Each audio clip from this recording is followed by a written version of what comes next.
Boo. It's me. Hiya.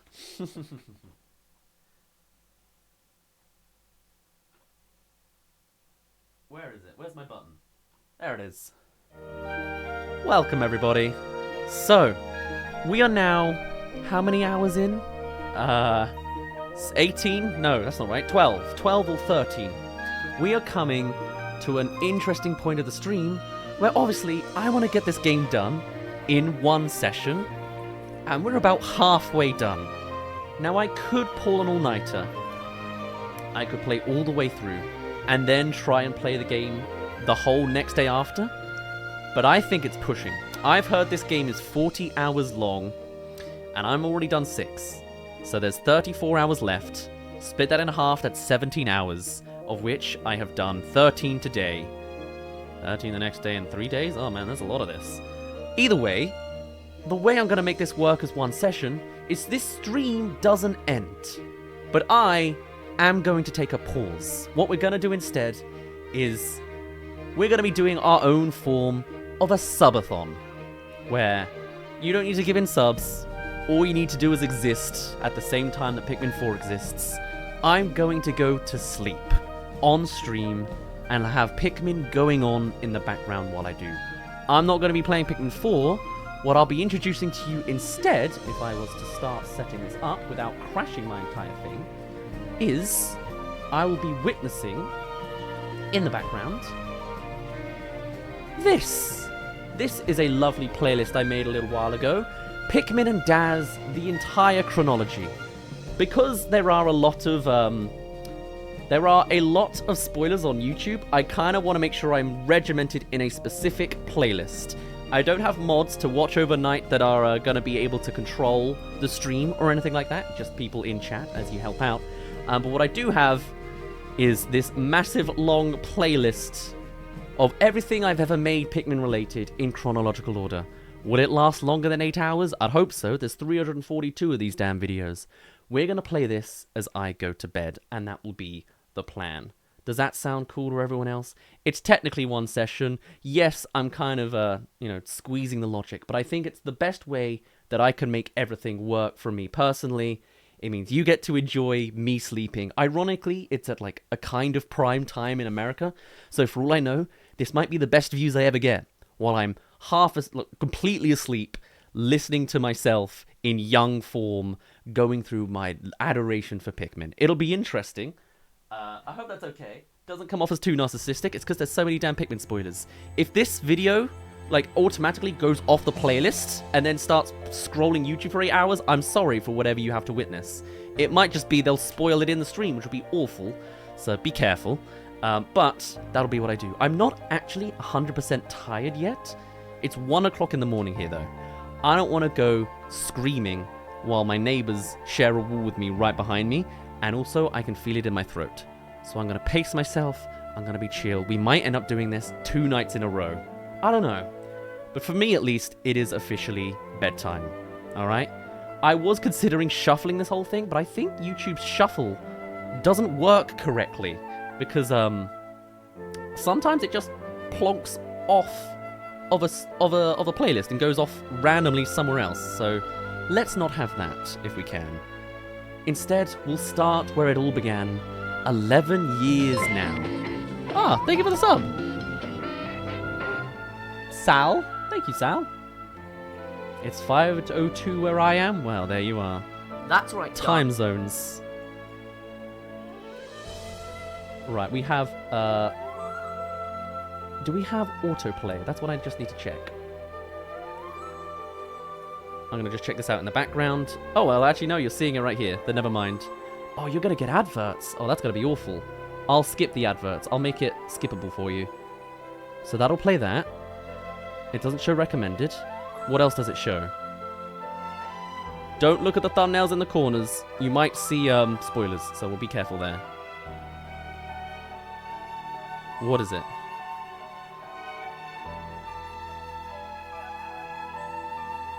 Beautiful. That's all we wanted. That's exactly what we need. Now, if I just switch to my full cam while I do some other prep work, if I switch to my Lurker channel, then you don't ever have to see ads. We have YouTube Premium on there. So enjoy that.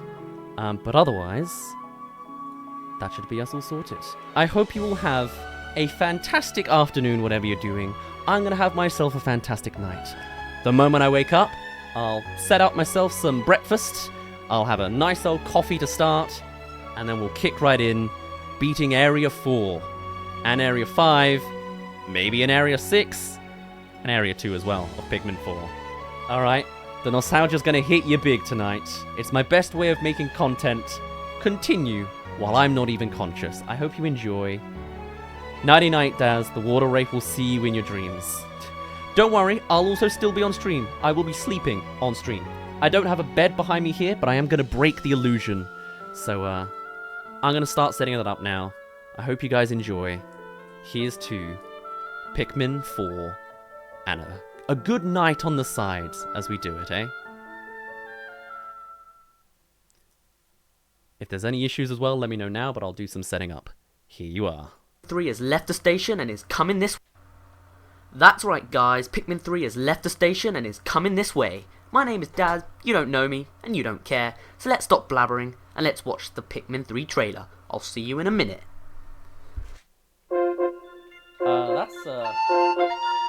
That's gonna be copyright issues now I think about it. Some of these I can't show. That's gonna be a pain.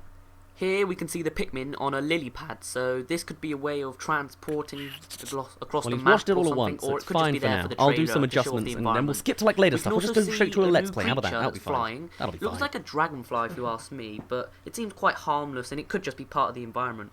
And in the background, if you look on the water, there's a spider floating on it, but we'll see more depth of that in another video.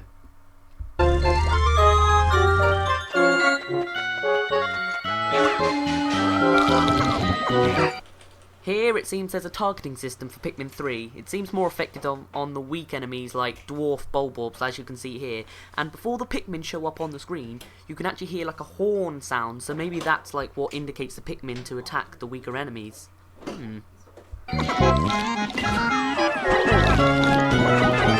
The aiming system in Pikmin 3 seems more detailed and tweaked. I mean, 2 Pikmin have landed directly onto the Bulborb's eye, and if you look in the background, there's 2 more cherries. Oh my god! Jellyfish enemies are back from Pikmin 2, and if you look inside the jellyfish, it looks like it's consumed a bunch of rock Pikmin. So, maybe that's what they specialise in. And in the background, you can see a piece of an orange and another cherry. New enemy alert! It's some squid thing, and you can only be killed by blue Pikmin because it's completely submerged underwater. And whenever it inks away and scoots along, it leaves a bit of poison, so that kind of encourages that there's probably going to be white Pikmin. And if there's white Pikmin, there's going to be caves. That's going to be fun. I love that from Pikmin 2. There are new walls and gates in Pikmin 3. From here it looks like it's made out of sand and it breaks down more realistically. And this is basically another camera angle from the jellyfish scene that we saw earlier.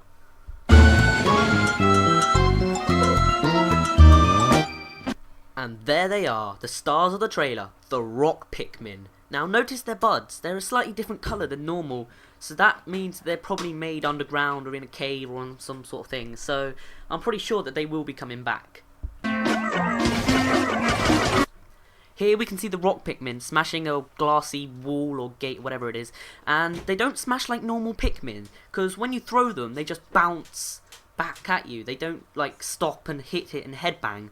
Oh, and yeah, there's another orange on the hill on the right there. Rock Pikmin are seen here getting a crystallized strawberry, and it looks like in the background behind the Bulbob there's another cherry. Oh, we've got a sneak peek of a new boss in Pikmin 3, and on the back you can see it's got a glassy shell, so you need rock Pikmin to throw and then break it, and then you can get normal Pikmin just to attack its bare skin. Unless its bare skin is poisonous, then you'll probably need white Pikmin, which we still haven't seen yet, surprisingly enough. Where to begin? Well, on the floor by the Pikmin you can see a dead insect, and it looks like a mosquito because, like, you've got a stinger, but even though mosquitoes don't have stingers, but it looks like there's a hole where the stinger was, and the stinger's gone now, so maybe that's what happens when you kill it. Maybe it's for, like, a new weapon or something.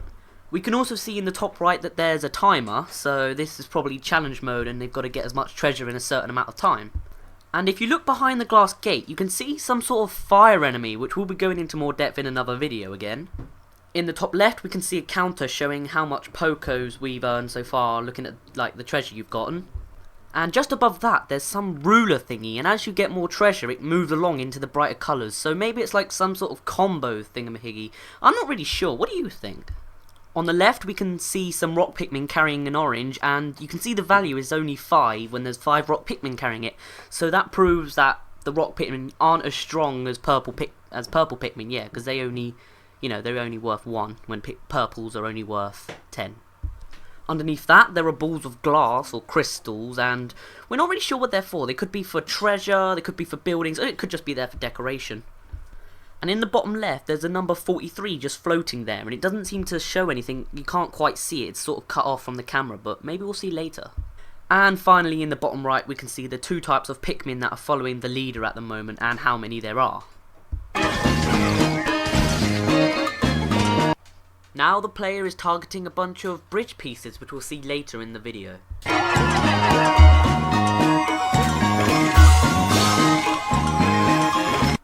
Now the Pikmin are returning the treasure back into what looks like a satellite, and one of the treasures was, yep, you guessed it, another cherry.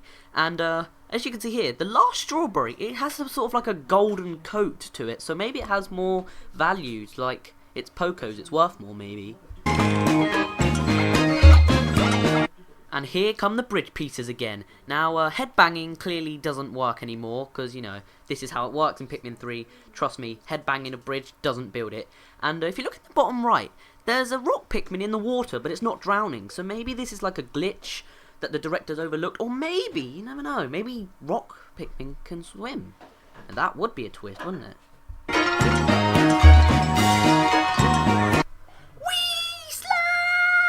This must be the new way for Pikmin to get around faster, and possibly the captains. And as you see, each Pikmin is holding like a little piece of gold, I guess. So maybe this could be like more treasure to get Pokos. It could be like how you can cover the treasure in gold to get more value, like the golden strawberry we see before. Or maybe it's just to build another bridge, like a golden bridge, because, you know, they're rich now, so why not? The leaf enemies are back, but this time they can actually kill your Pikmin when they're in the large group. And if you look in the background, it looks like there's the spirit of the rock Pikmin. Or maybe it's just a floating sperm with eyes or something. Who knows, really? You know, it's Nintendo.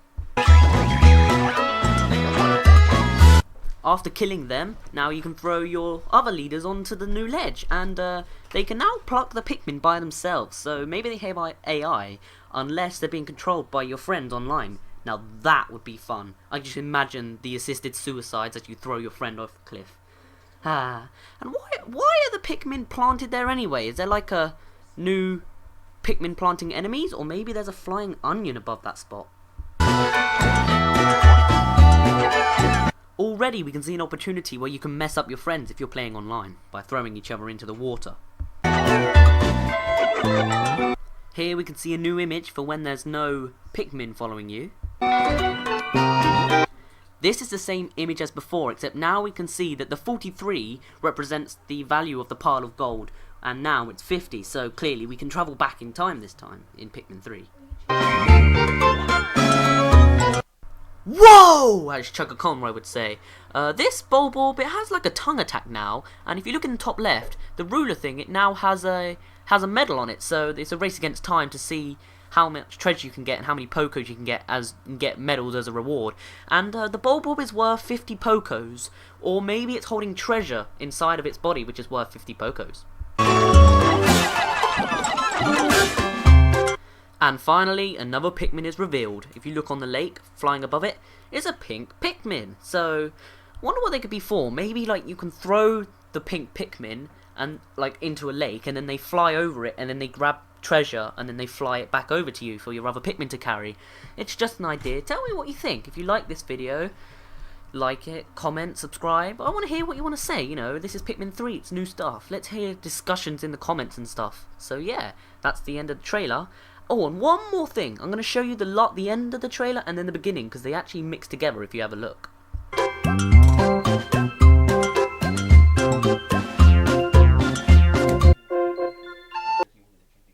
clearly the music is different and the sun is slightly different, but like if you look at the Pikmin in the background, you can actually see it does sort of combine. Like at the beginning you can see the pink Pikmin flying away and the reds going over the bridge. So yeah, I thought that was kind of interesting. So as I said before, subscribe if you want to see more. I've got other plans for Pikmin 3, like who the new captains are. I was going to put it in the same video, but I think it would be a bit too long. So yeah, so subscribe, you know, like the video, favourite it if you favourite it, I guess, and comment, you know.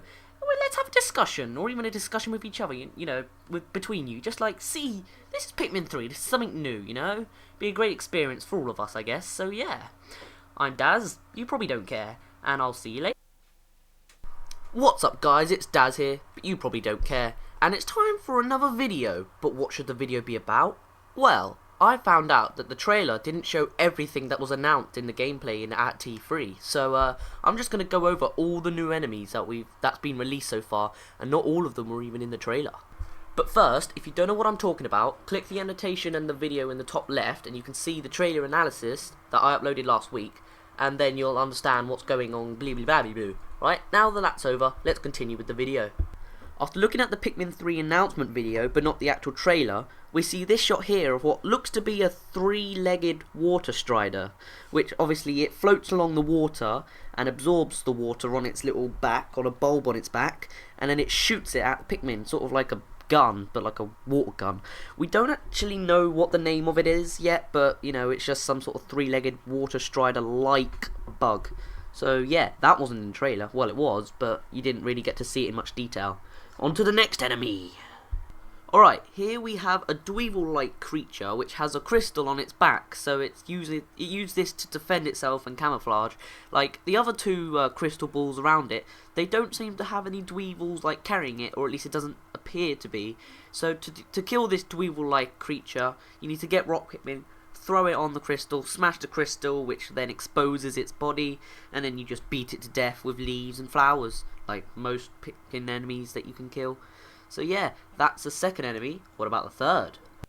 The third enemy is Shigeru Miyamoto. Oh no! No, I'm only joking. You can see here he's just rubbing his hands because I got this I got this screenshot from the gameplay announcement video, so that's why you can see him there, and the new controller in the top left. What I was basically going to say here is this isn't actually a new enemy, but you can see that like there appears to be some sort of mushroom thing that you can beat to death, and it's like a new gate, and then you can get the strawberry on the other end. So I thought that would just be another little thing to show, since that wasn't in the trailer either. So yeah, now let's go on to the third enemy, which is the Magma Slug, which isn't actually its official name, but you can see it's a slug, and it's got magma and fire. So yes, this is one of the new enemies. We did see this in the trailer, but it was behind a glass gate and sort of in the background, and you didn't really get to see it that well. So here you get a really good shot of it, and apparently it attacks Pikmin by licking it with its like fiery tongue, which is kind of weird, but that's not the only enemy I'm going to show that uses its tongue. Here's the Big Daddy, the Armoured Mordad. It actually is a Big Daddy because it's a Mordad. Don't know what that means. But yeah, here it's like a millipede-like creature with an armoured shell. And what it does is it uses its pincers on its mouth, I guess, to grab the Pikmin. And then, yep, it uses its tongue to eat the Pikmin. Although we didn't actually see this in the trailer, or at least I don't think we did. But that's what I've heard, so yeah. And look at this. This, I just got to say right now, this is a brilliant shot. It's, you know, this clearly isn't from the trailer, but it just looks so perfect. But that's not the only enemy that uses its tongue. I might observe. But we'll be looking at that enemy later, because now we're looking at the Medusal Slurker, which is basically the jellyfish thingy. Yay! And the cherry in the background. Shh. So inside this jellyfish thing, you can see there are rock Pikmin in there. So I actually think this is the one and only way you get rock Pikmin, because before, like in the trailer, the player only had red Pikmin to break down the sand wall, and now he's attacking the jellyfish with rocks in them. Unless this jellyfish turns them into rock Pikmin, because it's called the Medusal Slurker, which is like Medusa. You know, you look her in the eye and then you're made out of stone. Who knows really, it's just something that seems to be there, so we'll see what happens. On to the next enemy. Yes, so now we've come to this enemy. You've probably seen it, otherwise, if you've seen the trailer at least, you've probably seen it, because if you haven't, you're probably blind. It's a sort of flying caterpillar-like I'm thing, afraid the face but it's box got can't dragonfly move. wings But it's not, and a you're not curled missing up much, it's a rock behind it. butterfly-like proboscis. I can hide the timer, whatever a how about that? proboscis is. I guess it's like Give you a the bit more space. curly, like not tail, That's curly all I like can do. tongue of some sort. We still don't know the official name of it, or if it's even an enemy, or if it's just the environment or anything. But you never know, you know, it's like a new game. Anything could happen, really. There it is, the final enemy that uses its tongue, or at least that's been revealed and that I'm going to show in this video. So it's catching here in this shot 5 red Pikmin, and as you can tell, it's going to attack from quite a distance, so this is going to be quite a hard enemy to kill. Plus, it doesn't say that there's 50 Pokos underneath its feet, like in the trailer, but you can see a strawberry behind it. So, I don't know what that's about, but we'll see, you know? Lots of mysteries in Pikmin 3. Okay, only 2 more enemies to go this video. So, this enemy appears to be the Skitterleaf creatures that we saw in Pikmin 2. But in Pikmin 2, they couldn't harm any Pikmin. They were just there for... I don't know why they were there, really. But these ones are a lot more dangerous, because these ones can actually kill your Pikmin. Whether they can kill your Pikmin individually, or if they have to be in a group to kill, we don't know that yet. But, you know, you need to be careful in Pikmin 3 of the dead leaves, because they might not be dead leaves at all. They might be hiding their leafy limbs. God, I keep saying leaf, it's really making my throat go weird. But yes, they're the second to last enemy. What's the last one? Well, it's the mosquito thing I was talking about in the trailer video. Although, I don't really think it's a mosquito anymore, because like, from what I've read and heard, it appears to be like the return of the iridescent flint beetle, which is like the, you had to throw Pikmin on it and then it would fall over and spit out like a pellet or nectar or something. But this one, it looks completely different because it's got 6 legs this time, and I guess it would have a pellet in it, but it hasn't anymore, so it could be the return of an iridescent flint beetle. What do you think? Because I don't know this stuff. I know about the same as you do, but like I look stuff up. So if you have any idea what that is, or what it's called, or anything, be sure to tell me in the comments since this video is over. If you enjoyed this video, then well done, I guess. I don't mind if you like, favourite, or comment, or subscribe. I don't really mind, because, you know, this is just a hobby for me. So, yeah. Goodbye, guys. My name was Dazz. You didn't care, because you wanted to see the Pikmin video.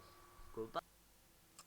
Warning. This video contains spoilers of both Pikmin... Right, here's the thing. Here's why I'm sticking around a little bit. I had a tendency to play entire trailers in the early days. How bad is that going to be? No more trailers at this point. You know what? Actually, I think it's fine. There's some stuff. I might just trim it out in the VOD. I think it's fine. Yeah, I'll just let it play. And then if you get to that point, we'll start seeing Pikmin 3's playthrough. So yeah, you know what? This is a proper deep dive. I'm going to officially call it there. Have a good night, everybody else. And I will see you in a little bit. I'm going to rest for the night, says Trinity Tesla. Alright. Glad I could assist with avoiding spoilers for you. I'll be back tomorrow for sure. Well, thank you very much. I appreciate your effort. Yes. Hopefully, there will be some moderator around available to do something overnight. Or hopefully it won't be that bad. Is anyone available this night? Is anyone available, like, it's not nighttime for you, that would like to do a little bit of the moderating? Let me know, because I could also do that moderation on the side. But we'll see how things go. Essentially, at that point. Let me know as it comes about, if you change your mind or whatever. I'm on the wrong screen. There you are. Because it'd be nice to have a nighttime moderator. If not, I'll just pretend that we always had moderators, you know? Is anyone around for the next few hours? That's all I'm asking, basically. If you're already a moderator, let me know. If you'd like to be. Just gotta block any chat spoilers, but even then, I'm not gonna see them. So maybe it doesn't matter. It'll just ruin it for anyone else if they come in and see spoilers. If not, I shall leave the fate in your hands and hope the wider internet doesn't discover the flaws in our plan. We'll see. I don't have connections with the American friends to plan this overnight just yet. I'm gonna be playing Pikmin in the meantime. Fair enough. It's quite early for me. If you want to make a mod, if you want to make me a mod, you can. Yeah, alright then. I'll go with that. If it's early enough and you're about, just sort of keep an eye on it, like have it in the background, You can have the stream muted if you wanted to. Just check chat and make sure there's no spoilers, or even fake spoilers. Anything that seems like it could ruin someone's experience of a reaction, whether it's real or not. As long as it's not final boss is Thanos, because that's obviously fake. Anything else, block, so that people don't come here and be like, oh, I got spoiled because I came to Dazz's stream, because that would kind of suck. Right. On that note, I'll properly send off now. I'll see you all in maybe 8 hours. I haven't been sleeping 8 hours lately. We'll see when the world wakes me up. Okay? See you then. Time for some nostalgia. Warning, this video contains spoilers of both Pikmin 1 and Pikmin 2. Wow. What's up guys, it's Dazz here, but you don't really care, and it's time for another video. But look at the length of this video, it's amazing! Even though I haven't actually seen it yet, but I know it's going to be long. So, that's why there's 4 buttons in the bottom right corner of this video. You click it and it will take you fast forward into the future, and you get to choose each topic. Alright, so let's begin. All characters so far. Firstly, we have Captain Olimar. Captain Olimar was the first character in the Pikmin series. He was the one who unfortunately got hit by a meteor and fell into an unknown planet, but luckily he made some beautiful fireworks on the way. A soft landing as Olimar fell unconscious, and when he finally did wake up and turn around, he found his ship. Wasn't exactly healthy, but he found some alien Pikmin on this planet, and using the Pikmin's power he was able to find the engine and fly back into space, and eventually after finding all parts he was able to get home.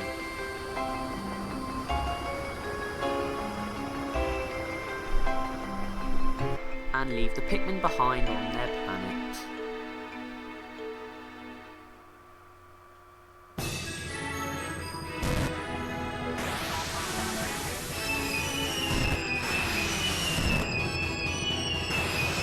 That is, of course, if he found all his ship parts. Beautiful fireworks! And if for some unfortunate reason he couldn't get home, he would suffer through this situation.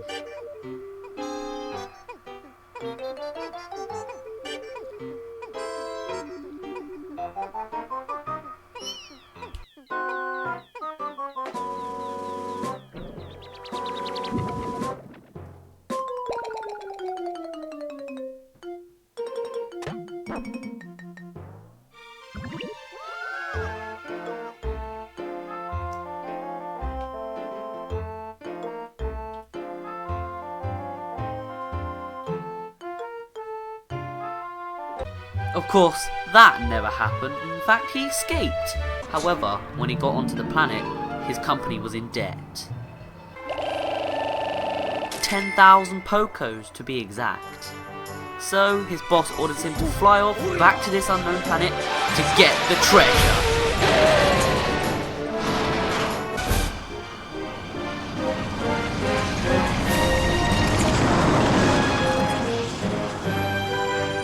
That's the story of Captain Olimar so far. However, things didn't happen quite this quickly. In fact, while Olimar was stranded on this unknown planet, he made his own little journal. Day 16 sings Impact. I wonder if I shall ever be able to escape from this world. How much suffering must I endure before I can finally see my family back home again? Still, when my heart grows too heavy, I take comfort in my efforts. I will get home, or I will expire trying. It has been 20 days since I crashed on this planet. My reflection in the mirror is looking a little gaunt, and to think my wife warned me not to gain too much weight on this vacation. Ha! The thought makes me chuckle. She would surely be surprised to see me now. It feels as if it has been many years since I last saw her. Looking from this planet into the skies above, I see the pale white moon floating overhead. It brings back my memories of the moon from back home. I bet that even now my wife and children are sitting at home, gazing up at our pale red moon. Hang on, dear ones, your Olimar will return someday. Hope has begun to well up within me for the dolphin's repair and my own chances for a reunion with my dear family. I can almost see my smiling family. And when Olimar went to the Pikmin planet for the second time, he was able to receive mail from his dear family. However, Olimar's wife only messaged him twice through my playthrough of Pikmin 2, and whenever she does mail, she's talking about money and how happy she is. However, the last thing that she sends Olimar can link to the storyline for Olimar and possibly his family in Pikmin 3. I think I may have messed up, darling. I lost a small fortune buying lottery tickets. It was all a nightmare. I'm afraid we're going to have to live lean for a little while. Well, hey, what about the kids? They don't have to worry about money. What about Olimar's son? Oh yeah, my allowance doubled, and that's all thanks to my papa. After all, he's a great captain, but when in the world will he come home, huh? Lately, I've been getting tons of mail from a strange person selling designer items at cut-rate prices. It sounds like a deal. Should I send them your bonus check? Olimar's son is also known for wanting to join Olimar on his quest onto this Pikmin planet. This could be another indication of his part in Pikmin 3. So now the wife and the son are out of the way, what about the daughter? Papa, I'm going to prep school. Mama said that if I don't study hard, I can't become a proper lady. Did I write a nice proper mail? Do tell, Papa. This is basically all she really says. And there isn't much character development in Pikmin 2 or Pikmin 1. But Pikmin 3, you never know. It turns out I missed a character in the Olimar's family. It's Bulby, their pet. This is sort of like an over-edit thing as I'm putting everything together. So basically, after like about 30 days in, the family start mailing him about a new pet. Although I doubt he's going to be in Pikmin 3. Plus, he looks like a Bulborb, so you'd probably end up killing him accidentally anyway. So, that's all of Olimar's family over and done with. But what about the new employee of Hocotate Freight? The new Blue Louie. Louie is the new employee of Hocotate Freight. He doesn't really say much, but most of his expressions come out through his eyes. And in this cutscene, he doesn't seem to pay much attention, if you look closely. Louie is a very unfortunate employee. In fact, on his first mission, he was supposed to look after some golden pick carrots, but he was attacked by a ravenous space bunny, which ate them all up, like President's showing right here, and it took out an enormous loan in able to pay back this horrible loss. And this is kind of what started the whole story of Pikmin 2 in the first place. Even when that is worth 100 Pokos that could possibly help the company, Louie doesn't seem to care or notice. Oh well, he won't complain. Let's shoot him off to the new planet.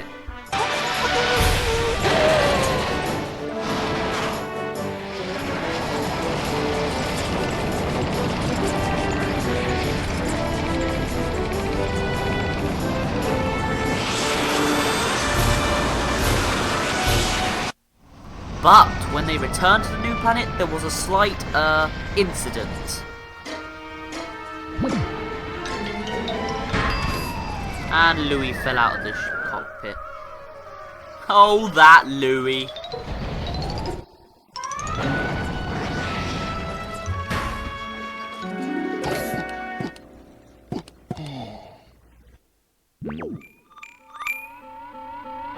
Oh, but hey look, we found him, so it's all okay then. Hey, look what he found.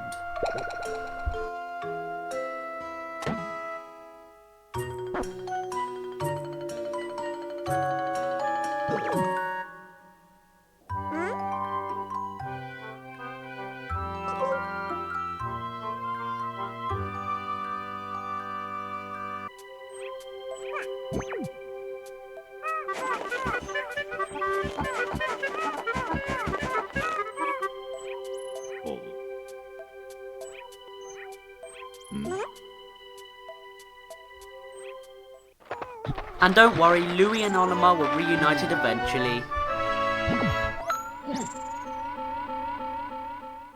But surely, Louie has a family too, right? Well, of course he does, but he only has one member of the family that we know so far, and that is his granny. But she's just not any granny. Oh no, she's Louie's granny. And you might be thinking, well, what's the difference? Well, She lets him eat bugs and cooks them and probably makes them into the cookies that he so loves. Slightly abnormal, if I may say so myself. The president also mentions an aunt and cookies, but I think this is just still the same granny that, you know, Louie's always known and loved and eaten bugs with. There was also a dad that was mentioned by the granny at some point. Maybe this could be a plotline for Pikmin 3, or it might just be some mysterious character that we'll never hear from again. Our next character is someone we just could not miss. Quite literally. Have you seen him? It is, of course, the president. The president was the one who truly felt pain from the ravenous space bunny that happened during Louie's unfortunate mission, because he had to take out a massive loan to pay it back, but he had no way to get any money to help for that loan. So instead, he had to sell Oliver's precious SS Dolphin ship in order to get some money for his loan. But even then, it wasn't enough, as he was still left with so much money. 10,100 Pokos to be exact.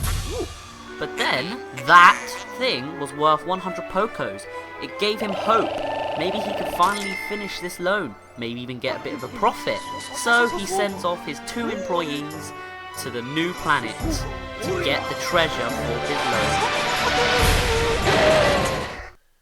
And while you're away on this new planet, the president will send you mails almost every day telling about his story. At first he says how he's gone into hiding from the debt collectors and how he's hiding under a bridge, and then how he's starting to lose hope, and then how he finds some wild animals as he uses for comfort. And then, as you start getting further, he says you'll be promoted. Now you know where Oliver's family's getting his money from, or how they lost it. And then you do it. You've paid off the entire debt. You can now go back to Hockatate Freight, to your happy president. But wait, something's wrong.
That's right, when you finish your goal, you leave Louie behind on the planet. How could you? Oh, that Louie. But now there's only one captain. What are you gonna do? You're gonna need someone big and strong. Well, halfway there.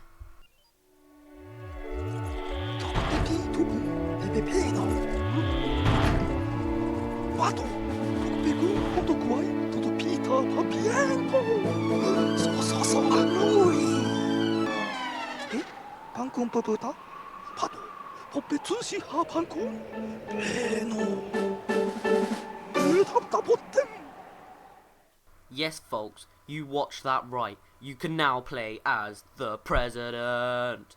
And you do not want to mess with the president and his big Bessies.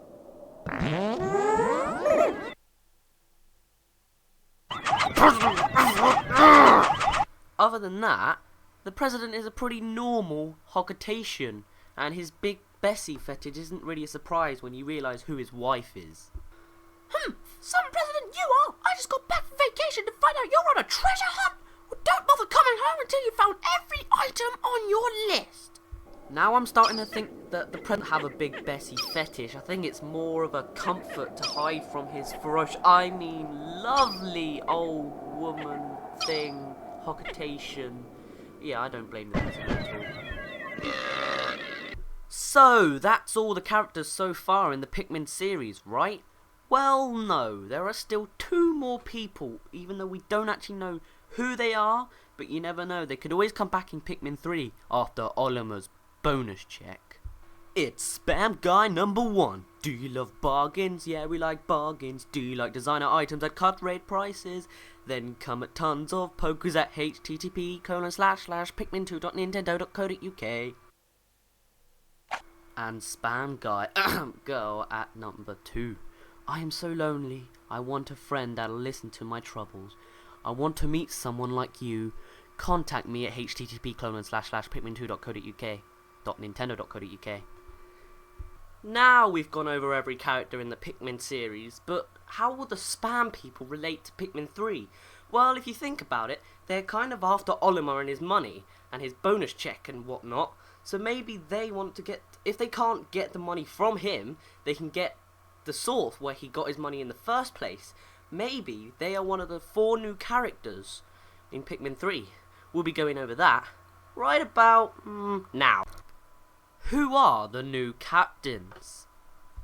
These are the new captains, well, except that Pikmin on the far left, but we don't know who any of these 4 characters are, because if you look closely, or not, you don't even have to look closely, you can see that Olimar and Louie is not there. Where are they? Well, it's a secret, Shigeru Miyamoto says. But characters D and A seem to resemble Olimar and Louie, though also the other 2 characters, they could resemble some people. Maybe we should go over the characters we went over just now, and maybe we'll find some relevant information that could combine it, and maybe make the plot of Pikmin 3 seem more available to us. Let's start with Character A. Character A clearly resembles Olimar, but isn't Olimar. He has the round face and the small build and the massive nose. So, is he a relative of Olimar? Well, he could be Olimar's son. So, let's have a look. These are all the images of Olimar's son, and yes, there are only 3. But as we can see here, Olimar's son's head is much more oval, like a lemon, I guess, and his eyes don't quite go as the same shape as Character A. Also, his hair is not the same, and he's not wearing a hat. Duh! So that destroys the idea that Character A is Olimar's son, well, at least in my opinion. But he could be someone else in Olimar's relative family and all this whatnot. Maybe we haven't met him yet. Character B. Character B is a girl. I know, you would have never thought! But surely, that would narrow down who this person must be. Well, yes. Yes, it does. There are only 4. I actually flicked my fingers. You couldn't actually hear. You might have been able to hear it, but I doubt it. You couldn't see it. Anyway, there are 4 characters in Pikmin 1 and Pikmin 2. They are Olimar's wife, Olimar's daughter, the president's wife, and Spam Girl number 2. Let's start with Olimar's wife. First, let's compare the hair.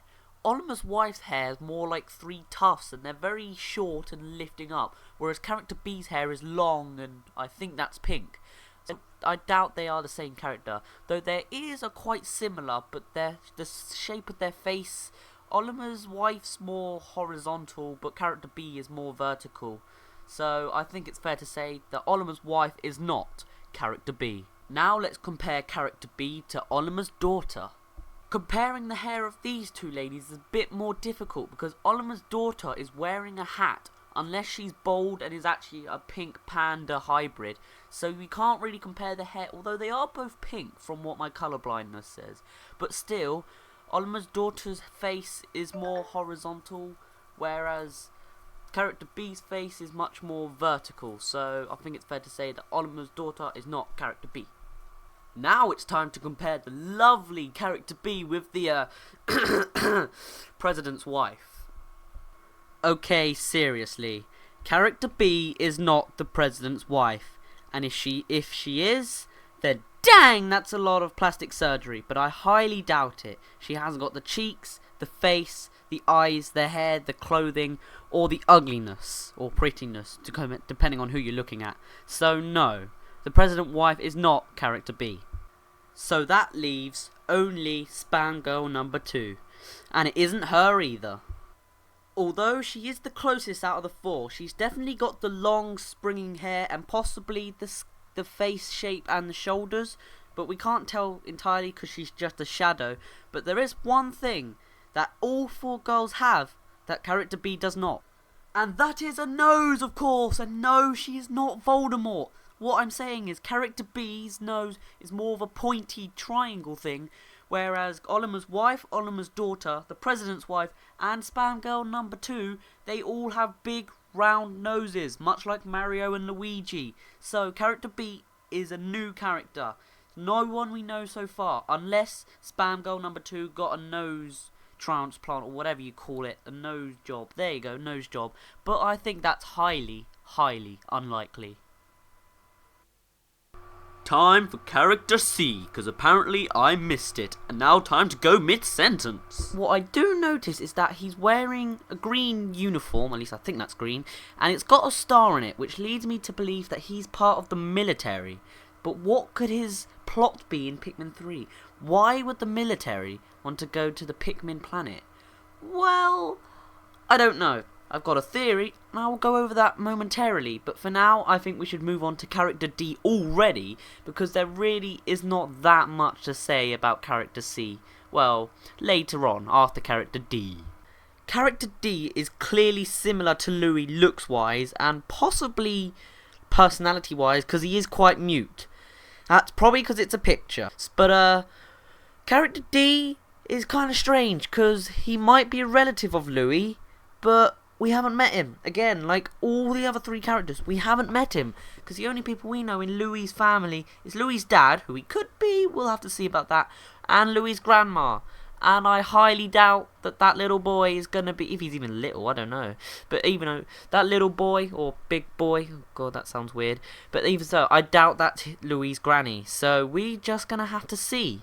So, those are the 4 new characters in Pikmin 3, and we don't really know them. We might know them, there might be some surprise plot twist, like, I don't know, that Olimar's daughter is actually this character B, and she's going to take off her hat, panda, pink ear thing, and suddenly it's going to develop this hair, and it's going to be like, whoosh, not cliffhanger, it's like, boom, you did not see that coming moment. But other than that, I don't really think we know these people, but we might find out their plot. Well, we'll find out probably inevitably actually in the future, but for now let's go with my theory, which I will be saying right about now. Olimar and Louis are not here anymore. Well, no, duh! Shut up, Dazz from the past. Sorry. So, you might be wondering, why? Well, I think that Olimar's been kidnapped. And why does that matter? Well, maybe that explains why there's 4 new characters. Not just for the 4 people multiplayer, I guess, but it's also because maybe they're after Olimar. So, like, character A could be a relative of Olimar somewhere who we haven't met, but he's there to try and receive, like, get whatever Olimar is to him, get him back, get his uncle back, whatever he is. Character B could, like, be, like, I don't know, Olimar's wife's relative trying to help to get Olimar, or character D the same but with Louis, or like maybe the president because he's probably gone home loving his goldness along with his wife and all this jizzle jazzle, and maybe he's too fat to, because you know he's probably eaten a lot of burgers, but he's probably too fat to like go save them himself, so we'll get the military to do it. It's just a thought. And since the president loves his money, he'll probably get them to get the treasure while they're trying. It's like a double mission. You need to rescue Olimar and you need to get the treasure while you're at it, because I could always do with some more money. Because my wife, not my president's wife, that'd be kind of weird. No, but my wife wants this new ruby ring thing which doesn't fit on her face because it's massive, because it's from the new... I don't know where I'm going with this, but you can sort of see where I'm going with this. That absolutely made no sense. But, you know, this could be like the whole, we need to rescue Olimar. But if we're rescuing him, who's committed the crime? Who's the kidnapper? Why and what are their intentions? No. You don't think I'm moving on to the next button, do you? No, not Louis. Louis? What is this blasphemy? You can't possibly be considering that Louis is maybe evil, right? No, that's not possible. Not cute little Louis. Don't you remember when we went over him just a few minutes ago? Don't you remember the... Oh, that Louis. Hey, look what he found.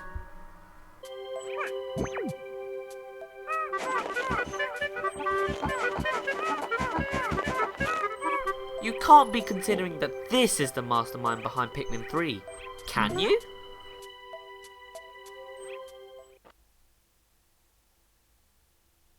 Well, actually yes, and there is evidence. On this clip I'm about to show you, to get this clip you have to complete all of the challenge mode levels without losing a single Pikmin, and you will unlock this new cutscene that shows that Louis was deceiving us from the very beginning of the game.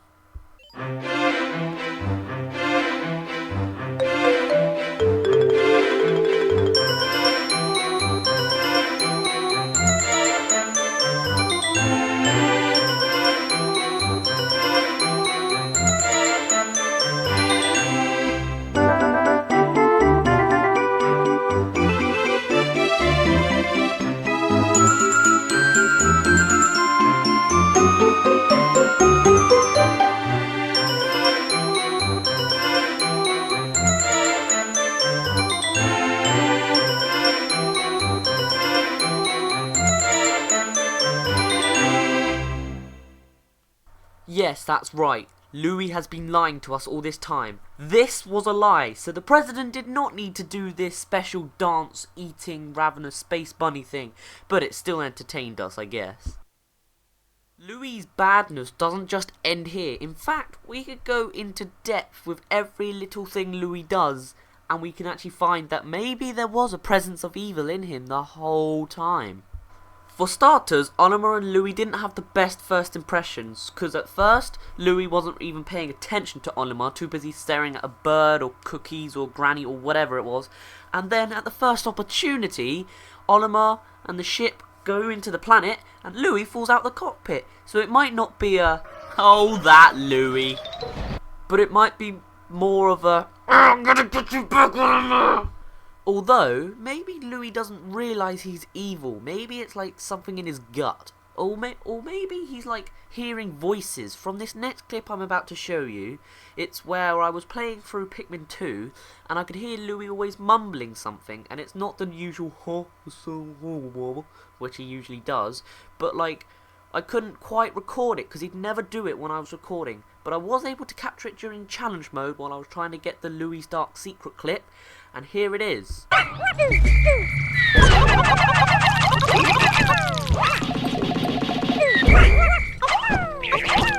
Did you hear it? No? Okay, well, let me go get this other clip for you.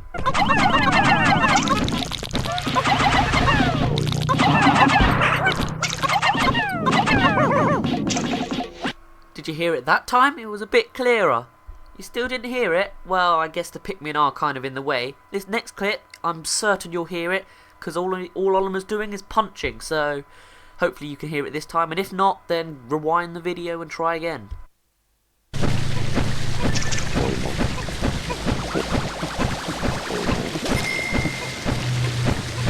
Louis is clearly mentioning Olimar, if you couldn't tell by the subtitles.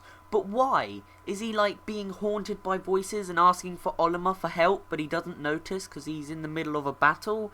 Or maybe he's like blurting out his master plan of something like kidnapping Olimar, which might lead to Pikmin 3. See, there are lots of openings for this because this is quite mysterious. And what if Olimar isn't there for him? What if by some rare occasion you fill out the debt and you leave him behind? Then what happens?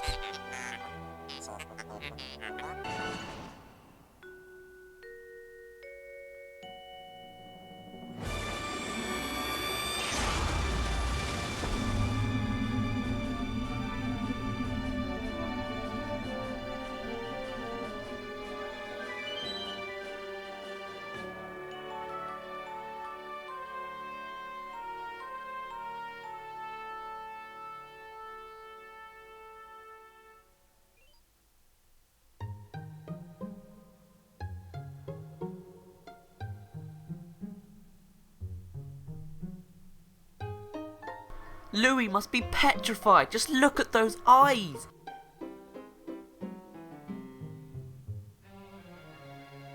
He's trapped on this planet all by himself, kind of like Onoma, but he doesn't have the Pikmin this time.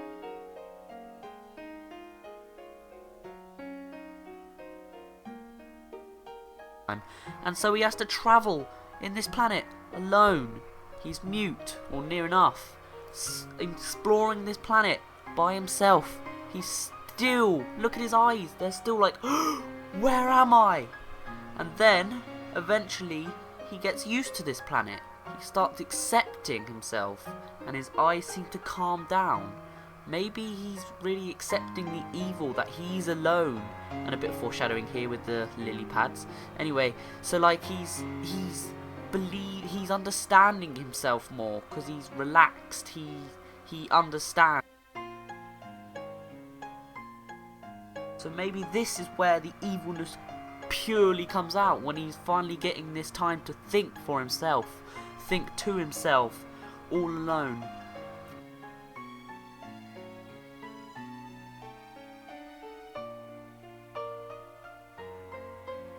There's nice peaceful music, it's like, oh, he must be happy now. Oh look, he's fallen asleep, that's so cute. When really he's being evil.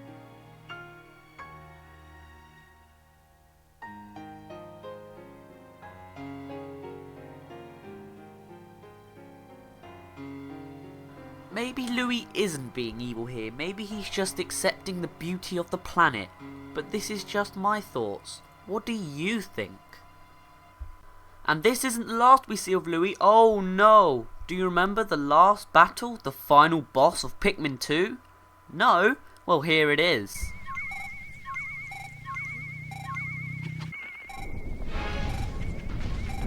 It is the Titan Dweevil, aided by 4 hazardous treasures and Louis on top of his head. But Louis is unconscious, so he can't be evil, right? Well, no. As you might have known from Pikmin 2 throughout the game, Dweevils, you know, the mini ones that have their own special element each, they copy what's above them. So, the Titan Dweevil is basically Louis, whether he knows it or not, and he's using the weapons as aid to help kill Olimar and your new partner, the President. But what about the weapons? Do they represent anything about Louis and his evilness, whether he has it outside or inside his mind? The shock therapist or electric weapon represents this shocking story and plot twist where Louis is truly the evil in all of Pikmin 2, and he will try to kill your Pikmin even though he was your partner. The monster pump represents Louis drowning in his sorrows of how the unfortunate events are affecting his insanity or sanity.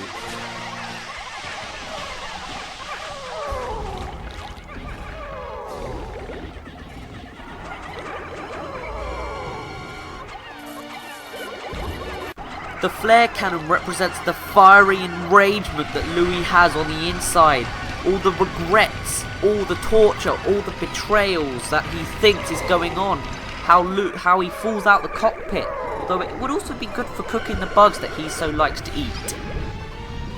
The comedy bomb or the poison weapon, whatever you choose, it represents the poison that is Louis' mind. Whether he knows it or not, whether it's inner or outer, it kills everything that it can grasp. Louis' pure evilness in a single attack. And Louis / Titan Dweevil will constantly kill your Pikmin as much as possible as an attempt of revenge, until eventually each and every Pikmin is lost entirely.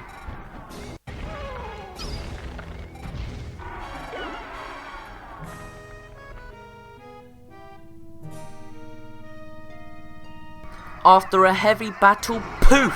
His weapons are useless. We knock every single one off to show the Titan Dweevil's true form. A harmless little Dweevil with only Louis atop of him, who we must rescue and save.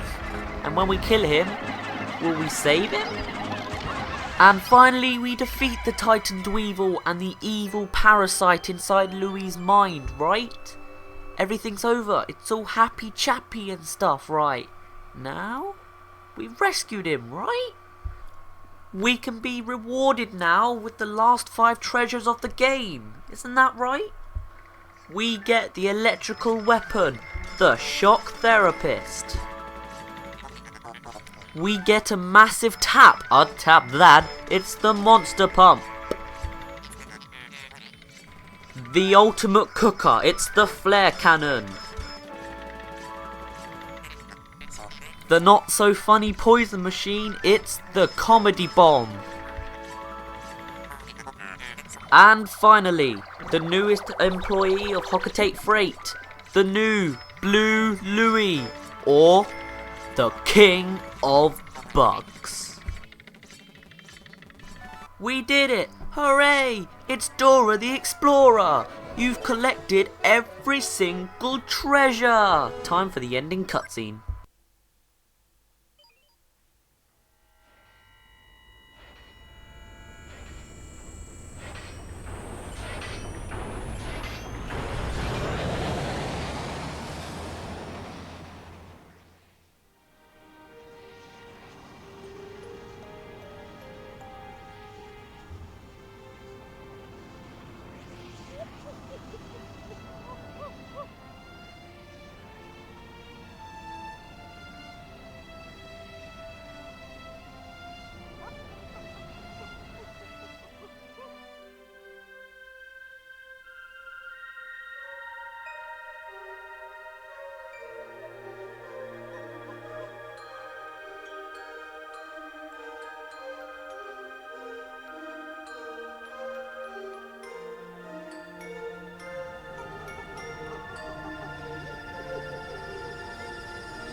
Louie is back! Somehow he survived a horrific ordeal with a freakishly large weapon-wielding Titan Dweevil. I entered a hole with blah blah blah blah blah blah blah, but it seems that he was perfectly fine all along. How did he avoid being eaten? He had an unusual close connection with insects, he liked eating them. Maybe he wasn't kidnapped after all.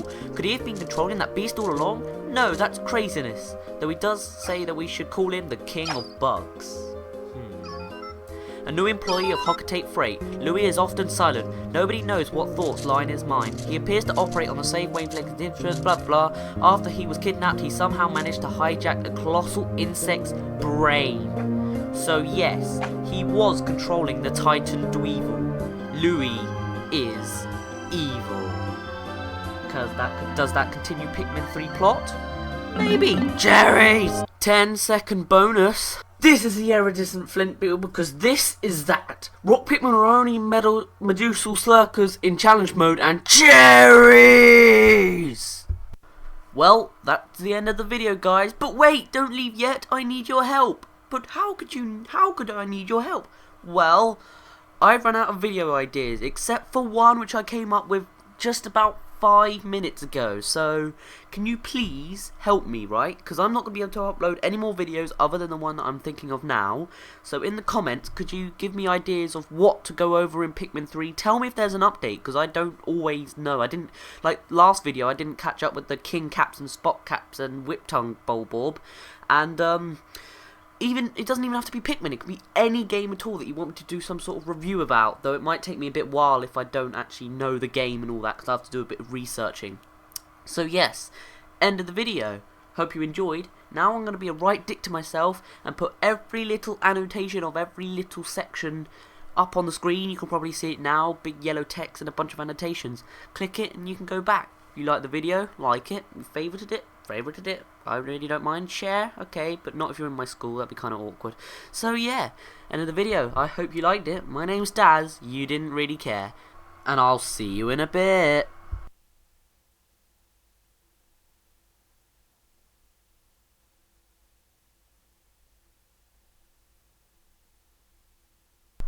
What's up guys, it's Dazz here, but you don't really care, and it's time for another video. And this video we're going to be specifically talking about captains and Pikmin, even though there isn't really any other topic to go about.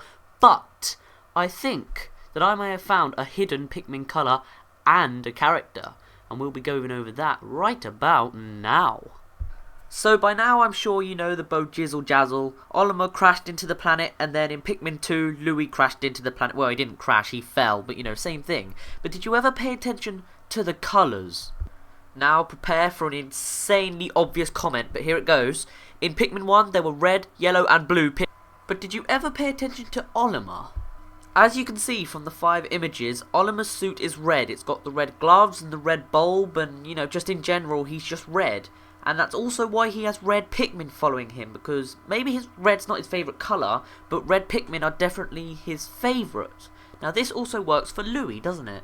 Now Louis' suit is blue, which is what, as you can see from the picture, and that means probably that blue Pikmin are Louis' favourite. This also explains why he controls the blue Pikmin in a not challenge mode, it's a 2-player battle. So that basically continues. But what about yellow? So far in the game, there have only been 3 playable characters. You've got Olimar, Louis, and the President. And the President is not yellow. His suit is not yellow. He is fat, and he is purple. His favourite Pikmin are the purple Pikmin. Also, as I like to call them, the Big Bessies. Watch out, guys. Another obvious comment coming up in 3, 2, 1. In Pikmin 2, there are 5 colour types. You have the red Pikmin, the yellow Pikmin, the blue Pikmin, the purple Pikmin, and the white Pikmin. 3 of these colours have been, shared with the colour of the captain's suits. So this will be a following trend. However, 2 of the 5 Pikmin don't have a character that resembles them. Yet. I think you can see where I'm going with this, but here are the 4 new characters in Pikmin 3. Say hello to them, guys. Hello! Now, me being a poopy saucity sauce is colourblind. So, guest stars about to show up? My mother! Hello, Mum. Hello. So, can you tell me what colour are the suits of these 4 people? The first one's purple, second one's blue, third one's yellow, and the fourth one's green. Can you be a bit more specific? Like, what kind of blue is that? Or can you That's not tell? quite a pale blue. Alright, okay. Yeah. And you sure that's not pink? No, that's purple. Okay, thank you. You're welcome. So, that was my mum. She put a lot of effort into this video. She came all the way upstairs. So let's give her a round of applause. That's enough. Though she did also put me in a little bit of an awkward situation, considering that I had things planned on what I was going to say, and the colours have sort of messed things up a tiny bit, but we'll stroll on through anyway. Poof! Would you look at that? Character B. She's a girl. We've gone over this in the last video. Click that, blah blah blah. I don't really care. Blah blah blah blah blah. Look at her suit. What colour's that? Well, I don't know. But my mum said yellow. So there you go. We found the 3rd missing piece in our 3-coloured Pikmin 1 Pikmin people. So, red Pikmin have Olimar, blue Pikmin have Louis, and character B have yellow, or yellow have character B. But, what about Pikmin 2? Remember we had 5 colours. We've sort of gone over this before, you know, blah blah blah. We have purple occupied. But what about whites? Whites, there's no character here that's white. Well, you know, suit-wise, I mean, of course. And so, what does that mean? Surely, I mean, Nintendo wouldn't just forget somebody, would they? No, they wouldn't do that. I bet you that's a storyline somehow in Pikmin 3. There's like some secret person who's buried under the ground, like with white Pikmin. he's lived on this planet for ages, but he never got out, maybe. Maybe he's like a, I don't know, like a stranded hobo, like on a deserted island or something. And it's like, how he survived, I have no idea. But, you know what I mean? Maybe like the Pikmin, like, turned him into like a pick, whatever he is, pick person, like they did at the end of Pikmin 1 ending. This is really interesting now I'm thinking about it. But yeah, we have a missing character. Whether they come in Pikmin 3, I'm almost certain. But now, let's stop rambling. I've rambled for about 3 minutes on one person. Let's move on, because there's still a missing Pikmin colour. How does that work? By now, I'm sure you've seen the Pikmin 3 trailer. And if you haven't, click right here and you can go to it and even see a review and all stuff and analysing these stuff. You see what I did there? It's annotations to promote my channel. Subtle hint, cough, cough. Anyway, in the trailer, we saw 2 new Pikmin colours, even if you didn't. We have the rock Pikmin and the flying pink Pikmin. Or is it pink? Hello again, Mum. Hello, Daryl. I wasn't expecting to see you a second time, so tell me, what colour are they? They're grey. Grey. Grey. Just grey, no specific? Light grey, dark grey.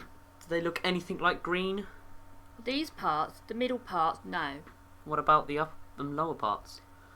Oh no, that's the bud. Never mind, don't No, worry not about the that. buds. The middle parts are all grey. Oh. Light grey, dark grey. Okay. And what about that little thing there? Oh, the flower is No, blue. not the flower. What, the the flower? the body bit. Oh, that's pink, and the wings are white. Okay. Yeah. All right then. That's Okay it. then. You can leave now. Right, bye. Bye. Yay, my mum showed up a second time. Let's give her another round of applause. No, that's enough. Not even one clap for you. You messed me up again. But that's okay, because we'll continue with the video anyway. By now, you probably know where I'm going with this, and if you don't, then you have no clue at all. It's like a 50-50 Marmite. You love it or you hate it. You know it or you don't know it. Basically, here are the 4 characters. There's the colours of the suits that my mum told me. But that can't be true. It can't be, and I'll tell you why. These 2 are imposters. One of them's purple and the other one's blue. But those colours are already taken. The president is purple and Louis is blue. These 2 colours are either not the right colours or they are not real people. They are clones. Let me go into more detail with this, starting with character D and the president and the fight for purple. This is character D and this is the president. One is intimidating, one is not. One is silent, one is a loudmouth. One is fat, one is skinny and tall. One is purple, and the other one's pink. I don't care what my mum says, character D is pink. And if he is, and I really hope he is, then I can move on with this video and explode your mind of magical colouriness, even though I'm colourblind myself. Wow, that's irony. If character D's suit is in fact pink, then that would mean that his favourite colour / Pikmin would be the pink flying Pikmin. Or as one of you said, the Pinkmin, which I think is really clever, by the way. And so I think that he's going to have a special element. Like, this will be a new thing in Pikmin 3, where each element is specific to you. Like, maybe, one of you said this also in the comments, character D could have a jetpack and could, like, fly up with the Pikmin. How amazing would that be? You could, like, fly over, like, a body of water to grab the bridge and make it, maybe. Or you could have all kinds of different traps and, like, puzzle pieces to do with flying, and that would be completely amazing. Of course, none of this is actually confirmed yet, but you know, we'll keep going because there are actually 2 more characters I need to go over. Let's start that right about now. Now it's character C time, but character C reminds me of another new Pikmin in Pikmin 3 trailer. Of course, there was only one other in the Pikmin trailer, right? Well, yes, that is true. But I think there are at least one more other colour hidden in Pikmin 3, but that is for the future. For now, let's focus on character C and the rock Pikmin. Right now you're probably thinking, well, wait, that doesn't make sense. Character C and rock Pikmin, they're not the same colour. They're grey, not green, as my mum said, but not so violently. But look at his figure. He's probably eating a few too many hamburgers, quite like the president. Probably a good mate of his. Might also be why he's in the military for a bit, you know. President, get in the military. Doesn't matter, that's another subject. But anyway, no offence, character C, but you remind me of a boulder. And since rock Pikmin are rocks and Pikmin I'm going to say that they're going to be your favourite character. I know, I can read minds. Woo! But there you go. What do I think his element is? I think his element is sinking. Or at least that's one of the traits he has. Imagine, think about it. Just rocks in general, they sink most of the time, unless they're like filled up with air or something. Or helium, that would be very interesting. Anyway, I think, like, there was a moment in the trailer where a guy was completely under the water and, like, attacking some poison squid thing. And if that was him, then that might prove a trait, but I didn't actually pay attention to who was doing it. But, you know, it's always possible. Because in Pikmin 1 and 2, the water wasn't that deep, so Olimar and Louie could easily just walk along it. But there you go, that's what I think. What do you think? And now let's move on to character A. And once again, we have an imposter, character A. But why is he an imposter? Because he's blue. And he can't be blue, because if he's blue, then he must be Louie. But he's not Louie. Louie is the only blue. Character A should not be blue. Or if he is, he's a different kind of blue. Now this took me ages to find and is still sort of rattling my brain now. But here is character A, as you've probably seen for like 30 seconds. And here is all the different colours of blue that I found on the internet for like 5 minutes. Now I'm going to, in a minute, when I have a look at the picture myself, I'm going to try and compare and see which one it's closest to. And maybe we'll find something interesting. Okay, after 10 minutes of staring at that picture, I have come to a conclusion, which has also been confirmed by my mum, but you didn't hear her this time because I wasn't recording. Shame, I guess. Besides, you wouldn't have heard much, she just would have said, that one, that was it. I've chosen this colour, Carolina Blue, which I think is the closest. It's not exactly perfect, but it's pretty damn close, so for now I'm just going to call them Carolina Blue Character A. Now that's a bit long, but yeah. So what's the big deal? Well, each character's suit has matched up with a Pikmin. So that means that there's a Carolina Blue, or something near as damn it to that, coloured Pikmin. But what could their trait be? I think that it's their element, their like hazard that they're resistant to is ink. Because usually you'd expect it to be a purple, which is possible, or black, but they don't have black Pikmin for some reason, which I am unaware of. So I think that the Carolina Blue Pikmin will be resistant to ink. Even though that might be a bit impossible since the squid thing was underwater. But you never know, maybe they were Carolina Blue Pikmin there, but like the water made them look normal blue. I don't know, it might be some like magical thing like, we knew this was happening, we showed you this the whole time, you never saw it. Except, you know, they don't sound anything like that, but you know. So I think that will be the end of the video, since this was supposed to be like 5 or 10 minutes and it's gone to 12 and a half. Whoops. So, to conclude, each character and their suit matches up with a Pikmin. However, white Pikmin do not have a character whose suit matches them. So there is one missing white coloured suit person missing from the revealness, which we may be seeing as a secret storyline plot. And there is another coloured Pikmin, the Carolina Blue Pikmin, who may or may not be resistant to ink. Unless maybe character A, who's in Carolina Blue, is the secret white Pikmin favouriter person, since his blue is a much more of a lighter blue, a whiter blue, if you may. But this is all just a theory, my theory. What would you say? Please put down in the comments. I love talking, well, not talking to you, but hearing what you say, because it's really interesting. Because it makes me feel that I'm not just some loner person in his room talking to a microphone and making video. So, yeah. So, I hope you enjoyed the video. I know I did. Because look at this. We're going to 1337 or 1337 minutes now. Just in case you wanted to know. So, yeah. I've been Dazz. You didn't really care. And I will see you next time. What's up guys, it's Dazz here, but you don't really care, and it's time for another video. But what should the video be about? Well, remember before I made that 40-long-minute video about possible storylines and plot lines? If not, there you go. Well, soon after that, I'm not actually certain what day I actually uploaded it, but close enough. On the 3rd, I got a message from somebody called Metanite56. Here's the message. Basically, he started talking, he or she, I'm pretty sure it's a he, started talking about all the things I might have overlooked and gave me suggestions, and he was hoping that this would hopefully help me with making a video. Hey look, it did! If you didn't notice, but you probably can. So basically I'm going to read through this message and then go over all the things that they talk about. Let's start that right about now. Meta Knight 56 says, I agree with most of your reasonings. However, I think you should consider the time length between Pikmin 2 and Pikmin 3. I know that there was not a big difference between Pikmin 1 and 2. However, seeing as how there are 4 characters that we don't even know or may know, these could be grandchildren of Louis and Olimar. That's a very good point, Meta Knight 56. I'm going to not call you Meta Knight 56 anymore. I'm just going to call you, right? I think that's actually a pretty good point.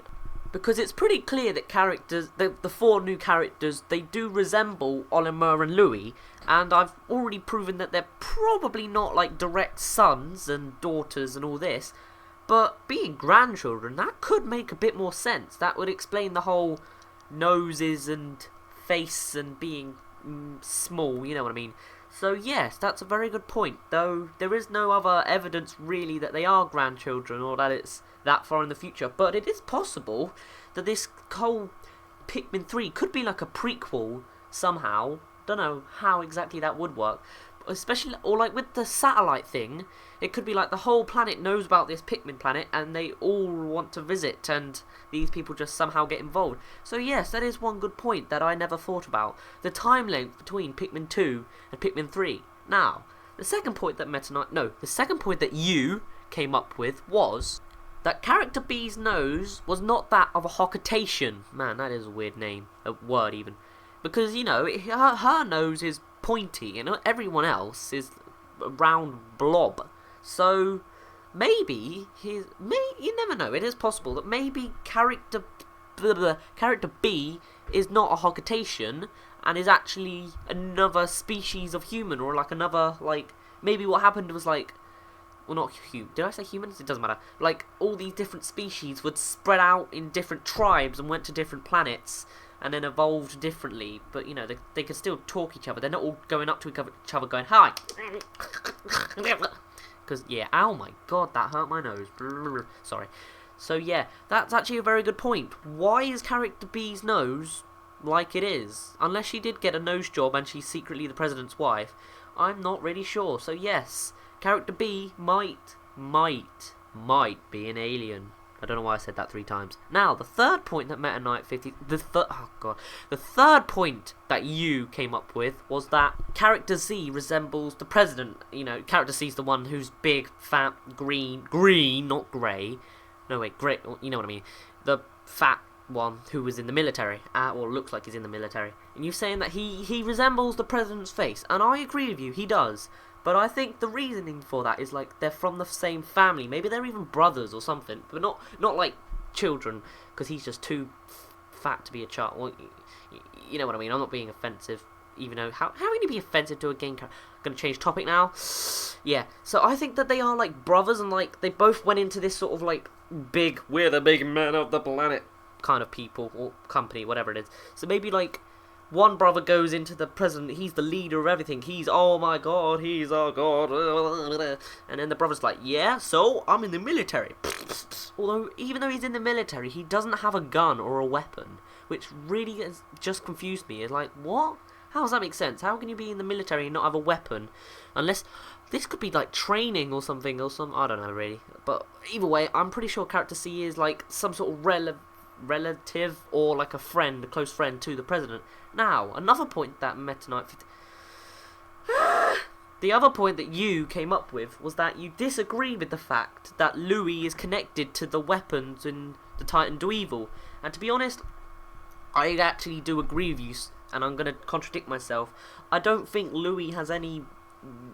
what's the word? Like, correlation to the weapons or anything. I was just trying to be real deep, dude.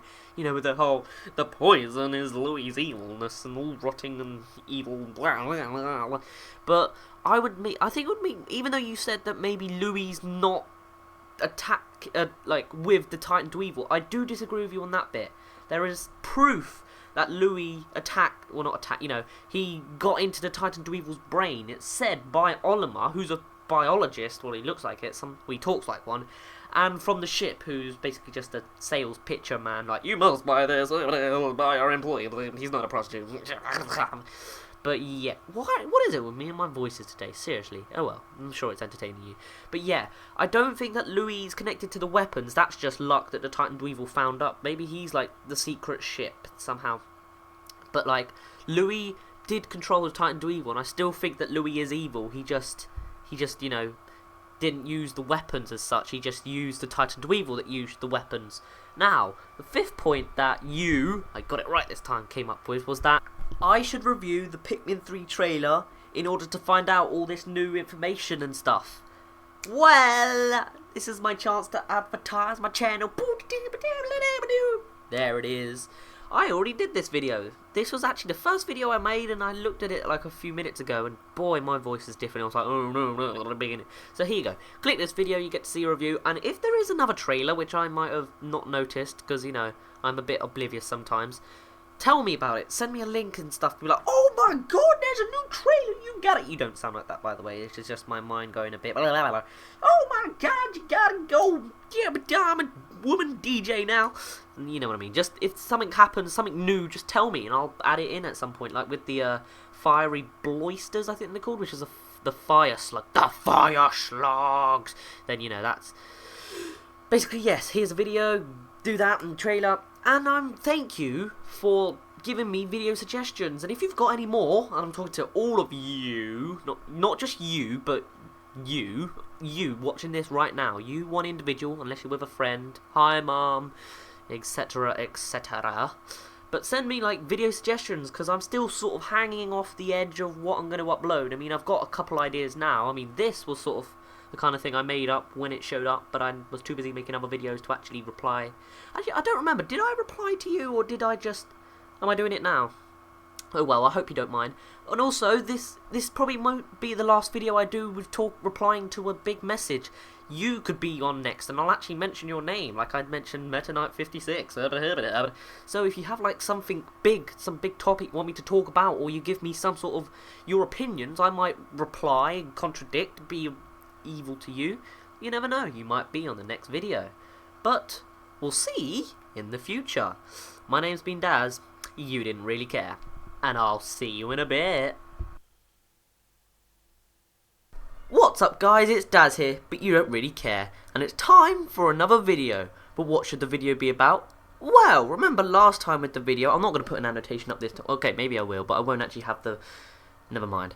But, I was talking about Meta Knight 56's message, and since that video I've gotten at least 3 messages, I think, which isn't a lot, but it kind of is if I'm going to base every video upon it.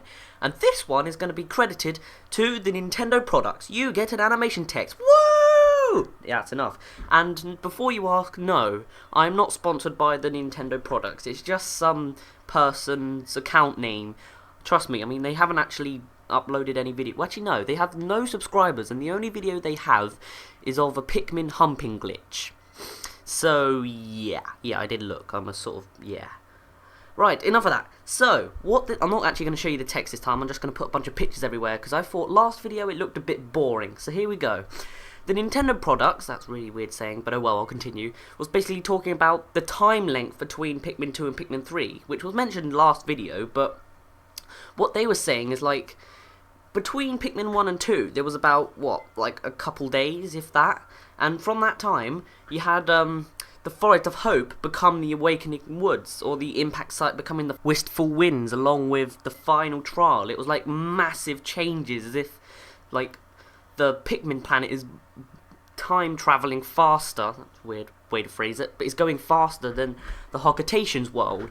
And if this big time gap's going to be so large between Pikmin 2 and 3, how much different is the Pikmin planet going to be? And, you know, there'll be some extreme natural changes, like, for example, you've got the king spots and the cap spots, something like that, you know, the massive mushrooms.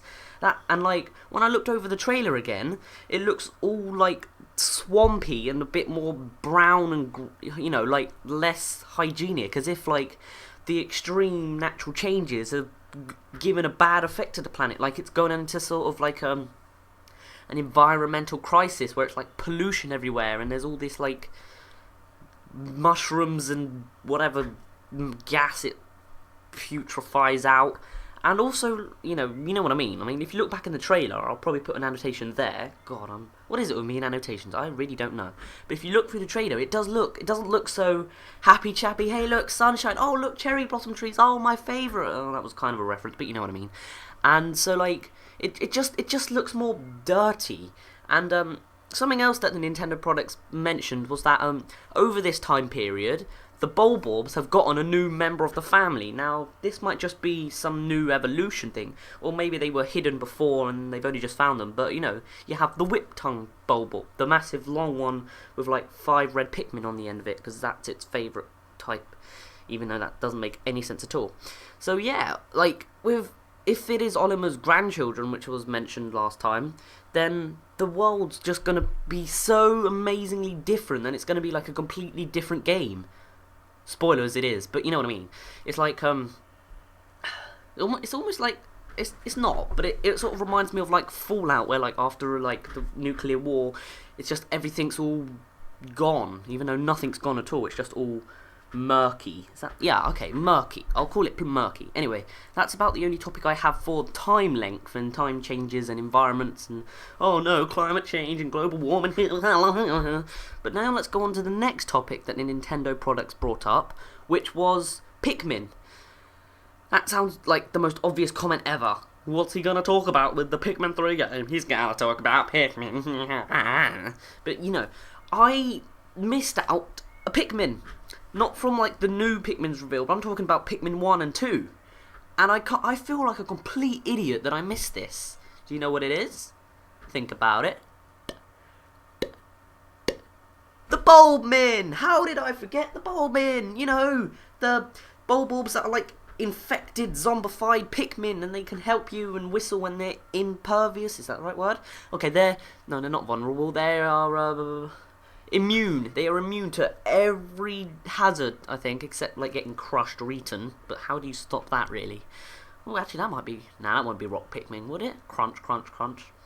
I don't know. But anyway, yeah, I actually did miss 2 Pikmin, because, like, you have the Bulbmin, and they are, like, the evolution of the other, like, Pikmin. The Parasite Pikmin, or the Parasiticus Pikminicus, as Olimar, I think he named them Parasiticus Pikminicus, which is what I'm always going to call them, by the way, but it sounds a bit slow. Yeah, it takes too long to say. But yeah, what Parasite Pikmin do? What Parasite Pikmin do is they bury their root-like limbs into, like, the nervous system of, like, the enemy they catch, for example, the Bulborb. Then they take control of the Bulborb, but the Bulborb's appetite, like, can't be stopped. It can't be suppressed. So then they become... As, like, they reproduce and make more babies, you get all these Bulbmin, and then you kill their mother, and then you whistle them, and then they help you, and then you leave them when you go away on the, cave entrance geyser thing, and they can't jump, so you leave them alone, and you're, like, the horriblest person that ever exists.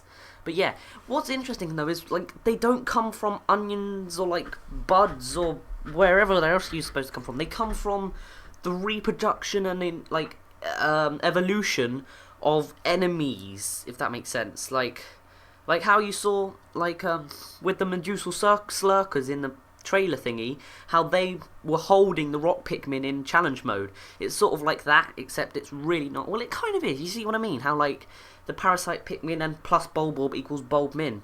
You know, yeah, I'm putting a bit of mathematics into this. You better be scared. But yeah, like, maybe the Parasite Pikmin could be military guy character C, I think it is, favourite, because, like, he's green, and I guess Bulbor's green? No, they're sort of red with white dots, but, you know, it could be, like, we haven't actually seen Parasite Pikmin, we've just seen the evolution of Parasite Pikmin, but, like, if they glow green when dismissed, then they probably will be, like, character C's favourite, but you know, if that is the case, then that means there's another missing character. There's the grey character that resembles a boulder rock thing, so yeah.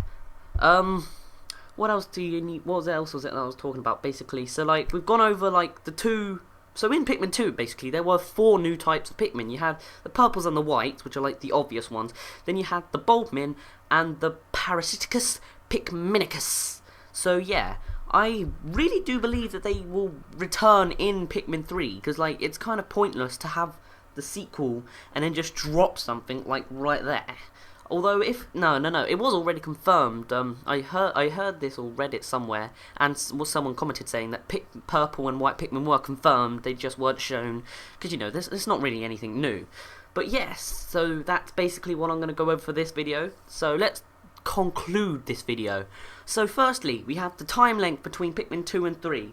If it is such a massive gap as everyone says, then and the planet's going faster than the Hocotation planet, then there's going to be massive environmental changes, possibly for the worst, and the Hocotations are the ones who's going to save the Pikmin. Because for Pikmin 1 and 2, it's the Pikmin helping the Hocotations. First they got Olimar off the planet, and then second time they were getting them treasure and money because they were all greedy. Hee. You see what I mean? And saving Louis as well, but you know what I mean. But who cares about Louis? It's the new Louis. No one really cares. He's just the, he's blah, blah, blah. And so yeah, time length would make a massive difference. And Pikmin, Bulbmin and Parasiticus Pikminicus. I'm gonna sneeze. Hold on a sec. Right, sorry about that. Gulp.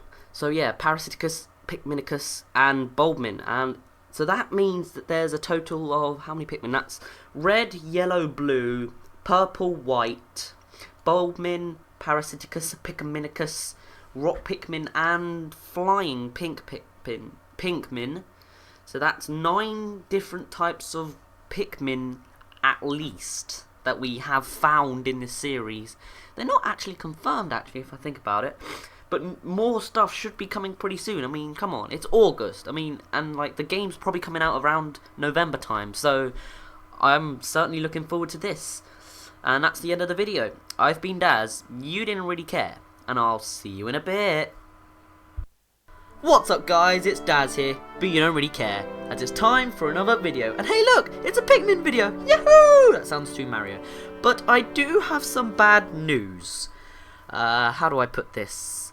Pikmin 3 is going to be delayed till after the Wii U release point. So like spring 2013. Wow, that's a big year. But yeah, so we're not going to be getting Pikmin 3 right off the bat, and I won't be able to do a Let's Play for quite a while now. Probably not until, like, spring. That was kind of obvious, but yeah. But let's not start this video on a down note. Well, we already have, but let's not keep it on a down note, and let's move it up a bit. Today, this video, whatever, we will be talking about treasures and ship parts in the Pikmin series. Let's begin.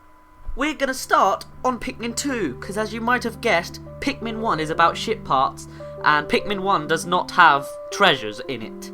So let's begin from Pikmin 2, and seeing how the treasures can relate to reality. The first treasure we get is the Courage Reactor, which is basically just a Duracell battery, so it's not really referencing much except a little energy source, so it's nothing too important to bring up. But I won't be doing the whole, every single treasure in the game like this, because this will take ages. I mean, look how long have I been talking for, like, just this one treasure, and times that by, like, what is it, like 103 maybe, something like that. So that's kind of a crazy amount, so I'm not going to do that. So what I'm going to do is I'm going to skip forwards to a treasure, I guess, that will be of some sort of relevance. Alrighty. Wow, that was quicker than expected. We only skipped one treasure, and that was the utter scrap. Anyway, this is the citrus lump. Well, not the exact image, it's just an orange, because I couldn't find the right image, but that doesn't matter. Why am I bringing up the citrus lump? Because it's in Pikmin 3, of course! Remember, in the trailer analysis video, I'm not going to send an annotation, you can just find it yourself if you haven't seen it already. But there you can see, like, loads of, well, not too many, like, citrus lumps, citrus lumps around, like, the area for challenge mode. So yeah, this treasure is coming back, and it's not the only one. Let's continue. Ah yes, the sunseed berry. As you could probably tell, it's another fruit, and more specifically, it's a strawberry. And why did I bring it up? The same reason as the citrus lump. It basically is coming back in Pikmin 3. There's nothing really that relates it to Nintendo. It's just a fruit that will always be in the Pikmin planet, I'm assuming, because, you know, fruits grow back. Well, you know what I mean. The Stone of Glory. Now, I hope this is incredibly obvious to you, but if it's not, I'll explain anyway what it is. It is the D-pad of the NES. Remember that console? Probably not. That's a shame. But oh well, that's all I've got to say for this treasure. It's just nostalgic Nintendo related product. Well, a fraction of the product anyway. Here we have the Cosmic Archive, and as you can probably tell, this is closely related to Nintendo products, because of the big words Nintendo written at the bottom. So yeah, basically it's a floppy disk, and you could literally download like games onto the disc and then play it, obviously. And then if you didn't like the game, we wanted to get rid of it, you could erase it off the disc and then buy another game and put it onto the disc, and it would be like only like a part, like not nearly as expensive, or not really expensive back then, but you know, not the full price of the game. So like it was a very good product. Not sure why they stopped it. I guess it just didn't have as much holding capacity like games today do. And also I've just got to say sorry for the bad cropping, especially on this one, but like I have to crop it manually using paint and a black brush, and it's really awkward, especially since I'm using my laptop and it's a touchscreen pad. But I'm going to stop talking about myself, so just, you know, bear with the images. Anyway, moving on to another Nintendo product. The Luck the Luck card. Yes, this Nintendo card is actually a Nintendo product back from the 1800s, because before Nintendo was a video game company who made Nintendo games like Mario and Zelda and all that, they were just a card company from the 1800s, as I've said again, and this is obviously one of their cards. It's like a blast to the past. So yeah. This is a video game console known as the Game & Watch. You know, that 2D stick figure guy from Super Smash Bros. Brawl? Yeah, that guy. It's nice of Nintendo to bring a console like this back.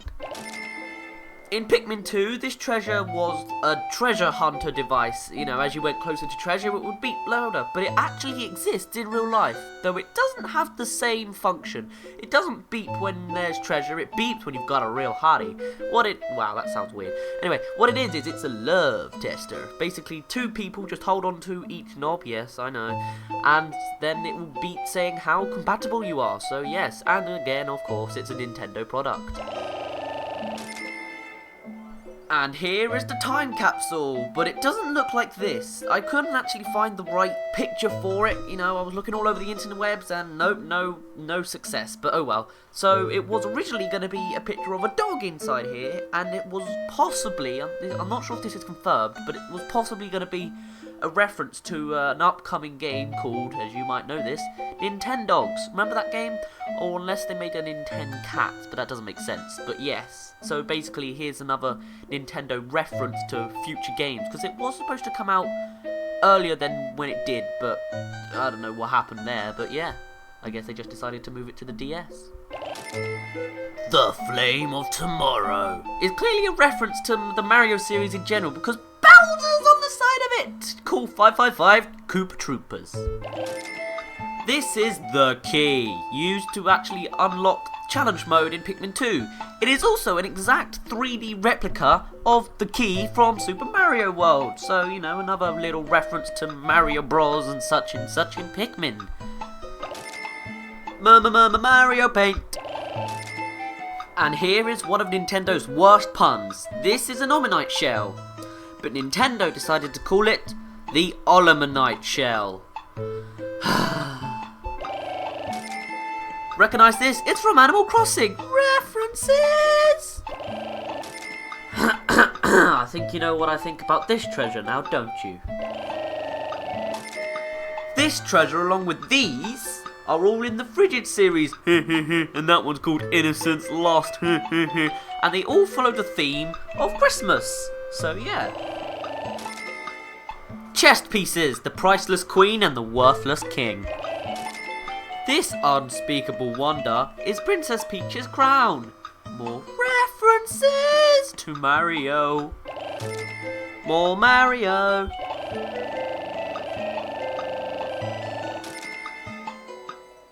And after all of that, we find the mysterious remains, and they actually are mysterious, but we actually can work out what they are. It's actually the claw to this box here. I've forgotten the name of it. There'll probably be like a text thingy there to tell you, but yeah. This was taken by an Emperor Bulblax, which obviously ate its claw off, and it's in the same cave, but yeah, I thought that was really interesting. Time for more. Another reference to Mario, however you're supposed to pronounce it, because here is a mushroom, it's called the grow shroom, and apparently if you eat it, you get bigger. Now where have I heard that? Nothing can beat my army of big Bessies, not even this doomsday apparatus. Well, I think you can see what Nintendo was going for here, but it's censored in the American version. In the Japanese version it was called One Hit Kill, and in the European version it was red, and it was apparently known as the ultimate drug, and the ship was warning you not to overdose. Oh no, totally not marijuana at all. Nope, no way, nada. Here we can see a section of the Blast to the Past, or Blast from the Past series, which is basically, on this section, is about Rob. Remember him? The remembered old buddy? Well, then that's the name of the head anyway.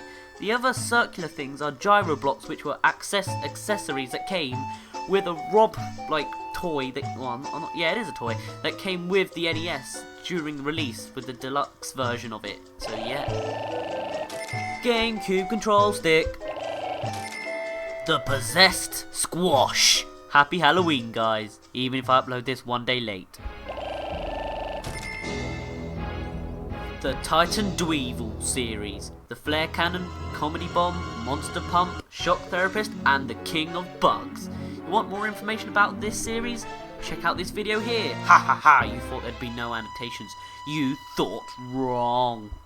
And on that note, it's the end of the video, so thank you for watching, and I'm sorry this showed up not on Halloween, even though I said Happy Halloween, but I'm pretty sure it's not going to be uploaded on Halloween. Have I said Halloween enough? Halloween, because it's 10 to 10 at night on Halloween, so I don't think this is going to be uploaded on time, but still, it's the day after, so, well, I expect so, if the rendering goes okay, which I'm sure it will.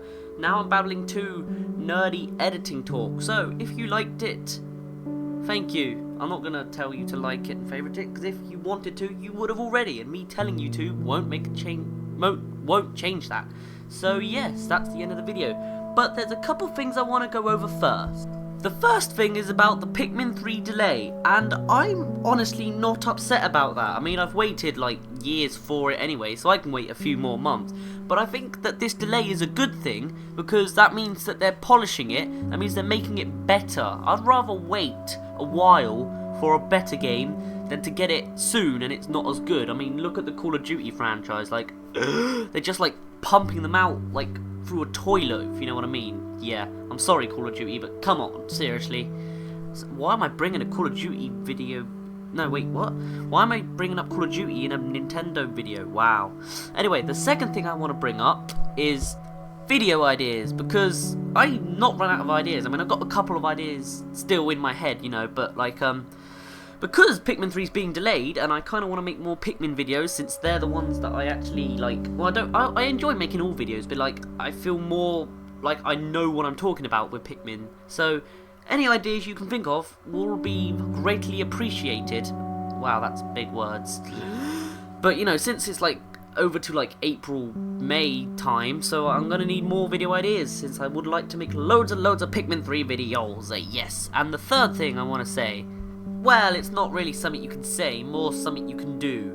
It is, of course, the text animation I was supposed to give out months ago for Mario 12. Woohoo! Wow, this video's gone for over 12 minutes now, so I guess I better wrap this up. My name's been Dazz, you didn't really care, and I'll see you in a bit. What's up guys, it's Dazz here, but you don't really care, as it's time for another video. And what should the video be about? Well, I recently got a message from the Dopen. I don't know why I gave him that voice.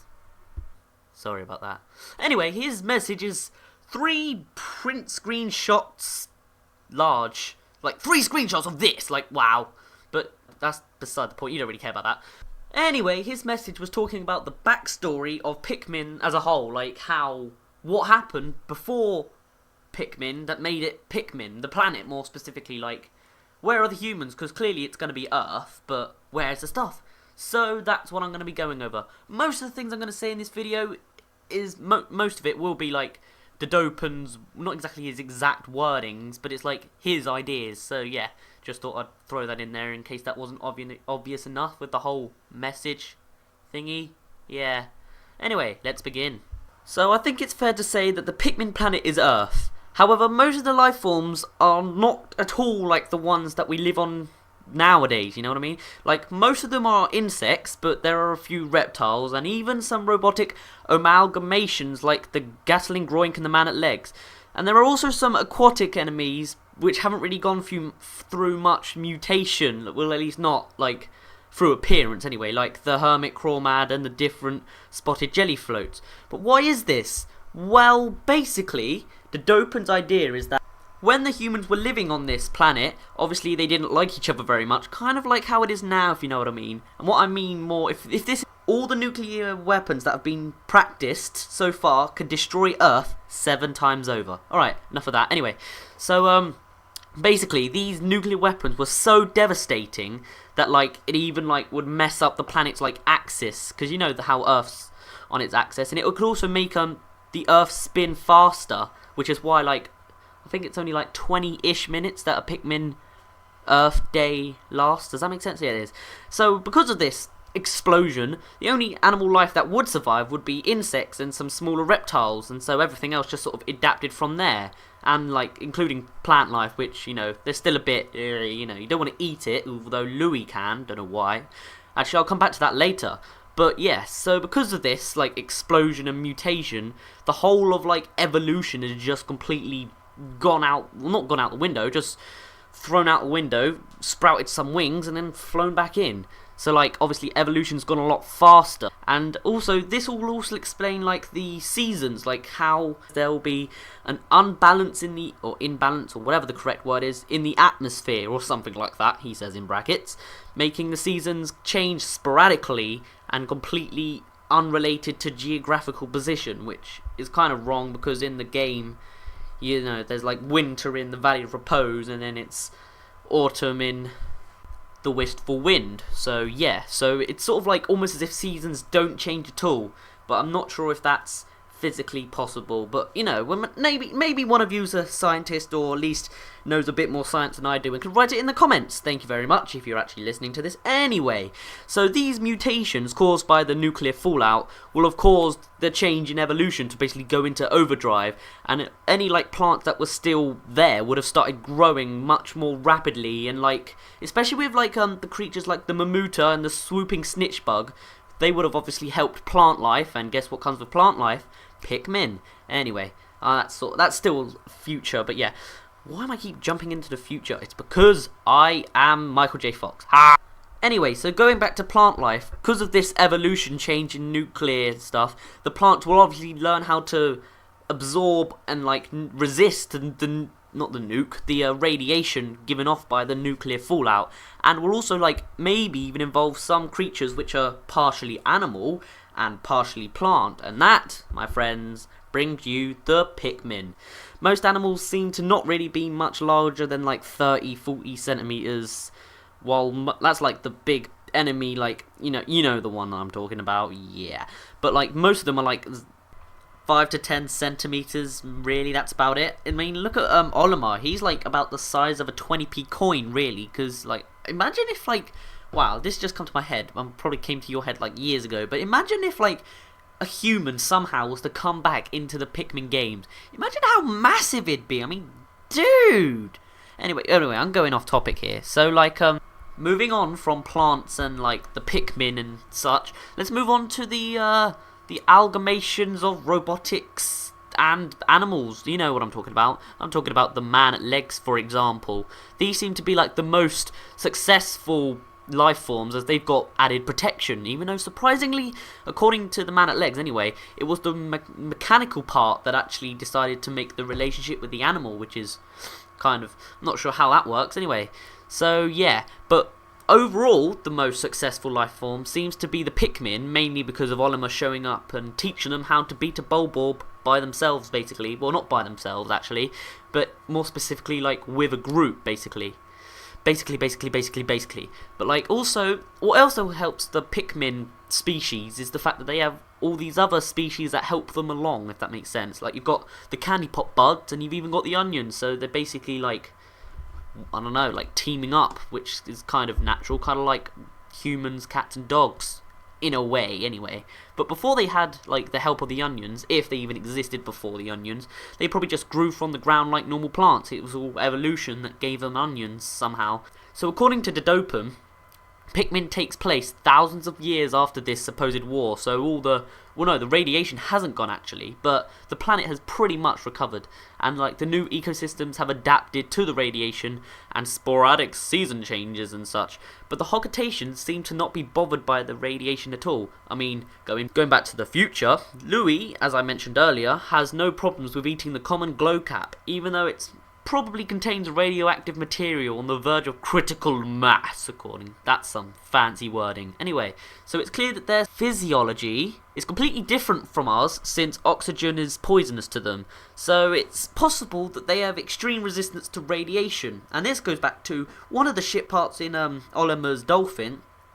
He said that it randomly went off, and in real life it's actually an indicator of radiation, but it could also be an indicator of oxygen. So it's sort of, and I think in the Pikmin game it's always like really high, so obviously there's either lots of oxygen, which makes sense, or there's a lot of radiation, which also makes sense. So yes, I'm sort of tying this all together. You see what I'm doing there? Just tying the knot, but without the kiss. Anyway, so when Olimer first encountered the Pikmin, he was very dominant, forcing the Pikmin to help him, while also helping them coordinate and flourish. Although actually I'm going to contradict you there. The Pikmin are willing to do it. Olimer just sort of found them, and it just sort of worked. I don't really think he forced them to. He's not like, get back in your I don't know, I'm not even going to go there. Anyway, so as well as battling for their main rivals in the ecosystem, the grub dogs, this combined with the fact that he didn't really pose a threat made the Pikmin accept him as a life form, and obviously any new Hogatations that show up, which wanted to engage in a symbiotic relationship with them, like so many others. So the Pikmin this also helped the Pikmin, as they had like relationships with the Hogatations, which were like us, but really small. Now, the Dopin's guess is that the trip between Hogatate and Earth takes a week or two, which would explain the drastic change between Pikmin 1 and 2, but thanks to Nintendo logic, it doesn't change when you leave to Hogatate to give back the treasure, but you find out Louie's missing, and then you go back and nothing's changed. But hey, that's Nintendo logic. Of course it hasn't stopped. Anyway, so that's basically it for this whole backstory of evolution. And I think, well, the Dopin thinks that it does answer most of the questions about Pikmin 2 without leaving too many plot holes. I think the only problem was the whole Nintendo logic, but you know, Nintendo logic kind of makes sense of the whole Nintendo logic, you know? Does it sound like I just audio taped that Nintendo logic? I don't think it did. Anyway, so most of those can probably be explained through retconning and game mechanics. Okay, there are some enemy types worth mentioning though. The blowhogs seem to be the only type of enemy related to mammals in the actual game. They probably evolved from small rodents, I know, isn't that just lovely, that survived the war, of course.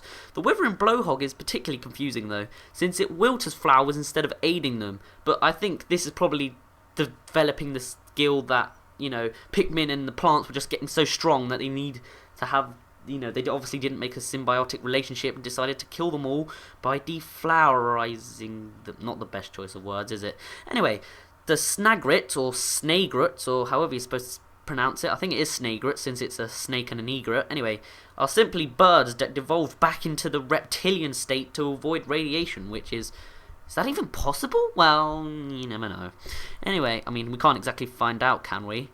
The Mimute might have been created by man, more specifically by people who created the devastating results of the war, and created a life form that would help to restore the planet to its former glory after it was over. They might also have been sent by aliens for the same reason. Okay, or maybe they just evolved to help plants like everyone else, I don't know. And now, the one that's really confusing. The water wraith it can be anything really. The simplest explanation is that it is simply the next evolutionary stage of the Gulix, but the Gulix was always there. You could always like walk into it and such, but like the water wraith is like in two different dimensions, so it's really weird really. I guess it's just something that popped out of Miyamoto's head, you know, it's like, here you go, water wraith, blah, blah, blah, blah. It might also be actually a wraith, a physical form created by human who lost their lives in the war. It might even be a toy gone wild. Not gonna comment. This one is just too weird to explain, so let's move on. The Smoky Prog, remember that from Pikmin 1? It might be some kind of corrupted life form completely destroyed by the radiation, spreading pollution everywhere, according to Dodopen. It might even try to purposely return to its planet's former ruined state, which is why they target the Pikmin, them being an important part of the ecosystem. And also it turns out, the Smoky Prog came from a massive egg, like everything else, almost, I think. Stop thinking, Daryl, really, just stop. And it actually would have become a Mamuta, so it's basically like the unborn fetus baby of a Mamuta somehow. So somehow a frog turned into a blob, not really sure. So maybe it's because it's obviously a corrupted life form.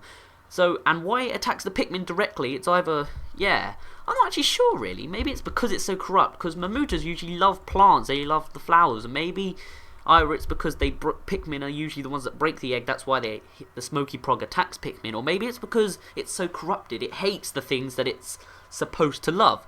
So that's basically the end of it. Let's hear your thoughts. He's actually saying, Dodopen's actually saying that to me, but I'm saying it to you. Let's hear your thoughts about the backstory of the Pikmin series.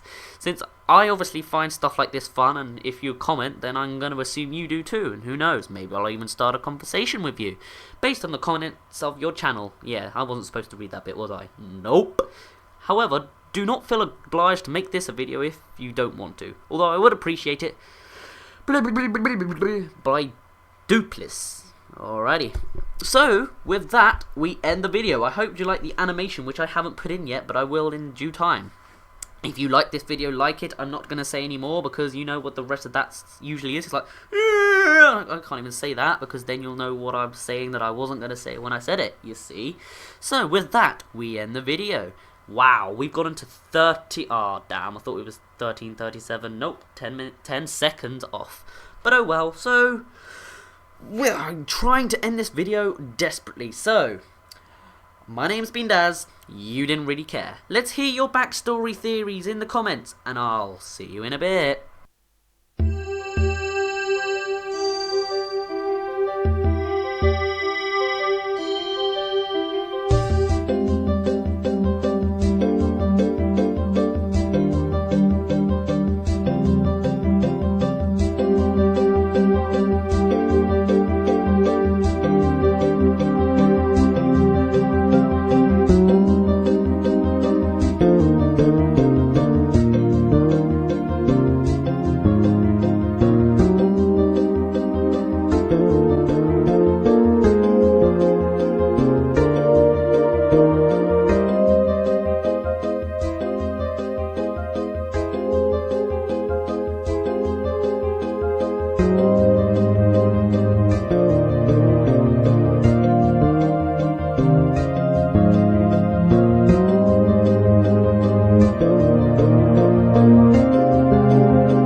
up guys, it's Dazz here, but you don't really care. And I've been away, so I missed the footage, but that's okay because I'll analyse it now. Let's see what I can find.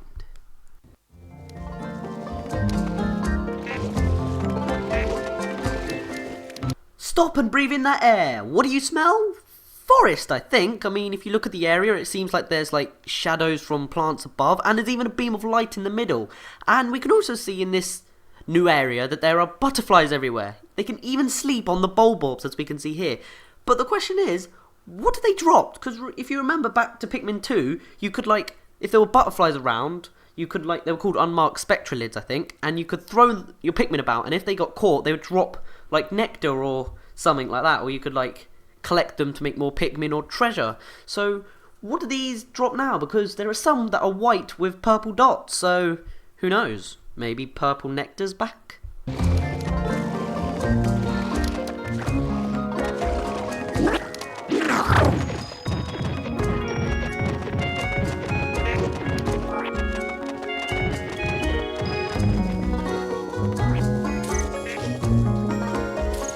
Here we can see the Skitterleaves are back, but we saw them in the trailer before, but before there was like a brown version that could kill Pikmin. These ones seem to be harmless, so I guess it just depends on the area and what type of spawn.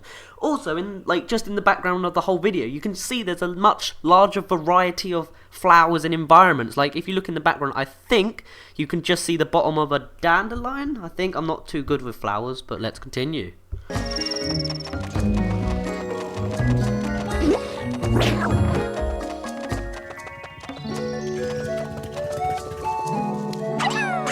Here we have a brand new enemy. It's some sort of crab thing with one massive claw and one tiny little one. Kind of like the chargers in Left 4 Dead 2. Anyway, apart from that game, let's move on to... It sort of looks like a green and purple garlic. Like that's its body. So it's really maybe like another evolution of plants around you. It seems to rest in water and wait for its prey, the Pikmin, to show up so it can run out and attack you, and it uses its claw as a massive shield. I am a samurai warrior! And the weirdest thing about this enemy is, I mean, it's pretty normal attack where it can hold your Pikmin, I think it's only 3 at a time, like the Snagrets, by the claw, but it can also blow bubbles, which throws Pikmin everywhere, like crazy, and it can even attack, you can probably tell, but it even can attack the character, and if the character's gone, well, it's just mayhem from there, isn't it, really? This motion also looks like it could be like a new transport, like a puzzle that you need to use. I also thought maybe the magenta flying Pikmin could actually save you by flying up and popping you out the bubble. Anyway. Here we can see that the lights are much more effective in the game, and it might even be some sort of cave-like thing. And we can see these mushrooms, I've forgotten their name, but they seem to be activated and show you what's around you. So it could be more of a tactical play, like you have to run ahead and light them all so you know what's chasing you. Oh Lord, save me! The rock Pikmin don't actually latch on to their enemies like the normal Pikmin do. They just bounce off, run back and smash into them again. So this could also be seen as like they're more stronger in a way, because they have more of a tactic. Instead of just holding on and headbanging, they run up to them and they run away, sort of. Here we can see that the whistle has changed. Now, if you hold down the whistle button, you can summon this beam of light to, I guess you can now whistle Pikmin on higher ground, like on top of enemies, ledges, or even flying Pikmin. Though I don't know if this is an actual upgrade of the whistle that you get on your journeys, or if you're just born with it. Well, that's a weird way to phrase it, but you know what I mean.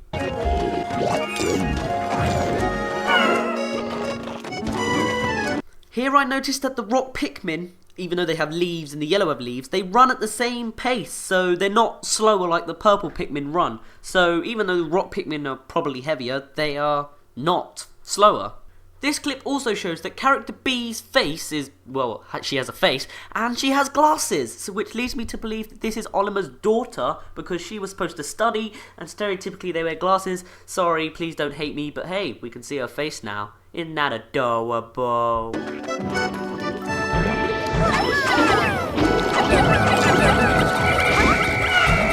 back, and they don't seem to have changed much. And I've only just noticed now that the area seems to be quite the forest naval-like feeling to it. Also from this clip we can see that character B, you know how you can throw characters, they actually will attack your enemies. They don't exactly latch on, but we can see her attacking the enemy from the side. Yellow Pikmin dance party!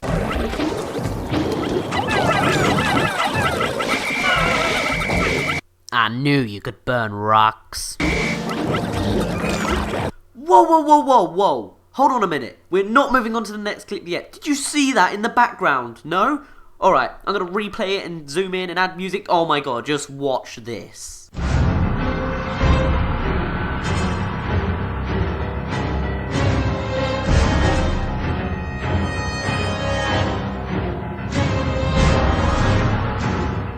Damn, those rocks be invincible, bruh!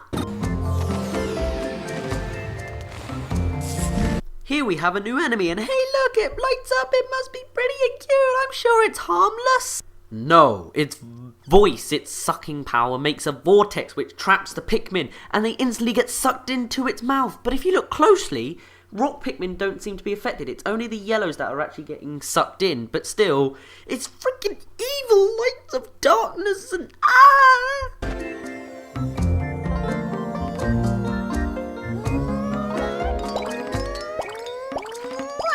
What I really want to talk about is how when you skip through the Pikmin, you can actually see where they're going to land, so you can actually aim more accurately. And also, when like the girl is chosen, she sounds, well, just listen. Girl is between Olimer's wife and Olimer's daughter.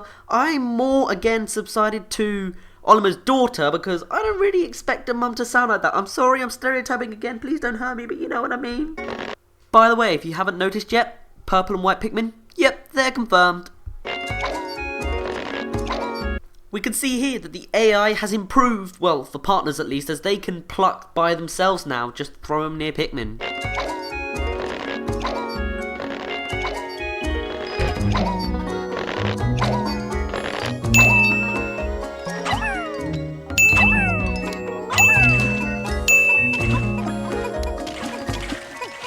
Here we can see that the water is actually deep for once, so Pikmin won't drown in water that reaches their ankles. And also I noticed when editing this just now, there's an animation that you jump into the water instead of just falling off it. It's sort of like a Legend of Zelda thing there.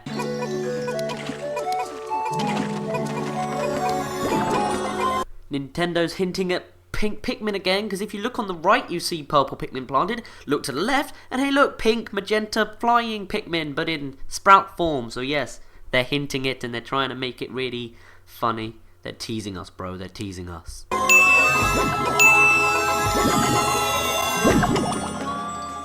Well guys, that's it. I'm sorry that I was 2 weeks late, but well, you know my excuse. So instead, I've got some extra things that I wanted to say, but it didn't really fit with the whole analysis bit, so I'll add it in now. Evil butterfly watches you die. I'll go over what I wanted to ask. Basically, if you look on the ship, you can see there's something spinning underneath, and I wanted to know, what is it? I paused it, I zoomed in and everything. I can't tell what it is, so maybe you know. So here you go. I'll slow it down and maybe even add some framing shots. That was weird. And with that, we end the video. So, hope you enjoyed, and I'm sorry I'm 2 weeks late again, but you know, you know what I mean. So, yeah, my name's been Dazz. You didn't really care, and I'll see you in a bit. What's up guys, it's Dazz here, but you don't really care, as it's time for another video. But what should the video be about? Well, I've gotten yet another message on theories, this time focusing on the characters again, though I can't tell you who it's from because apparently I copied and pasted the message, but not the actual sender, so sorry about that. In this message there is obviously a theory, but also questions at some point. Right. Let's begin. Let's say under the assumption that in Pikmin 2, Nintendo was a bit lazy and didn't want to make more characters, so they used Louie and Olimer as a base for all characters in the game and in the mail as well. So this would mean that although Olimer's son does not look like how he does in Pikmin 2, he is still quite possibly the character in this game. That to me sounds pretty legit. And all signs do show that Olimer's son should be in this game, like, you know, with the whole, "Daddy, take me with you!" Yeah, he doesn't sound like that, but you know what I mean. Right, from left to right. Hey look, new characters again. I'm sure you've seen them before. Anyway, so D. Louis' son, brother, cousin, or some other close relative, maybe. These are just like what they may be. Olimer's son. Okay, that's it. Apparently, the writer is so sure about it, it's narrowed down to just one. And I hope this is true. That's the sender, not me. Well, I guess me too, but the sender mainly. B. Olimer's wife or daughter. And C. Either directly the president or someone related to him. I will go through explanations in alphabetical order. A. Olimer's son. Well, he doesn't look like Olimer, unless he's lost a few pounds and gotten smaller. Though we don't know how strong the gravity is on the Pikmin planet, it might have made him smaller. And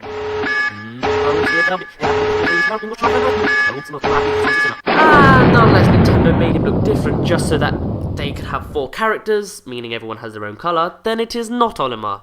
Who's close enough to Olimer, but shorter? Olimer's son, that too. Unless Olimer's old man has been trying that anti-aging cream that Ash has been using for 10 years. Not only has his son taken interest in his old man's job, as I've known, and probably maybe he legitimately joined his father's work, it's not impossible, assuming that the Pikmin planet is unknown to the Hockatations, then he would know more about the planet as he's a Spained? You just got Spained, son! He's a trained specialist because his father tells him about it, so he would get the job pretty easily. B. Oh, no. Olimer's son's not going to a dangerous planet far from home alone. Is not safe. His mother would not stand for this, so maybe she went there to personally escort her son and make sure he's lovely and safe and he's wearing his coat. Though if it's the daughter, it may be just the same reasons as the son. Besides, if your brother went to another planet, I'd think that was pretty unfair. And do what it takes to go with him. That seems pretty legit, but I don't have brothers or sisters, so I don't really know how that feels to, feel jealous and want to be someone else and feel really depressed because I don't have brothers and sisters. It's just me in this little room all by myself. This is on both of the above at one point that the family becomes rich from money made by Olimer. Another reason the kids might have gotten a job at Olimer's work is that they are attracted to money. Getting a job at Olimer's work would just make them rich for the rest of their lives. That's the selfish reason. The sorry reason? If the mother came with her son, it might also be because, as the owner of the house, while Olimer was away, she handles the money. And at the end of the game, she ends up wasting more than she should have, and feels sorry and tries to repay the debt on her own. In fact, this might explain why Olimer isn't in the game. No, Olimer, don't go, it's my fault, we're in debt. Something like that. C. We can't just let untrained people go to another planet. Olimer's family may know more about the planet than anyone else. But they still need to be trained.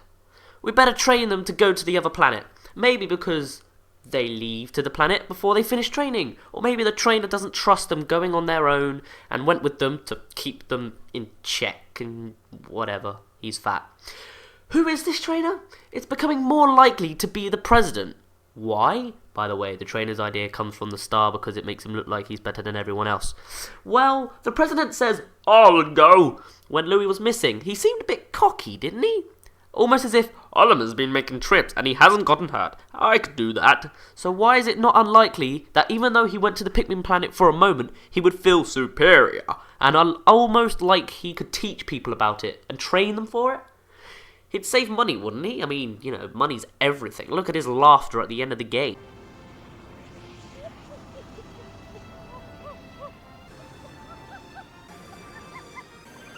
Not having to get another person to do the work that he thinks he can do on his own. Besides, he's already gone in debt once. He has to manage his money wisely. If you want something done right, do it yourself. D. Well, there's not much I can say on him. He looks a lot like Louis, but there's no way it's him. It looks close enough to be someone related to Louis. Maybe Louis has kids, or a brother, maybe a cousin. There's not much you can say on this guy. It might even be a classmate of Olimer's son, which doesn't sound bad. Nintendo would give him an opposite like they did in Pikmin 2. They wouldn't make him his opposite old from him, so a classmate would suit it about right. Did that make sense? Question time! Why 4? The president wants money, doesn't he? He realised how much money Olimar and Louis got on their own. It would make more sense to just send more people. Only 4, so maybe he... oh well, at least you don't have an army going. Or do you? Why are Olimar and Louis missing? They are already good at the planet travelling, so why did they not join in this expedition? Olimar's reason is already said. The family feels bad for losing money, so they let him go on vacation. And do his work for him. Louis seems to have no reason. Maybe the president wanted to avoid a possible lawsuit from leaving Louis behind on the planet, though I doubt this is true because Louis probably enjoyed the company of bugs. I mean, he's now the king of bugs, so why would he hate it? It is possible that Louis' granny may have forced him home. Maybe granny's not, or she seems. And on that note, we conclude the theory. There was supposed to be another message that went along with this that wasn't really like a theme like the characters were, but I never got it, or I deleted it, or I wasn't paying attention. So now I'm left to end the video awkwardly with another violin playing, because I'm really crap at ending videos. Anyway, I've been Dazz, you didn't really care, and I'll see you in a bit. What's up guys, it's Dazz here, but you don't really care, as it's time for another video. But what should it be about? Well, lately I've been bombarded by theory messages from you guys. Thank you by the way, but you know, feel free to send more. But I haven't actually been able to make a video focused around my ideas. It's always been yours lately. So, I'll do one now. This video will mention the Pikmin timeline. Now, this has been mentioned a couple of times in the comments before, and for a while I've actually believed it to be the most explainable reason for Olimar's absence, so I'm not really sure what I think about this one. It's more than possible. I mean, let's go through it now. Remember the Zelda timeline? From there it showed 3 possible timelines of, well, you know, the Zelda storyline, 2 of which could not possibly happen at the same time, or at least in the same universe. So, the Zelda timeline supports the multiple universe theory. What's the multiple universe theory? Well, basically, every possible outcome of everything to ever happen has its own universe. So, if you had to consider wearing blue socks or red socks this morning, because you're cool, there would be 2 universes, each with the other outcome. Confused? Fine, I'm not very good at explaining. So just check out this video, it's not mine. Oh my god, I know, I'm not self-advertising this time. And it might explain things better than me. Why am I blubbering about this? Well, remember this?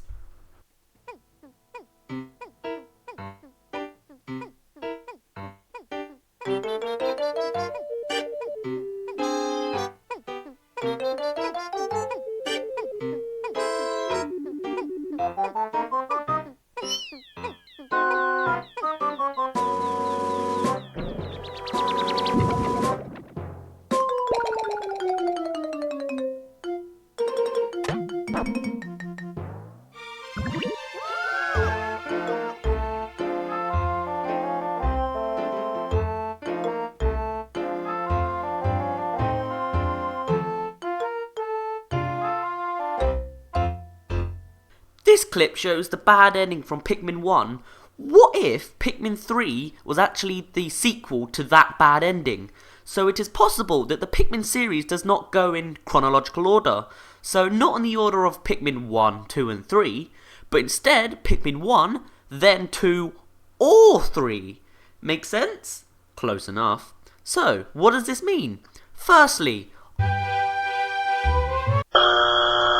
Olimar wouldn't leave because, well, you know, he's a bit, guys, I'm in Pikmin! Because of this, Olimar's family would be distressed if they find out, but we'll come to that later.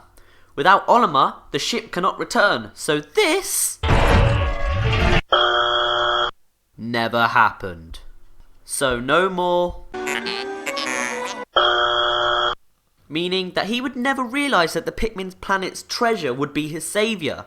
The president would remain in debt. But what about Louis? Well, he still ended up nom nom nom nom nom nom nom nom nom nom nom nom. But he got away with it, and probably continued work as usual, keeping his secret. Though, if the company is in debt, how much longer would his job actually last? Louis would never be sent to the Pikmin planet with Olimar, so that would mean no more bug eating, no more alone on the planet, no more Titan Dweevil trivia, no more King of Bugs, no more evil. Or is there not? I mean, if I was Louis, I'd be pretty angry that I wasn't surrounded by bugs, thought of the King of Bugs, and possibly have control over a massive Titan Dweevil. We don't even know if leaving Louis behind was a, oh my god, I'm gonna die! Or a, I believe I can fly, poorly for Louis.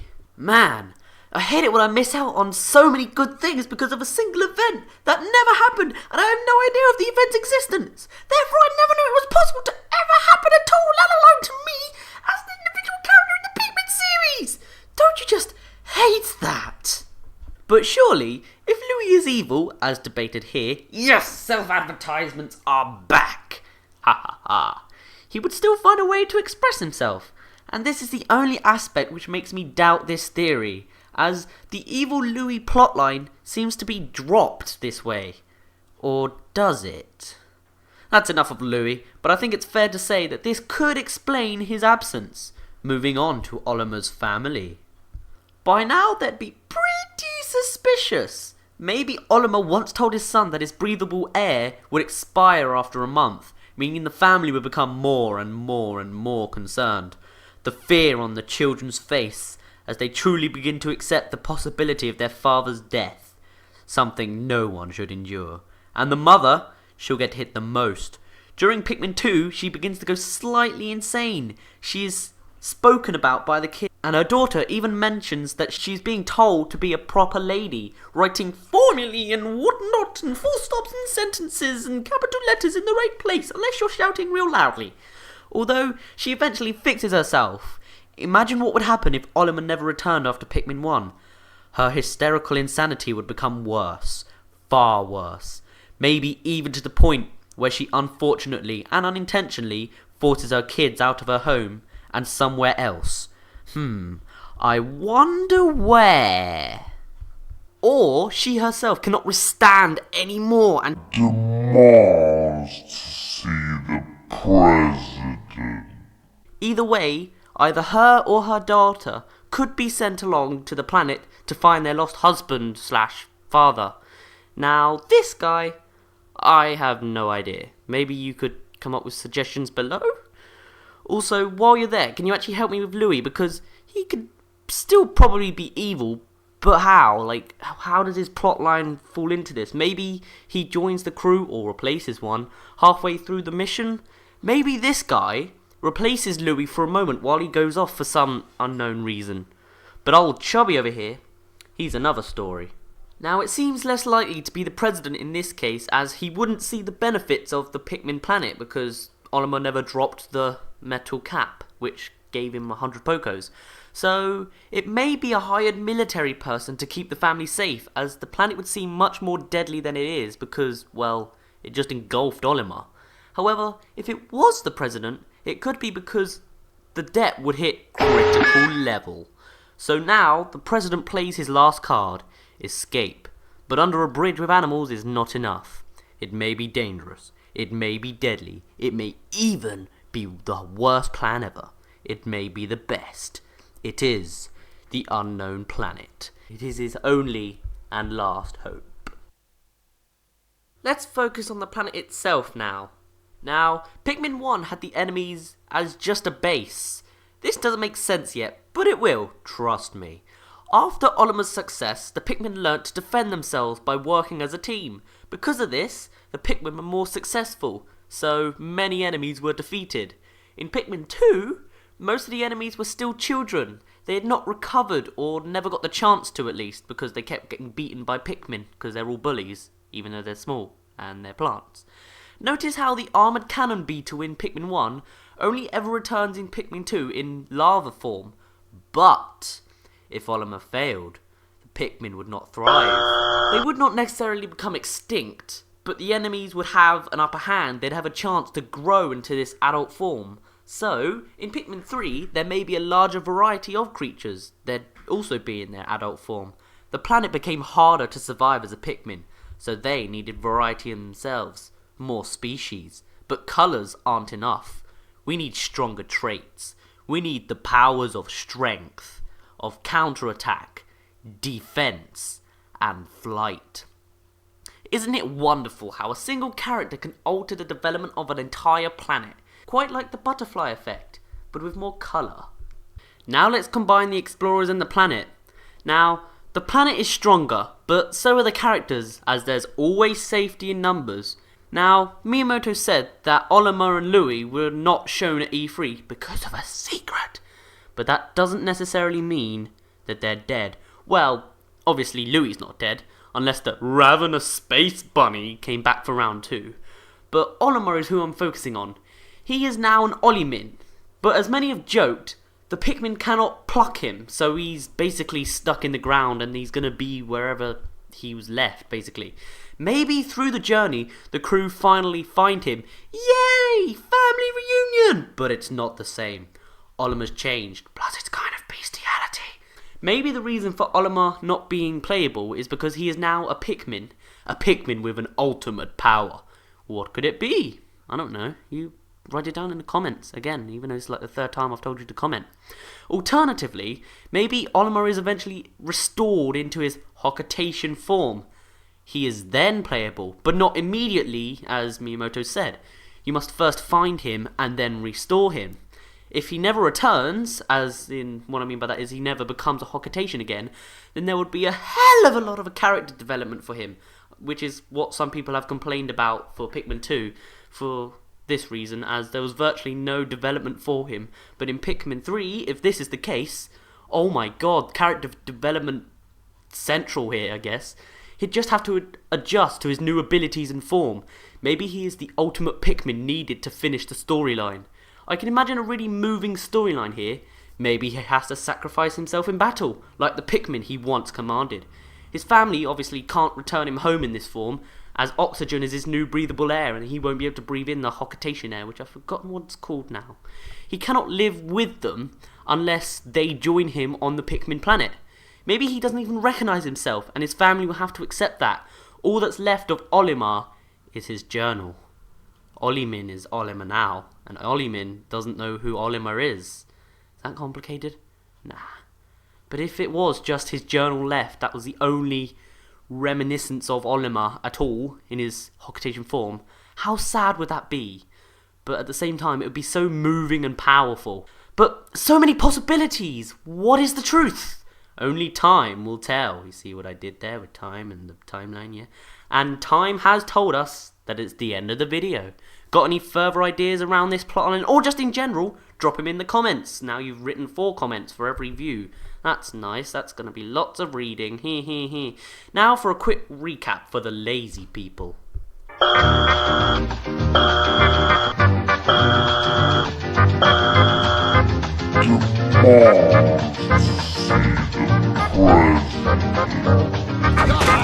Want the present? And this is when I shout, run away! Roar, strength, counterattack, defense, flight. Olimar! Olimin? So sad. Recap. Demand to see the president. Want the present? And this is when I shout, run away! Roar, strength, counterattack, defense, flight. Olimar! Olimin? So sad. Recap. Demand to see the president. Roar, strength, counterattack, defense, flight. Duh. Doesn't make sense? Click here, you lazy people. God, what are you doing skipping through my video, you bitch. And with that inception, we end the video. I hope you enjoyed. My name's been Dazz. You didn't really care, and I'll see you in a bit. What's up, guys? It's Dazz here, but you don't really care, as it's time for another video. But what should the video be about? Well, this one's gonna be a little bit different compared to the usual ones, because I plan to make this like an open for discussion video. So like, the majority of the video is going to be in the comments. Am I even making sense anymore? What is wrong with me? But right, so I was going through the Pikmin wiki, as I always do, like Pikmin 3 and stuff, and I came across this. New Pikmin, currently 2 new Pikmin types have been seen, blah blah blah, we know this already, Rock Pikmin and Pink Flying Pikmin. And according to a woman at the E3 show floor, there will be additional Pikmin that will be discussed, blah blah blah, that's probably the Pink Pikmin, blah blah blah. And then I found that it was updated a little bit, and it said, stated in an interview that there will be definitely more Pikmin than the Rock Pikmin. And I thought to myself, well, yeah, that's pretty obvious, that's the Pink Pikmin, what else is it going to be? And then, this last paragraph basically inspired this whole video. It could very well be a possibility that orange, green and cyan Pikmin may appear in the game also.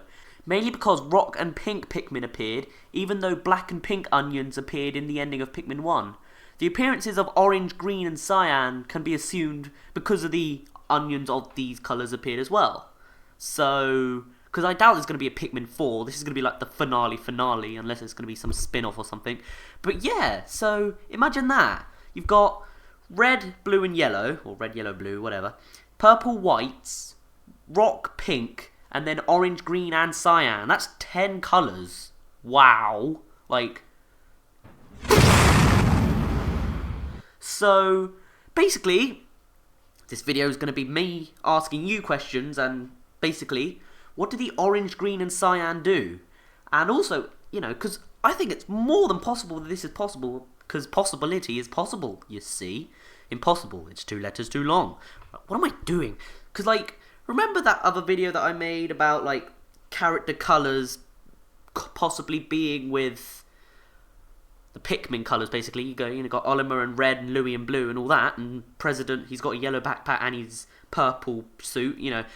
Well, with the 4 characters, we said that character A was going to be Carolina Blue, or Cyan, close enough, I think. I'm colourblind, leave me alone. But, like, and you've also got, like, character C, the big fat military man, he's green. So, that's possibly involving green Pikmin. But there's still no white character and no orange character. But, so what do you think? Like, do you think it's either these characters are there, or do you think it's just you know, just making up stuff and see what, you know, just hoping stuff? So now let's go into more detail of what these Pikmin are going to do. So we've got orange. I need to think of ideas, don't I, first? I have no idea. Give me a minute. Okay, so after a bit of time to think and going through a couple videos, I remember that the Bulbmin are like, well, they're like a Pikmin, so maybe they're already the green type, so they can... What do the Bulbmin do? They have every single possibility of evolution. That doesn't make sense. Like, they have nothing to worry about other than getting eaten. So maybe, you know, because it appears that rock Pikmin can't be eaten, as he showed, like, in the latest gameplay they've showed. None of the rock Pikmin were getting sucked up, and the rock Pikmin can't get crushed, because there's been times when, like, the ice crystals have landed on them and they haven't died, so that's not really going to be a thing. So, like, so that means that there's only orange and cyan to think about, and my first guess would be that cyan would be ice, but that's already taken by rock Pikmin. Jeez, Rock, you're being greedy already. Jeez. But something else that I've noticed is that every Pikmin not only has, like, an elemental trait, if that makes sense, but, like, a physical one. Like, the reds had noses, the yellows had ears, the blues had gills, even though they were mouths, but whatever. The pink have wings, the rocks have, well, you know. The purple are just fat and hairy. That's a nice image. I'm not going to Google that. Oh, yes, I did. The white are just small with red eyes. What else can there be? How about a tail? But why? I have no idea. Maybe it's, I would say it would like a counterattack for if you get crushed, but then that could be already taken by rock since they can't get crushed. Or maybe you know, if they have a tail, they can still die from the crush, but they might hurt. Like the white Pikmin, when they get eaten, they like poison them. So there's that. But what other traits can a thing have, like a Pikmin have? I'm trying to think. I'm looking at all my body parts now, thinking, what else can I have? Like, fingers, Nah, not really fingers. See, this is why I need your help, because I have no idea at all. Like, look at me. Do I look like someone who knows what I'm doing? Actually, you can't see me. What am I talking about? But, yeah. What else can these Pikmin do? Because what other elements are there? Like, I was thinking, going back to Shaolin Showdown, my childhood cartoon thingy, you've got water, fire, earth, and wind, and, well, that's already taken by, you know, red and blue, pink, and which one's earth? I guess purple or rock. Could be either. So, this is like an open for discussion video comment thing. So let's say that there are 10 colour Pikmin, and we already know what, like, 5, 6, 7 of them do. What about the last 3? If it's Bulbmin even, actually we might know. Right, maybe there's 2 or 3 that we don't know. What do you, as a individual viewer watching my video, think? You know, think about the creativity of just Nintendo. You got to involve Nintendo logic in this. It could be the most outrageous thing in existence. I mean, look at the Raging Bloister. What is that? That's like a slug, aquatic, mooing cow with a thing as a... It's Nintendo logic, okay? So anything could happen. Absolutely anything. So just write down in the comments and just come up with ideas. And then when when the game does finally be released, that made perfect grammary sense, then we can just look back at this and think, oh my god, we're such idiots, ho ho ho, I'm Santa, and find out that we were actually all idiots the whole time along. But so we'll just find out, let's just burst out all these theories while we still can.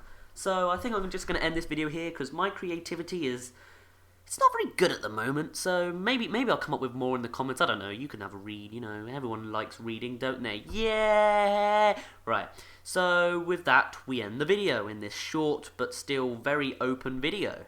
My name's been Dazz, you didn't really care. I hope to see your comments in the comment section, and I'll see you in a bit. What's up guys, it's Dazz here, but you don't really care, as it's time for another video. But what should the video be about? Well, remember a few days ago there was the new Nintendo Direct video, so, you know, basically, in that video it revealed some new Pikmin 3 screenshots, and I will show you them now.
Okay, most of these images were shown throughout the Nintendo Direct video, and while they were talking about it, they mentioned a camera where you would get the gamepad and basically hover over the TV, I guess, and use it like a camera to take photos like you can see here. Well, maybe not. Actually, no, this one specifically could be a photo, I guess. Well, all of them could be, really. And this made me think, maybe that's how the Piclopedia works now. Instead of just killing or seeing a enemy creature plant thing, you have to take a picture of it to actually have it develop into your Piclopedia, and maybe you get a reward for getting everything that you can get. So maybe that's like a new aspect. So instead of just killing some random enemy and, oh look, I've got a new thing, you actually have to go through the effort of taking a picture of it, getting the right angle, and I think it's a brilliant idea if that is how they work. But the reason I came to this idea originally was because I was trying to analyse through all these images, trying to find something new, and there were only 2 things I will point out, and that is, in the background of this image we can see that there's obviously a blue sky and a massive tree, so at least maybe it's not polluted, the planet, maybe it's just cheery and we just saw a jungle type view of the place. And those eyes are so beautiful.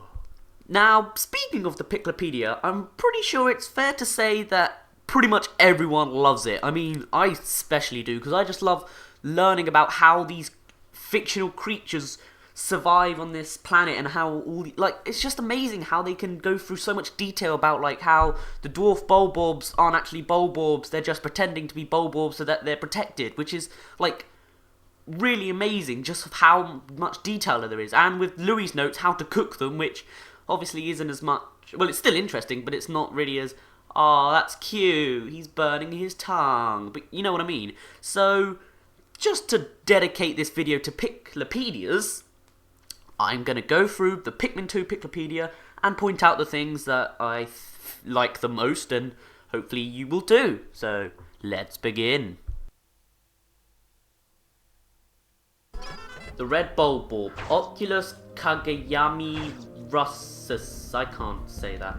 Grub dog family. This large organism has the familiar mandibles and cranium morphology, god this is complicated, of the grub dog family, as well as the characteristic bulging eyes. As with most grub dogs, the creature's cranium comprises half of its total length and girth, so it has a small brain, so it's dumb. Showing a scarlet abdomen with white spots, this creature is primarily nocturnal, choosing to prey upon smaller creatures returning to their nests. Originally classified as the spotty bulborb, further research has classified this species as the red bulborb. Subspecies of varied colours have recently been discovered, but academics are divided into two rival camps over how to handle their classification. God, I sound so smart now! Dwarf red bulborbs, Pansarus pseudoculirusus, breadbug family. Although initially identified as juvenile red bulborb, groundbreaking new research, Groundbreaking new research indicates that this creature is in fact a member of the breadbug family. A close relative of the vanilla breadbug, which we haven't seen yet. Maybe Pikmin 3? It escapes predation through mimicry. Unique adaptations of the red bulborb's crimson coloration allows the species to safely commingle. Such effective adaptations and obfuscations by a precious species is rare, indicating this clever creature is a master of mimicry. This meagre creature offers little meat, the bulborb larva by the way, but its eyeballs are a local delicacy. Try them with okra and a dollop of sour cream. Fiery bulblaps. No stove? No problem. This sizzling beast practically cooks itself. Remember to thoroughly extinguish the steaks prior to eating.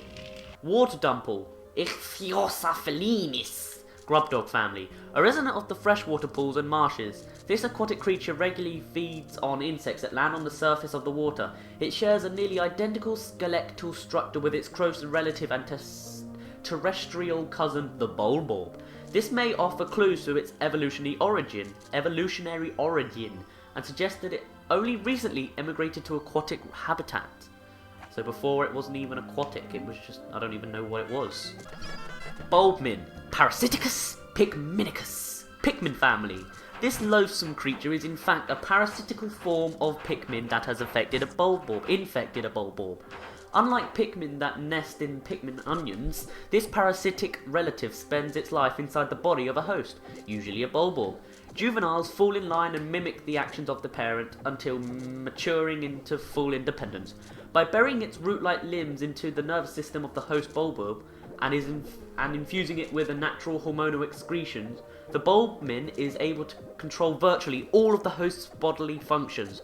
However, the host's voracious appetite seems impossible to suppress, so it likes nom-nom-nomming.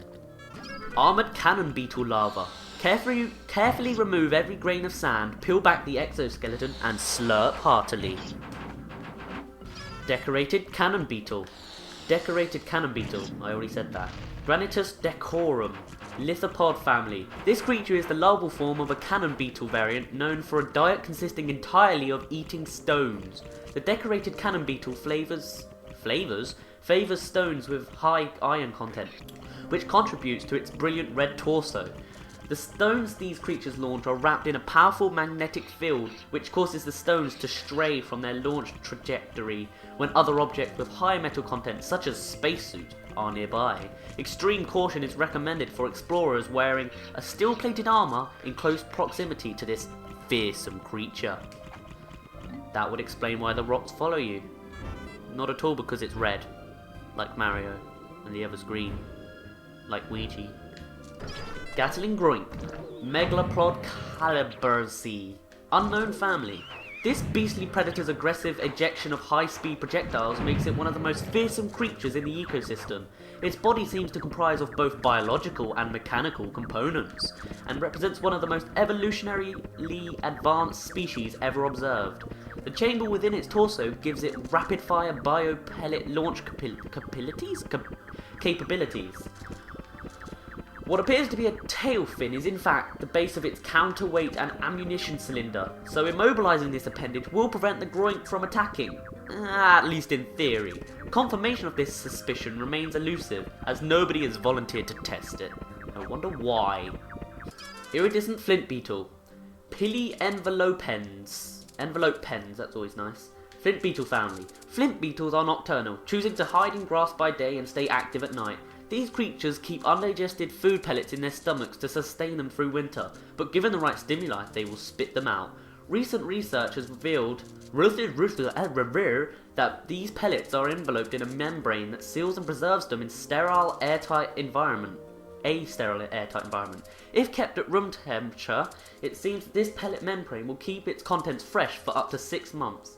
The membrane may be made from the same substance that gives the exoskeleton of the flint beetle its beautiful sheen. I completely understood what I just said there. Iridescent glint beetle. This precious treat is exceptionally rare. I could sell it back at home for a fortune. Then I could use the cash to upgrade my kitchen, buy galactic class ingredients, and even star in my own cooking show, The Insect Gourmet, starring the new Blue Louie. The Doodlebug. Looking for a flavour that will surprise and delight your guests? This beast's aroma may surprise your guests, but it won't be delightful. Ravenous Whiskerpillar. Lepidopterapluckius. Whiskerpillar family. As this species of insect has only recently been discovered, fully mature specimens have yet to be collected. No molting or metamorphosis has been observed during the observation period, making it unlikely that mature whiskerpillars will be encountered anytime soon. Based on active predation by Pikmin, it is believed that the whiskerpillar's place in the food chain has not changed over time. Now, someone in the comments once mentioned that they think that the glowing, flying thingamajiggy in the new footage for Pikmin 3 could be the maturation form of this, because maybe because it seems like a caterpillar thing, maybe it evolved into that sort of butterfly thing, if that makes any sense, you know. You never know, because it has been quite a while since Pikmin 2. Mittite. Mitivius infiltratus. Unknown family. These parasitic insects feed on eggs. Upon reaching maturity, they excrete a special pheromone that attracts females of particular species, enticing these females to swallow the mittite whole. Pikmin, however, seem to dislike this scent. However, entering the host's female body, the mittites lay their own eggs inside the host's eggs just prior to the host spawning. Imagine that! Just giving birth to something and it's not even yours! It's like giving birth to these! Oh, okay. Don't show up then. Be that way. Bumbling snitch bug. Scarpania cardufania. Scarpanid family. This is a variety of snitch bug. Its most interesting characteristic is that it likes to snitch leaders, yet barring wanton carelessness or incompetence, leaders are not easily captured. Any leaders caught by this creature is clearly an idiot, which is why this creature is known as the exposing snitch bug. There are several known varieties of snitch bugs, but research has stagnated despite it being an interesting species. Lesser spotted jellyfloat. Cephalosdotalium. Jellyfloat family. This native jellyfloat is indigenous to the region. Unfortunately, it is currently endangered as its habitat is being overwhelmed by hostile immigrant species. Remember in the Pikmin 3 trailer there was like one of these, but it actually had an attack. Maybe this came from adaptation where so many were dying that natural selection meant that the ones that could fight back and survive, well, survived, and so yeah, maybe that's where the Medusal Slurker came from. Fiery Dweevil. The search for a gourmet high-protein salad topping alternative to bacon bits is over. Grind this spicy dweevil into tasty micro-chunks and toss them generously over your salad to add instant flair and flavour. Caustic Dweevil. Inedible. Effects of consumption include uncontrollable air flailing and enthusiastic dishwashing. Queen Candybot Bud. Eating this flower leads to spectacular, breathtaking indigestion. Mamuta. Inedible. Tastes like chicken. Common Glowcat. Fungi Luminarium. Glowcat family. The light emitted from this rare mushroom is neither a reflection nor a release of stored light. It grows not only on decomposing trees, but also on soil and rock. This mushroom's fungal filaments are capable of stabilizing and concentrating pure Hocketation 111. It is none other than the Hocketation 111, approaching the point of critical mass that causes the Glowcat's blue luminescence. And Louis, he eats this and says it will be hot in Galaxy's trendiest restaurants. So, Louis eats radiation! Clover. Mildly poisonous, may result in nausea, headache, fever, fatigue, chest pain, paralysis, loss of bone density, moodiness, feral rage, sauciness, dilly-dallying, strokes of brilliance, and untimely doom. Foxtail. Inedible. Plagues victim with potent, debilitating cramps. Glowstem. Nocturnica Illuminati. Illuminati? Okay. Glowcat family. Although they are obviously unrelated, the glowstem bears a striking resemblance to the streetlights on Hocketate. It is highly possible that glowstems could be a relic of some unknown civilization beyond the scope of our imagination. Other species? Or humans? Inedible. Known effects include uncontrollable episodes of impromptu breakdancing. Shoot! Inedible, and yet strangely delicious. Beady Longlegs. Spudoarachnia. Armoralis, arachnoid family. Although this creature is commonly associated with spiders, it is actually the result of a separate evolutionary line of insectoid creatures. Since the spherical body section supported by the creature's legs carries most of its internal organs, there appear to be no other features that would correspond to a head or abdomen. Poisonous. Consumption results in prolonged withering and uncontrollable mirth. I have no idea what that means. Now this is a food I'd actually probably want to eat if it was real. Emperor Bowl Blanks. To prep the tongue for cooking, marinate in olive oil and chop into cubes. Stir in a pot with carrots, potatoes, and chives, cova, or is that cover? I don't know. And simmer over low heat for several hours. Accompany this mouth-watering rustic few with a hearty roll. Yum. Man at legs. Spudoarachnia navaronia. Arachnoid family. This species of the arachnoid family fuses with machinery at crucial point in the maturation process, giving it the ability to fire energy bursts from the launcher beneath its orbular torso. However, the man at legs itself is not in control of this weapon. Instead, the mechanical portions of this structure appear to automatically acquire and attack targets. The man at leg has a gentle disposition, and as a member of the arachnoid species, it has no natural enemies. It is particularly difficult to understand why this species would develop such an awesome offensive capability, leading to rumours among the scientific community that it was the machinery that approached the arachnoid and proposed the symbiotic relationship. What a wonderful relationship. The Water Wraith. Amphibio sapiens, unknown family.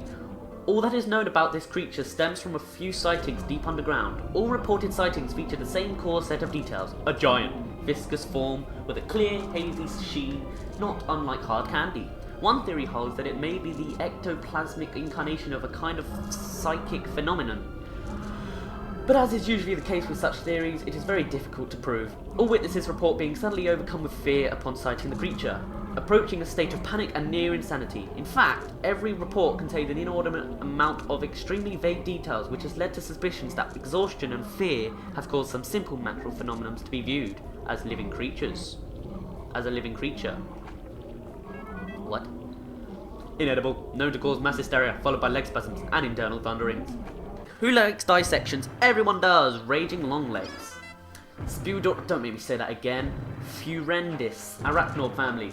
Arachnid boasts a wondrous biological composition with a silicon-based exoskeleton and innards coated with malleable heavy metals.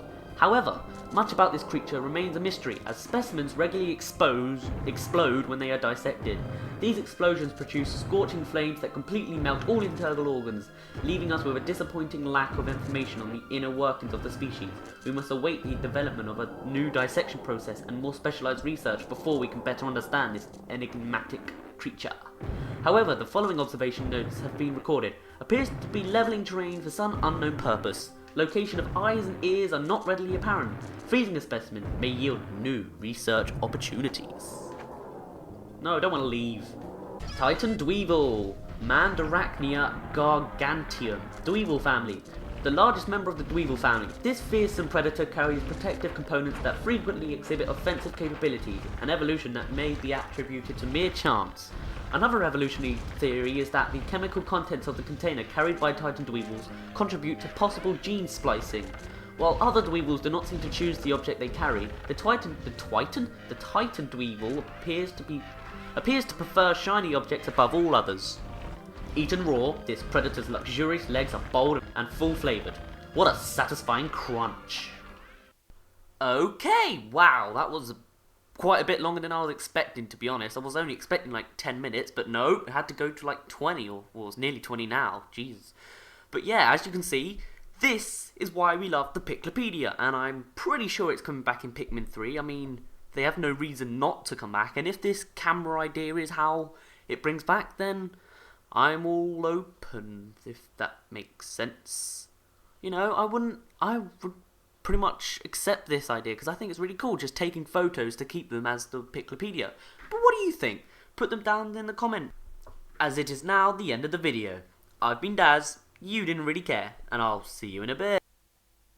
What's up guys, it's Dazz here, but you don't really care, as it's time for another video. But what should the video be about? Well, remember 2 weeks ago, when you were gonna see this video at least anyway, well, 2 weeks ago, I uploaded a video that was basically talking about 10 possible Pikmin types. You had the cyan, orange and green, which would be the extra ones on top of the ones that we already know about. Now, basically, this video is going to be going over that again, but it's going to be a specific message that I got, not surprising, from one of you guys again. And actually, this guy who sent me this message also was the guy who made the little paragraph at the end of the Pikmin wiki, which I made another video on. Did that make sense? Oh well, you can click the annotations things because I'm self-advertising again. Ha ha ha! Right, so basically, I'm going to go over this message and tell their idea about the 3 colours of Pikmin. That's basically it. So, please enjoy. Oh, by the way, this was made by Scrubby Bean. By the way, Scrubby Bean, you better take off your contact lock, otherwise I won't be able to message you. When I tried doing it 4 times, it didn't work. Alright, let's begin. Let's dive straight onto the orange Pikmin. No homo. So, they've basically been thinking about this type for a while, because this one seems to be the most hardest to think of, maybe, I think. I don't know, really. And so they've come up with a few abilities for what they could be. Did I say that right? First, they once thought that they would involve magma or lava, or in other words, hotter area than the red Pikmin that can enter. But then, this showed up. And after seeing this new magma slug enemy thing from the E3 trailer, the idea sort of fell off the earth and got sucked into a black hole. So there had to be another possibility. So they were thinking, if they toned down a bit into brown Pikmin, they could be able to burrow underground and create passages for captains and Pikmin to crawl through. A bonus to this idea is that you can draw out their paths on the gamepad using the stylus, which is very interesting, but it seems more of a DS add-on, I think. But here's the catch. You can only draw a passageway from one point to another, and there would be a certain number of those points on the map to choose from. This would restrict the player from mindlessly drawing and digging his or her way through to his or her victory willy-nilly without any thought of challenge involved. So yeah, I can imagine that. But even then, you could sort of, if there were 2 points on the map, you could sort of do the whole divide by 0 thing and make it go everywhere at once, and then it would be a really long path. But then, that's probably just going to be me, I expect. So you could pretty much think of the digging ability as a smoother and faster way to get around the maps, or maybe like the only way to get to some parts of the map at least, which would help with better time management and strategy planning, because in Pikmin 3, there is going to be a time limit. Sorry guys, but yeah, Miyamoto already confirmed it. So as far as orange/brown Pikmin go, there are my ideas. Or there are their ideas. But again, the digging ability could apply to orange to not specifically brown, but because orange and brown are both in the same family. So with all that said, let's move on to the green Pikmin. Green Pikmin. I've been wanting green Pikmin ever since I played Pikmin 2. And since that time, I came with 2 ideas for what they could possibly do. First off, I thought they would be resistant to acids because they're green. And most acids we know are a shade of green, as far as I know. As far as they know, as far as... It's in asterisk, just leave me alone. So I automatically thought, just because they're green, they would be involved with acid in some way or another. So then I began thinking of how acid as a hazard would affect the other Pikmin. Well, for starters, I was thinking naturally that acid would have a similar appearance to water, but would be green and would have a smoky, steamy vibe to it, because it's HD. If any other type besides green were to enter it, they would die instantly upon contact. Yeah, I can imagine that, or like, they can't be saved, like, they'd literally just sink. You could just, like, see, like, their, like, stems just like, oh no! Because their stems can suddenly talk now. That's great Dazz logic right there. Along with that, it would horribly damage the suits of the captains, who also decide that it's a good idea to step in. Now this sounds great and all, but you're probably asking yourself the question, how will the captain be able to enter the acid with the green Pikmin? Well, Scrubby Bean thought of this, and said that they could go all Pikmin 2 style on us, and add an exploration kit again, with a device for the captain's suit which would protect them from acid and prevent any of them getting hurt. Much like in Pikmin 2, there were appliances for the suit that would protect you from fire, electricity, and so on, you know what I mean, and like poison never hurt you in the first place. But then raises the possibility of acid not making it as a hazard in the third game. So I thought of what green Pikmin could do if this were the case. Then I came up with the idea for them to have prickles on their skin, much like cactus, or cacti. This would allow them to get attached to an enemy when thrown, let's say a spotty bulb for instance, and inflict more damage without needing to be shaken off, because of all the mighty prickles. There also came yet another idea from the deep, dark crooks and crevices of my mind. And that idea was to make it a tad more difficult to harvest the green Pikmin than the others. What I mean by this exactly is to not include green pellets in the game, but instead making it so the only way to harvest green Pikmin is by bringing the green onion dead enemy carcasses, giving them more of a purpose rather than just laying around and rot. Which I'll admit can happen sometimes in Pikmin, because like, well actually they don't really rot, they stay in the onion, so most of them if you have over like 100. It's over 100! So there you go. My green Pikmin ideas. The acid hazard idea would bring a whole new line of acidic enemies, such as an acid-spitting bulborb, an acid blowhog, and so on. So on. But if acid weren't to be included, then the prickles and enemy carcass idea would be the way to go. With all that said, let's move on to the cyan Pikmin. Oh boy, cyan Pikmin. I have quite a few ideas for this up my sleeve for this breed. First off, they would be ice Pikmin. Now I am aware that there are a lot of people that think that the rock Pikmin are related to ice, but I beg to differ. I think what people are mistaking as ice were the huge white rock things containing items like golden strawberries. From what I understand, are actually crystals. This may or may not be the case, but I'm thinking they are crystals. Hey, I may be referring to the wrong thing in terms of what people think is ice, but who knows, anyway. For the sake of this private message and possibly video, if Dazz yourself are covering this message in one, I'm going to assume that I'm right in that regard, so let's just say for the time being that people love things. What? People love things? It's time for the being that things people think are ice are really crystals. This would leave... I don't think I was supposed to read that bit. This would leave cyan relating to ice as a possibility. Well, at least in my opinion. But anyway, let's get back on track. Cyan Pikmin. They would be ice. They would be resistant to ice enemies and hazards. This is great and all, but I think they could be related to the white Pikmin in terms of how the white are what they are resistant to, in which their case is poison. So if you were to take this factor to give to the cyan Pikmin too, that would make the cyan Pikmin ice Pikmin, as much as they are resistant to the ice hazards around the planet. But the insanity doesn't stop there. Oh no, I couldn't let it do that.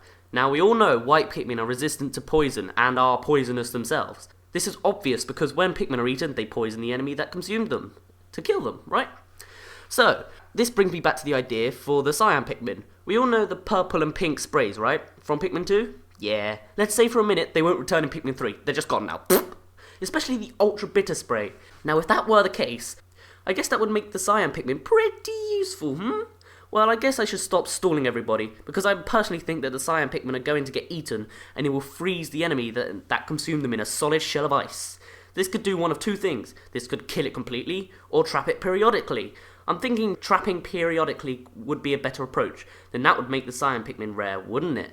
And also, if they're like frozen in this ice thing, going back to the rock Pikmin thing, maybe rock Pikmin would do more damage. Like, you can have that moment where, like, you freeze it so much, then the rock Pikmin shatter it. Can you imagine that? That's just be like an awesome technique, just hopefully it's not too overpowered. But yet again, this whole freeze enemy idea could potentially condone senseless cyan Pikmin slaughter. But in my opinion, I think it would be a nice touch, because ice is cool, yo! That was lame. A few other ideas include cyan Pikmin freezing water as they walk over it. So if you were to lead a group of them over water, they would freeze it for a period of time, making a bridge for other Pikmin to cross from shore to shore. But yet again, I'm going off of what my brain is telling me. And with this point, it would make the cyan Pikmin make the blue Pikmin seem useless, because they can both go through water. But then I thought, in this game, the water's going to be really deep, so maybe you could have treasure that's on the bottom of the floor, so only blue Pikmin can get it. They have to go underneath the water, and then if you need to get over the water, you can either take the blue Pikmin to go round the bottom, or you can get the cyan Pikmin to make a road of ice, and then the other Pikmin follow. So I guess it is possible to have two coloured Pikmin that can survive water, but they both do it differently, if that makes sense. Also, what many of you have been saying about the cyan Pikmin is they remind you of the glow caps, which you saw in the caves underground in that trailer. Well, it wasn't a trailer, was it? It was just a Nintendo Direct add-on, wasn't it? So your idea was basically that it would light up the cave like the mushrooms do, and I think that's actually pretty good idea as well. Maybe the cyan Pikmin could do both. They could freeze enemies and light up the path. I don't really know. I'm not psychic. Leave me alone. Well, there you have it. Scrubby Bean's orange, green, and cyan Pikmin ideas. This private message was pretty long, so I'm hoping to get a slice of slack cake for me. Oh, and also, Dazz, be sure to ask your parents. Ask your parents. Be sure to ask your parents if this becomes a video what they think of my ideas. And also, throw in your own thoughts as well. I would love to hear what other Pikmin want to say? What other Pikmin have to say on the matter? Anyway, I hope what I have typed into the message is interesting, and I certainly hope that you cover this message in a future video, because since you covered without knowing the edit I made onto the new Pikmin section of the Pikmin 3 article, I really want others to hear my thoughts on the matter. Well, with that, thanks for reading, Dazz, a Pikmin fan, Scrubby Dean. Scrubby Dean? I can't read names anymore. And that's basically the end of the message. So, I guess that's the end of the video, pretty much. If you have any other further ideas that you can put onto this, if you haven't put it on the other video already, which I probably have already seen, you can put it in this comment video. Isn't that nice? So, I guess it's the end of the video. So, my name's been Dazz. You didn't really care. And I'll see you in a bit. What's up, guys? It's Dazz here. But you don't really care, as it's time for Pikmin 3 New Hazard Ideas. So as I'm sure you know, each Pikmin type has their own traits. So like, reds are resistant to fire, whites are resistant to poison, for example. Each Pikmin is generally associated with a hazard, with the exception of purple Pikmin, because they're just fat and slow. This means that as more Pikmin types are introduced, more hazards will arise, right? Well, let's just make some assumptions that that's true. At the moment, all hazards we know so far are, please don't hate me for the following clips, fire!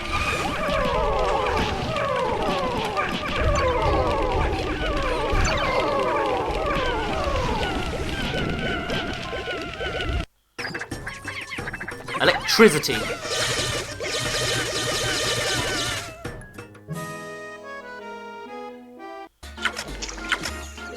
Water.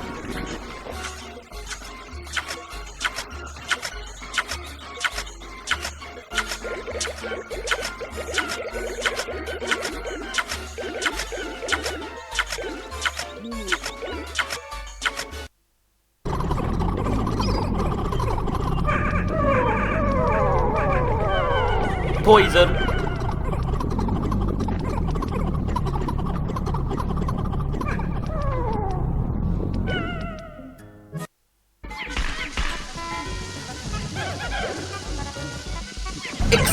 Explosions.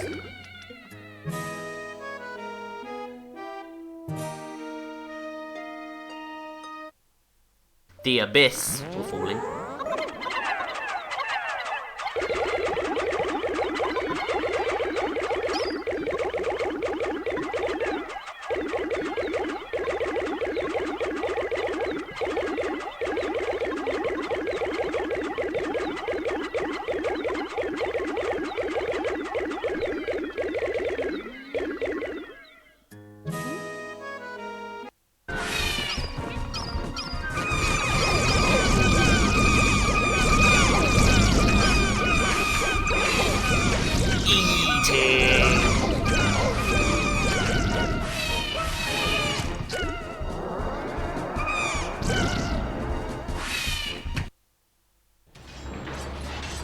Sunset.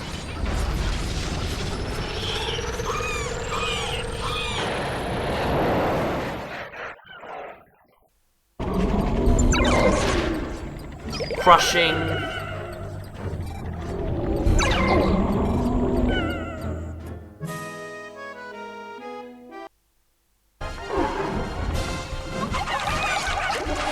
Crushing again. And I'm not sure if this is actually a hazard, but mushroomifying zombie poison puffmin mutation.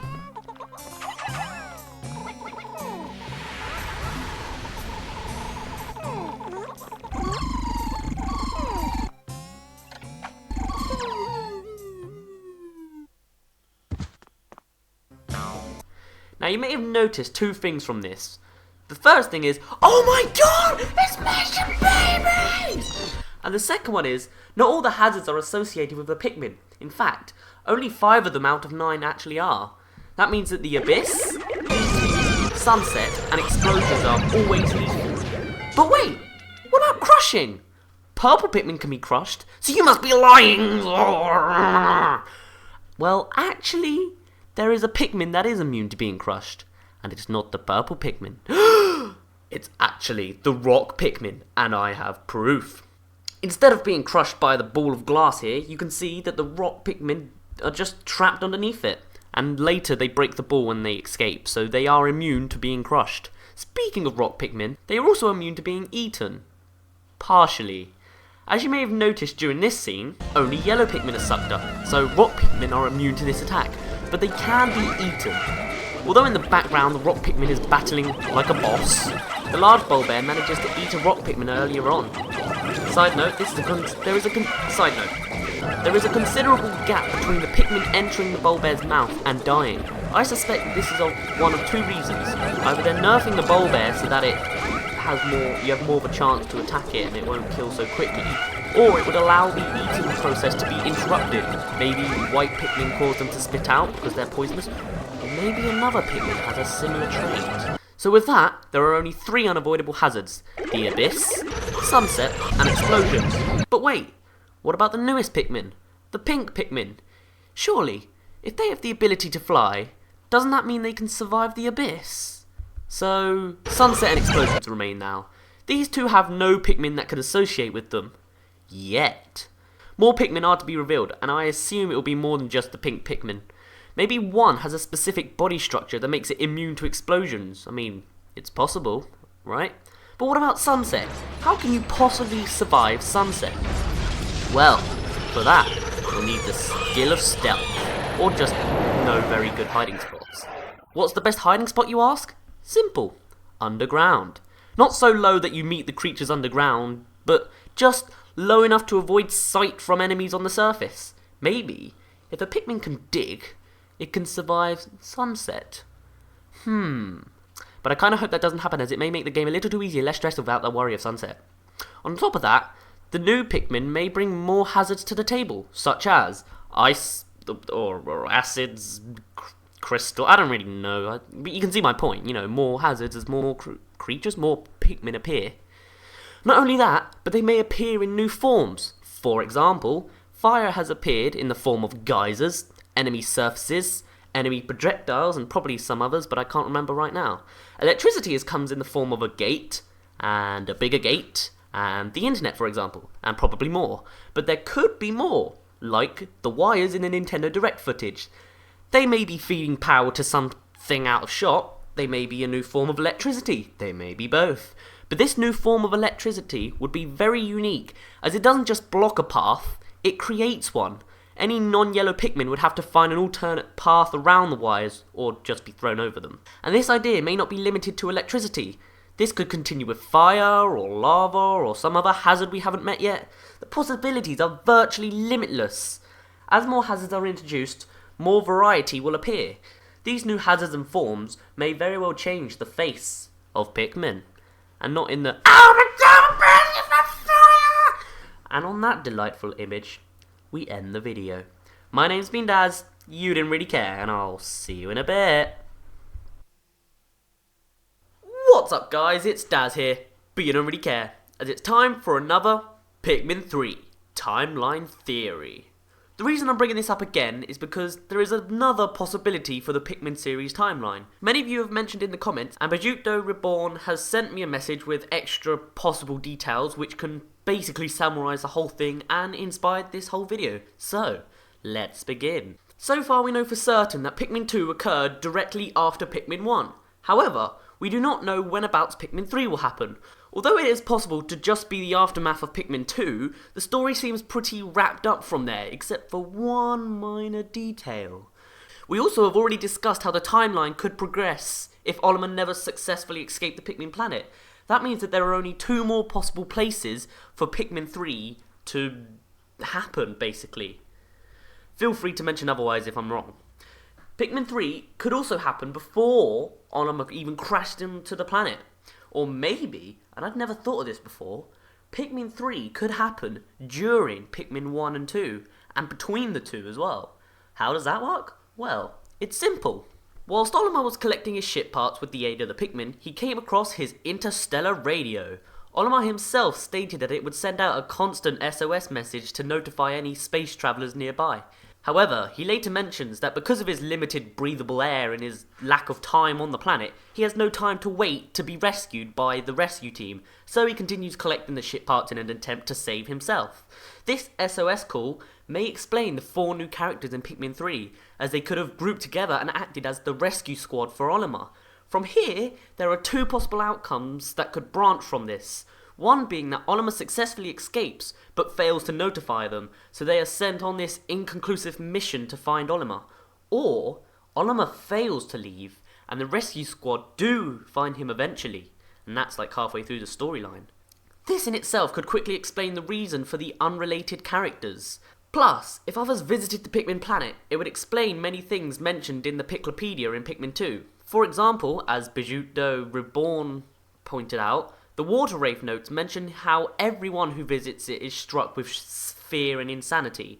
It is spoken about as if many people have been down there before, not just Olimar, Louis and the President. Instead of just the 3 characters you play in Pikmin 2. That's basically what I just said. Whoops. Pik-a-thon also said this was the same with the beady longlegs, as it is said that because it explodes after being defeated, surgical testing is impossible, unless they were able to somehow transport it back home. Now, let's move on to the new characters themselves again. Character A looks similar to Olimar, we've been through this. Character B is a female and has glasses. Character C seems to be related to the military in some way, and character D is, well, look at him. Pik-a-thon's hypothesis is that each captain comes from a different profession. Character A could be a pilot, character B could be a scientist or a biologist because of the glasses and smart people and stereotypes. Anyways, character C could be a military journalist. Yes, he could be a military journalist. He goes around with a gun and a notepad. Character D could be a mechanic. Now, why would a group of such diverse professions be in the same group on a trip to a distant, unknown planet? Well, that could be because of one of 2 reasons. One being that they were the only ones to hear the message and they grouped together for more chance of success. Or, as Pik-a-thon thinks it, the 4 are unaware of the situation. Maybe they thought the military needed to escort them because there may be space pirates, you know? Better be careful of those space pirates. They also might have wanted to document this new planet, so they needed a scientist / biologist / whatever it is. She is. Don't hurt me! They're also obviously going to want a pilot to get there and a mechanic in case something breaks down. But they might not be the only rescue group. Maybe we are just following the path of one of them in Pikmin 3. And there are others, we just don't play as them. Maybe we meet them, who knows? Well, that's basically the end of the message, but there's still many paths from this. What do you think? Does Olimar escape or fail this adventure? Is the diverse group just random, or did they already know about each other? Are there other rescue groups, or are these the only ones? How does Louis come into the plot, if he does? Well, on those questions, we end the video. Pik-a-thon says have a wonderful day unless it's night time. He didn't add those lovely words, I did, because I'm lame. My name's been Dazz, you didn't really care, and I'll see you in a bit. And now for a section of Pik-a-thon's message that kind of was relatable, but not entirely. Ever since they saw the concept art of the new characters, Bajuto had a somewhat obsession over Character D. He also had a recent dream about the Pikmin universe, and in it, Character D had a major point and plot in the dream. Could this be some kind of weird Nintendo conspiracy, putting ideas into our dreams, advertising their products? Or maybe he's just insane. He even made some fan art about Character D, which I'm sure we'd all like to see. Wink wink, hint hint. Even though we barely know what he looks like. And all I have to say about that is, he wants the D. What's up guys, it's Dazz here, but you don't really care, as it's time for another video, and boy, this one's gonna be big. I mean, look at the length of the video. Again, I haven't actually seen it, but Jesus! Mainly because I got this massive, and I'm talking massive message from Zerio920, or 920, or whatever. I'm sorry if I said your name wrong, but you can see it there, so yeah. So basically, because this video is going to be so big, as far as I know, I'm going to put it into separate sections. So here you go, click it, and hey look, you can defy time. Yay. Right, so I will be reading this message now and randomly pointing stuff out. Alright then, let's begin. Dear Dazz, I think I have found something that might be hinting a new mechanic in the third Pikmin game. You may or may not have heard of the Pikmin Adventure minigame in Nintendo Land for the Wii U. Yes, this whole video is going to be Nintendo Land, just warning you. Well, it's great. I would go as far as to say that it is the main attraction in the entire game. It feels so much like a Pikmin game that I really would not complain if Pikmin 3 ends up becoming similar to this, but I don't think that's likely now. Anyways, Pikmin Adventure in Nintendo Land for the Wii U and the main Pikmin series do share some distinct parallels. For example, in Pikmin Adventure, you can either play as Captain Olimar or a large Pikmin. For example, I just read that. Pikmin can attack enemies themselves, while Olimar uses regular-sized Pikmin to tussle with his foes. Olimar only has the aid of 3 primary Pikmin, red, blue and yellow. The colours usually does not matter when fighting enemies. The secondary Pikmin in Pikmin 2, the Wurts, the Whites, Purples and Bulbmin, do not make an appearance in this game. Or do they? I don't know. You'll have to figure that out for yourself. Well, that's the end of the video guys. Nah, I'm just kidding, I'll tell you. If you're somehow able to manage to gather a group of 4 other players from somewhere else to play Pikmin Adventure alongside with you, which makes 5 players in total, if you had not actually worked that out, you're not very good at simple arithmetic, then the 5th player would end up playing as a large white Pikmin. Unfortunately, the white Pikmin in this game does not have any special abilities compared to the other large or normal sized Pikmin. So that must be the only occurrence of a secondary Pikmin in the game, right? Right? Well, actually not. In the game, there are special power-ups you can collect to strengthen your abilities. One of which is a hammer seed, which, if you use it while playing as Olimar, your Pikmin will grow cute little sledgehammers on their heads that will help them to defeat their enemies much quicker. In throwing your cute little Pikmin to their doom, while equipped in this hammer power-up, they will fly into the air and slam down onto their target enemy with such force, dealing major damage. Sometimes, you can land a critical hit with your hammer Pikmin and actually stun the enemy you're attacking, leaving space for you to go all out on the enemy. Sound familiar? Then you might be thinking of the purple Pikmin from Pikmin 2. Unless you're not, then, well, I really have nothing to say to you people. So what, you may be thinking to yourselves? So purple Pikmin make a small cameo appearance in the Pikmin Adventure game. What does this have to do with Pikmin 3? Well, I'll tell you right now. As I said before, the Hammer Seed is but one of the beneficial power-ups you can equip in the Pikmin Adventure. There are 3 different power-ups you can find in total in Pikmin Adventure. Now, assuming that the Hammer Seed was meant to reference, sort of, the purple Pikmin from Pikmin 2, who's to say that the other 2 power-ups don't reference other, possibly brand new types of Pikmin in Pikmin 3? Well then, maybe if we look at the effects of the Pikmin Adventure power-ups, and closely examine the Pikmin we already know about, we could possibly try to link the power-ups with their matching Pikmin. If none of the Pikmin that we already know of match one of the power-ups, then maybe we are looking at a brand new sort of Pikmin still to be discovered. Oh, this is going to be so much fun! Right, let's do this thing! The second power-up you find in Pikmin Adventure is called the Whip Seed, giggity. But it really isn't as disturbing as it sounds. Collecting these whip seeds will cause your Pikmin, if you're playing as Olimar, to grow incredibly long stems in a sort of spring-like formation on their head. When throwing your little Pikmin with the whip seed equipped, God, that was a mouthful, they will fly high into the sky and start glowing like fireworks, and then they home in onto their targets, eventually finally landing on said enemy and beating the stuffing out of it. Or in this case, since we're talking about enemies from Pikmin Adventure, which are all pretty much mechanical machines, beating the living wires or whatever out of that enemy.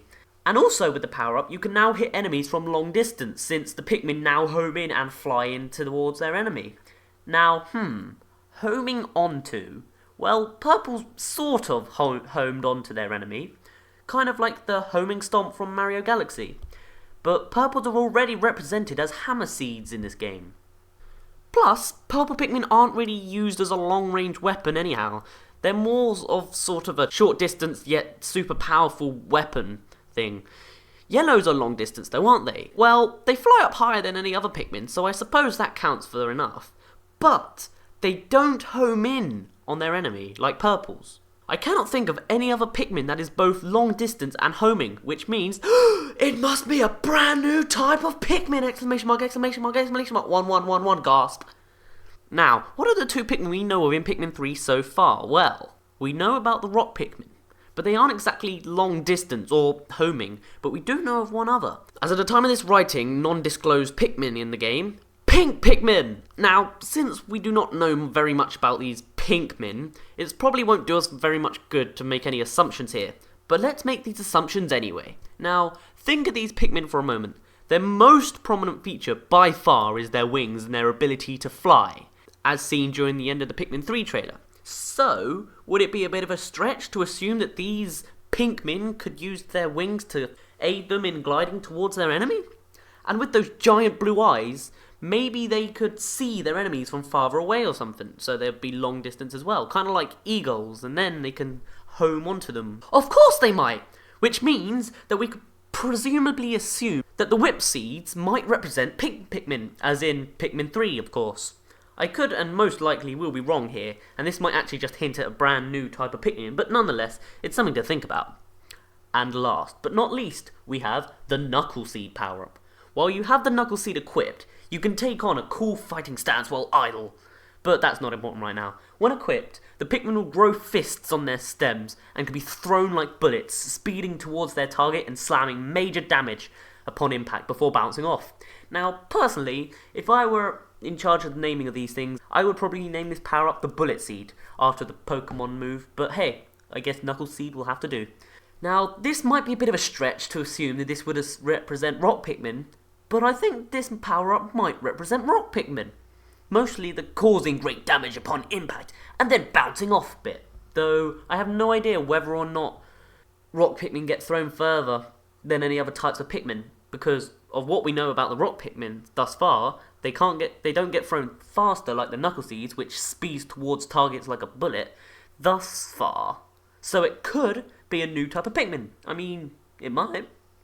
It's exciting to think about these types of things, you know? Now, we haven't even touched upon the new mechanics in the game. Well, for one thing, Olimar can speedily roll right past the path of the vicious enemies, and safely out of danger. I do believe that rolling is a new mechanic that will be present in Pikmin 3.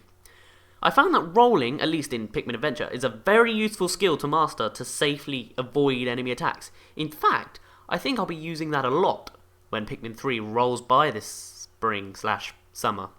Speaking of new mechanics, Pikmin Adventure had caves just like Pikmin 2, except its caves weren't just like Pikmin. In fact, they were a lot darker than in Pikmin 2. I mean, I know Pikmin 2 had caves that were pretty dark, but Pikmin Adventure's caves weren't just pretty dark, they were dark. I mean, the type of darkness that you can't even see your own hands in.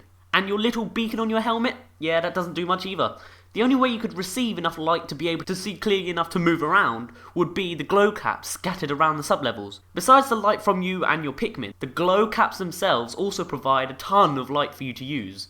Well, not by themselves, but if you walk up to one and simply touch it, well, the glow cap dust, I'm assuming, sticks to your suit and makes you all shiny, enough to light up for the entire freaking cave. This is only an assumption for how this works. I mean, there really isn't an explanation within the game as to why touching a glow cap makes you shiny. Unfortunately for you, however, the glow cap dust loses light after a few seconds, so you'll need to replenish your light by touching the glow caps in the level. Usually there's a sort of path of glow caps for you to follow, so the game isn't very punishing with the whole darkness aspect.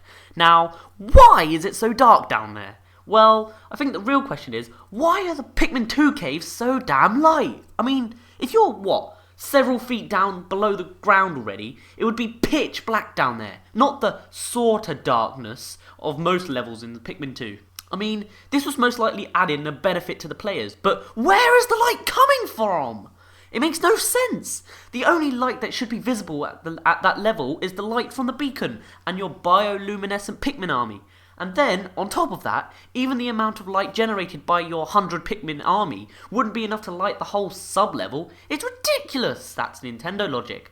They could have at least tried to provide some sort of explanation for this. If I sounded angry, I'm really not. I'm just pointing something out here. And this is why the caves in Pikmin Adventure are way more realistic than the caves in Pikmin 2. I mean, it's all about the lighting.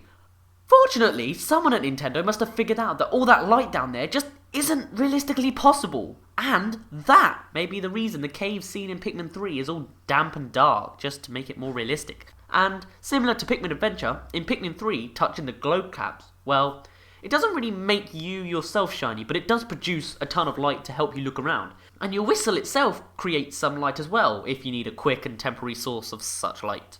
Now, I have absolutely no idea how the whistle can create an area to call back Pikmin in, but oh well, just another one of those unexplainable mysteries of Pikmin, I guess. And on the subject of enemies, 2 new families of Pik-a-thons make their debut in Pikmin Adventure, the Beeb and the Pinchipede family, which have relatives in their names representing them in the Pikmin Adventure game. I do believe that Beeb-like creatures may or may not appear in Pikmin 3, but more importantly, I think that Pinchipede, like Pik-a-thons, will appear, mostly because of only 2 creatures from the Pinchipede family are discovered in Pikmin Adventure, both being bosses.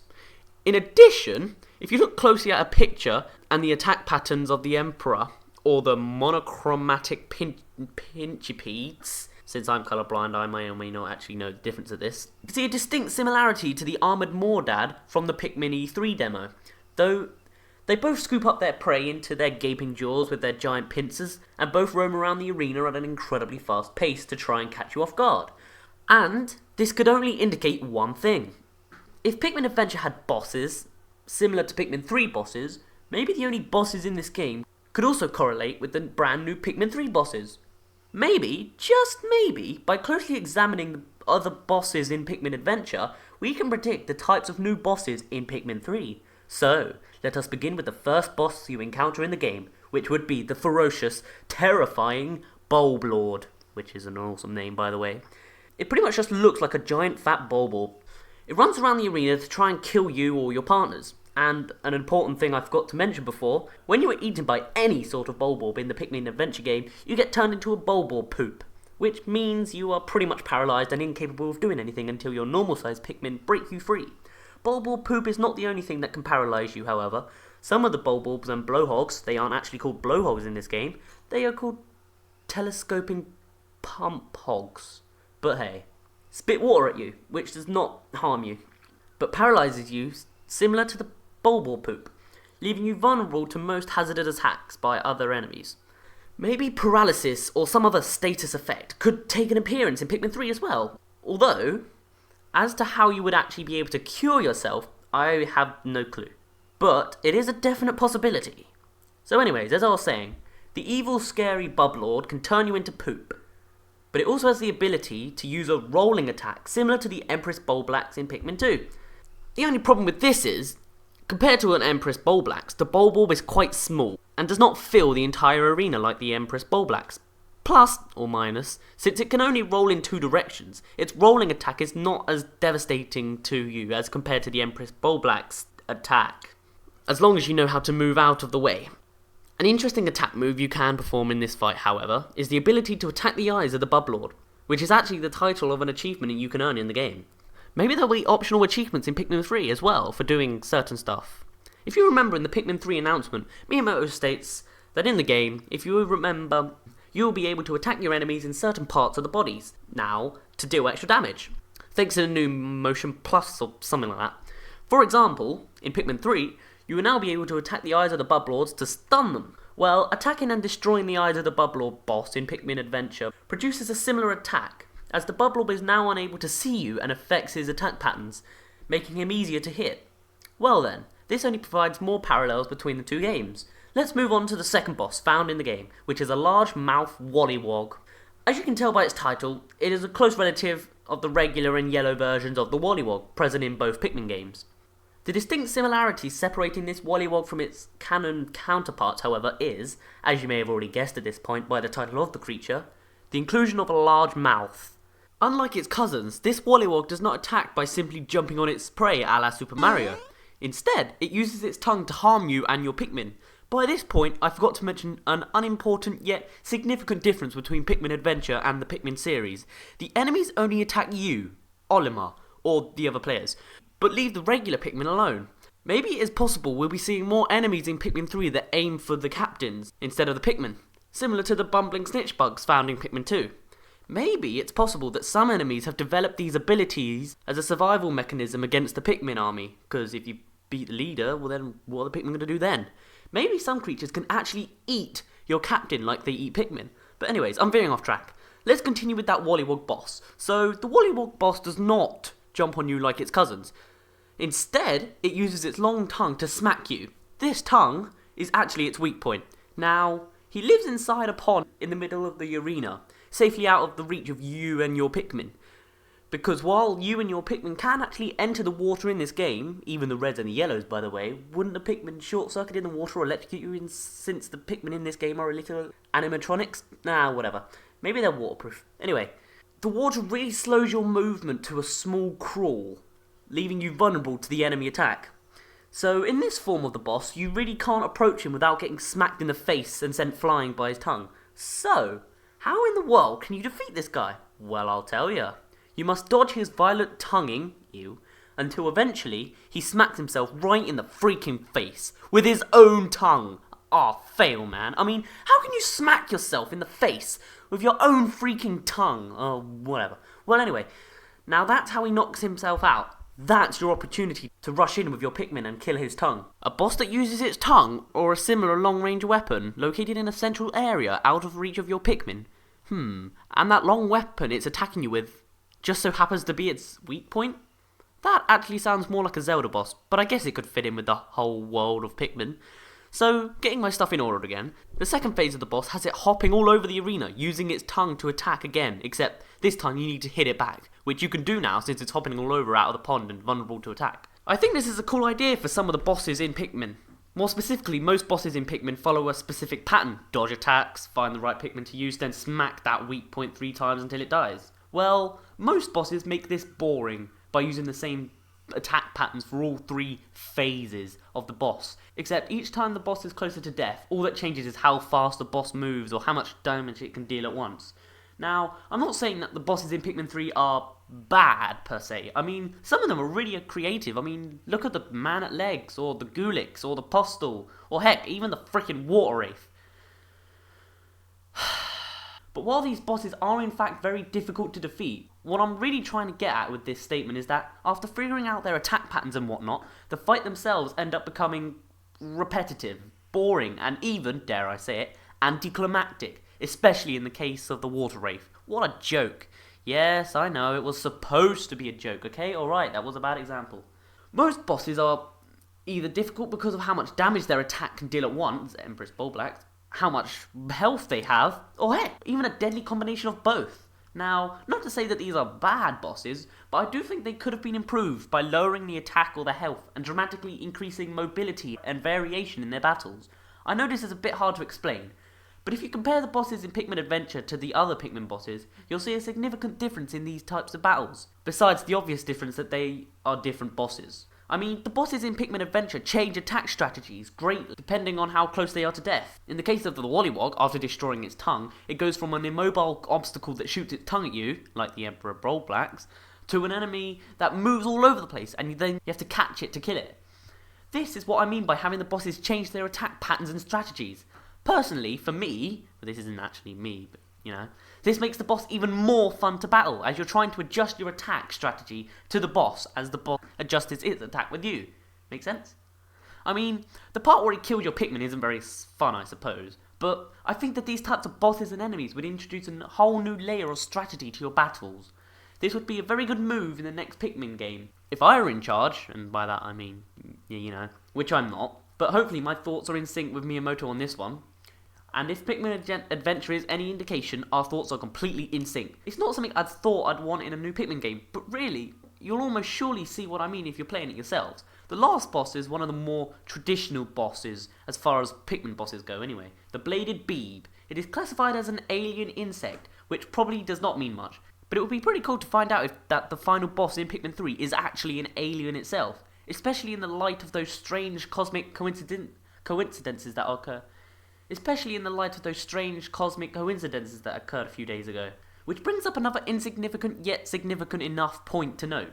Some of the enemies in the Pikmin series are spicy blends of organic creatures and machines, such as the Grattling Goinch, which I think is a goldfish and a Gatling gun, and the Titan Dweevil, which is a cross between a spider and a bunch of random household objects used as a weapon, while every boss and enemy in Pikmin Adventure are machines. Nothing too important there, just thought it was a bit humorous. Also, important to note that none of your Pikmin are immune to any of the enemies or the bosses in Pikmin Adventure. I like the idea of bosses and enemies that none of your Pikmin are immune to. Personally, I think that Pikmin 2 overdid it a bit with the immunity mechanic. Because some of the enemies were very easy to kill if you had the right type of Pikmin that was immune to its attacks. I'd much rather prefer to use the Pikmin's abilities instead of their immunities as an advantage. Of course, I hadn't had the chance to play a real Pikmin game in such a long time. I may be getting my facts wrong, but anywho, back on track with the Bladed Beeb. He has swords attached on his hands, which he uses to swipe at you and your Pikmin. After destroying one of its 2 weak points, it generates all its health and simply moves faster, gaining a few new attacks. This is what I mean by a typical Pikmin boss. Though this is one of the better kinds, since it moves everywhere and gives you a bit of a challenge in trying to find an opening in its attacks to attack it. So I don't really mind these types of bosses, but I would rather prefer if they were more like the largemouth Wollywog. Not exactly like it, of course, just having those qualities I mentioned before. Something I hope they don't copy, however, are the clones. I haven't fully played Pikmin Adventure all the way through, but I'll clarify what I mean by the clones. In Pikmin Adventure, there are 2 sets of levels, the standard levels and the extra levels, which you unlock by beating all of the standard levels. There are twice as many standard levels as there are extra levels, but as you may have inferred from the name, the extra stages are extra hard. Ho ho ho, I'm Santa. In these extra stages, you play through super difficult, super long levels, most of which end in a super strong boss, which is simply a boss from the standard stages, but revamped and recoloured and made stronger and faster. I really hope that the Pikmin 3 bosses don't get this treatment. I really don't want to fight a better version of a boss when I could be fighting a brand new one. I mean, I know it's harder to make up a new boss, but these clones just reek of lazy game development. But if they do include these types of bosses, I would at least rather have them go at it like how Pikmin Adventure did it, as in have the clones in a separate, harder, more difficult mode, separate from the main game. A new mechanic in Pikmin Adventure is the ability to actually change the colour of your Pikmin if you're playing as Olimar, an ability only available in the extra stages. Now, why in the world would you want to change the colour of your Pikmin, you may be wondering? Well, I'll tell you this too. In the extra stages in Pikmin Adventure, there are some enemies which can be dealt extra damage by certain colours of Pikmin, or in other words, some Pikmin are super effective against certain enemies in the extra stages. Now, I guess it would not make much sense to have these enemies that are weaker, per se, against certain types of Pikmin, but I like the idea of Pikmin that work better against certain enemies that could be in Pikmin 3. For example, the onion crab thing, which I heard is the hydrospheric clawster apparently, blocks Pikmin with a giant claw. Well, if you had rock Pikmin with you, I bet you could crack its claw and expose its fleshy shell, leaving it vulnerable to attack. So this is a good case where a type of Pikmin is super effective against an enemy, yet the enemy is not as super weak or vulnerable, and can actually still manage to hold its ground against the type of Pikmin it's not vulnerable to. I mean, cracking its claw won't prevent it from spitting out bubbles to trap your Pikmin, and yourself in, right? Oh, and I also heard that the flying moth thing is called the bioluminescent Warthog, though I had to do some digging for those names, so they might not be official. Also in the minigame are timed levels. These are, as the name suggests, levels with a time limit. Like in some of the Mario games, you could pick up and add more time to the clock. Well, as we all know by now, Miyamoto is thinking of including a time limit to Pikmin 3 as well. By the way, did you know that Pikmin 2 had a planned time limit too? Well, it did for at least half of the day. Basically, if you remember, the main plot was to bring your company out of debt by collecting random pieces of trash from the Pikmin planet. After doing that, you could return to the planet and 100% the game by collecting everything you left behind before. Well, originally, you were given 30 days to relieve the debt, which I think is an abundance of time. I mean, if someone can 100% the entire game in 8 freaking days, 30 days would just be too much. And if you couldn't collect enough treasure to satisfy the debt, you and Louie would be laid off, and would have to return home to your family jobless. You can still find the music on YouTube. It's called You're Fired, Beta Pikmin 2. Maybe they couldn't create a bad ending for the game because there wasn't enough time or something. But personally, I think that adding in a time limit would have been good for the game. You know how some people didn't feel any need of urgency in Pikmin 2 like in Pikmin 1? You know, it would have been more than suitable. Well, the threat of receiving the pink slip from your boss would definitely have hit some emotional strings with some people, especially considering the financial recession we've been in now. Yes, I know the recession wasn't even around during Pikmin 2's conception, but still. Anyways, back to what I was saying. I noticed these levels in Pikmin Adventure and got to thinking of how exactly Miyamoto could add in a time limit to Pikmin 3 without reducing the lifespan of the game, and still be able to include enough replay value to keep the players interested. Well, Nintendo could move in on this in 2 ways. They could go Pikmin style and add a time limit, but still have the option to 100% the game after completing the main objective, which is timed. Or, what I think is what they're going to go with, go Pikmin Adventure style and have the option to increase the time limit while you're playing. So say the original time limit is 15 days, but you could collect something to increase or renew the days that you have remaining, until in total you have around 50 days on the clock. And then, after completing the main objective, you could return to the planet and 100% the game, like in Pikmin 2. I think this plan would be most effective for the new game, but if anyone else has any other ideas, feel free to say it. Now, we don't know anything about Pikmin 3's plot so far, so we do not have any ideas on how this idea would work. But it's a thought. Hopefully a good one, but an interesting thought nonetheless. In Pikmin Adventure, there are 4 types of areas introduced in the game. These are the grassy areas, the watery areas, the barren areas, and the winter area. Assuming these areas return in Pikmin 3, we could be seeing a return of the Valley of Repose, the Perplexing Pool / the Distant Spring, and the Awakening Wood / the Forest of Hope.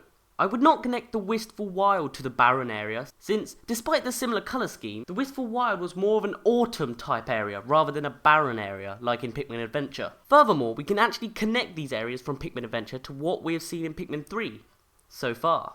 For example, the grassy area in Pikmin Adventure include giant mushrooms as a part of the border. The Pikmin E3 demo brought to light the new types of barriers that could be broken down by your Pikmin. Instead of the generic tree root / stone walls in the first and second games, these new types of barriers are made of new materials such as sand, glass or crystal, and oh yeah, giant fungus. Now, you may be a little bit skeptical about the connection even by this point, due to the assumption that all we have seen so far of Pikmin 3 are the challenge mode levels. Pikmin found in the ground, no onions, research pod, etc. But we can still assume these levels are based on actual areas or themes in the main story. For example, Pikmin 2 had challenge levels with new layouts but similar themes to certain caves found in the main story.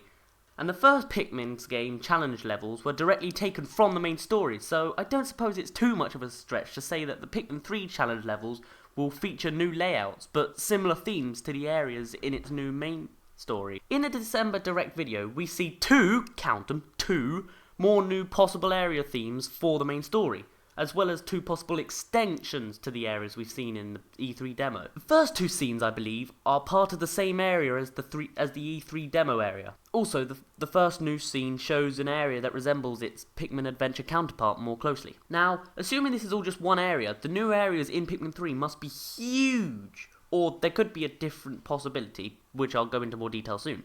The next new area is a cave. In Pikmin Adventure, caves weren't their own area, just a few sections like Pikmin 2, but I'll be talking more about those caves later. What I'm thinking with this area is that it isn't its own area, but a challenge mode sort of level like in Pikmin 2. First off, despite seeing next to nothing about this area so far, it seems to be sort of tiny for a Pikmin 3 area, at least compared to the grassy area we've seen previously. You've barely seen half the level yet, it's too dark! You may be saying to yourselves, or me if you prefer. So I don't know why you have such a high-pitched voice, but you do. But we need to look closer into what we have seen to get a better idea of what I'm talking about. In the scenes from the video, we can see some wires running along the ground. In the background of the scene was the giant moth thing. I have no idea whether bioluminescent Vortog is official or not, so it's hard to make out. But you can see the blue wire leading to a metal box, which may be a battery, and the red wire leading to a light bulb thing? I'm assuming this is part of some complicated puzzle concerning the wires. Those sparks in the background are coming from certain parts of the wire, possibly areas where the wire is broken. Maybe some of the cave enemies have chewed off parts of the wire, and you'll have to retrieve the wire from inside them by killing them, and place them back into the broken areas to fix the circuit, and connect the metal box thingy with the light bulb thingy to light up the entire cave, and that's electronics, everyone. But I digress. Unless there are several of these things, it doesn't seem very reasonable for one light bulb to light up a giant area of cave. And even if the wires and whatnot have absolutely nothing to do with the area besides adding decoration, I really can't imagine exploring a giant cave area with so little light. Unless that was what the development team was going for. But I'm sure many people will disagree. This is just what I'm basing off of the Pikmin Adventure game, where the caves aren't their own area. So I may be wrong, and the cave may in fact be its own giant area. Who knows, besides Nintendo. The next area seems to be the barren area, and I cannot find any direct similarities between the two areas, despite the similar colour schemes are and some of the scenery. But I'll just assume that this is the barren area, which means if Pikmin Adventure is going to go by, we still have the winter and watery areas to look forward to. And I'm going to say that I had another theory on the area layout, but I forgot. Just kidding. Ha, I got you there, didn't I? Anyway, I'm thinking, maybe all the areas are connected. I mean, of course, all the areas are technically connected, but like how in Pikmin 2, the final trial and the impact site were fused into the Wistful Wild, all of the areas in Pikmin 3 could be fused into one giant overworld. Now, I really have nothing to show for that thought, besides possibly areas between different themes in the video. But if the areas in Pikmin 3 are really big, it isn't too improbable that some of the old areas would be smushed together to make room for new areas. It's a thought, at least. It's something. With this whole idea with the whole Pikmin planet being one massive overworld, I think that could work. I'm just not sure how spawning could work. Like, where you'd... Because maybe you could, like, start off where you left. Like, it was so big that you can't take all the treasure in one day, because it'd take ages to get to a spot. So maybe you go to a specific, like, landing zone, and then you stay... And that's where you end your day or something. Or you get to choose where you land the next day, so you sort of plan it, but you can't go anywhere on the map at first. You have to walk to it first. You have to find that area before you can land there, if that makes sense. So, you know, we'll see what Pikmin 3 does with that, because that would be very interesting, the whole massive overworld instead of separate places. But then how would the seasons work? You know what else I think is an interesting idea? Well, do ya? It's the ability to change the colour of your Pikmin, like in Pikmin Adventure. I mean, it's not likely, but maybe there could be sprays that you could use to temporarily gradualise, it's what I'm calling changing one Pikmin to another, your Pikmin into a different colour. Like the spicy sprays turn your Pikmin super strong, like little mini Hulks for a few seconds. I think it's an interesting idea, and could potentially add a whole new layer of strategy and depth if done right. But it would most likely be too overcomplicated to handle, depending on how many new Pikmin are being introduced into the game. Hopefully tons. But I'm thinking that Nintendo would need to increase the 100 Pikmin on field at a time limit if too many new Pikmin are introduced. Not only that, but if too many new Pikmin are introduced at once, well, it would be a bit confusing to keep track of every type. But I can somehow easily remember all qualities of the 6 Pikmin, including the Bulbmin, and the rest of us pretty much no problem. So I guess I could remember 6 more if I tried. If that is how many is included in the new game at least. As a final note here, I really enjoy the controls for Pikmin Adventure. More specifically, the controls for playing as Olimar on the gamepad. If you hadn't heard, Miyamoto recently announced that you'll be able to play Pikmin completely on the gamepad, as in off-TV play. Well, if the game doesn't end up looking too cramped on the gamepad, I would at least hope that they would incorporate Pikmin Adventure's control in this game, where you get to tap on the screen where you would want to throw your Pikmin. In my opinion, it would work perfectly as a secondary control option to the Wiimote and Nunchuck. I might even use the gamepad more in that case. I would probably only use it if it was completely necessary though. But I really want to experience the Pikmin in full HD graphics. I mean, but also, I would hope that while using the Wiimote with Pikmin 3, that all the HUD stuff would be pushed down to the gamepad, clearing space up top to free up space for those beautiful pixels. So anyway, those are my ideas and observations. Hope you enjoyed my analysis. P.S. As of the time of this writing, I've heard we'll be receiving a lot more Pikmin 3 news by the end of this month. Also, online multiplayer. No, I heard that's going to be local, but whatever, we'll see. So yeah, that's basically the end of this massive message, and by massive, guess how many words it was? Go on, guess. No, 4,555 words, and I nearly lost it, Jesus. Anyway, that's the end of the video. What do you guys think? You know, Nintendo Land, is it hiding secrets or is it not? So many questions, so little time. Well, my name's been Dazz, you didn't really care, and I'll see you in a bit. What's up guys, it's Dazz here, but you don't really care, as this video is going to go over some pretty minor things that could make a big difference. Ugh, what the hell are you talking about? God, I hate... What's with this accent? I don't get it. Well, I think the best way to explain what I'm going to do in this video is basically to just show it to you, and by that I mean, let's start now. So the first thing, timeline. I know I've made many videos regarding the timeline position of Pikmin 3, and I think that making another would seem pretty boring unless Nintendo reveals something new about it that I just have to point out in a separate video. But I do want to point out one little thing. Well, it was pointed out to me by Professor Squeaky, and he's got a little cat as his little avatar picture. Basically, during the E3 demo, the player here scanned 2 fruit treasures. The strawberry was named the Sunseed Berry, while the cherry was called the Cupid's Grenade. Notice anything? These names are identical to the ones in Pikmin 2. So, well, if this is the case, doesn't that mean that the ship would have already named them at this point? Meaning that Olimar and Louie had obviously already gone to the Pikmin planet. So, do these fruits confirm that Pikmin 3 occurs after Pikmin 2? Alternatively, these names could be used as a filler for the fruit names so that they avoid any spoilers of Pikmin 3. The second thing to mention is the Nintendo Direct footage. I'm sure you remember the Pikmin sprouts on the ledge at the end. There are 5 purples and 5 or 6 pink Pikmin! So what? This is old news. Well, why 5 or 6? It is possible that because this is challenge mode, they are just spawned as sprouts in these places, like they did in the Pikmin 1 challenge mode. Alternatively, as Video Game Monster 64 noticed, it could possibly hint to pink candy pop buds. In Pikmin 2, there were 6 variety of candy pop buds, each with the ability to transform 5 coloured Pikmin into 5 Pikmin colours of the matching colour of the candy pop bud, with the exception of 1 making more. God, that was a mouthful, wasn't it? So maybe, because there are 5 in that location, or 6, this footage indirectly confirms the return of candy pop buds, and on top of that, pink ones. Another thing to mention is the abilities Hazard and Pikmin. Okay, that's pretty vague. But the point I want to focus on is Sunset.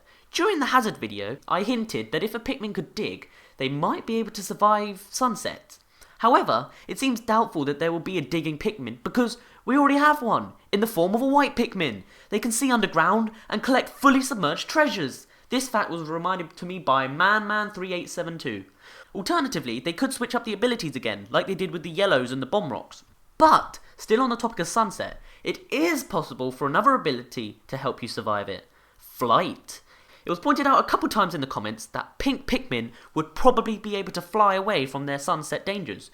Alternatively, the flight ability could be similar to that of the Bee Mario in Mario Galaxy, as maybe they could only fly for a limited amount of time, so maybe they can't survive sunset and they just fall down with their wings all tied and then nom nom nom for the bad guys.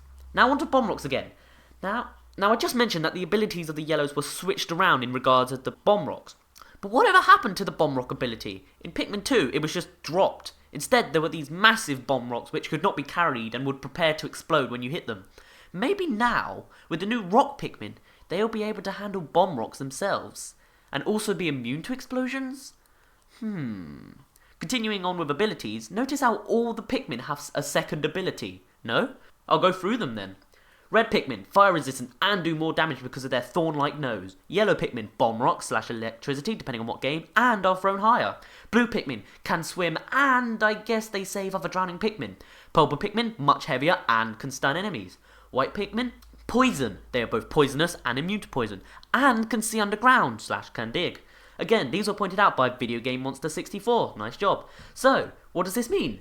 Well, I think we may have found out about the rock Pikmin already, crystal breaking and are crush proof, but there may be more. As for the pink Pikmin, we only know one. Flight. So, what is it immune to? Now characters, notice anything? The order, why is it D-A-B-C? Why couldn't it be A-B-C-D? Or D-A-C-B-A-Q-R? Ah well, maybe it's a hint, maybe it's just life. By the way, I'm going to use this opportunity as an excuse to show off Bijouto's Reborn's fan art of character D. Remember that? Well, here it is. In 3, 2, Shadoogly Winkle! Anyway, now Nintendo Land. And in it there are 3 new power-ups. The Hammer Seed, the Whip Seed, and the Knuckle Seed. All possibly representing the purple, pink, and rock Pikmin respectively. However, when you are using the Knuckle Seed as a Pikmin, by charging your attacks, you can set off a fireball! This was pointed out by a guy named Dario. Ooh, sounds mysterious. Is this a reference to a Hadouken or a Kamehameha? Or maybe it's just a brand new Pikmin ability. Now, onto the Pikmin 3 trailer / E3 demo stuff. Notice how, once again, all of the treasures show their Poco value. Does this mean that Pikmin 3 is money driven again, like Pikmin 2? Or maybe this is just because of challenge mode. Back to the caves in Nintendo Direct footage. Is it actually a cave? It seems to represent the Forest Navel quite well with the whole glow cap situation. The Forest Navel itself is said to be underground, but maybe this footage shows the Pikmin planet at night time. Maybe it's both. Time might still continue whilst in the underground caves, so maybe it is night time. And that would bring a new mechanic to Pikmin 3, you know, having to be tactical about when you leave the cave because you don't want to come out at night time. Or do you? Speaking of nighttime, could that be a new mechanic to the game? An optional moment of pure hell? All enemies become, as theorized by Silverer Lords, were enemies. This could be an explanation for the extra levels in Nintendo Land, as you know, they get stronger and their colour scheme changes, and a hint maybe from Nintendo. At night time, there's something about the lack of air that causes these nocturnal creatures to grow in strength. Maybe their colour scheme varies. Either way, life will get a lot harder. Maybe the only way to survive is to have Pikmin perfectly suited to nighttime. And now we reach the part of the video where loads of random Pikmin ideas shall spring up. Light Pikmin, glow in the dark and help with caves and nighttime, possibly cyan. Spike Pikmin, stick to enemies and cannot be shaken off, possibly green. Parasite Pikmin, some gain access to enemy bodies and controls them, possibly green. Explosive proof Pikmin, they're explosive proof, possibly orange. Transparent Pikmin, invisible to enemies when idle, only showing their glowing stems, possibly cyan. Ice Pikmin, freeze water and are immune to ice, possibly cyan. Acid Pikmin, can survive acid pools and may produce acid-like attacks, spit, possibly green. Whip Pikmin, have long-range attacks because of their stems, possibly green. Olymin, the ultimate. On top of the already 7/8 Pikmin existing. Jesus. Characters again, maybe they are originally all split off, finding different colours of Pikmin on their adventure. As their story progresses, they meet up and work as a team to fulfill their goal. Does that mean that the world's on one big map? Or can you control where you fly next using the gamepad? So many thoughts. Only time will tell. Feed us, Nintendo! Please, I'm starving. Well, after all that, we end the video. All these little details were obviously mostly thought of by you, so thank you for that. Separately, these videos weren't large enough to make a single video. But together, you know, they can work together and maybe, you know... I'm finding some funny similarities to the actual games now. Well played, Nintendo. Well played. My name's been Dazz, you didn't really care, and I'll see you in a bit. What's up guys, it's Dazz here, but you don't really care, and you're probably surprised to see me so early in the week, because you usually see me on a Thursday, but for some reason, Nintendo updates for Pikmin always seem to be on a Thursday, so maybe I'll move it to Saturdays, we'll see. Well, what do you think? Anyway, why am I making a video so early? Well, these are here! New Pikmin screenshots! So, here you go, there's 3 on the screen right now, you can click them and I'll skip to that one, or just wait for a minute when I finish talking this conversation I'm having right now, talking, and then we'll just analyse all the pictures and see what it reveals to us, alright? Okay, let's begin. We'll begin with the first image I saw out of the 3 new images shown, which is this one. So as you can see, there's clearly loads of Pikmin now. I think I counted there to be 53, and don't worry, I looked through each individual one and I found no new ones. Although at first, I thought I found a pink Pikmin, because it looks like there's one hidden in there, or at least I think it's pink, but it's probably not. It's some sort of new colour that I hadn't seen. But it turns out it was just a bud rock Pikmin from, well, this rock Pikmin. So yes, and also, do buds become more common now like they did in Pikmin 1 and not Pikmin 2? So anyway, the Pikmin in this image are just your regulars, you know. But why are they in the air? Well, first, there's an icy slide. So, seems like ice has become an element now, so you can slip along the ice. And as you're running, and obviously these people have gotten air, so yeah, that's a weird phrase, have gotten air. So, with new elements, does that mean new Pikmin? is it possible that since there's only 53 or 54 Pikmin following, is it possible that there are some ice-type Pikmin that don't slip on the ice and they're just trying to catch up behind? Because there is one red leaf all the way at the back there that can't catch up. So maybe there's a leaf, I don't know, cyan Pikmin that's icy, and so it's late because it doesn't slip, and maybe that's how it survives the hazard. Like maybe all the Pikmin trip over much more and then can be eaten by enemies or something, but these ice Pikmin don't. But I don't really know, we can't even see them, so I should probably stop blabbering about this, because you probably want to hear about, oh my god, it's character C, guys. Do you see him? He's green right there, look, you see him, yeah. So yes, as you can see, character C's model has finally been finished. He's complete, and now he looks like a massive green gorilla. I mean, look at his hands! His hands! Look at them!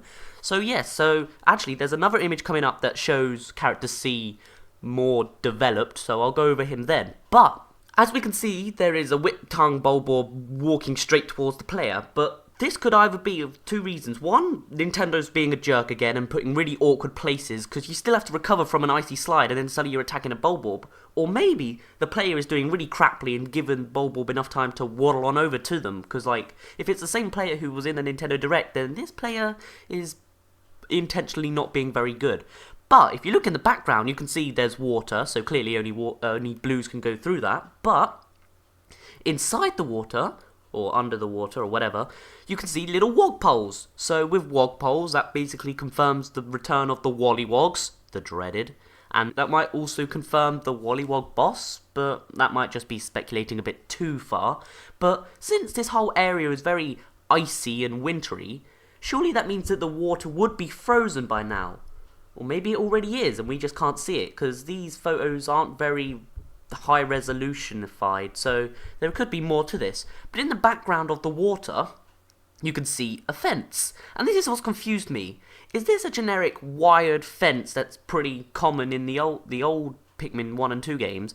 Or is this an electrical fence? Because you can see there's like a cable going in between each little wire, and then the cable continues over the rocks. So maybe this is an electrical hazard in the water. So does that mean that you have to get the blues into the water and then they break down the boulders to drain the water out again, like you did in Pikmin 2, so that you could get the yellows onto the path so you could destroy the electric gate and get through?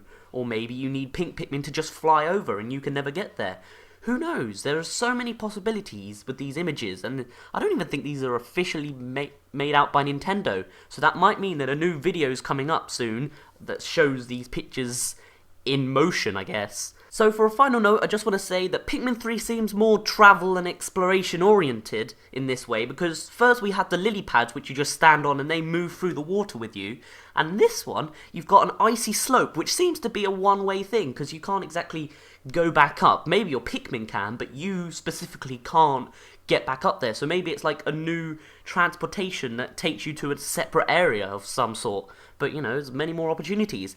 Let's move on to the next image, which is the bottom left image here. Now, here at this zoomed in level, we can really appreciate the details of each character in the game. Well, at least these three anyway. I'm not sure about character D, but I'll come on to that later. Now, the area seems to be some sort of like beachy area. It definitely has like a lighter ground than the Nintendo Direct and E3 sort of ground, but it seems like it is sort of an extension of this sort of area, because if you look in the background, you've got these green plants quite similar to previous areas. So it doesn't seem to relate to the one we just saw of the wintry area, but it does seem like it does connect. So this might further involve the overworld theory, but I'll come on to that even later, because this picture is supposed to focus entirely on the characters. So, first of all, character A's model's been tweaked a tiny bit more in the aspect that he's been given freckles. You can barely see it, but if you look closer you might just be able to see it.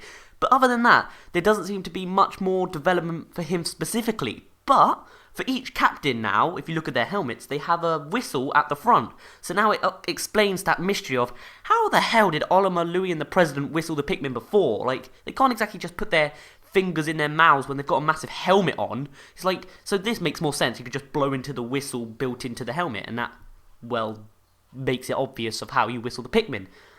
However, I noticed here that the shadows don't seem to actually match the characters well, or that might just be me not understanding physics, but doesn't it look like the helmets aren't shown at all as a shadow? I mean, I know that they're transparent, but surely there'd be a bit of shadow, like a very light shadow or something. But if you look at the shadows of each character, it only seems to show their head shape much more than their actual helmet. But that might just be more Nintendo logic, or just because it's not fully developed yet. Maybe they'll change it later. We'll just have to see. So, going on to character C, who's in the middle. Here we can see that he is massive. I mean, look at his hands. His hands must be like, what, twice the size of character A's hands? I mean, seriously. And also, his character design still has that star on his, not costume, his spacesuit, I guess. So, obviously, he has some sort of authority over everyone else, because he's that awesome. So, obviously, this is a very important factor, since it's still there from the concept art. So, maybe this has some massive plot to it, but I obviously don't know, because I don't have the game. Did you know, guys? Did you know I didn't have the game? So, anyway, as you can see, can you see what I mean, though? How I think he looks like a massive green gorilla. Just look at the way he is. He's just, like, massively long arms. But why does he have such long arms and big hands? I mean, what benefit is there for having big hands? No. What I'm getting at with this is, maybe he has a special ability towards Pikmin. For example, maybe he can throw Pikmin farther or faster, like more powerful and damaging because of his massive hands. Maybe this is why they've been hiding characters C and D. Maybe those two have special abilities that character A and B don't. Oh, I'm getting my letters mixed up. But maybe, yeah. Maybe, like, I don't know what character D could do, but maybe he's like, they just have, each character has a special attribute. Maybe character A is the fastest runner, so that helps them. So, for example, what other Nintendo characters do we know? Doesn't it sound familiar? A short, fat guy with a moustache, and a really tall guy whose favourite colour is purple. Where have I heard that before? Could be a coincidence, but then again, Oliver and Louie are kind of based off of Mario and Luigi, so maybe. Anyway, character B. Now this one's confused me the most. It's put me way off track. They've changed her colour of her spacesuit from yellow to red. Don't know why they did this. Maybe it was like they thought the clash between pink hair and yellow suit was just, you know, it's so unfashionable that, like, not ever gonna happen. But I seriously, I just don't have a clue. So that's basically that. But there is more to say. Well, there's only one more thing to say. But basically, it continues the idea that this picture is just directly taken from a video. Because if you look really closely at the antennas and whatever, if you look more specifically at C and B, you can see that there's a little duplicate, a track, like as if it's moving. So I think that this was directly taken from a video that we haven't seen yet, and we're gonna see. And this might hint to what the next Nintendo Direct might reveal to us or something, because it looks like this picture was moving, whatever, going all Harry Potter now, but this picture was moving when it was taken, if that makes sense. I'm sure it does. So that's basically all I have to say on this. Finally, let's move on to the last picture, which is the bottom right hand picture here. Now, if you look at this whole device that character A is holding, and yes, this is character A, you can tell by the gloves, and you know, that's character A's gloves colours. But if you look at it, it looks quite a bit like a gamepad for the Wii U. Like, you've got the two analog sticks, and there's a little logo in the middle, in the bottom. So maybe that's a home button. And what could this logo be? It seems to be some sort of octopus squid thing. So maybe this could be like the company they own, and this is like a company equipment that every character is given to communicate with. Or maybe it's like a button that sends you to your home base or something. Maybe it teleports you home, because who knows what technology's like, you know? Because like, this whole Pikmin timeline is like in the future of humans, but they don't understand a light bulb, so it's kind of complicated in that aspect. But this logo also looks similar to the helmets themselves, so maybe it's like a press here to communicate button. If you look on the actual screen, you can see that it's obviously character B and a sunseed berry in the background. Now, here's what sort of got me split. There are two possibilities for what this could actually be. One could be what most people have thought of, is it's communicating with another character. So basically, you can talk or communicate with other characters from long distances. Maybe this is before they meet up, but they know about each other. Or maybe each character went to a separate map each day, and you can swap between massive maps, which also could continue the whole overworld theory, but I'll come back to that later. Or this could be the camera. This might not actually be talking to character B. It could be a camera picture taken by the camera of character B. It's going like, oh look, I got a camera. Ooh, ooh, ooh, ooh. People do that.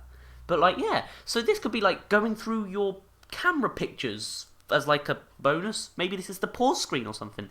Now, what I don't understand though is what is going on in the background. Like, really? It's so blurry you can't understand any of it. Or can you?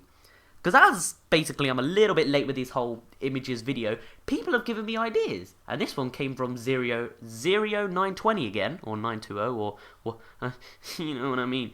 Basically, he said that this might actually link to one of the pictures we've already seen. Which ones? Well, look at the first picture. You can see it's all icy and stuff. But you notice in the background it's all pretty watery and normal, and all the plants seem to be white and not very interesting. But there is one tuft of grass there. What's so interesting about that? Well, this is continuing the overworld theory. This was also seen in the Nintendo Direct footage. You remember the one with the spinning lily pads, yeah? Well, look next to that piece of grass in this image here.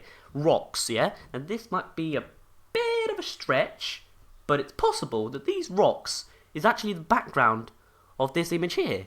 Could that be possible? Because it looks...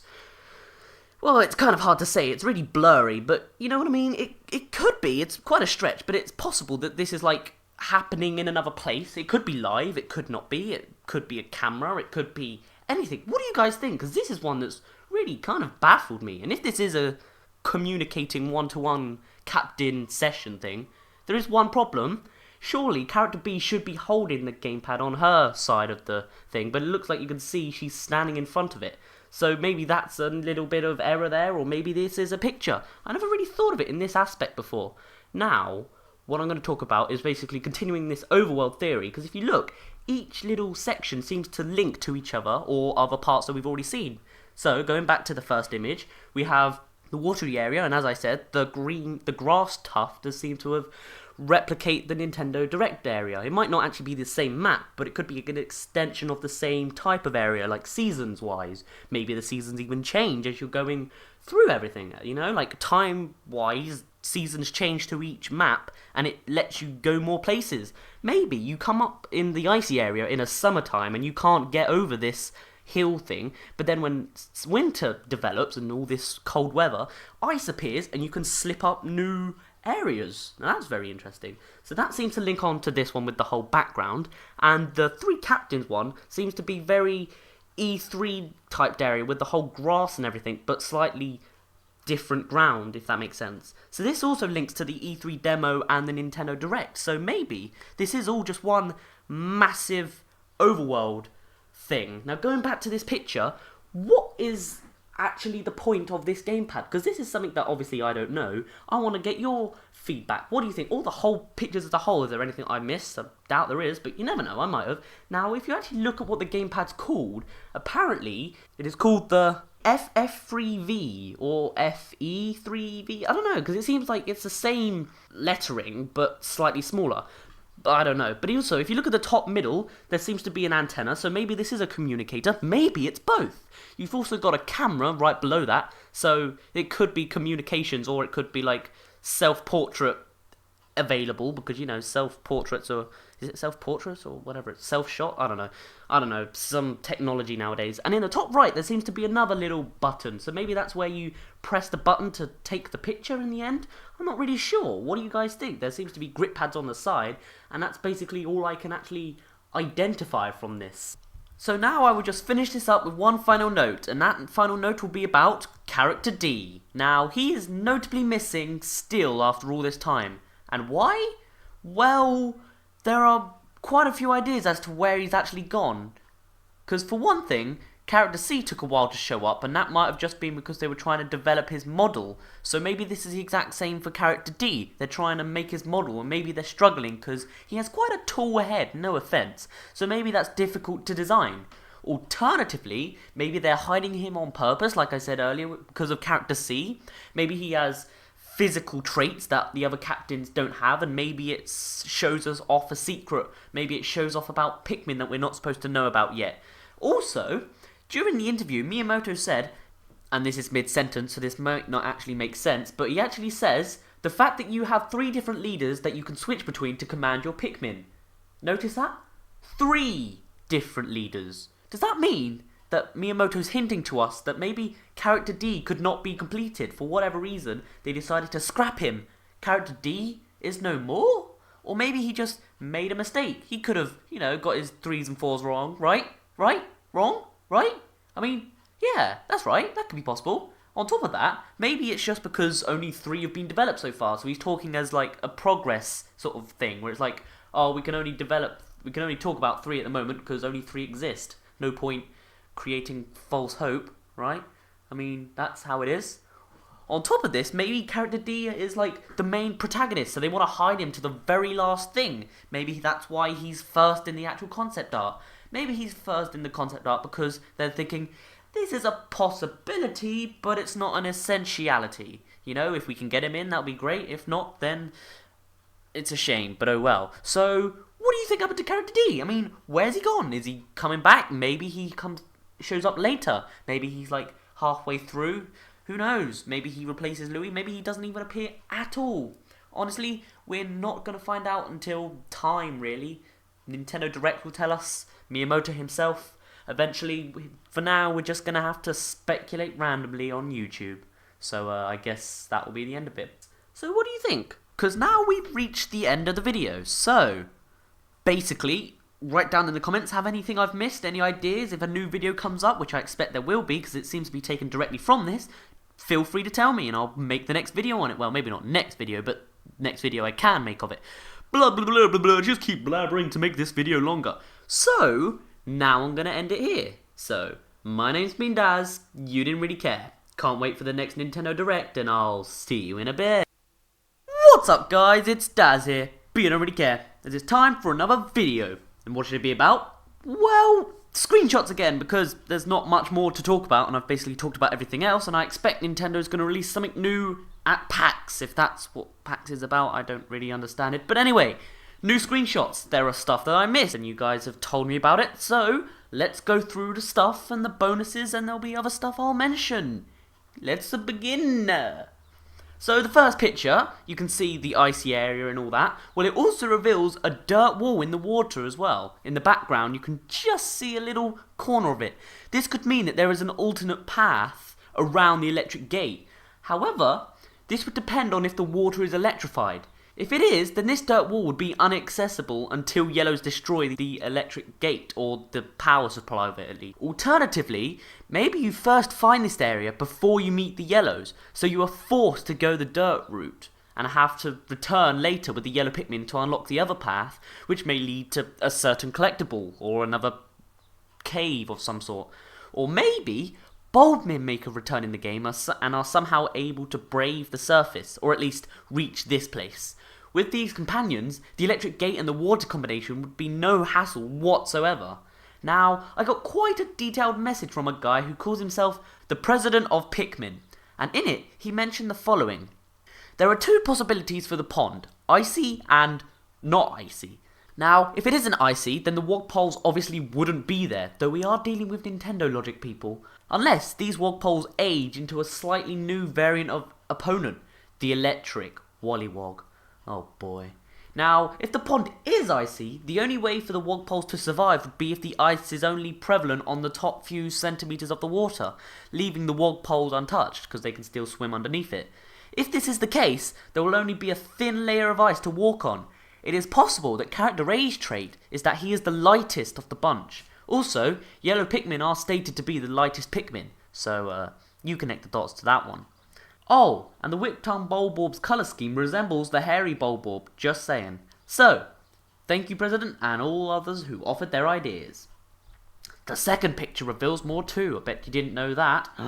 Firstly, in the background there appears to be a base of a pellet posy, or at least that's what many have identified it as. We still don't know, it's kind of small so you can't really tell, but it's very possible. It also might hint timeline through the suits. They are equipped with whistles, meaning that they must be aware that the Pikmin are on this planet. So maybe they arrive after Oliver's adventure, or at least they feel they need a device which can be used as a safety function if there's a crash landing or some other danger. Oh, and apparently character B is now pink, not red. And you know what that means. Wait, is she red or pink? I can't tell. Can you confirm that, people? Because I can't. You know why. Alrighty. That might also encourage the return of Oliver somehow, because he is the red captain. We know he's going to appear somehow, but maybe this just encourages it. So yeah. And the third picture.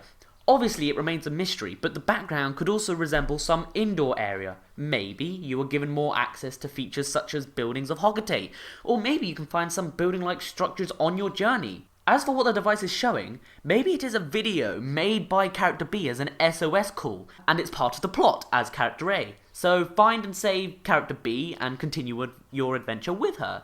This picture might also reveal more of the backstory of the new characters. The fact that this device is new may suggest that it's not from Hokate, since Oliver and Louis were never given this machine. Then again, their boss is this guy. Still, maybe the icon in the middle is the logo of a rival company, and each of the new characters are employees to this rival company, or at least character A is, since we've only seen his version of the device. Speaking of characters, I mentioned the possibility that each character has a specific trait. For example, character C's massive arm spam could make him a stronger member of the crew. It is also suggested by quite a few of you guys that character A's trait could be the roll. He was the only character who was playable in the demo, and the move was available then. So it's very possible, because we haven't seen any other characters do it, I don't believe. However, not many people did suggest a trait for character B. But I thought of some ideas myself. And by that, I mean, she could be the camera wielder. Ooh, fancy words. Maybe, if she is some kind of biologist, she may want to document all the creatures on the Pikmin planet. If capturing an enemy onto a camera is used to add them to the Piclopedia, then maybe this could confirm the character trait. But if this is the case, what is this? Clearly, this is designed for character A specifically. So, maybe I'm wrong? Now, remember a while ago, I mentioned that each character's suit design may correspond to a Pikmin type. Well, clearly, Oliver and Louis represent the red and the blues. The president could represent both purple, because of his figure, yellow, because of his backpack, and possibly black, because of his suit, which matches Olimin's colour. So, character A may represent cyan Pikmin. Character B may represent pink Pikmin. Character C may represent green Pikmin, or rock Pikmin. It's his figure again. So, what does that leave for character D? If he's purple, then the president is just black and yellow. Don't even say it. But if he's not, what is he? And on the topic of character D, notice how the reveal of each character has always been in the correct order alphabetically. Character A was revealed instantly in the demo and the trailer. Character B was there too for a moment, along with a basic model of who I guess is character C. Then character B was properly introduced in the Nintendo Direct footage, and now we've reached the images that expose character C. So does that mean that the next reveal will feature character D? And if not, maybe the next? It would make sense. Still not quite sure about that Miyamoto quote though. Miyamoto. He recently announced that there was going to be some computer graphic animated Pikmin shorts and upload them on Nintendo Video. I'm not sure what that is. I don't know. I don't know if that means on the 3DS or their Nintendo YouTube channel, but I guess we'll find out one way or another. Apparently, they'll be releasing shortly before Pikmin 3 is released, one of which apparently features Oliver appearing to kill Pikmin by chopping them up, but it's later revealed he's just chopping up Pik carrots back at Hokate. No Pikmin are actually harmed, just mortally petrified. Sounds cool, right? And actually, we've already seen one footage of such shorts. It was shown to us at an intro to the Pikmin 3 announcement at E3, and 'cause I'm a nice guy, I'll show it to you now.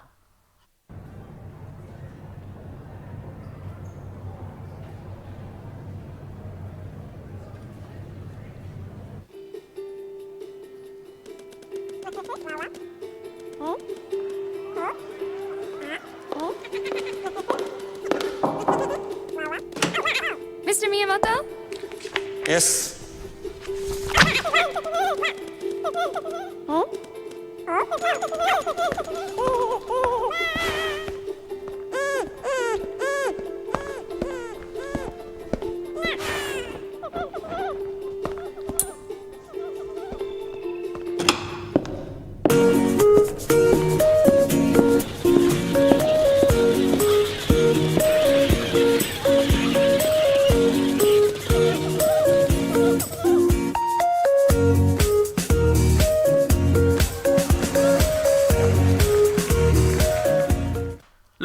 right? And if they're all going to be as good quality as this, then dang, these are going to get popular. They also said that if it becomes popular enough, they may even consider selling them. So, who knows what will happen? Will it reveal more of Pikmin 3, or will it just stick to Pikmin 1 and 2? What are your thoughts? Anything else I missed on the screenshots? Feel free to say. And what else should I talk about that I might have not mentioned? Like future enemies, which I can't talk about yet because we haven't been given enough information. But you know what I mean. I've talked enough about timelines and Pikmin types. So, what videos would you like to see next? Because I don't really know what to make until Nintendo reveals something else. So, on that delightful note of your interactivity with this channel, my name's been Dazz, you didn't really care, and I'll see you in a bit. What's up guys, it's Dazz here, but you don't really care, and it's time to crack down onto this. The characters of Pikmin 3. More specifically, the variety of new captains shown to us by Nintendo, both obvious and maybe not so obvious. Now, this video may be amazingly accurate and cool and mind-blowing, or it could be stupidly miles off from the truth. We'll just have to see, so bear with me please. So, during the E3 reveal of Pikmin 3, we were told two things. There are 4 new captains, and Olimar is notably missing, but will make an appearance in the game. However, during the trailer of Pikmin 3, we were shown something slightly more. Characters C and D are not shown in the trailer, but there is a third character that is exposed to us for mere moments. Now, I have no clear shots of this guy, but this is good enough. Notice anything? His suit is red. Not just red, but the exact red that Olimar used to wear on his spacesuit. Olimar? I know it's Olimar. Olimar. No. Yes, he has a red suit which looks like Olimar, but that doesn't necessarily mean he is Olimar. Obviously, we know precisely what Olimar's face looks like, and if you don't, well there! And when looking at this mystery, we can clearly see that he does not look like Olimar. Yet. Now, he does seem to create a lot of past for us to speculate over, and possibly in vain, but no matter. My first reaction to Reggie, yes, I'm calling him Reggie, is that he is just a basic prototype used to show the interaction of the characters in the trailer, since characters C and D had not been finished. I still stand by this idea that he is just a model, basic beta, backup prototype guy, but I'll stay open-minded. So why make him red? Well, if he's somehow a main character in the game, maybe he hints to the events of Olimar. If he isn't Olimar, that doesn't necessarily exclude the thought that he is wearing Olimar's suit. What if Pikmin 3's events occurred from the bad ending of Pikmin 1, and Olimar is now a Pikmin? His suit must go somewhere. Maybe you played a character who suffered a fatal blow, which damaged his spacesuit to the point where he had a limited amount of time to live. We're talking minutes here, not months. And Olimar's suit was his lifesaver. Alternatively, Reggie could still be Olimar. As far as I know, this would be the first time we meet Olimar on the Wii U. So maybe, to express all of his details, Nintendo decided to recreate his model for the high-quality game, and hadn't finished his model when the gameplay was being used. This could also explain why he hadn't been seen after all this time. His pre-model form hid him away just enough for us to disregard him as Olimar and keep the mystery of Olimar away from us. But that's enough about Reggie, let's move on. The next major hint to us was through the Nintendo Direct, which revealed to us the complete-ish model of character B. From this, we were able to notice more details to her face, such as her glasses, and her voice was shown when she was thrown to Cherry Island. Notice how her suit is yellow? Good. Remember that. Now we've reached the current point of updates, which revealed character information. From this reveal of pictures, we see the final form of the first 3 characters. But is it the first 3 characters we saw in the concept art and in the trailers? Firstly, character B's suit has changed colour. And I asked you what colour it changed to, and you guys said red! Red Smirkle. So, I guess I'll split this into separate paths. Again. Why?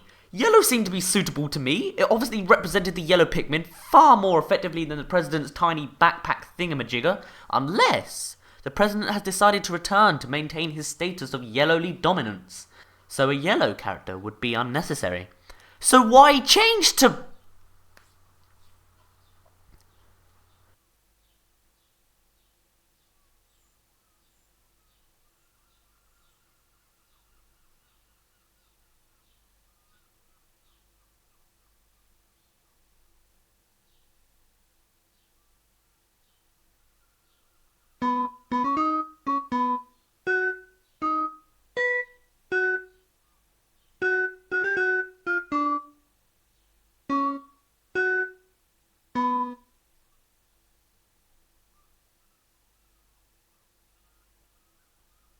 Red! Maybe this continues the storyline with Reggie, in the aspect that she decides to wear Olimar's suit to protect herself in some way, and Reggie has been able to heal his own suit, which could be white. Alternatively, maybe decisions the player makes causes character B to be damaged instead of Reggie, so she needs the suit instead of Reggie. I don't know, this is just random now, I'm just sort of making it up as like a fan-made plot thing.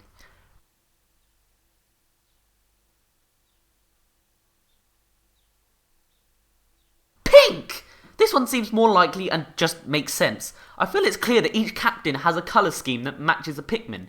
If character D has been scrapped, or at least doesn't have a pink suit, then someone needs to fit the bill. And who better than character B? Well, obviously Olimar, because I want to see him in pink, damn it! If this is the case, then this further hints towards pink Pikmin, which is nice. Either way, why the colour change? What if there wasn't a colour change at all? What if secretly the yellow girl is a different girl to the girl? This could be an extremely subtle hint by Nintendo. But Dazz! Look at their faces! They both have the same details, glasses, they have hair, everything! They must be the same! Well, not necessarily. They could be similar in appearance, but just closely related. How, you say? I don't know. Maybe they're mother and daughter. Well, that's enough about character B and or character B.5. Moving on to character C. Yes, big jump, I know. He doesn't seem to have very much trivia to him, like character A, so I'll skip him too. Yay! Pointless point is pointless. So it is a blunt. On to character D. Now this is the hardest character to talk about now because the only visual representation that we have of him is in the concept art, which was released almost a year ago. Dang! Time has flown. So there is a good chance that he has been scrapped. And I don't really see how he would have fitted into the plot anyway, to be honest with you. If he's apparently purple, then what's the point of the president, even if he doesn't return? This may also explain why he's gone. The president's back for round 2, and I'll replace his character D and the yellow character, who must change. Goodbye, character D. You and your abnormally sized head will always be remembered in our hearts. LOL jokes! So, now let's compile every captain that could ever possibly be available at some point. Obviously, some may be wrong, but just go with it. We have Olimar, Louis, the President, Character A, Reggie, Character B, Character B.5, Character C, and Character D. So, what does that come to in total? 9. 9 captains altogether. And how many Pikmin? We have red, blue, yellow, white, purple, parasite, rock, and pink. And including the characters' colour schemes, cyan. So what does that come to? 9. White seemed to be the only colour unfulfilled, so I may not be too far off with the characters here. There may still be a possibility of other characters being part of Pikmin 3. They may not necessarily be playable, or on our side, but... So, 9 captains, 9 Pikmin, possibly more to come. Some captains may have been scrapped, others added. Who knows? Maybe some will carry more than one colour type. We will all just have to see in time. My name's been Dazz, you didn't really care, and I'll see you in a bit. What's up guys, it's Dazz here, but you don't really care. As you may be a bit baffled by the title of this video right now, Orange Pikmin hinted? How the hell did you get to that conclusion, Dazz? There were no orange Pikmin shown in the bad ending of Pikmin 1, and none of the characters have an orange suit. So, where are the orange Pikmin? Well, to find the answer, let's go back in time to the 23rd of January. Nintendo Direct! Hooray! This was the day the first set of screenshots was revealed to us, and along with seeing first-person views of the enemies from the Pikmin's perspective, we found the new logo of Pikmin 3. Notice anything? I'm pretty sure you do. The 3 has changed to orange colour. But why? Shut up, I'm getting to that.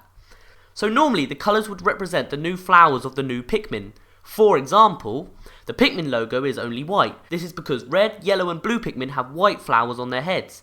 Pikmin 2 has white flowers for the normal Pikmin, and the 2 is pink to represent the flowers on whites and purples. So, if the 3 in Pikmin 3 is orange, then that would mean 2 things.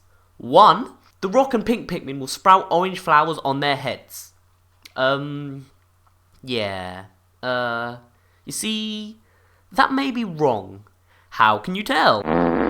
Clearly, the rock Pikmin's flowers would have changed by now, and since we've already seen them quite recently, I'm pretty sure that's wrong, don't you think? So what else could this mean? Well, so far in the Pikmin series, one new generation of Pikmin has been introduced per game. The first generation was white, second generation was pink. Maybe Pikmin 3 will introduce 2 new generations, the third generation being lavender, which is the rocks and the pinks, and the fourth generation being orange flowered. The gap between Pikmin 2 and 3 has been about a decade, so this could very well be possible. But wait a minute, Dazz, the title of this video is about orange Pikmin, but if the flower of the Pikmin is orange, doesn't that mean that orange Pikmin would be the least likeliest Pikmin to appear? Since it just doesn't look right if the flower matches the Pikmin. Well, yes, I completely agree with you, and this was the main reason I hesitated to make a video on the logo.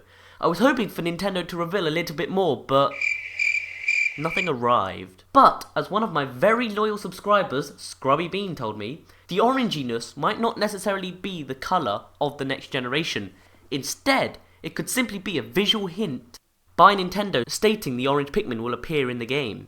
Which brings back the old age question, if this is the case, what do orange Pikmin do? Some suggestions I received were lava, which I expect reds to be immune to, and light, which could be possible if cyan Pikmin don't have this trait. But one suggestion that I particularly liked was the idea of sand. I'm hoping more weathers will be introduced into the game, and with possible drought, or at least some kind of desert-like area, this would encourage sand and the immunity of sand for orange Pikmin in some way. I'm not sure how specifically they'd survive sand unless it was quicksand or sandstorms. So that's where you guys come in. If you can think of any suggestions for the orange Pikmin, that'll be obviously appreciated, and who knows, maybe it'll even be referenced. It doesn't even have to be about sand specifically. If you think something else would be much more fitting, feel free to say. In total, that would bring the Pikmin types to 10, which to me sounds like a much more likely number, since that way there would be a song Easter egg for 10 Pikmin each. However, Bulbmin might not be involved, so maybe there should be 11? But then there's still one problem. There is no orange captain, and to that I say, oh well. Another thing that was pointed out to me was that there doesn't need to be a captain for every Pikmin. If this was the case, the game would seem quite overwhelming to have all these different captains to control. Instead, there only really needs to be a handful of them to not make things overcomplicated. Alternatively, maybe Olimer's family could be associated to the new colours of Pikmin, but they might not necessarily be playable, so their appearance could relate to the Pikmin. Who knows? Anything's possible. So that's basically the end of this pretty quick video. What do you think is meant by the orange 3 in the new logo? Was it even intentional, or is it just an old version of the logo and someone just screwed up and put it in accidentally? What would be the noticeable traits of orange Pikmin? And how would they look differently to other Pikmin? Maybe they have a tail, or claws, or a... I don't know what else they'd have. But hey, that's where you come in. So, on that, my name's been Dazz, you didn't really care, and I'll see you in a bit. Next video might be a bit longer, I promise. What's up guys, it's Dazz here, but you don't really care, as it's time for a much longer video than the previous one. How long you say? I don't know, look at the bottom of the video and you'll probably be able to see how long it is, because you didn't know that before, yeah. So I lightly hinted the topic of this video, weathers, and I personally think that there will be some kind of weather mechanic implemented into the game. Obviously I don't know exactly what's going to be in the game, so this will just be an idea video for the environment. As per usual, if you have any ideas for weathers and such, just put them down and join the community. Okay, I'll end this long intro now. So, why do you think there will be weather elements? Well, my first thought of this came back in 2008. Super Smash Bros. Brawl had just been released, and with it, my favourite character in the Super Smash Bros. Series, Captain Olimar. So naturally, the first map I played was The Distant Planet. There's a freaking Bulborb, dude! Clearly I loved it, and then the map became soaked in rainwater, which made the main slope a deadly obstacle now. So the first weather I'm going to point out is rain. What effect would this have on a map? Well, for starters, many areas will be closed off to all the Pikmin which aren't blue. If there's a little dip in the map, on rainy days it will become a small puddle. On top of this, it will also create new paths for Pikmin. Let's say it's rainy in this jungle-like area with the lily pads. The water level would rise dramatically, and so the lily pads would reach a higher level and take the Pikmin to new areas of the map. Maybe this is where the flying Pikmin can be found, since it seems logical that they'd be up high. There could also be logs introduced to certain bodies of water, which float as the water level changes. Maybe the blue Pikmin are needed to reach the bottom of the water and break the connection between the logs and the bottom of the water. With this, all other Pikmin will be able to cross the body of water to maybe collect a treasure that requires purple Pikmin or something. This overall wetness could also make a simple slope into a steep slide of inevitable death, and render most slanting surfaces slippery. Maybe logs themselves can be difficult to walk on because of its cylindrical structure, but then that would be kind of awkward if it's supposed to be a bridge. Finally, water could have a negative effect on specific Pikmin. For example, bees. Bees probably can't fly in the rain. The water dropping on their bodies would probably cripple them, or at least disable their flight ability. Maybe this could be exactly the same for the pink Pikmin. Either they are unable to move at all in a rainy environment, or at least cannot fly successfully. Alternatively, it could be beneficial to blue Pikmin, as they are now in their element. Maybe it would act as an upgrade to them. Blues could become faster or more powerful in wet weather. That's enough about Pikmin, but how would it affect the enemies? It's very likely that most, if not all, flying enemies would hide away in cover, and more aquatic creatures would emerge. The busyness of the river and raindrops hitting the river would make the lily pad harder to stay on and create a slightly more difficult location in certain parts of the map. The rain could also make some rarer enemies appear. For example, slugs love damp areas, so maybe there will be loads of slugs everywhere. There could even be a new slug boss if you go to the wrong place at the wrong time. Like the Pikmin, some enemies would become upgraded by the weather. They would become faster, stronger, or even change their attacking patterns to fit. Let's just hope there is no Wollywog boss to be found in these weathers. Right, that's enough about rain. What's next? Sunshine! Yay! This weather has been the default for all of the maps in the previous game, excluding the Forest Navel. But this doesn't necessarily mean it does nothing. Maybe it just wasn't implemented in the first 2 games. So, what do you propose the sun does, Dazz? Well, I think in general it improves the plant life, and that involves Pikmin. So far, the Pikmin have proved that they are all great fighters, but this could just be because they had the sun on their side. Photosynthesis gave them the energy they needed to become a mighty army. Sunshine could act as an overall aid to all types of Pikmin and make them strong enough to defeat most enemies. This would also work in the reverse. In any weathers that don't include sunshine, the Pikmin could generally be weaker, except for the specific Pikmin it helps. Like the rain would only benefit the blues. With the enemies, the opposite would be in effect.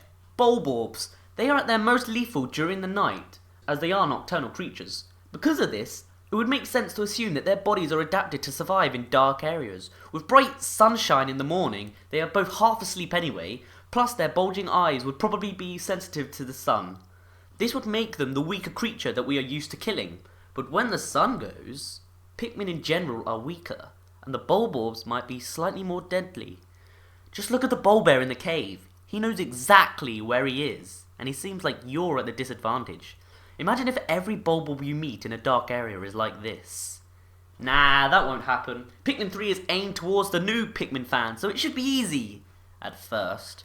Besides, Bulborbs are known for waiting at their base for prey to come to them before they attack, so it won't be that bad anyway. Now let's move on from hot to cold. Snow. We've already seen some snowy areas in the Valley of Repose and that new picture we received, but it would be the first time we actually see ice physics. But anyway, snow, what effects could it have? Well, obviously it's cold, so I think it's safe to assume that it would introduce ice, which is already confirmed by the pictures anywho. The main negative effect of this icy snow would be the ice physics. For some Pikmin, the slipperiness would be hell. I mean, think about the whites. The irony of their colours. That being said, some Pikmin might not have such a bad time. Pink Pikmin would be able to fly over the ice and stay sturdy, and the purples, well, they are notorious for their weight. This could mean that they are more stable on an icy floor, but they could still trip occasionally, and when they do... I'm sure you've seen a fat person fall over, right? Well, if not, look it up on YouTube. They are everywhere. Imagine 100 purple Pikmin falling over at once. The icy floor probably wouldn't be able to handle such weight. This could be advantageous. Ice could act as a barrier both vertically and, as never seen before, horizontally. Maybe you need a certain amount of purple Pikmin, or you need a handful to throw onto the ice and shatter it to fall below. This could also work in reverse. In order to reach some places, you'll need to bring only your lightest Pikmin, otherwise your path will be broken until the ice reforms at a later time. This later time could be minutes, like the berries regrow in Pikmin 2, or it could be over days, you have to wait for another cold day. Ice could also act as a ramp, turning a simple slope into a catapult to reach new areas. And the new cold environment could also encourage icicles, deadly ones. With a certain push, they could kill both enemies and yourself. Stay frosty. As for enemies, some may find this advantageous, whilst others will not. For example, the water spider thingy would probably end up slipping like crazy on the frozen surface of the river. Small creatures such as wogpoles may even be frozen solid by the freezing environment. And then, as one would expect, an ice boss could appear with some sort of ability which uses ice as a helpful element. What could it be? I have no ideas right now. My only thought is that it would be very evasive. It could roll up into a ball and bounce rapidly around the arena trying to hit you and avoiding you at the same time. Well, that's enough about ice. I've run out of ideas anyway. What other elements can be introduced, you ask? Well, to that I say wind. Again, this would probably only be beneficial to purple Pikmin since they were immune to being blown away by puff hogs, etc. Which I didn't actually know that beforehand, so thanks. And pink Pikmin would be at the largest disadvantage, as wind seems like a logical weakness to a flying creature. With wind could come more obstacles to overcome. For example, there could be rocks or other blocks of some kind which could hurtle towards you while you're trying to walk through some certain path. These blockades could then roll into entrances of certain places so that you can't reach some parts of the map, whilst other blockades are removed when the wind blows them away, opening another entrance. As they say, when one door closes, another opens.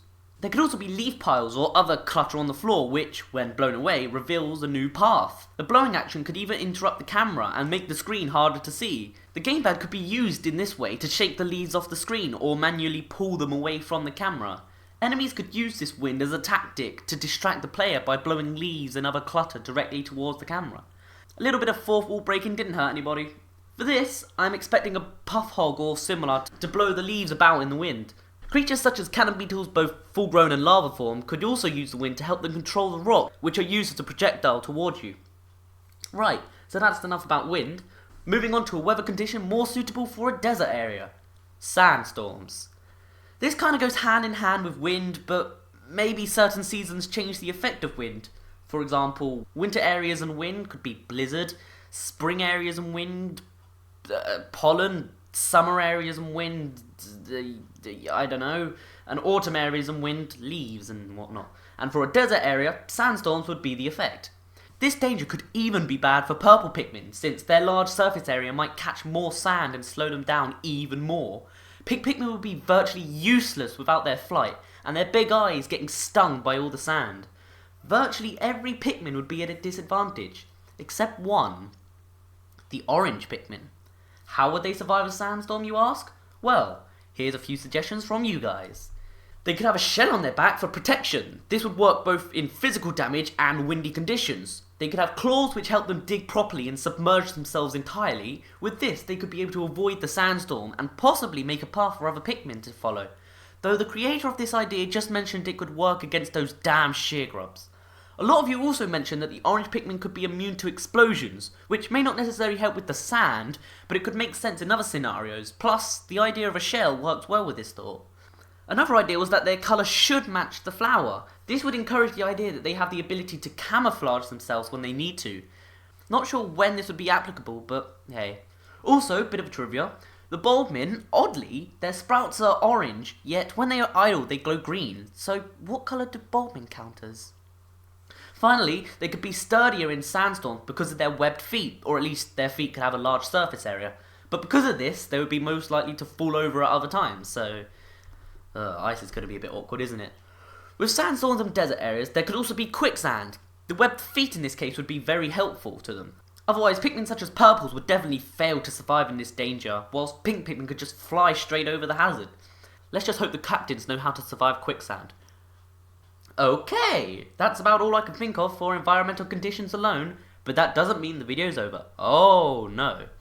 As I'm sure you're aware, there are more weather conditions than this, and I put these in a separate category because they're conditions on their own. What I mean by this is that the following are more of a combination of conditions. For example, our first combination, hail, the combination of rain and ice/snow. This weather hazard is most likely to happen in a wintry area. Alternatively, it could happen over 2 days, the first day being icy snow and then the second being rain, which creates hail. So, what would hail bring? Well, obviously, Pink Pikmin would be absolutely useless. Not being able to fly is one thing, but being injured as well, it's just insult to injury. In fact, I doubt many Pikmin would be able to survive hail. The only three that I could think of would be Blues, who could survive the wet environments, Whites, who could keep up with the captains and avoid being crushed, and Rock Pikmin, who are immune to being crushed, so could easily survive a hailstorm. But how would hail change the environment? I'm not too sure about that one. But with enemies, I expect mainly those with some sort of armor would appear, since they wouldn't be hurt by the hail. This would also work since chances are you'd bring Rock Pikmin out on these days so you could shatter their defenses and kill them in their own environment. Back onto wind, but more on the combinations with certain seasons. Winter would bring blizzards. The main disadvantage of blizzard would be the ice physics and the wind physics. Oh god, I can see it now. This, again, seems to be the element for purple, since they probably wouldn't be strongly affected by the physics. Area-wise, I can only imagine that it freezes water more quickly. As for enemies, who knows really, who knows. So that's about all I could think of for now about combinations of weather conditions, but there's still something missing. You may have been screaming it to me, or just haven't thought of it up to now. Storms. Now obviously this would be a combination of rain and wind, but I decided to go one up on that and say thunderstorms. We've all experienced them. God, they're scary sometimes. But how would this affect the Pikmin? Well, I can think of it as a submerged castle scenario. Remember that? Blues only, but every element is involved. This would continue, but for yellows instead. Bringing out any other Pikmin would probably mean certain death. But with yellows, you still have the disadvantage of wind, which is extra awkward, since yellows are the lightest Pikmin, and water. Still, a day in this weather can't be that bad. Areas would become more flooded and the water would be quite rapid with the wind. On top of this, it could also be electrified. This would zap most aquatic enemies. The only ones that could survive would be those dreaded electric wollywogs. Oh god, it's all coming together now. But on the bright side, they would probably be the only enemies around, since most of them would be hiding from the lightning. So you may be asking, where would they go? They can't just disappear. Well, yes, they can. This is a game, and it's Nintendo. Sorry, wrong answer. Let me think.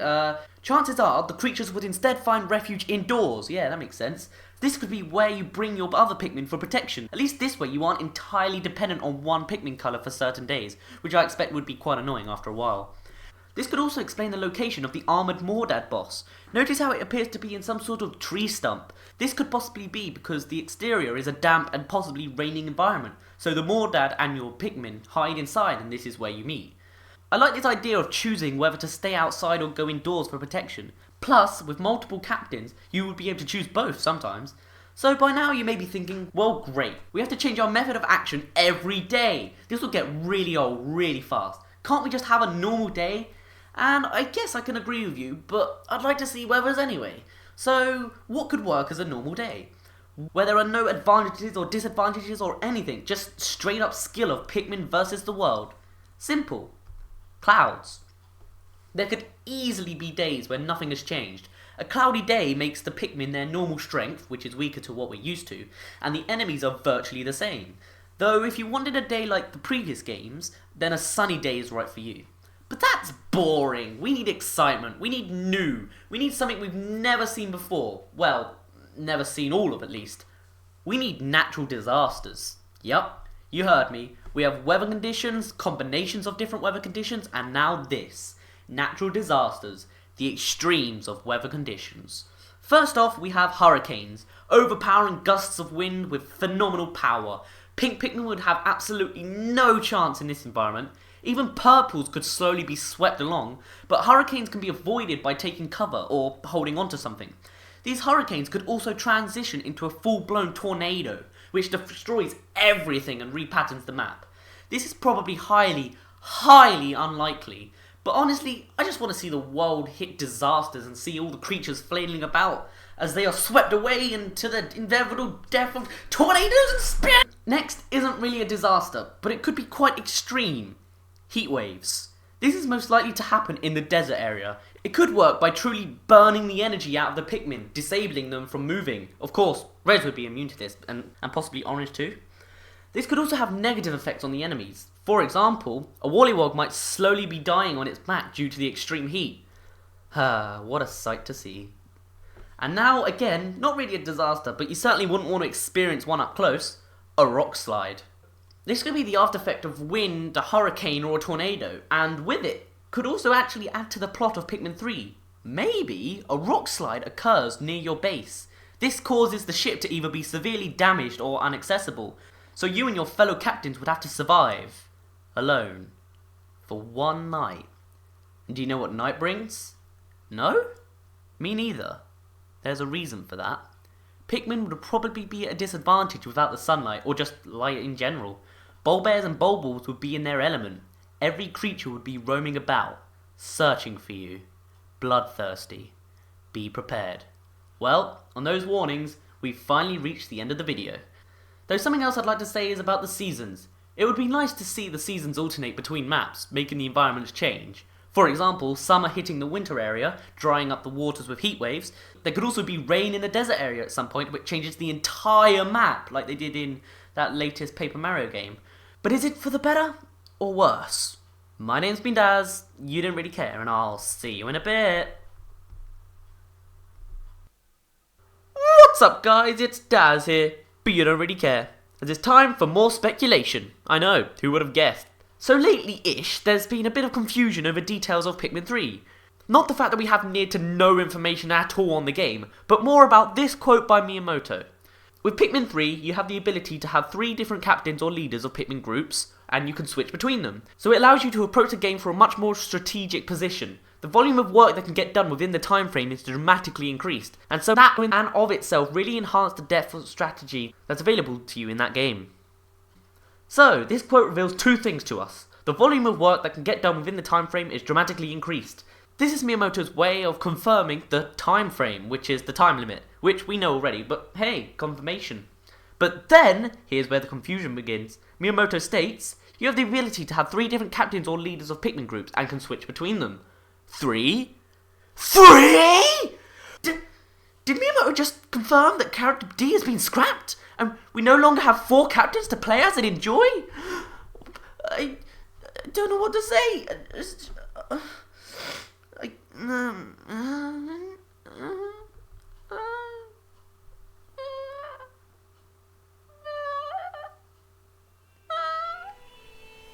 We have all gathered here today in our dress pants to mourn the loss of the beloved character D.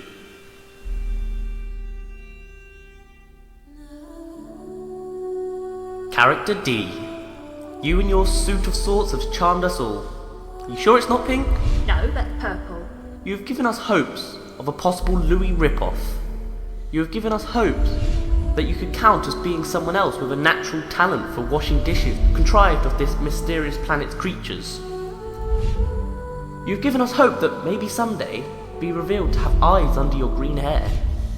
You've given us hope that you, and only you, could have been much more than just artwork displayed at Nintendo's E3 2012 press conference. You've given us hope that there may be a chance that you will have a long pointing moustache. You've given us hope that you would have at least had one game. You have shown us that just because you're tall, skinny as a twig, and walk around like you still have a coat hanger in your shirt, does not mean that you can't jump the way you want to, hit a tennis ball the way you want to, or fail at golf the way you want to. Wait a minute, I'm talking about Waluigi, aren't I? You get what I mean. We all would have loved to play as you, Character D. And we can say it's been an honour to be in your presence, even though your presence was as flat as a character artwork. And I think it's fair to say, we all wanted the D. And with that said, goodbye, Character D. Goodbye, and rest in peace.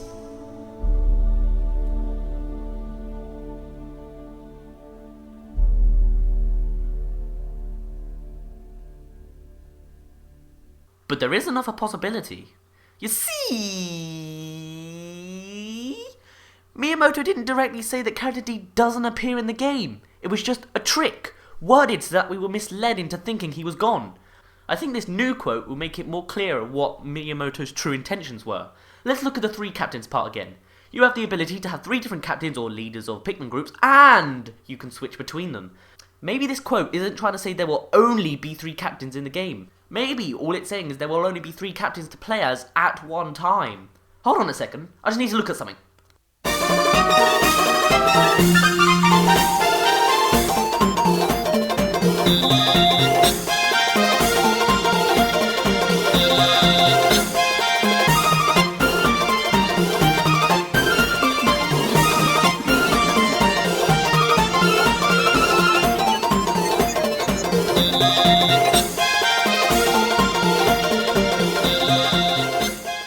Aha! At no point do we ever see the 4 characters at once. So maybe you can control 3 at once. I mean, come on, this is Pikmin 3. The most we saw was this picture here and this little clip here. It only shows 3 people, and it looks like that obstacle was designed for 3 people, not 4. So does that mean that there's only going to be 3 captains at once, but there's still 4 people to play as?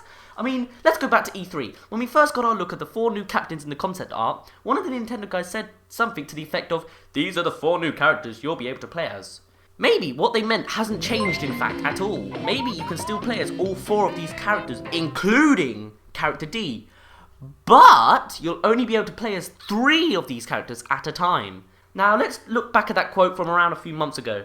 Having that map, dash dash, and the fact that you have the 3 different captains that you can switch between to command your Pikmin. Yes, you can switch between 3 different captains, but there are 4 playable characters according to E3.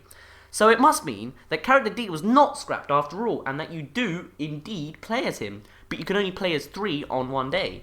To put this into perspective, Pikmin 2 had 3 playable captains. You had Olimar, Louie, and the President, but you only controlled 2 at a time. Unfortunately, you couldn't control Louie again after unlocking the President.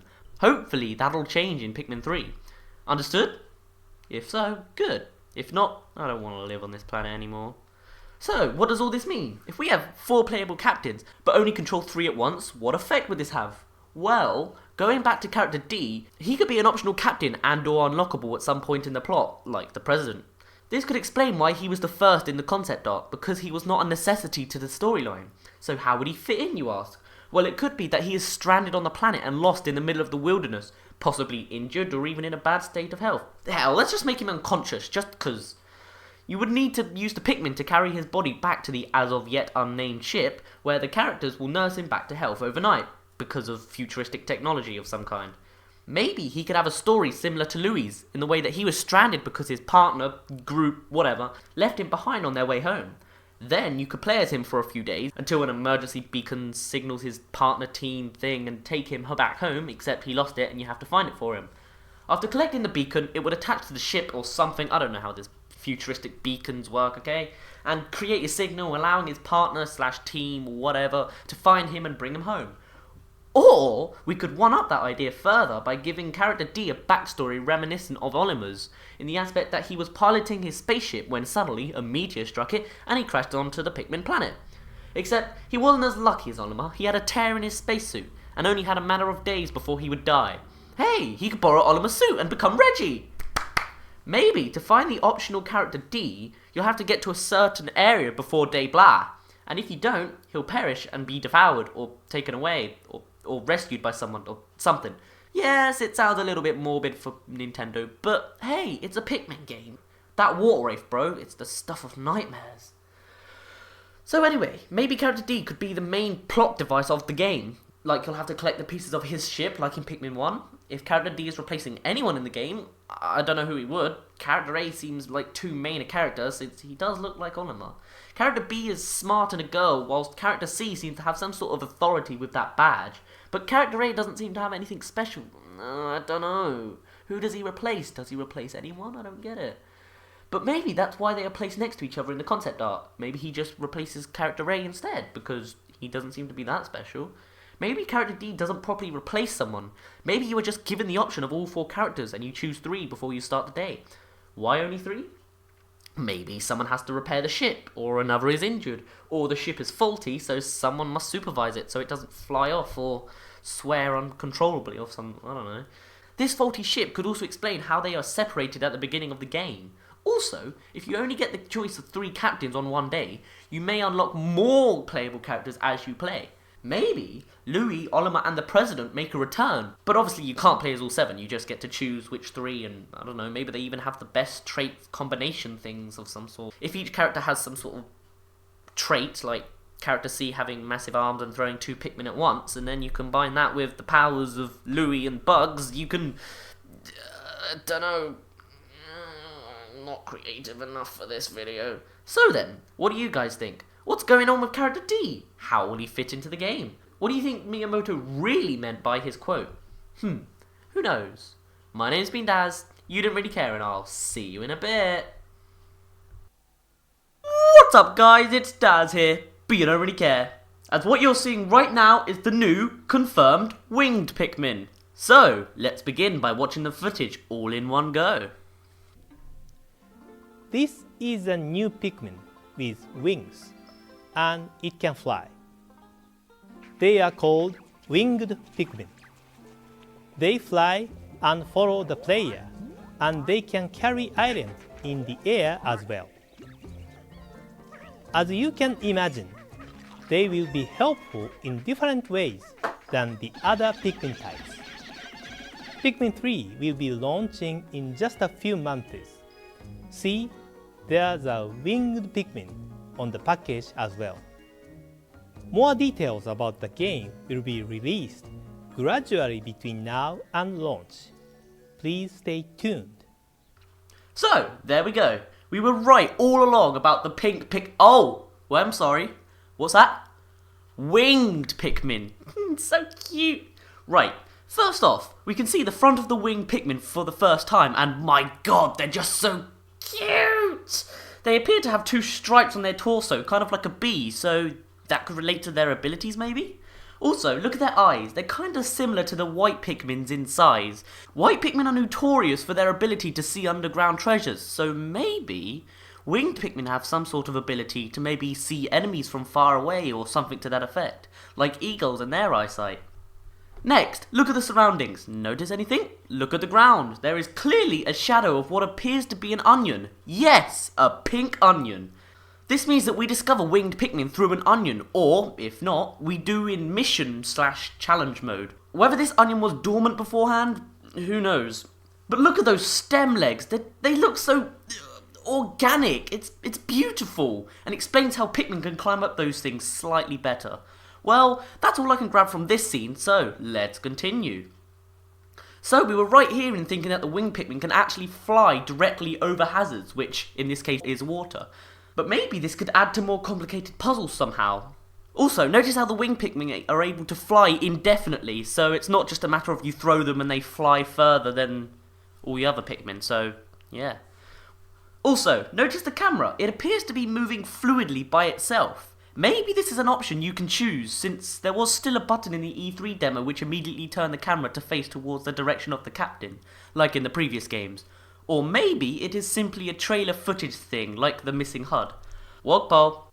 Oh, and something else to point out. By the cursor, there is a number which represents how many Pikmin are currently following you.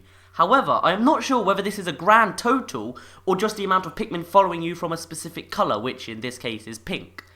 Also, look in the background, you can see a body of water, and in there is a blob, which appears to be another Toady Bloister, or some sort of close relative, amongst other things. We can also see a dirt wall, which looks like sand to me, leading to another path, but the player just ignores it. Also, random shadow falls here. Instead, they worry about— oh my god! The cursor has a shadow! Oh wait, sorry. Wollywogs! Ah, gotta love to hate them. But notice how they inflate. At first, I thought this was a way of being extra harsh and flattening more Pikmin. However, it seems that instead it is simply a way of explaining how they can suddenly fly. Clearly they inflate to float. Also, do you notice the large brown mark on the top of their head, body, structure, whatever that is? It appears to be some kind of bruise, to me at least, and perhaps this is the Wollywog's weak spot. Maybe a specific character is needed to deal major damage. In this case I would expect purple Pikmin, but maybe it's just a general spot for all Pikmin to attack. Oh, so they're not as harsh, eh? Good. Well, actually, no, sorry. I think these Wollywogs are in fact harder than the ones in Pikmin 2, and here's why. When the winged Pikmin are flying under its path, splat! 4 of them are crushed, and this was just from walking past it. Imagine if you were full on attacking it. Whether they are stronger than Pikmin 1's Wollywogs, I'm not really sure, but they're definitely worse than Pikmin 2's, because with those things you could literally swarm them and they would make a big enough ring of Pikmin when they jump to fail to kill any. Pathetic. But But here's something else that grabs my attention. From this point to the end of the scene, not a single pink spirit is seen. In fact, we see a winged Pikmin that appears to be immobilized on the ground. Does this mean that the winged Pikmin are immune to flying creatures, or they take 2 hits? Or maybe they cannot be restored until a medic Pikmin appears? Or maybe I'm just not giving them enough time to show their spirit? Or maybe this Pikmin didn't get hit by the Wollywog and was simply thrown back by the landing, which, now I look back, appears to be the case. Hey look, that one got up. Also, bridge on the right. One more thing, watch the path of the Pikmin. They seem to imitate the exact movements of character A instead of taking the quickest path, which is interesting, I guess. Right, let's move on. So this scene, a lot to mention. Firstly, the lily pads. This appears to be how you originally get on one. There's a convenient stationary one at these little harbour-like areas. And from there you can ride along the river like this lily pad in the background. But, look to the right, there is a mini waterfall. Could this be some kind of hazard to the lily pads? Maybe, if you're riding a lily pad as it goes down one of these, the lily pad becomes unstable and possibly even topples over. Only blues and winged would survive. Man, that does not sound right in a sentence. Next, the egg. There is an egg. Not much else to say. I expect it plays the same role as the previous games in that it reveals either nectar, mitites, potions, or whatever this thing is, but we'll come to that later. Next to that is a plant thing, which actually appears in Pikmin 2 and was called the Fiddlehead. But what surprises me is that the character actually momentarily locks onto it. Whether this means you can scan it, or maybe you just have to interact with it to add it to the Wikipedia, I don't know. Also, notice the leaves on the rocks. Could these possibly be treasures you collect in the autumn area? Or are they just decoration? They do seem quite conveniently placed, so... Okay, I'll mention the winged Pikmin. Here we can see they are carrying a 1 pellet and a 5 pellet. But not only that, they're pink! That must mean they have an onion! Oh yeah, we already knew that. Huh. But, notice how they're carrying the pellets. They are actually still flying, so the treasure is not touching the ground. This will obviously be helpful to get around hazards like the water in this case. But, just because they can fly does not make them immune because... One is instantly taken by unnamed enemy 7, also known as the skittily thing that can actually kill. So from this we can also see that the enemy has a long-ranged attack, so beware. Don't know what it is though, is that a tongue? I hope so. Or not. And for the first time, we see the spirit of the winged Pikmin. But something that confuses me is how quickly the spirit appears. If we compare the 5 deaths of the winged Pikmin, 4 being from the Wollywog and 1 from the unnamed enemy, we can clearly see that there is a large difference in time between the time they die and the time their spirit appears. So, are the winged Pikmin immune to Wollywogs, or does the timing vary depending on specific creatures? It will be helpful in different ways. Aww, its cry is so cute, its little spirit has wings! Ah! Hey look, bridge on the left. Could this be connected to the last bridge?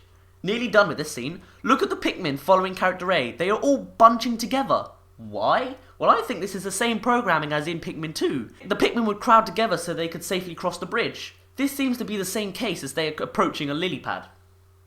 2 more things. Background. What's that in the distance? A pellet posy! What colour is it though? And finally, more winged Pikmin. What you doing over there? I think this is the same case as the rock Pikmin in the E3 demo, where they were scattered around the map for you. This leads me to believe that this footage is more challenge mode footage. Oh, no, sorry. Mission mode footage. Next scene. What? Let's see that again. Was that? We barely see anything at all. Ah, but we can see more. Not through the powers of editing. Nope. Through the powers of Japan. The following footage is from the Japanese version of the Pikmin footage, and it reveals a little bit more. 他のピクミンたちとは違った形で活躍してくれそうですね。Ah, much better. Now let's analyse. So, first off, we get a nice view of the new and improved swooping snitch bug. It looks eviler to me now, almost like it's wearing cool glasses of badassery. Next, we can see some kind of tube with a small hole in it. Could this perhaps be only accessible with the winged Pikmin, since the other Pikmin cannot reach the hole? But how will the captains reach? Aha! Perhaps you can order the winged Pikmin to carry you to certain locations using the gamepad to mark your path, and with that, you can enter the hole. Oh, and if you were wondering, there are 24 Pikmin. He's going in for the kill, and he appears to have some kind of blurring effect behind him as he swoops. And as far as I know, this wasn't apparent in the previous games, but maybe just be there to show off the graphics of the game. And the moment he grabs, the others instantly attack him. That must mean they have a revenge system and attack when being attacked. But actually, I think this is the wrong assumption. Listen carefully. 他のピクミンたちとは違った形で活躍してくれそうですね。Where have you heard that before?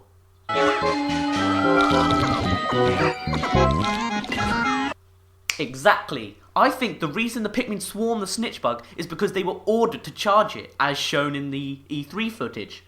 Plus, Character A seems to glow for a second when the horn is sounded. Another thing that can be easily missed is this fruit. It appears as though it is still attached to whatever grew it, so maybe you need winged Pikmin to fly up and break it.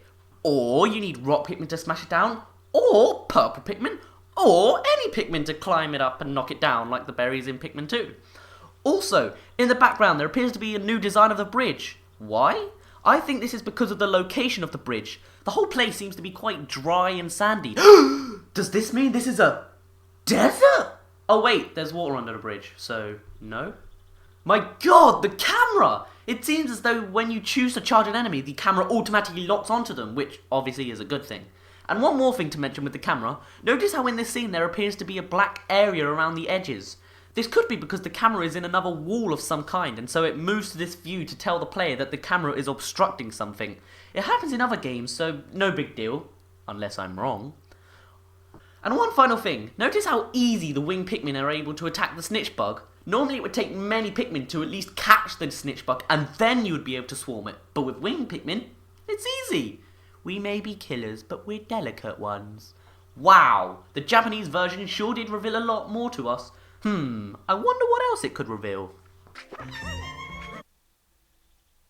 Oh wait, what?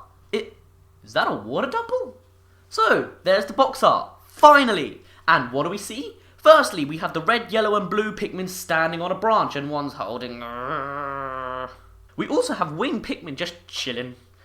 A winged Pikmin is carrying a strawberry, which to me looks a little dried up, so maybe they just plucked it from up high when it wasn't fully made. But, yeah, and... What? It's a blue Pikmin dangling again! No. The Pikmin in a bottle. Lately, there's been a bit of controversy over it. Is it red or is it brown? Personally, I think it's red just because it looks like it has a nose and it appears to be the same colour as the red Pikmin, but slightly darker because it's in the shade and in a bottle. And that's coming from a colourblind person, so what do you think? We can also see that in the top right it has the Nintendo Network logo. Does this mean it could be online? No, you silly. It's already been mentioned. Pikmin 3 is going to be connected to Miiverse because you can take pictures of the enemies and environments around you. Remember? Oh, you. Something else which I haven't noticed other people mentioning is the foreground. I know it's blurry, but if you look really closely, it appears to be sprinkled with water slightly. Now this could simply be made to make the scene look nicer. It's been done before on adverts and such. But perhaps this could lightly hint to weathers, or at least rain, which I mentioned in previous videos. Just a thought. Now you may be thinking, well, where are the purple and white Pikmin? Are they gone?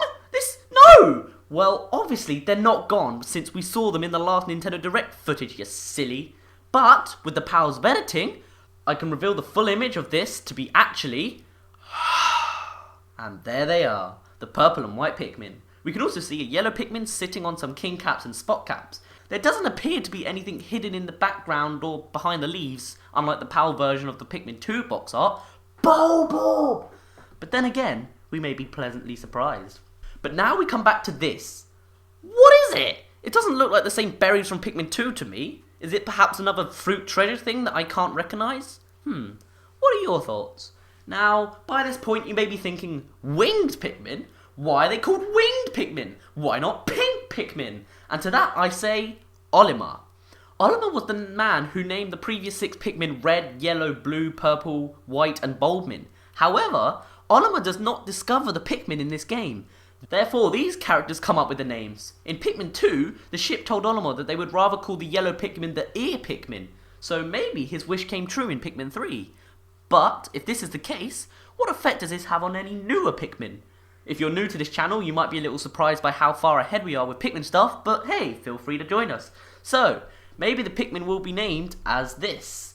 Green Pikmin, Spike Pikmin, Acid Pikmin, Orange Pikmin, Shelled Pikmin, Sand Pikmin, Webbed Feet Pikmin, Cyan Pikmin, Light Pikmin, Ice Pikmin? Who knows? Oh, and if you're lost by all this random Pikmin which you have never heard of being mentioned before, you can click here and things will hopefully make a bit more sense. Also, the Pikmin 3 release date has been revealed. In Japan it will be released on the 13th of July, or so the Nintendo Direct says. America, 4th of August, and the others are to be announced. So that means Europe will get it on the 33rd of January 2024, and Australia on the 65th of March 2099. We have a long wait, but more info will be revealed to us from now to the release, and by this, I expect they mean Nintendo will begin to upload those CG shorts of Pikmin, so I'm looking forward to that. Okay, and the final thing I'd like to mention for the day is the Pikmin 3 logo. It still has an orange 3, or at least that's what it looks like to me, but other people have mentioned that it looks more reddish than before, so what does this mean? What more Pikmin do you expect to see, if any? What do you think about the winged Pikmin? Did I miss anything? Are you first? Feel free to answer any of them in the comments, except the first one, you probably already lost. Or if you won, you've only just realised you can comment about it. Yeah. Anyway, after all that, my name's been Dazz, you didn't really care, and I'll see you in a... But wait, there's more! Along with this new footage, we were also gifted with some screenshots of Pikmin 3. However, they do not reveal anything particularly mind-blowing, and are just a different perspective of the footage we saw. Nevertheless, I will describe the things we see. So, the first thing we see is of Character Ray walking in the water with some winged Pikmin trailing behind him. I'm guessing it was mainly trying to show how high the Pikmin flew above the water, so that's cool, I guess. We can also slightly see the wogpole behind the plant, and there appears to be something disturbing the water further to the right, but that might just be the edge of the water or something. We also cannot see the bridge in the background anymore, and Character A still has that face of, "What have I done?" The next screenshot is of another perspective of the footage we saw. Clearly they were trying to imitate the footage but failed mainly because the bridge is out, the winged Pikmin in the background are gone, the 1 pellet has a winged Pikmin missing on the wrong side, and the 5 pellet Pikmin are wrongly placed as well, but who cares really. The third and final image shows the swooping snitchbug being beaten to death by winged Pikmin. Lovely. And with that, we conclude all of the Pikmin 3 info given to us thus far. So, my name's been Dazz, you didn't really care, and I'll see you in a bit. What's up guys, it's Dazz here, but you don't really care. Now, as I'm sure most of you know, I've been speculating over Pikmin 3 for a long time. 10 months. And over that time, I've learned quite a lot of things. So now, I've come to the conclusion that Pikmin 3 occurs in the future. And I even have proof. So, you ready to see it? Good. Let's begin. First off, I just need to say, by saying the future, I don't mean high-tech machinery and fireballs. Oh, look, Mummy! They got those robot Pikmin and they're immune to that dead oil hazards and stuff. How the hell did that voice turn southern? Instead, what I mean is that they happen after the events of Pikmin 2 or 1, from whatever ending, but later in the timeline. Make sense? What I mean is like, say Pikmin 1 happened in the year 1, Pikmin 2 happened in the year 2. By the future, I mean Pikmin 3 occurs later than year 2, so year 5. Yeah, that makes sense. Yeah, that works.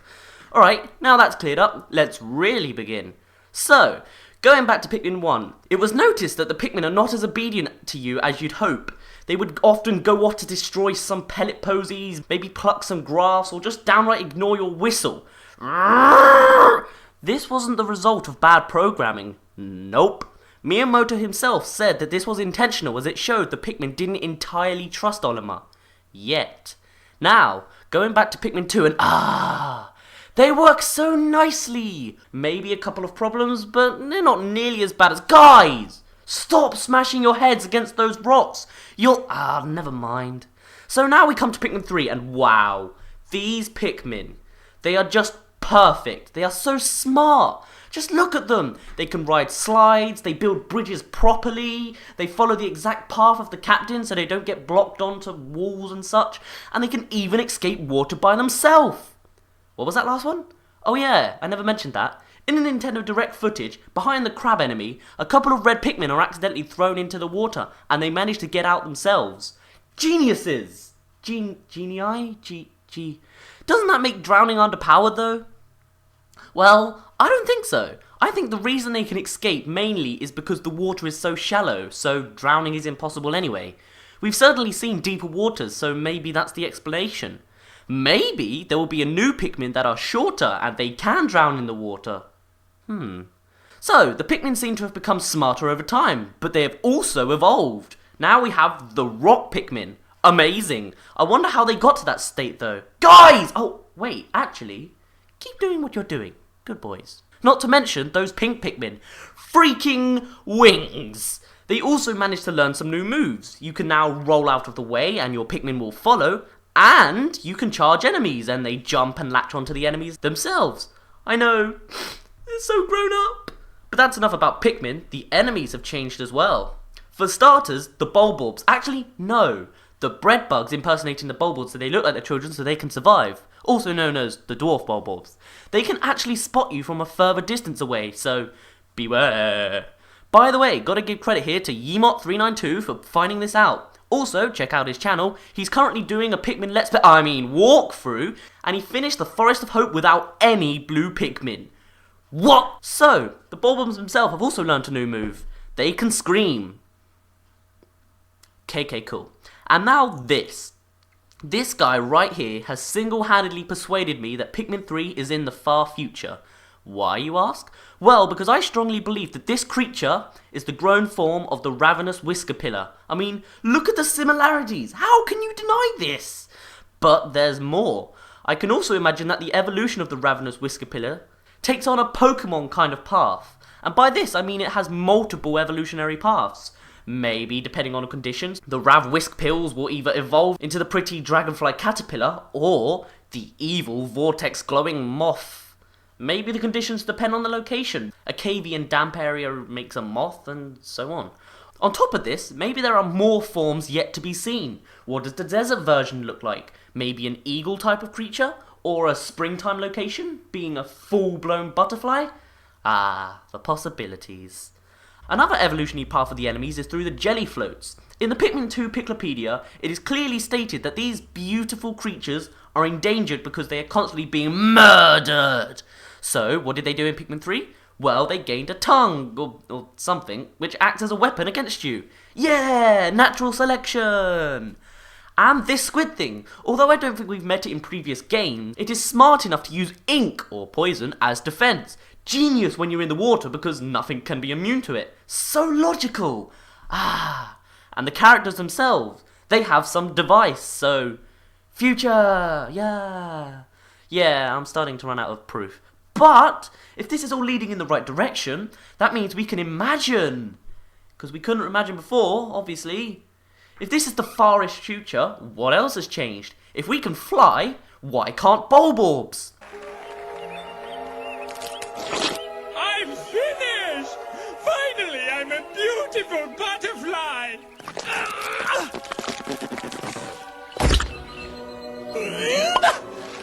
My wings! Oh, they're beautiful! Electric Wollywogs? Multiple evolutionary paths? Maybe. Even... The Hogatations are so overwhelmed by the advanced species of the planet, they become corrupt and evil, and the main antagonist of the game? Character D? Sorry, I just had to mention that somewhere. Maybe that's why he's not shown as playable.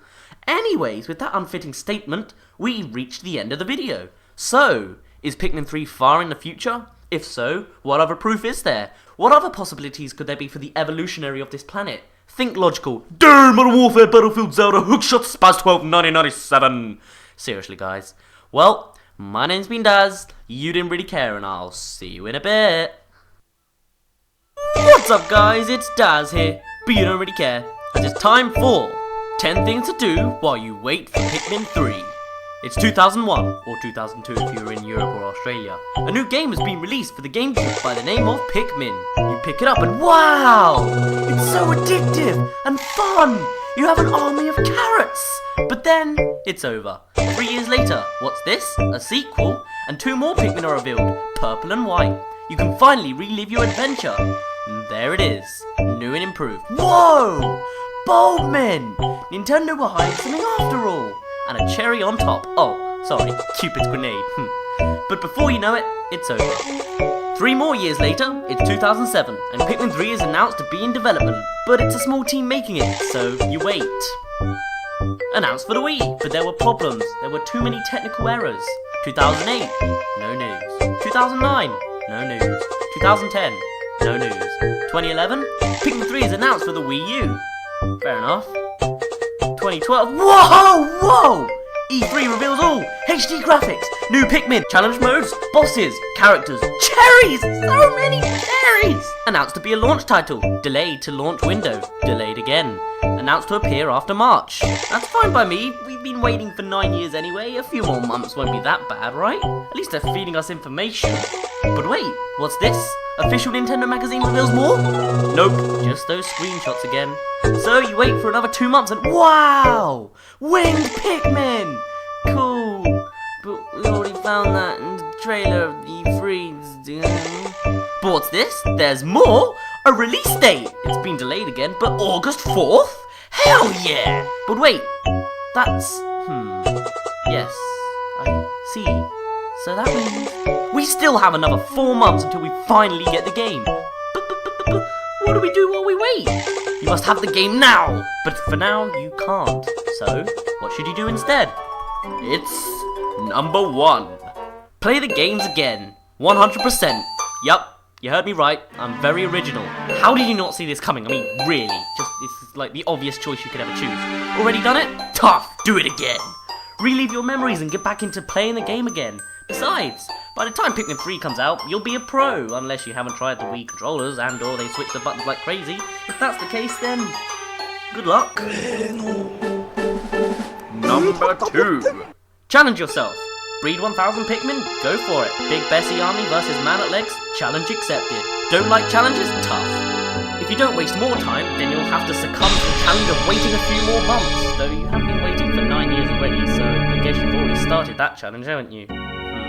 Who knows? Maybe you'll find a challenge forum online which gives you some new challenges to try out. Somewhere you yourself could create challenges for others to try out. I wonder if that place exists. Number 3. You gotta make those babies! Oh yeah. No, not like that. Fat chance of that happening anyway. What I mean is, oh yeah. Empress Bowl Blacks. I see what you're doing. I'm down. But no more than 50, okay? Don't want the game to crash or anything. Number 4. Kill the Pikmin!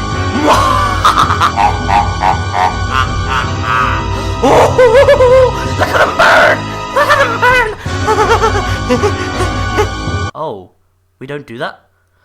Whoops, I guess you'll just have to ignore my hazards video. Yup, absolutely no Pikmin deaths there. Nope, no way. I'm 100% innocent and deathless.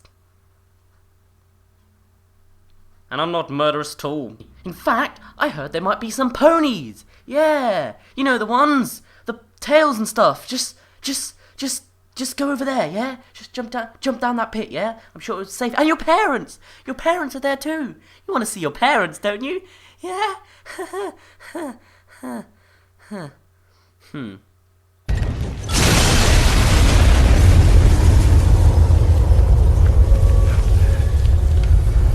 Number 5. Kill the babies! Yeah, because here on the internet it's perfectly acceptable to kill babies as long as they are only virtual and they were designed to die anyway. I mean, honestly, we naturally do much worse than the Bulbmin. Kill the mother? Check. Command the Bulbmin? Check. Abandon the Bulbmin? Check. Leave them remorseful over the death of their mother and peers? Check. You monster. Oh well, let's go one up on this torture and make the mummy kill the babies! Look at them roll, flatten your babies. What an amazing example for the 3+ audience of the game.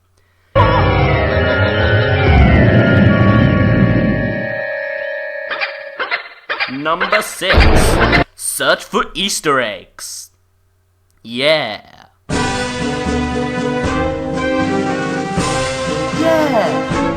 Ooh.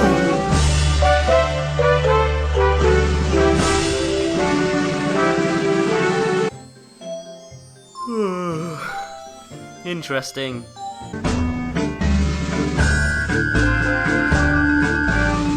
Cool.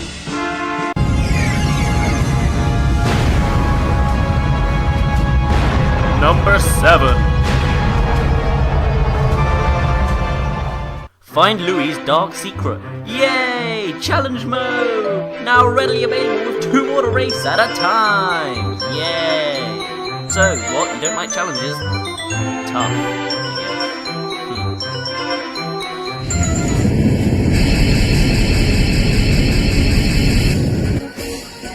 Number 8.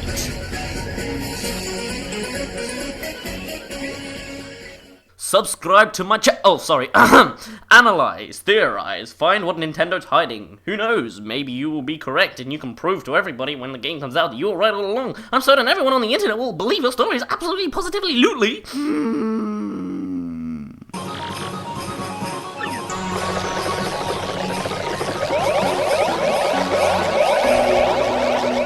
Number 9.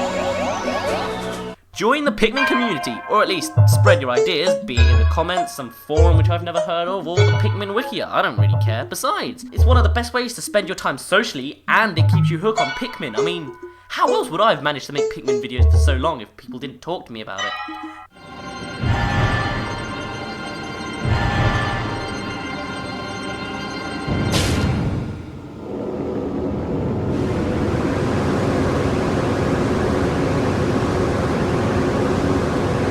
Number 10. Play the games again. I know, I'm original. The playability is tremendous. Try to do everything this time. 100 Puffmin and still survive? Yup. That glitch that no one's ever heard of and probably doesn't exist? Anything. Everything. Just enjoy the game. That is their purpose, right? Fun. So, you don't think that dedicates enough time, eh? Well, good. Because on top of all that, Nintendo will be releasing CG shorts of Pikmin. They might be related to the storyline, they might not, but hopefully they'll keep us entertained at times. I also expect we'll see more stuff revealed gradually, like screenshots, maybe another trailer, but that's not really certain. So, that's it for now. Hopefully by the time we've finished all of this, the game will be released, and if not, it's summer! Enjoy yourselves! Go play Sandcastle, whatever it is you social people do, I don't know. And also, if you've got another idea of what we can do Pikmin related, to wait for Pikmin 3, go to the comment section down there. Type modern technology. My name's been Dazz, you didn't really care, and I'll see you in a bit. Hold on a minute. The PAL version of Pikmin 2 was for children, aged 3 and up, and we had the Water Wraith. The PAL version of Pikmin 3 is apparently for children aged 7 and up. Oh boy. What's up guys, it's Dazz here, but you don't really care. As you're probably wondering, why is there a video playing and why does it say the impact site? And why isn't this video cut to the next slow motion picture that's not actually moving at all? And why is the title of this video called Pikmin Quickie? Is that a sexual pun? I don't get it. Well, my friend, this is my way of introducing a new Pikmin series, so I guess I better explain this first. So what this gameplay's gonna be is live, so I'm almost doing a let's play, but not really. And basically I'm just gonna make some more blues, because why not, I guess. And so basically I'm gonna stop saying basically, because as you can probably tell, I'm not scripted this for once, so I'm probably gonna sound a bit more legit, I guess. So, why am I making... No, what is this series gonna be? Basically, it's gonna be me... It's like a commentary over the game of Pikmin, basically. So you get to see me actually play the game, because you want to see me play the game, and I can just talk about stuff. And you know, it'll have a topic. I mean, if you read the title of this one, you can work out that this one's about what will happen to Captain Olimar. Because obviously, I've chosen this gameplay because, well, you play as Olimar and only Olimar, and there's no Louis or President. So that's basically it. So I'll come to that bit later, though, the actual question part. For now, I'll probably just explain what's going to happen to this day gameplay-wise. Wait, I've already said that. So instead, I guess what I'm going to mention is the reason I've came up with this series is because if you've been checking my Twitter, which very few people actually do, you'd know that I'm kind of worried, well not worried, I'm just stressed for time with exams. So basically I don't have time to make I don't have time to edit these videos like I do anymore. Well, I'll be able to in the future, obviously, like over the summer holidays, but for now, I don't have time. So, by doing this, I'll have more of a easier time editing, I guess, because all I've really got to do is sync up the voice and the video gameplay stuff and maybe make a cut like you probably saw earlier. Well, yeah, you probably saw it. I don't know if you have, because I haven't edited it yet. Spoilers. So, hopefully you don't mind that I'm using less time to make it. But you know, I've got exams right now, so I've got to sort of prioritise my time. But it's not going to be like oh, I'm going to talk about this game. It's just, you know, it's not going to be boring, because I'll have a topic and I'll just talk for 12 minutes or however long a day lasts. How long does a day last? I'll work that out later. So, on to the topic of Olimar. What?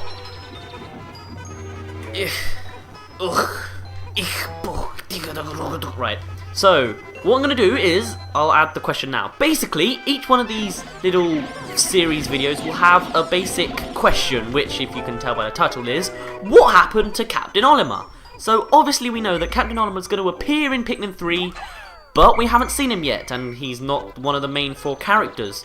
So I'm going to give you 2 options, yes, 2 options, I know, it's amazing, to come up with for what you think happened to Olimar in Pikmin 3. So, your first option is, for whatever reason, Olimar is old and therefore he can't go to the planet himself, or he might later on, but you know, for now it's just the 4 new characters. So that's your option 1. Why would I think this is an option?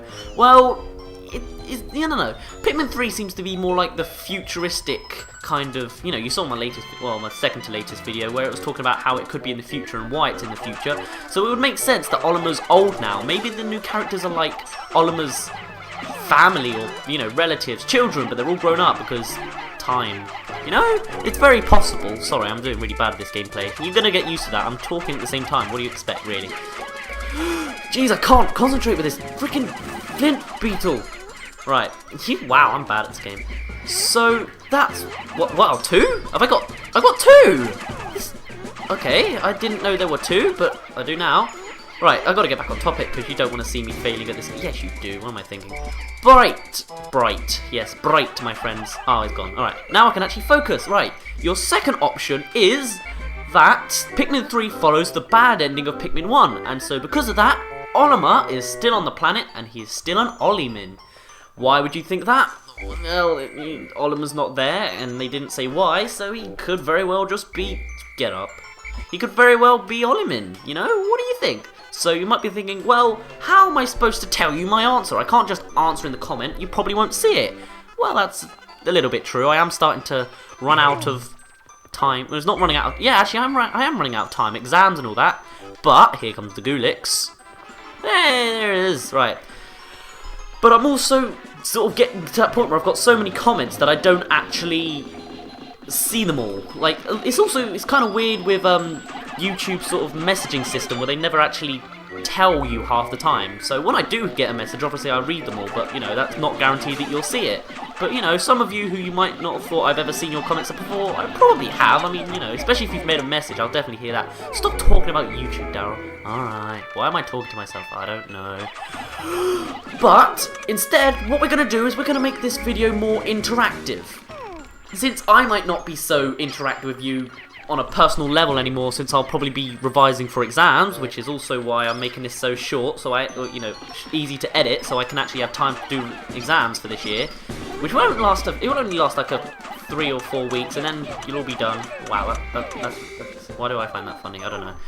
But instead, here's your options. If you think that Olimar is old and everyone else is just grown up, children, or it doesn't, you know, it doesn't have to be that bit. Just the fact that Olimar is old and he can't go to the planet himself, what you simply have to do is like the video. Yeah, I'm asking for likes. That must mean I'm just a generic hated YouTuber. No, actually, because if you think that Olimar is now an Olimin, dislike the video. Yeah, I know, I'm actually telling you to dislike my video.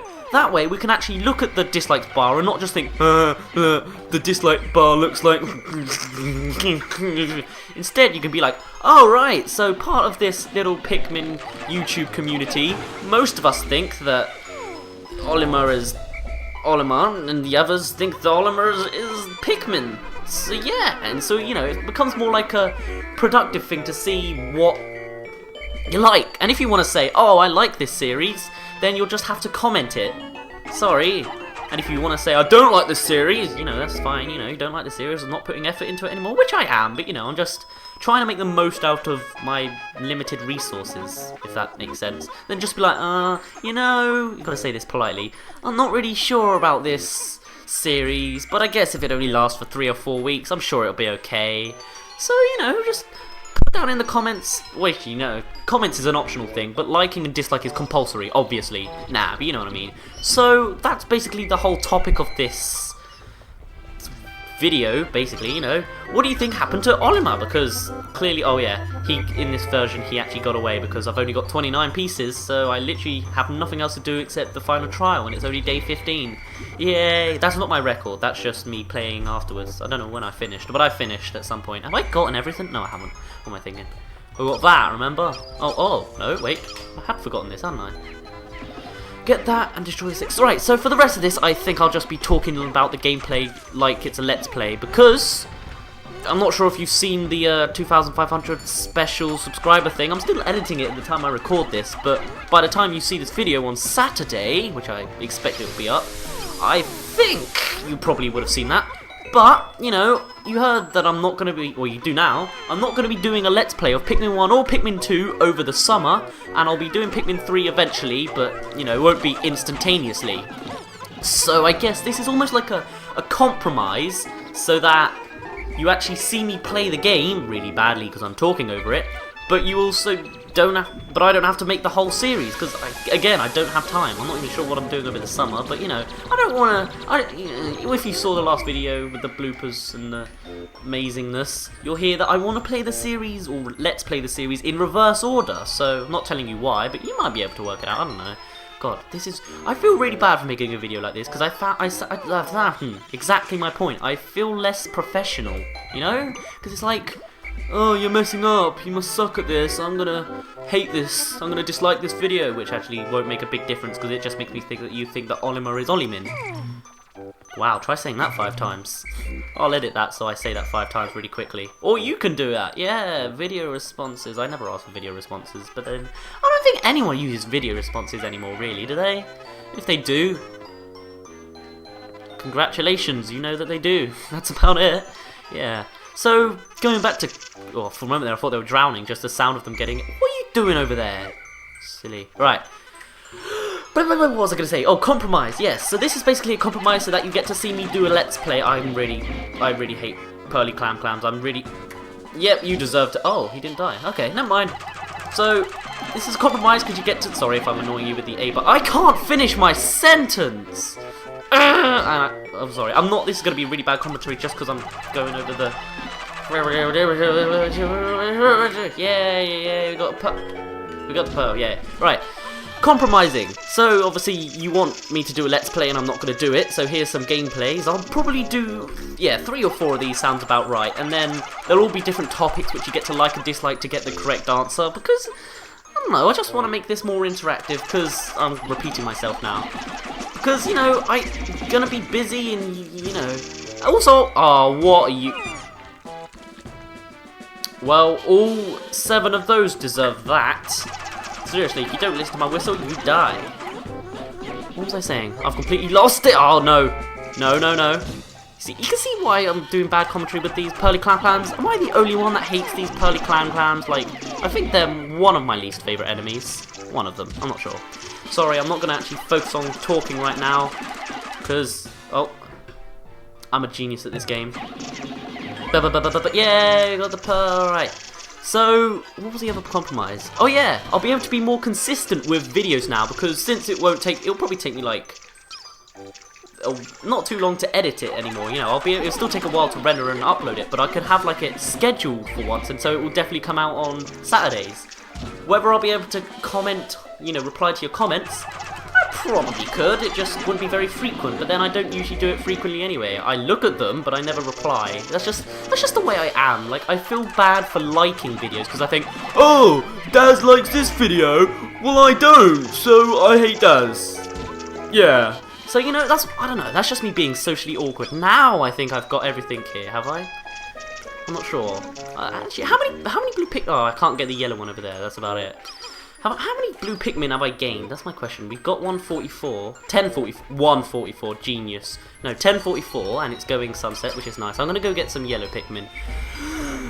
Mate, I'll work it out. I'll put a pick.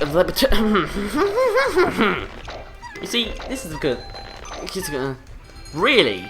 I think that sentence came out exactly how I wanted that sentence to come out. Exactly. You know, for the next blooper video, I'm curious. You probably won't be seeing many bloopers anymore, just because, well, for this one, the bloopers will be in the video, so I don't need to. Wait, did you just give up climbing? I don't want. Oh, I didn't think that through. Oh well. Well, I can get the yellows and get that pellet posy. What was I saying? Oh yeah, consistency. So, you know, I don't actually know what I'm supposed to say with this. You can tell that I'm bad at this, you know, because, oh man, well, the day's nearly finished and I've pretty much been talking non-stop. It's not like I've muted myself. We've been talking for, well, apparently, I just looked at my recording system. It said 13:37, but I doubt that was correct because there was a really awkward introduction thing at the beginning where I was just like, should I talk yet? Should I talk? I don't know when I should talk. Do I want to interrupt the intro thingy? Interrupt the intro thingy, yep. And I was also like, alright, let's play this game. I'll talk when it says the impact site. And then it went straight onto the world map. And it was like, oh yeah, I forgot about that. I was like, oh yeah, I'll choose that. And it was like, oh, do you want to go to this place? I was like, oh yeah. So that was a bit awkward. But you didn't hear about that. And you're not going to see that because I don't want you to see it. So you're not going to see it. There you go. Right, now, I think, when this gets delivered, if it does, yeah, it'll get done in time. We'll actually, yeah, there you go. We'll actually have collected everything on the map. Which is nice, because it shows I'm a pro. I'm not a pro. Right, so what else is it I can mention about this video? You know, because this is a new series just to make life easier for me. Afterwards, I'll go back to my normal setup of making really detailed analysis videos with pictures. I do have a few ideas to come up with. Like, I've got like a little folder in one of my folders, on my computer, and it just comes up with ideas of next videos or something I should mention, like the Hockatate office being a Hockatate office in the... I don't know how to explain that, but Hockatate could almost be named after Hockatate office or something in like the Japanese company. I can't remember what it was. It was quite a while ago, and I never got to mention it because I don't know why I never got to mention it. It doesn't really fit in the topic. So actually, yeah, that's what I can do with this series. I can sort of mention the things that aren't really related. Well, you know what I mean. Like, I can't mention. Were you still climbing that? Like, frozen climb? Oh, I don't know, whatever. Wow, I've got a bunch of leaves and I don't know how to cure them. Because leaves is a disease. Wait, I've got 2 missing. Oh, no, wrong button. You can tell I've been playing Pikmin 2 more. Oh, okay, there they are. They're in the box. They're always in the box. Right, so we're going to split you up there. I thought that was Louie in the bushes, but that is the geyser. Wow, after playing Pikmin 1, you can sort of see, you can feel the differences of just how slow you walk and... Where are they? Oh, there they are. Wow, they're both in the... Come on, there we go. Well, there you go, my favourite... It's not my favourite. I always love the songs in just all the games when it goes nighttime-ish. Actually, I can't remember if it happens in Pikmin 2. Oh, of course it does. You know, how it's like this. Oh, you can't hear much of the music at this point, but you know, it's like... No, it's not gonna... Oh wow, we got more nectar. Alright, so what my tip for nectar is, you spin them around and they all get really close and you can get pretty much all of them in one go. See, I've got 7 and they're all leaves. They're all flowers except 2. But the other 2 can get this one. Right, I think we don't need to bother with that. Oh, they're going to bother anyway, aren't they? Alright. So, I'm going to end this video when the day ends, basically, because that's, I don't know, it just makes it big, nice, round conversation. It's not like I'm talking for 5 minutes and it's like, oh, well, bye. You know, because that's not really a good video. You want me to talk enough, so what have I said this video? This one, oh yeah, I have made it productive, actually. So, what's the answer? What happened to Olimar in Pikmin 3? Did he become Olimin? Or did he simply just become old and fragile and he didn't want to go to the planet again. Or maybe he does show up again in the plot, but hey, that's the question for today. Tell me what you think with likes and dislikes.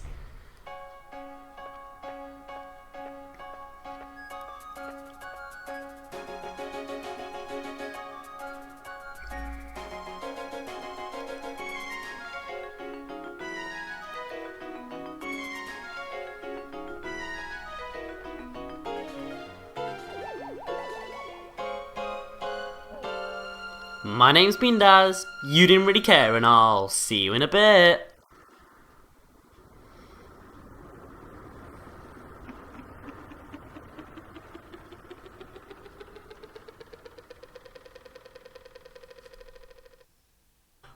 What's up guys, it's Dazz here, but you don't really care, as it's time for episode 2 of Pikmin Quickie. And in this episode, we're going to do things a little bit differently, and by that I mean, last time we saw absolutely no red Pikmin, just focused on blue Pikmin and we used the yellows to get the 20 pellet. So today, let's get out 100 red Pikmin, and yes, actually, I'm going to grow some balls as well, and, oh, I've only got 96, whatever, I'll grow some more I guess. I'm actually going to attack enemies this time. This map, the Forest Navel, actually has enemies, unlike in the impact site, though I guess it did have the pearly clown clams, but they're not really going to attack you. Well, you know what I mean. Yeah, so what am I going to do this day? Well, actually we don't need to bother with grass yet, so just give up. We're just going to kill enemies and just try and complete this. Wow, I just won't say anything and we'll see how. Oh my god! Right, the music in this map, I, as a kid, didn't really like it. It's probably because, I think, is it a guitar? It sounds like a guitar with the strings really loose. Wow! This Pikmin AI is like, oh my god. Right, so I don't know why I didn't like this song. I think it was just, if it is a guitar, then that's the reason. I just, as a kid, I didn't like the guitar sound. No, I was a hipster before hipsters were hipster. That's a hipster for you. Nah, you know what I mean. I actually, you heard the beginning of this episode, it sounded really professional because I sort of thought of what I'd say in my head, like, for the past week. But from here, I don't actually have a clue what I'm going to say. I'm kind of worried that I'm going to run out of things to do because this is going by really quickly. So, oh, no. Okay, no, never mind. We're bailing. We're out of here. We are leaving. Right after you, right after you, there we go, we'll just run away right about now, and hopefully nothing else can kill us, not that we've actually died once, in fact yay, they survived that, thank god for that, jeez. So yeah, I'm sure we'll have plenty of time in the day.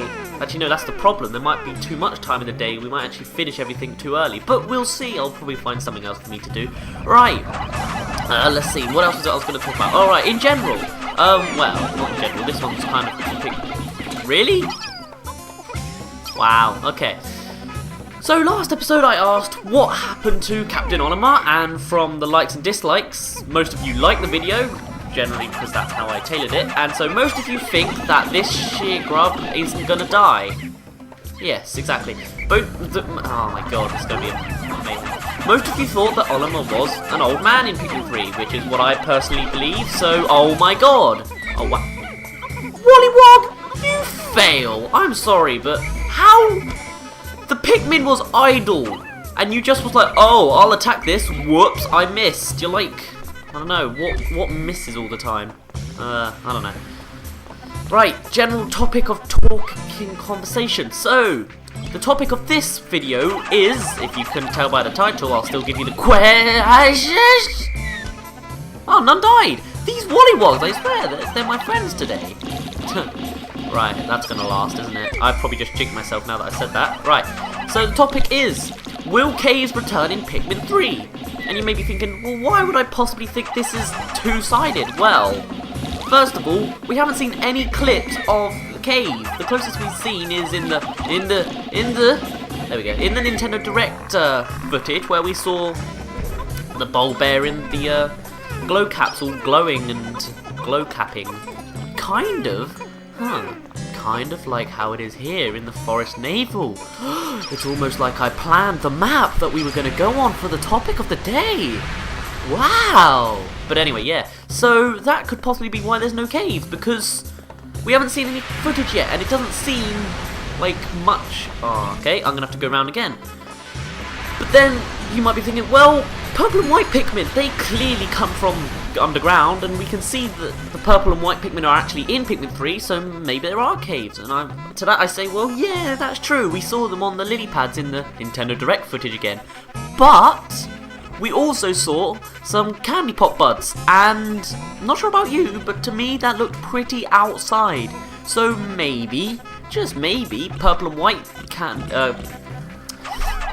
pop buds, that's it, I forgot the name for a minute. Maybe their candy pop buds can come out the ground out as well, like they can go outside, so it's more than possible that the caves don't return. I mean, they, you know, it didn't really, it sort of limited the exploration because it was kind of linear, I think, you know, it was just like a little tiny map, a mini map almost, so it's not as grand as the outside area, so maybe that's why they got rid of it. But then again, there's also the Bulbmin. Apparently, from this clip here with the, well not clip, this picture with the Whip-Tongue Bulborb, in the background there's supposedly a green Pikmin spirit. But to me, this looks really round, and you know what enemy is really, really round? Enemy spirits, they're really round. In fact, I was going to say if you watch this one die, but that might be a while. You can see that the spirit is much more circular, and it's got like 2 eyes for holes, or it's got 2 eyes for holes. Yes, I'm professional at speaking as a grammars. What? Whatever. So I actually think that if it is not an enemies, then I think it's more likely to be the Bulbmin, since they are kind of green, but they're also orange, so who knows, and it looks more like an enemy, so if that's the Bulbmin, surely that means there is more underground, and that's possible as well, but then, how would it work outside? Well, to that I'd say, maybe there's like an island, almost like a location that has like a moat, or like is surrounded by, I don't know, lava or something. Actually, no, the Bulbmin could probably survive that. Like a new hazard that only winged Pikmin to fuck. There you go. A location for whatever reason that only winged Pikmin can get over. Really? Oh, okay. That only. Yeah, I saw this happen before. Right. That only winged Pikmin can get over. So maybe you can collect the Bulbmin outside, but it's only for that, like, blocked off area. Afterwards, you just have to leave them behind, but then they'll probably like get back in their base if they have a base, and however the base works. Have I said base enough? I don't think I have. So bases are acids, and why am I talking about acids? Oh yeah, acids could work for hazards in Pikmin 3, but that's not the topic. So here are your options for, ow, that was really loudly whistly. Here are your options for the topic today. You can like the video, and that means that caves do return in Pikmin 3. Why wouldn't they? It's just like almost a staple now that Pikmin 2's done it, so why not? And you can dislike the video and say, no, caves won't be returning. We haven't seen any footage or evidence, and really anything, it could still work without them. So what do you think? There you go. There's your likes and dislikes option, and that was much quicker. You don't get a very long blurry screen like you did last time, which kind of annoyed me a little bit. But, you know, that's just me and my little pet peeves with my own editing skills. Yeah, look how many Pikmin we have. 68. Oh, there's the other 4. That's why. Well, oh, so that's why we couldn't take all 100, because we had some yellows, which I'm getting. How many died? Let's see. Well, how many yellows? Oh, not too many. I usually do bad with this boss. You're not going to see that. But actually, does this boss reappear? I doubt it does, but if it does, then I'm gonna lose all. Nah, I didn't think so. No guard satellite. In fact, we've got all the treasure pieces except for the one that you have to get and then go back in time, because otherwise it at least it. Oh well, that Pikmin's gonna die. So sorry. Well, I'll save you later, I guess, if I remember you, which I won't. Ha ha ha. Right. So have I gone over everything? I guess I have. Let's talk general topics. How about? Oh yeah, there's that one Pikmin gone.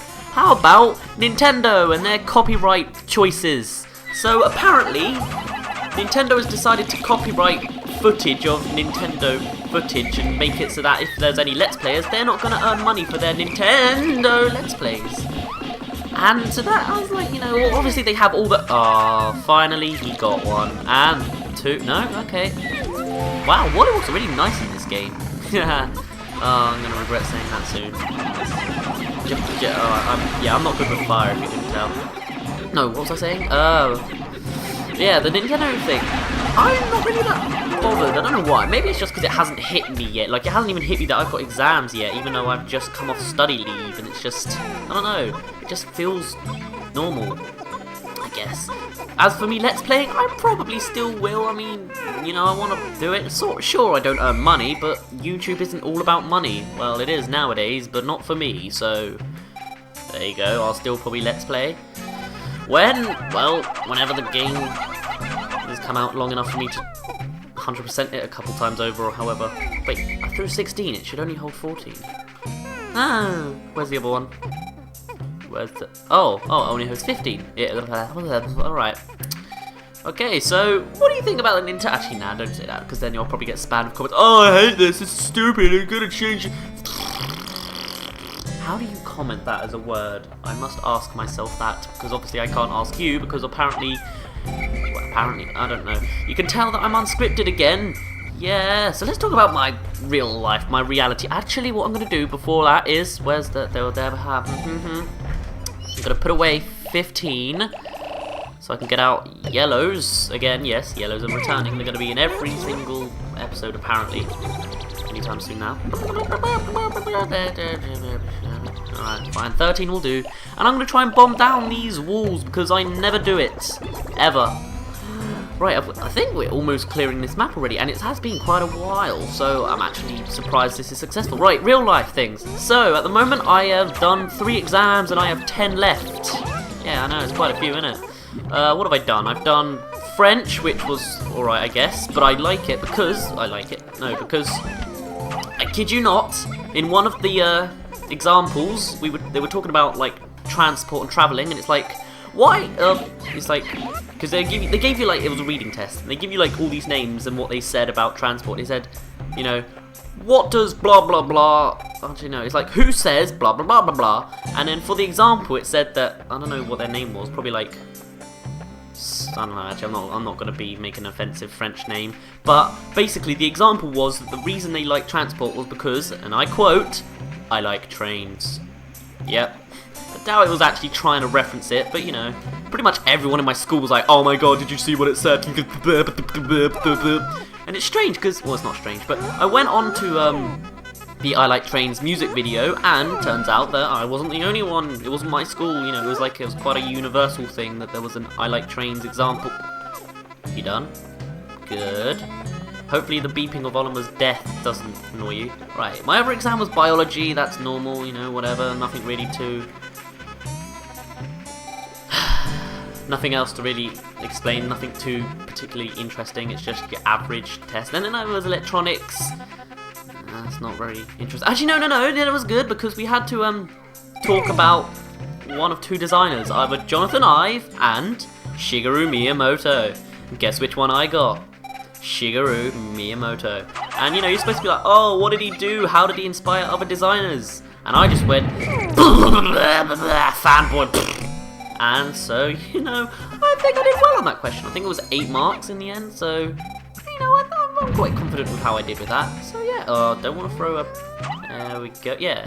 So that's nice. So far my exams have been nice, but I never really have bad exams, I don't know. It's all psychological how smart I am. Like, I'm really smart in exam because I'm in the exam mode, I guess. So, I don't know. What else am I going to mention? There was something else I wanted to mention, but I don't remember what it was. I guess we're going to need blues today. 1, 2, 3, 4. Which are you and which are you? Oh, yep. Throw 4 bomb rocks, 1 explodes. First world problems.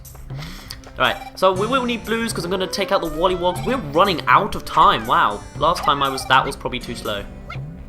Oh no, we're fine. There you go. You can throw that. Or drop it. Get over here. Right, I'm gonna go heal up Olimar because that's kind of annoying me. Even though I can barely hear it over the sound of my own booming voice. Actually, no, I'll keep the reds out, but I'll get rid of the yellows. Why have I suddenly gone into more of a narrative talking mode? Not that I haven't been narrating this whole time. Need 29. How did I think I said 69 now? I was like, nah. Right. Blues, blues, blues, blues. Oh. Okay, let's get some more. Nah, alright, I'll ignore those for now. I'm gonna just collect some pellet posies. I'm not gonna get the grass again because I don't want to. Okay, I do want the grass apparently. Right, what else did I want to talk about? I can't remember what I wanted to talk about. Oh, this is kind of annoying me now because I feel like I'm gonna go quiet, and that's the thing that's always the worst thing you can do in a Let's Play where you're commentating. Just like... What? Yeah, basically where you say nothing like I just did there. That's like, I don't know, it's just, that's not really what you're supposed to do when you commentate. You're supposed to talk. You don't just go... Well, actually, no, you can go, if you want to, but... You done? Good. Though there are moments I guess it's okay to be quiet, like when you fall over again and there's some sort of fail and it's like, look, he's quiet because he's... Okay, I'm not sure if you noticed, but I really don't like sheer wings. Especially when they fly, that's just jerky. It's like, yeah, I almost killed your Pikmin. In fact, I'm almost certain to kill one of them. Oh, you're killing me? Okay, bye. Although I guess it is tactics, you know, but it's still kind of cruel. Well, not cruel, but it's still kind of annoying. Why did I say that like I was gonna die? I was like, oh, annoying. Actually, that sounds more like an annoying ghost. Get it? Because he said annoying. Oh, wow, I've actually run out of time. Who would have thought? I guess this is kind of the best part of the Forest Naval song. I'm going to have to see which Pikmin are missing. I'm guessing the red over there. Yeah. Right. Should I pick up the... I think I'll pick up the Dabba Dabba. Right after. Probably wasn't a good idea to bring blues into a fight. Don't bring blues into a blowhog fight. Wait, did he just tank right through it? Oh, you did. Sorry, buddy. Saved you. Oh, wow! Dying by fire is much more harsh in this game, huh? This game is much harder, actually, isn't it? Yeah. Still, I prefer Pikmin 2 because... You know what? I don't think you're going to make it into... I think we might actually lose Pikmin to Sunset now. Okay, yes. I'm actually worrying now, so get out of the... Get out of the grass! Did I press A? Grass, get out of it! Okay, what else? Where else are we missing Pikmin? We have those which are probably sprouts. Brussels sprouts. Oh, yeah, they'll get there in time. And then that one red. Was that... Okay, I'm over-panicking this, apparently, aren't I? Yeah. Okay, so... Wow, have I talked about much? Yeah, I guess I have Nintendo copyright thing. Wait, I'm disorientated. Okay, phew, that was worrying. Okay, so I guess that's the end of it. What do you think? Caves returning? Yes or no? Like or dislike? I'll see you in the next one. This wasn't as planned out as the outro as before. Anyway, I'll shut up now.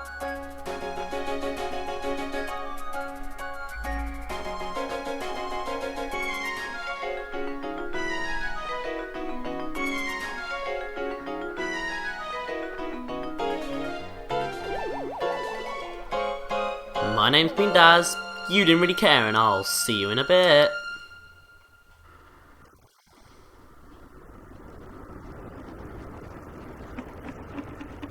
Ha ha ha! No food for you today, Wallywogs!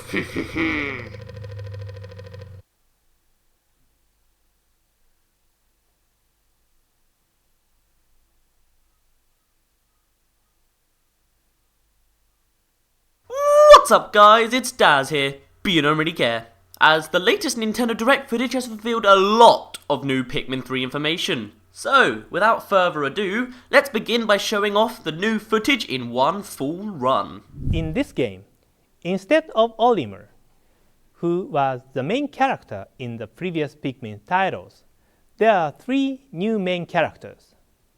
Their names are Alf, Brittany, and the Captain Charlie. They are from planet Koppai, which is facing its doomsday due to a lack of food. They set out on their adventure in search of food that can be returned to Koppai. Due to an accident while traveling, they crash land and encounter mysterious creatures called Pikmin. With their help, the three travelers start exploring.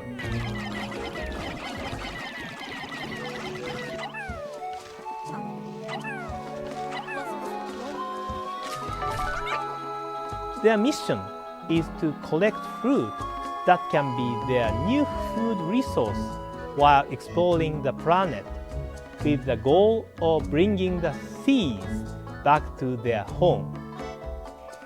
As the explorers found from their preliminary research, there were various kinds of fruit there, but it was much larger than expected.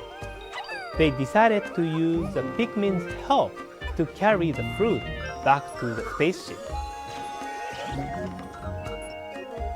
After extracting the seeds, fruit can be converted to juice and can act as a food for the player characters as they explore the planet. If they don't have enough food, they can't continue their exploration. They must use the limited time of each day to explore for fruit. Night on the planet is dangerous, so you can only explore from dawn to dusk. During this time, it is important to use the different color Pikmin skills.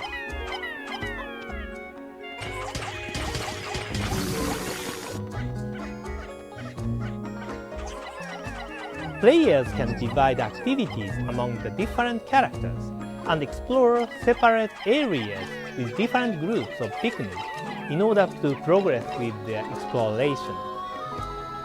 Once you get the hang of it, you can complete tasks within a shorter time frame.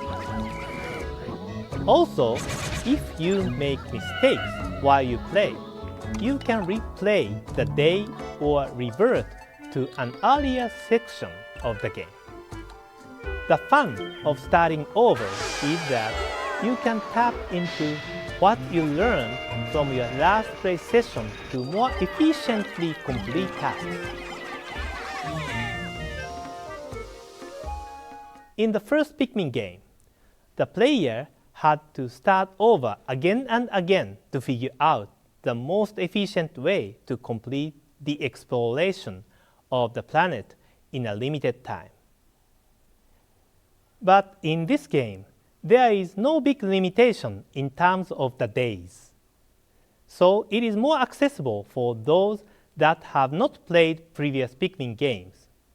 At the same time, experienced players can enjoy the game deeply because the more you play, you get better with the new Pikmin and new courses.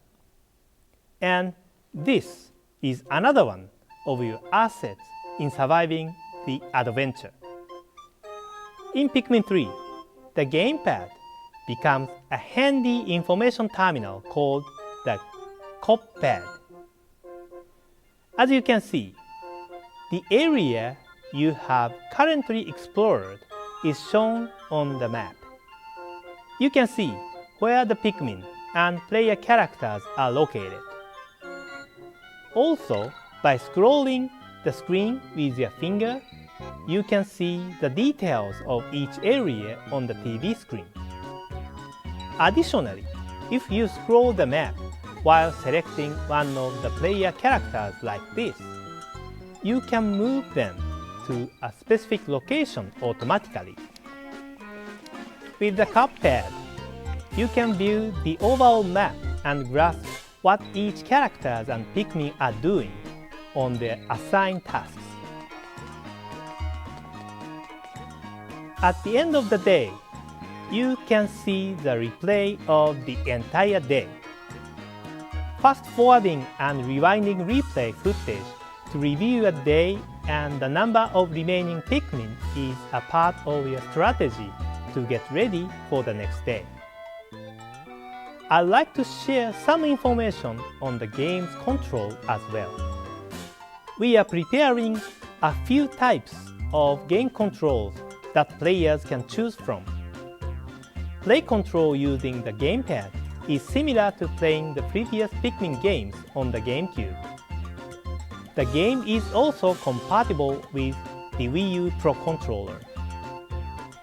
If you have played Pikmin 2 for Wii, you know that the Wii Remote and Nunchuk control scheme makes it easy and intuitive to decide where you want to use Pikmin. With Wii Remote Plus, these controls have become more comfortable. We are mainly focusing on this control scheme today. Also, you can enjoy the full game without a TV by just using the gamepad. You can also play the game with Wii Remote and Nunchuk using the gamepad as a monitor. With the help of Pikmin and the Copepad, can Alf, Brittany, and Charlie save their home planet Koppai?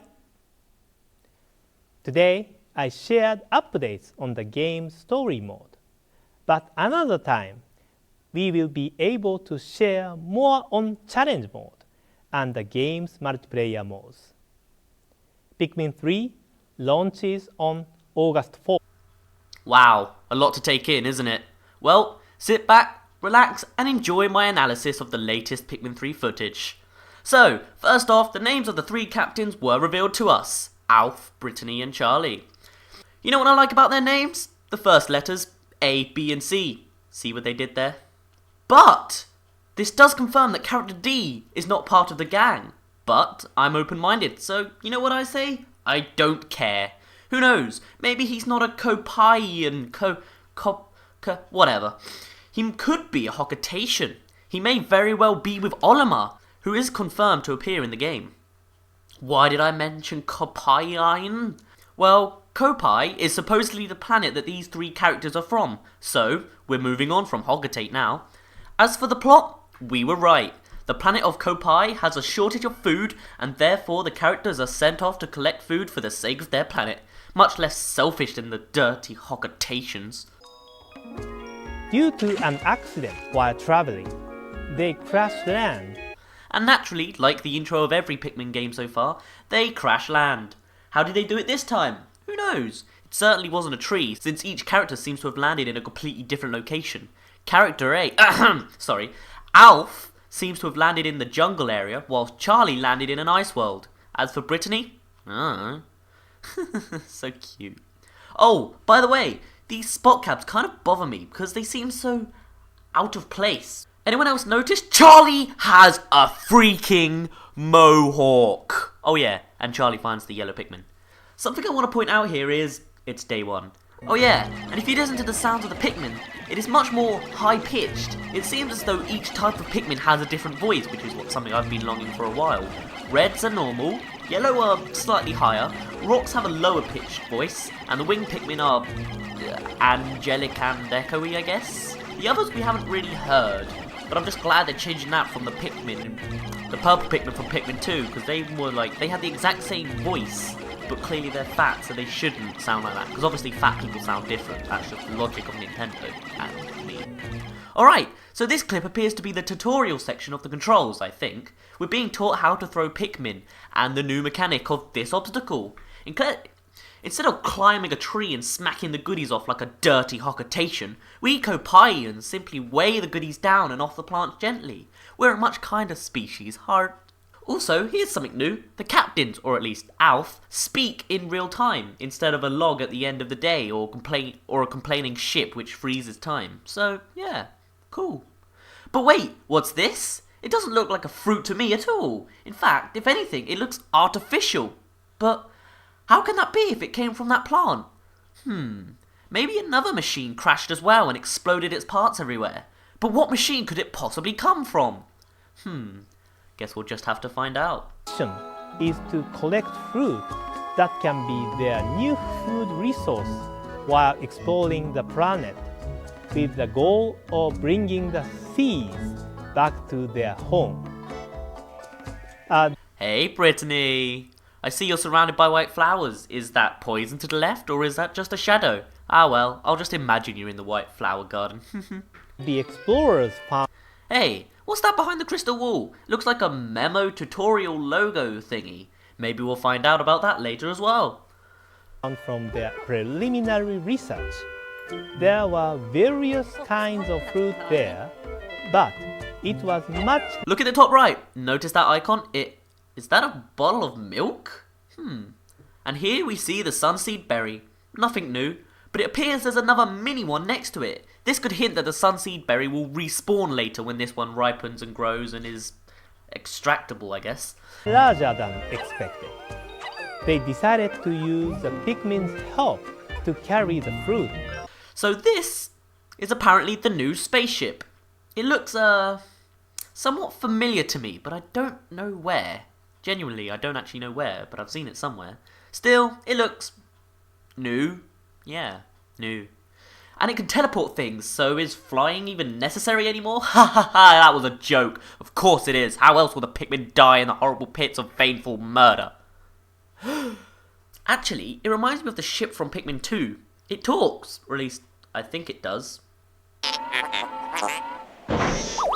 Money, money, money, selfish hockatations. Copanians are much more sophisticated than that. Analyzing. I just realised that's unintentionally breaking the fourth wall on my part. Oh well. Back to the spaceship. Hey, Brittany. Oh look, it's named the Sunseed Berry. So this happens after Pikmin 2. How they knew about the name, I'll never know. And now we are introduced to juices. These do not feed the Copaians. Instead, they are just for the captains. And I think this is the stress players will have to have with the game. Instead of panicking for the limited amount of days you have to worry about starving on the planet. Which, by the way, is so fitting, as the whole planet is starving. I love this game already. So, what feeds the planet, you ask? Well, the seeds. The seeds are extracted from the fruit so they can grow and be harvested on the Copai, while the fruits themselves are for the captains. Amazing idea, I know, isn't it? As for the juices themselves, they are red, yellow and blue, and possibly there'll be others, but I don't know. Whether these make a difference, I don't know. Maybe it depends on the fruit you got, since we just got a red strawberry. But the question is, if that's the case, where the hell did the blue fruit come from? One final thing, the milk icon in the top right. It's still white, but the primary colours are the only juices available.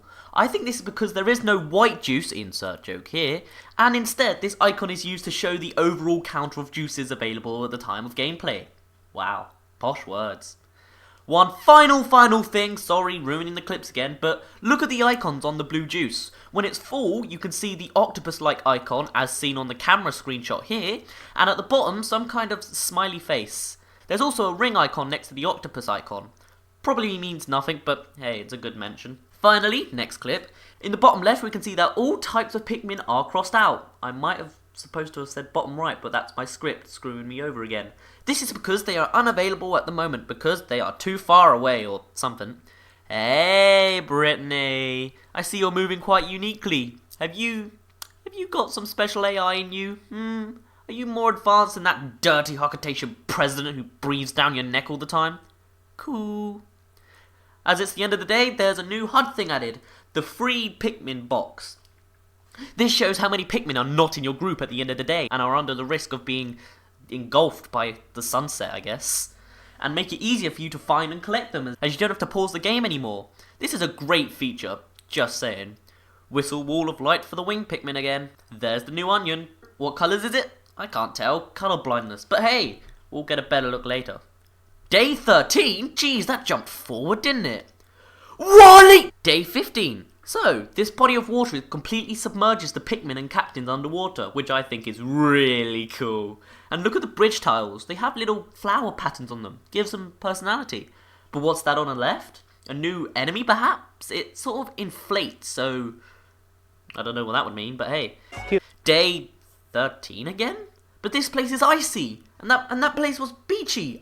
Are they connected? Or did the player retry the day at a different location? They're getting a cherry! The apocalypse is here! That face looks like a dirty Hokkaitan president. This place, it rains! Yes! I've wanted this so much if you couldn't tell already, but wait, I recognise this place. Wasn't that lake They where... are called winged Pikmin. Oh my god, the weather's changed. Wow, that looks so cool. Looks like this planet grew a pear. Okay, that's not so cool.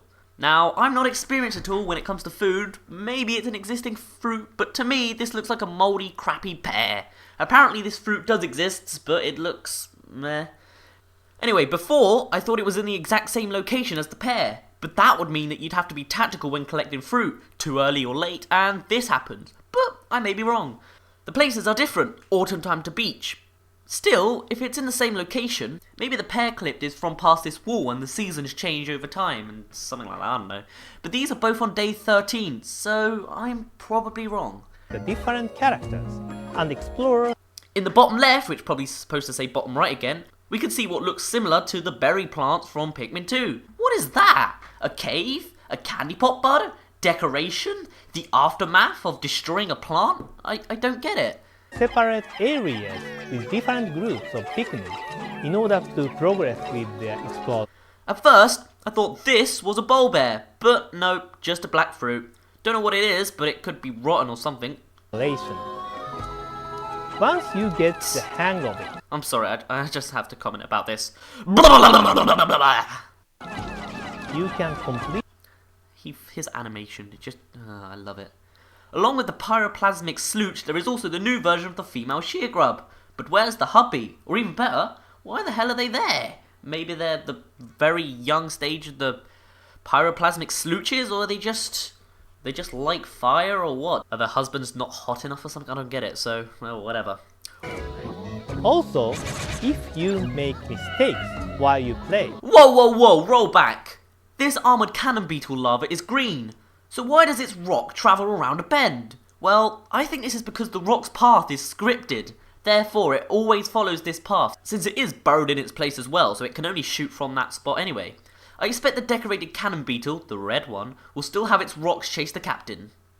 Probably. Notice how the rock Pikmin don't die? Well, we knew this already if you were subscribed to my channel, but rock Pikmin are immune to being crushed, and there's your proof. you can replay the day or revert to an earlier And now, exclusive to Pikmin 3, you can time travel. To the past only, but still. If you mess up, you can retry, or even go back days and fix the problem when it started. But this clip reveals more to us too. Firstly, it explains that each day has a title, kind of like a chapter. Where's Brittany? Brittany and the fruit, etc. I don't know about you, but I think someone's got a crush on Brittany. The current day doesn't have a title. Maybe this avoids spoilers and could even change depending on what you're doing on that day. Now that'd be cool. As well as that, we can also find the order of things. Day 1 is not available, but we saw Charlie with the yellows on day 1. Day 2 is with Alf, and he discovers the red Pikmin. Day 3 is with Alf, discovers the rock Pikmin. Day 4 is when Alf discovers Brittany. But what about Charlie? As well as collecting more fruit, the colours of the juice appear to have changed too. Why though? From white to green? Does that mean something? I don't get it. Also, the boxes here, they seem to suggest that there is only 5 Pikmin. But we know there are more. Reds, yellows, rocks, winged and blues are the 5 Pikmin that we have seen in this trailer, or will see. What about the purples, whites, Bulbmin and hidden Pikmin which the logo seems to be screaming at us? Well, here comes my speculation again. Either the data box expands as you discover more, or you play as the Hocketations, Olimar, Louis or the President, and even Character D. Purples and whites are confirmed to be in the game, so there must be something more to this. In fact, if there is another group, maybe the data will be the same and show 5 Pikmin. That means that there will be a total of 10 Pikmin. So that would make so much sense, wouldn't it? If you combine them, you could get 10 of each Pikmin and find a hidden song Easter egg or something. the fun. Day 13 again, and this is the Jungle area. Man, this player must be having bad luck on this day. Oh, I see what they did there. Next gate, it's a freaking electrical! Not that we haven't seen that before, but you know, it's still kind of cool. Of starting over is that you can tap into. Okay, this is cool. Geysers are a normal thing. We've seen them in both Pikmin games, but I love how perfectly organized they all are. Oh, and look, new enemies. Hey, is that a black and white Wollywog with a tail? Oh no, it's adapted to ice, isn't it? What does that mean? Wait, does that mean there are others? adapted to other environments such as, and dare I say it once again, electricity. Oh my god. As for the location, it appears to be the ice world, but it seems to be warming up. Are the seasons changing? It is day 13 again? But wait, day 13 in the other world clip was fully snowed up, so maybe the season changes are random? Or this part of the map isn't as heavily snowy? This is kind of confusing me now. What you learn from Day 15 now, a record. Again, we're completely underwater again, which I like, and this location seems new. Kind of like the barren area from the Nintendo Land's Pikmin Adventure. And the scales are back, not that they ever left. Though it could be different since I only see one, and it apparently needs 20 Pikmin to weigh it down, so maybe it's a box again, or a paper bag from Pikmin 2? I wonder what it reveals. your last play session to more Wow, look at the new and improved Snagret. It looks so much more menacing. It only took 30... God, come on, player! The jungle autumn area again. Still can't complain, this looks good. efficiently complete tasks. Oh wow, and also, if you look really closely, after Al throws all the yellow Pikmin, he begins with the winged Pikmin too, so they can be thrown. Can't see it? Well, look at the HUD. You can see 2 are thrown before the next clip. Slide! Electric Gate. In the first Pikmin game, the player had to start over again and again to figure out the most efficient way to complete the exploration of the planet in a limited time. But in this game, there is no big limitation in terms of the days. There is no limitation in terms of days. So, how are we stressed like Miyamoto wants us to be? Juice. We're supposed to worry about starving on the planet more than escaping it. So it is more accessible for those that have not played previous Pikmin games. At the same time, experienced players can enjoy the game deeply because the more you play, you get better with the new Pikmin and new courses. And this is another one of your assets in surviving the adventure.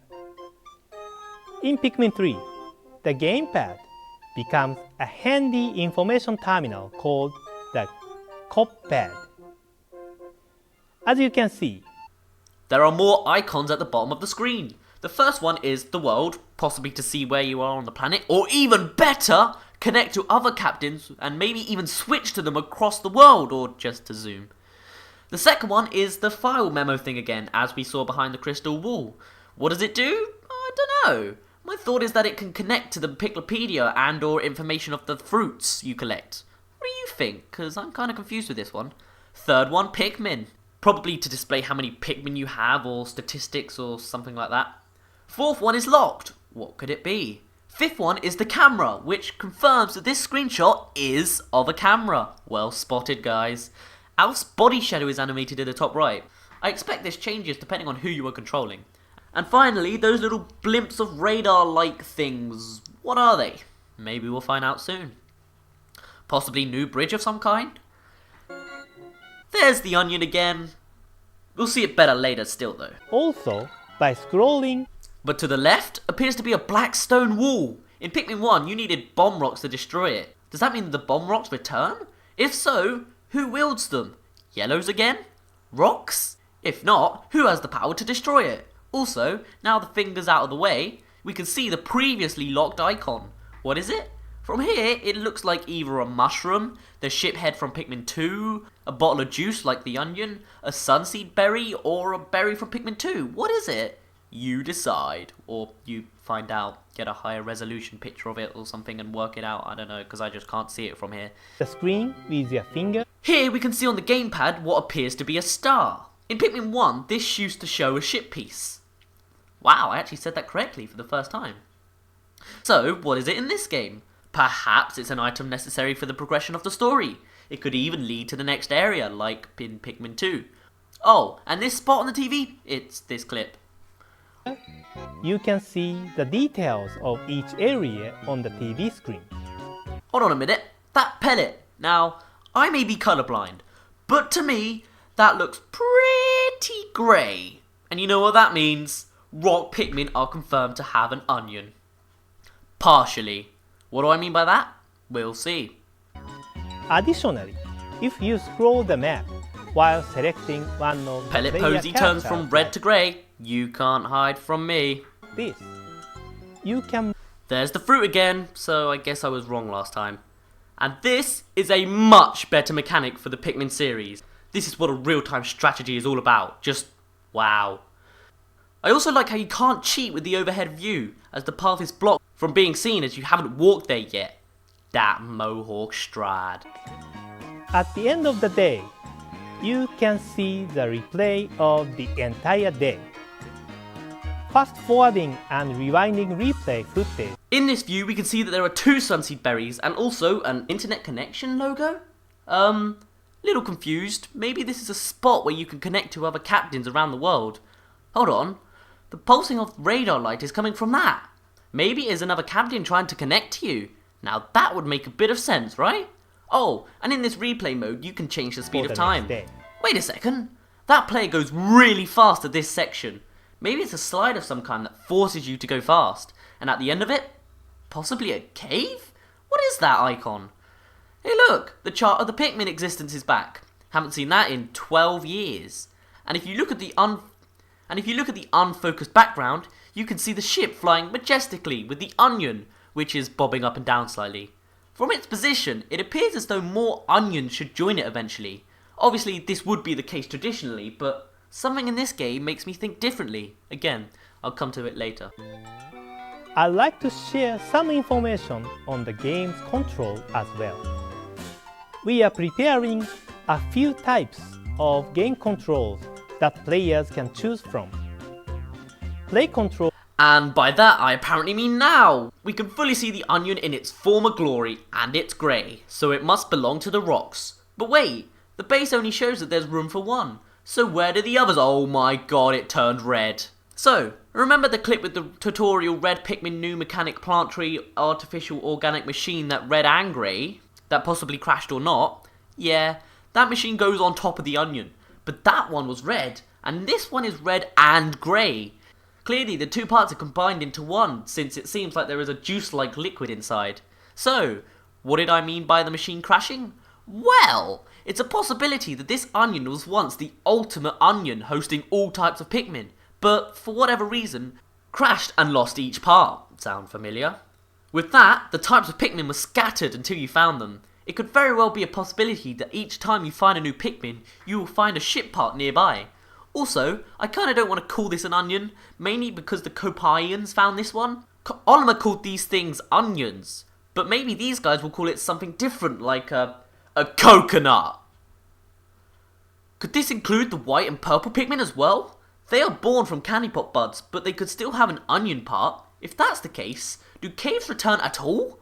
We've seen no evidence so far. But if there's only one onion, how do you explain the position of the onion in the background, Dazz? Well, I think there may be multiple onions, but there are duplicates, or onions which are not combined. For example, look at Charlie. He's on his own with the yellow Pikmin in the ice world. He doesn't have the same ultimate onion as Alf and Brittany. So maybe he has another ultimate onion, or a simple yellow onion. Actually, what about his ship? If all 3 characters came from the same ship, how will Charlie survive the nights of the Pikmin planet? Also, Brittany is found on day 3 here, despite being found on day 4 in the other clip. Maybe the data only shows the statistics at the beginning of the day. That, or the player restarted day 3, because they'd had enough of day 13. Oh, day 1 again. But we're Alf this time, so maybe you can replay days as different captains, or you're forced to. Ah, the pellet posies wilt away when they die. It even comes with a sound effect. With Wii Remote Plus, these controls have become more comfortable. Ouch, that looked painful. Jesus. We are mainly See the spirit of the dwarf bulb? It's much more blue and round. focusing on this control scheme today. Also, you can enjoy the full game without the TV by just using the gamepad. You can also play the game with Wii Remote and Nunchuk using the gamepad as a monitor. With the help of Pikmin and the Copad, can Alf, Brittany, and Charlie save their home planet Koppai? Today, I shared updates on the game's story mode. But another time, we will be able to share more on challenge mode and the game's multiplayer modes. Pikmin 3 launches on August 4th. And July 26th for Europeans. Ha ha ha! That includes me! Ah well, don't feel bad. I only get the game 1 week early. Plus, you'll get more Pikmin 3 videos to gaze over before you actually get the game. And my Let's Play of it will come sooner. Kind of. Well, you know what I mean. So with all of that, we complete our analysis of the latest Pikmin 3 footage.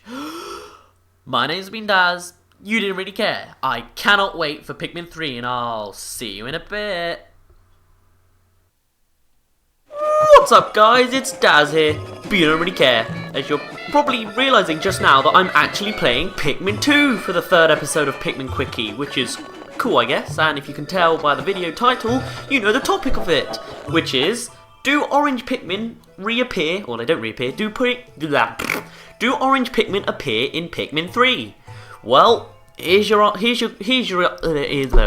get the choice, yes or no, like or dislike, there you go. So, the gameplay of this is going to be in the subterranean complex. So, I don't actually know how long this video is going to be, because normally they're about 17.5 minutes long, because that's the length of a day, or something like that, like 17 minutes and 28 seconds. Apparently I didn't look it up, whoops.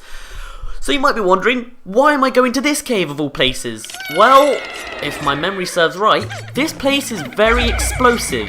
Maybe not this sub-level, but in general it is, and if orange Pikmin do return, I think that they will be immune to explosive or handle explosives, but I'll come to that later. So, going back to gameplay, I have oh, well, that's a bad time to show it. I have, let me just kill this, and kill them, and poison the blue, save the blue's life, and, wow, yeah, commentating really, okay, he's gone, never mind.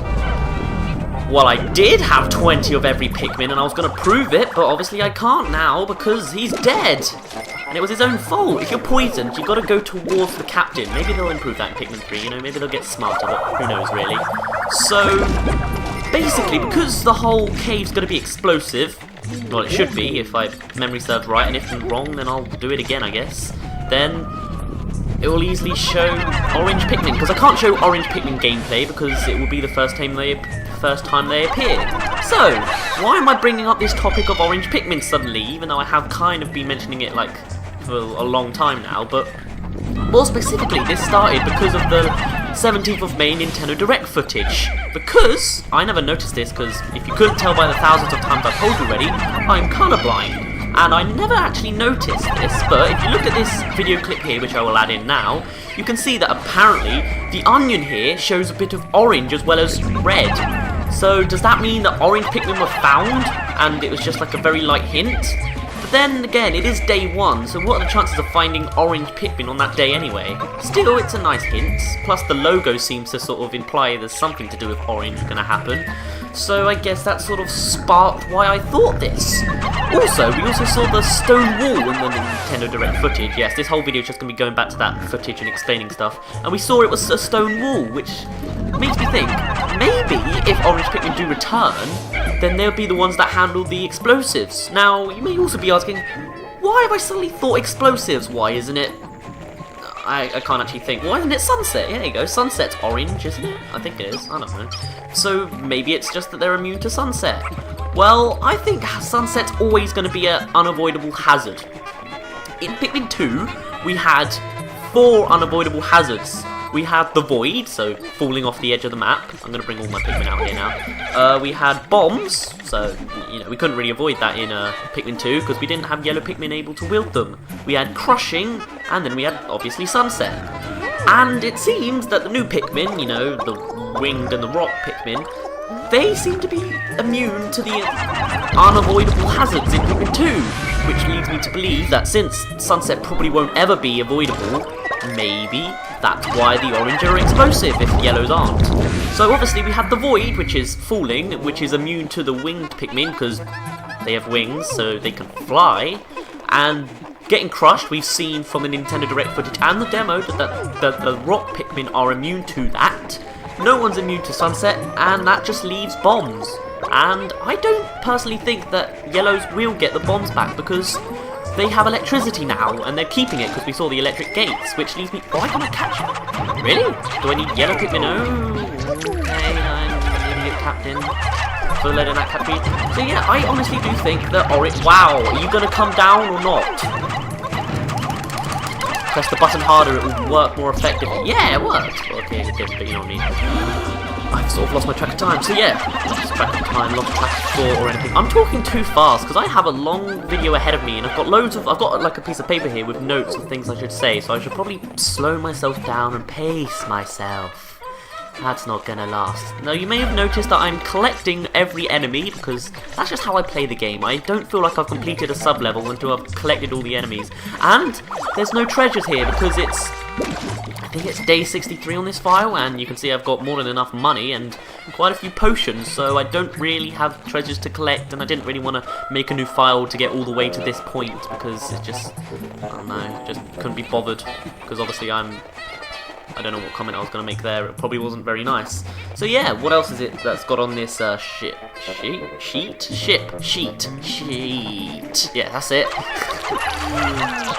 Someone's going to rearrange that, so I swear. But oh well. So, more Nintendo Direct footage related stuff. Well, more on the plot of Pikmin 3.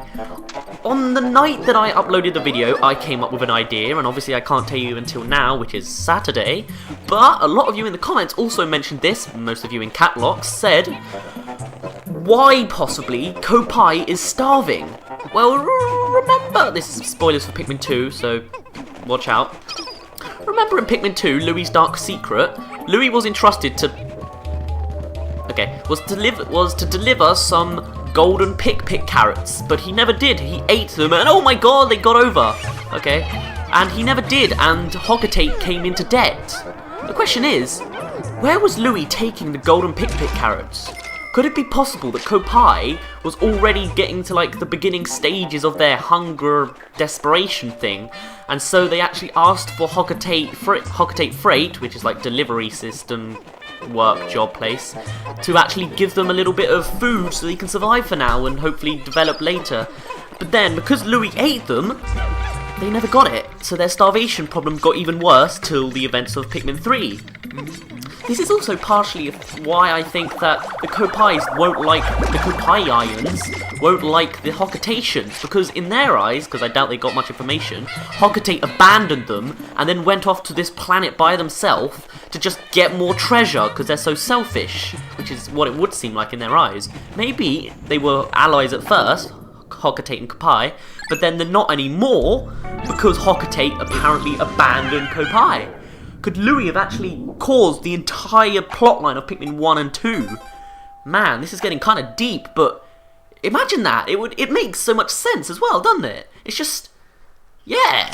So I personally think that is what happens, but that doesn't really relate to the orange Pikmin, except Pik carrots are orange, even though these ones are golden. I forgot there are some traps. Okay, never mind. Overreaction. Oh yes, I forgot. The whole point I went into this case was because it's explosive. So I'm gonna keep the... okay, you didn't split up very... oh, you did, alright. I'm gonna keep the purples away. Because if they touch bomb rocks, I haven't actually tried it myself, but apparently they explode on sight, like if you attack them, because they have 3 times damage. So is that all of them? Yeah, that's 20. Okay. This is gonna be so much easier when there's orange Pikmin if K's even returned in the first place, which I don't actually know if I think Case will, because there is evidence that there is and evidence that there's not, so who knows really. So what else have I got on this piece of paper which tells me notes which I shouldn't really be talking about because it would sort of break the immersion between me and you talking on the spot, which is kind of what Pikmin Clicker was about, except not really. Oh, okay. Well, most of it I've already mentioned because I'm sort of good at remembering, I guess. So I guess the name Kopai. Remember in, I believe it was the first video, I mentioned that Hocotate could be named after one of Nintendo's offices called Office Hocotate, but it was spelled with a K instead of a C. It's actually the same thing with Kopai. When Nintendo was originally made and established in 1889, they were a car company, and apparently they were called in some way or another Nintendo Kopai.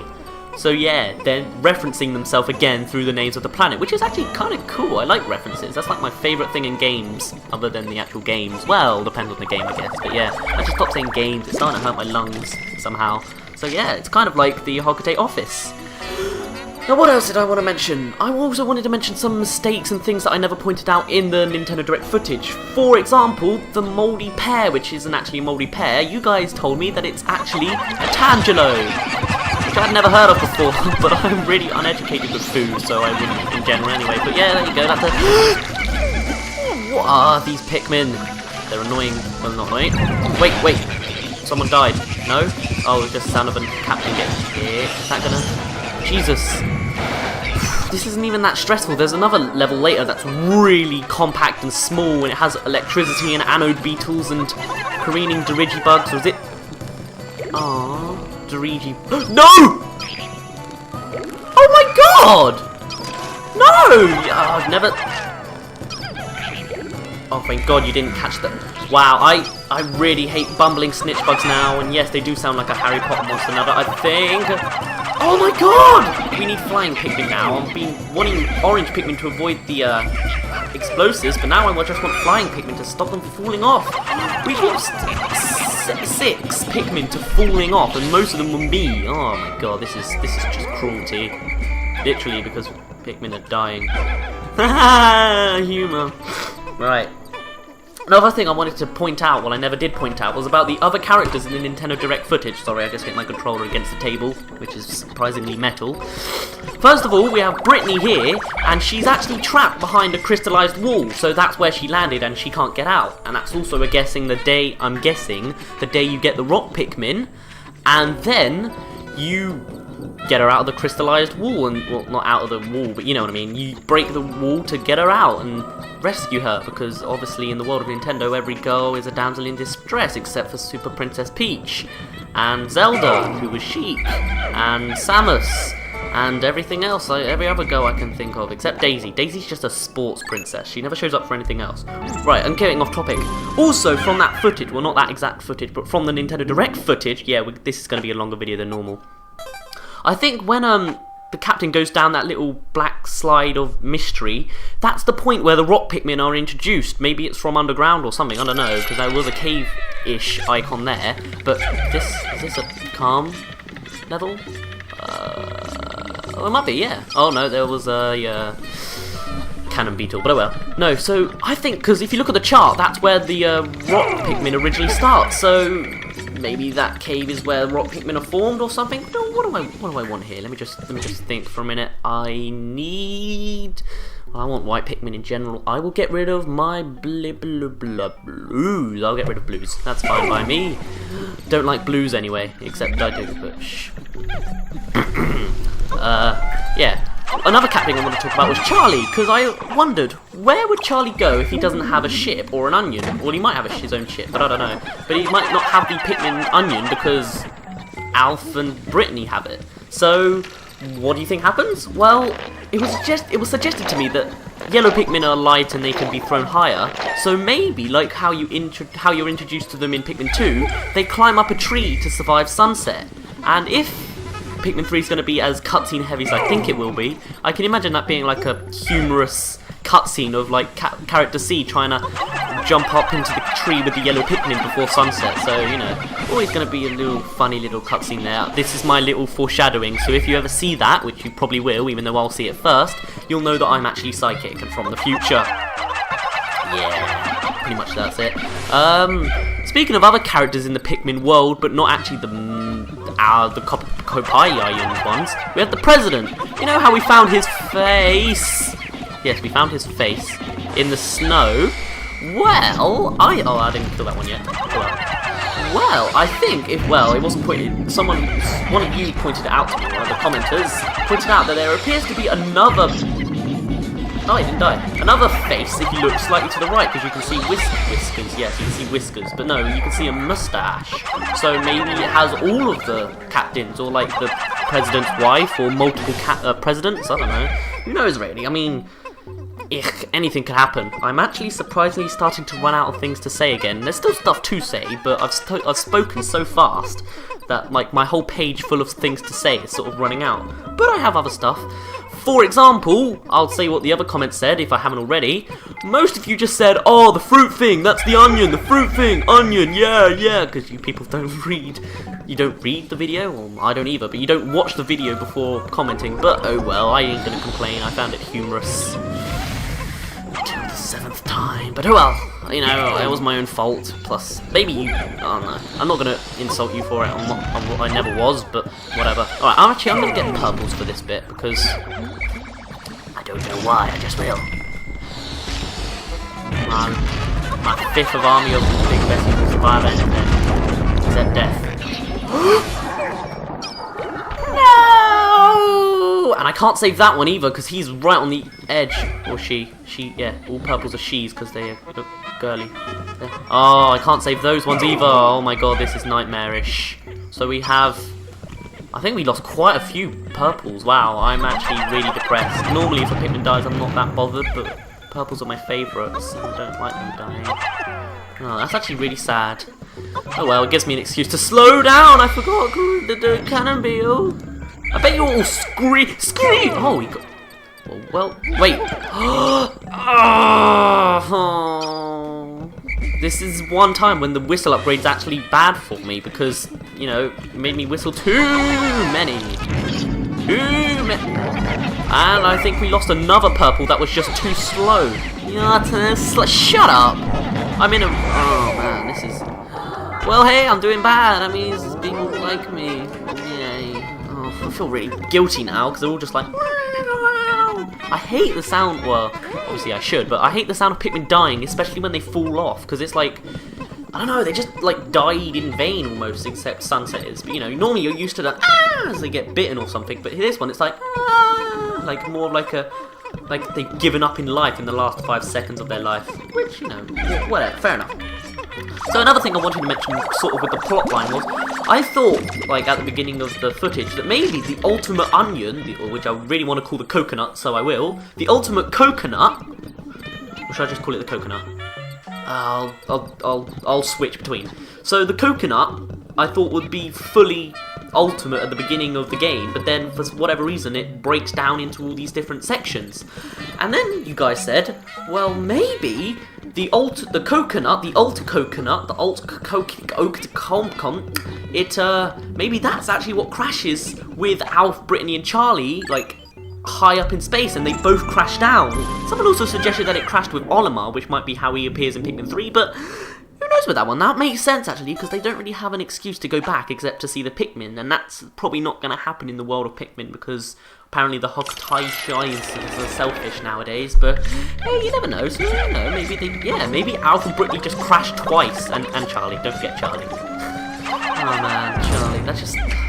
that name, I don't know why I like it. I think it's because, I don't know, just the name Charlie just sort of resonates with me. I'm not sure if it's in the good way resonates with me, but it resonates with me. Have I said resonates with me enough? I don't think I have said that resonates with me enough, so yeah.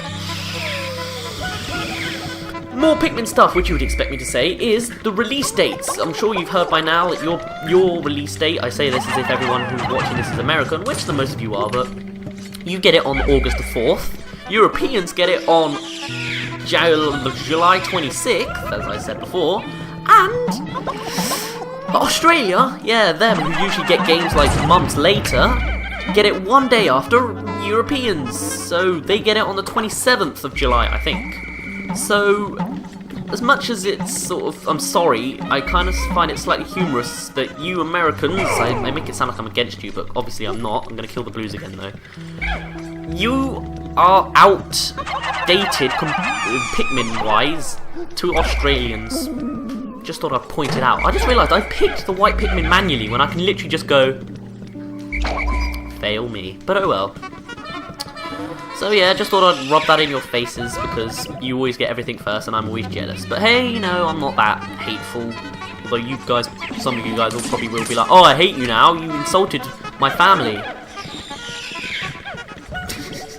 am I saying nowadays? Oh, yeah, something else, oh, yes, that's it. Something else someone else pointed out, something else. Oh wait, this is just a normal floor, I'll just go down then. Is... plants and the logic of biology. I know, very interesting, isn't it? Well, surely this is really bad Nintendo logic on Nintendo's part, but plants make oxygen. And if the Kopaians want to take the plants back to their planet, aren't they all gonna die because of the oxygen? And actually, that's a really interestingly good point. But obviously, it could be Nintendo logic, or it could be that Kopaians are immune to oxygen, or like poisoning. Maybe. Oh man, this is really awkward now with this extra whistle bonus. There you go. Right. Wait. What? What? What happened? Was there an explosive? 'Cause someone fell off. Did any survivors? No? Okay. Yeah, you gotta use white Pikmin here to get past all the explosives, because this is just like taking the mick out of everything you've ever believed in. But yeah, volatile Dweevil, was that what it was that killed? Oh my god. Yeah, if you do this and zoom right out, you can see where all the traps are. See? And you don't have to panic that much, except you still will, but there's no killable enemies here, are there? I didn't think there were. Wait.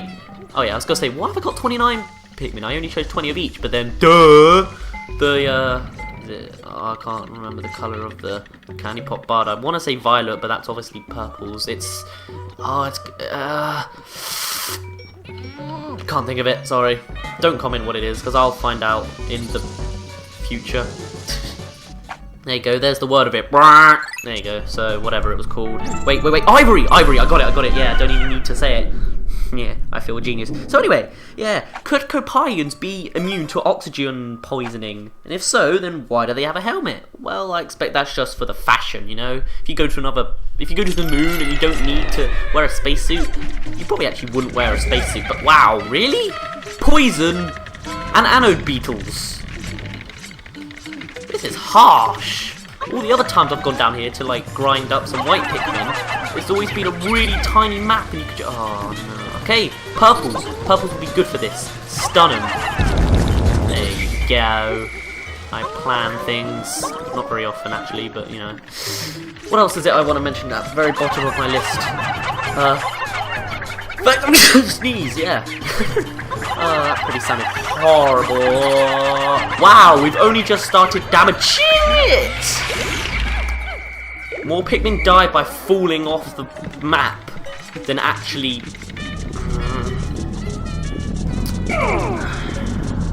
Okay. Alright, we're gonna get the 25 Pikmin now, because everyone else died. We're gonna get them. We're gonna run away, except not really run away. We're gonna get out here. Why have I still gone white? I don't know. Why am I talking in this voice? What voice is this even? I don't know, but there we go. Right. I pretty much have run out of things to say. But now I can go back on the topic of orange Pikmin. Oh, I brought them! Why are there reds? How have I not noticed reds? Well, yeah, because even though I am colourblind, I can tell what colour Pikmin they are because they're so diverse. But one of the very few problems of Pikmin 2, they bunch up way too close together. I collected every blue Pikmin when I wanted the yellows. There you go, there you go, there you go, there you go. Oh wow, no. I was going to say, did I get it flawlessly with no other Pikmin? But then at the very last minute, I get white. And is that a red in there as well? No. Okay, just checking. So, obviously you got to say yes or no to what you think happens to the... Oh, could I get... Oh yeah, I gotta... Could I get him to suicide? But then it will probably kill one of my Pikmin as well. I want to try it. I mean, we've lost enough Pikmin to... No, that wasn't going to work anyway because they're in the way. Give me a minute. I'll just do it in a minute. Come on. Miniature explosive. And you're dead! Bye. Yeah, that worked. And I'm not actually guilty for that one because I've already lost. Wow, we have 77 Pikmin. I am never this bad. Well, I guess it's because I'm recording, isn't it? So I'm sort of half focused anyway. Like I never noticed the red Pikmin, so I'll be screaming at that when I'm editing, which is actually going to take minimum time. But hey, you know, whatever. So what else have I got on here? I have oh yeah, the onions themselves, because I haven't mentioned the onions enough apparently. thing. Right, so we saw the onion, like, I think 3 times in the Nintendo Direct footage, and from that, we can actually see a little Nintendo subtle mechanic that they've added, which I think is actually really cool. I can't use them yet. Or can I? Yeah, I can. Okay. Alright, there we go. And basically, from the 3 shots we see, the onion actually changes shape. Well, changes its swelling. If you look on the first... Really? You guys are just attached through the ribs or something? I don't know. In the first, like, on day 1 when we see the onion, you can see that it's pretty normal and small. It's pretty red, although apparently there's orange in there as well, hinting orange Pikmin, but hey, who knows, that's sort of what sparked the whole topic of this video. But anyway, whistle! Jesus, my B button's not working apparently. We also saw that it was quite small, but then later on, we see the orange, the onion, the coconut, and it's bigger. It seems as though the more Pikmin you swell, the more Pikmin you store into the... That was a fail Pikmin. He's like, I'm gonna knock you down! Doesn't touch and just runs away again. But... Oh, I'm losing my train of thought. Careening Dirigibugs. Or is it Dirigibugs? I really want to know that. I want to call them Careening Dirigibugs! Oh, thank God. He didn't die, but now he will because he's... Tactics! He didn't die, yeah! Oh, okay, I'm not getting anywhere near this guy. What was I trying to say? Oh yeah, so like, the onions seem to swell the more... Seriously! The onions seem to swell the more Pikmin you store into it. So I wonder if there's a limit. Though obviously you can probably only get like 9,000... Okay, I'm not going to get near this guy, am I? You can only get 9,999 Pikmin, so I wonder how big that will look. Because maybe it's like... I don't know. Maybe it's just my weird thinking. Maybe the legs will start bending the more because it's heavier, obviously. Or even get to the point where it falls down, which I... highly down, but you know, it'd be cool. It's a cool little subtle thing that Nintendo sort of added. It's like a little cool bit thing that they do. Yeah, I'm just flat out taking out title names. Isn't that? What's that? Did he just go like whee and like act as if he was on the floor? But no, I just apparently wasn't paying attention. Whatever. That's just life in general. Okay, so was that all I was going to say? Yeah, the onions seem to swell. I added this on the Pikmin Wiki. I'm not sure if they've taken it down yet, but they probably will because they won't believe me. I don't know. So yeah, Pikmin Wiki stuff actually. When the game comes out, because obviously I'll be getting it before most of you. In fact, probably if you are getting it before me, then you're getting it at the same time as me, unless you get it the day before release or something, which is really cool for you, but not for me. But oh well. What was I trying to say? Well, basically, yeah, I'm going to... You guys want to see me do a blind LP? I'm not going to do that, but I will be releasing, like, my gameplay blind of, like, the first thing ever on the, game. But I won't add commentary, so it won't really seem that important. So if you just want to... Wait, did he suicide or did he just disappear? I can't tell. I wasn't looking. Is there any ghost death? No? Well, if he died, then that's cool. And if he just disappeared, then... Whoops. Right, I'm going to collect all the enemies now before I take out that caustic weevil, I think that was. I can't tell. But yeah, I'm going to add, like, gameplay so you can see what the game looks like. But then be warned, there will be spoilers and whatever. But the main reason I'm doing it is for the wiki, because most of the people there are American, and they're not going to get the game until whenever. They'll probably, like, try and translate the Japanese game, but I personally won't. Because also, with me, they can sort of ask, like, questions like, oh, what happens if you throw a rock Pikmin in the water? Does it drown or does it sink instantly? Or whatever, you know, just things like that. And then they'll be able to add it to the wiki instead of me doing it all by myself. Just remember, if you're watching this Wikia people, remember to realise that it's the PAL version, so it might not be set in stone if, like, the treasures are different for when you get the game, just warning you. Though you probably can tell that already, but yeah. God, that was a mouthful. I talk way too quickly. I'm not actually sure. This might be the last sub-level, but this might have 9 sub-levels, and I've gone over everything I want to say. So I'll just develop it, I guess, yeah. So if you want to see my gameplay, then very interesting. I'll probably look on the Wikia, actually. I'll, like, when I start uploading it, I'll tell the Wiki, I'll be like, oh, if you want some gameplay stuff, okay, I don't know, but you know, you'll see, like, I'll eventually somewhere in there link it. Wow, this is a long video. You lucky people. And me actually, no, I'm surprised I'm talking for half an hour. I'm actually enjoying this, and it feels really quick. It feels like 5 minutes, but yeah.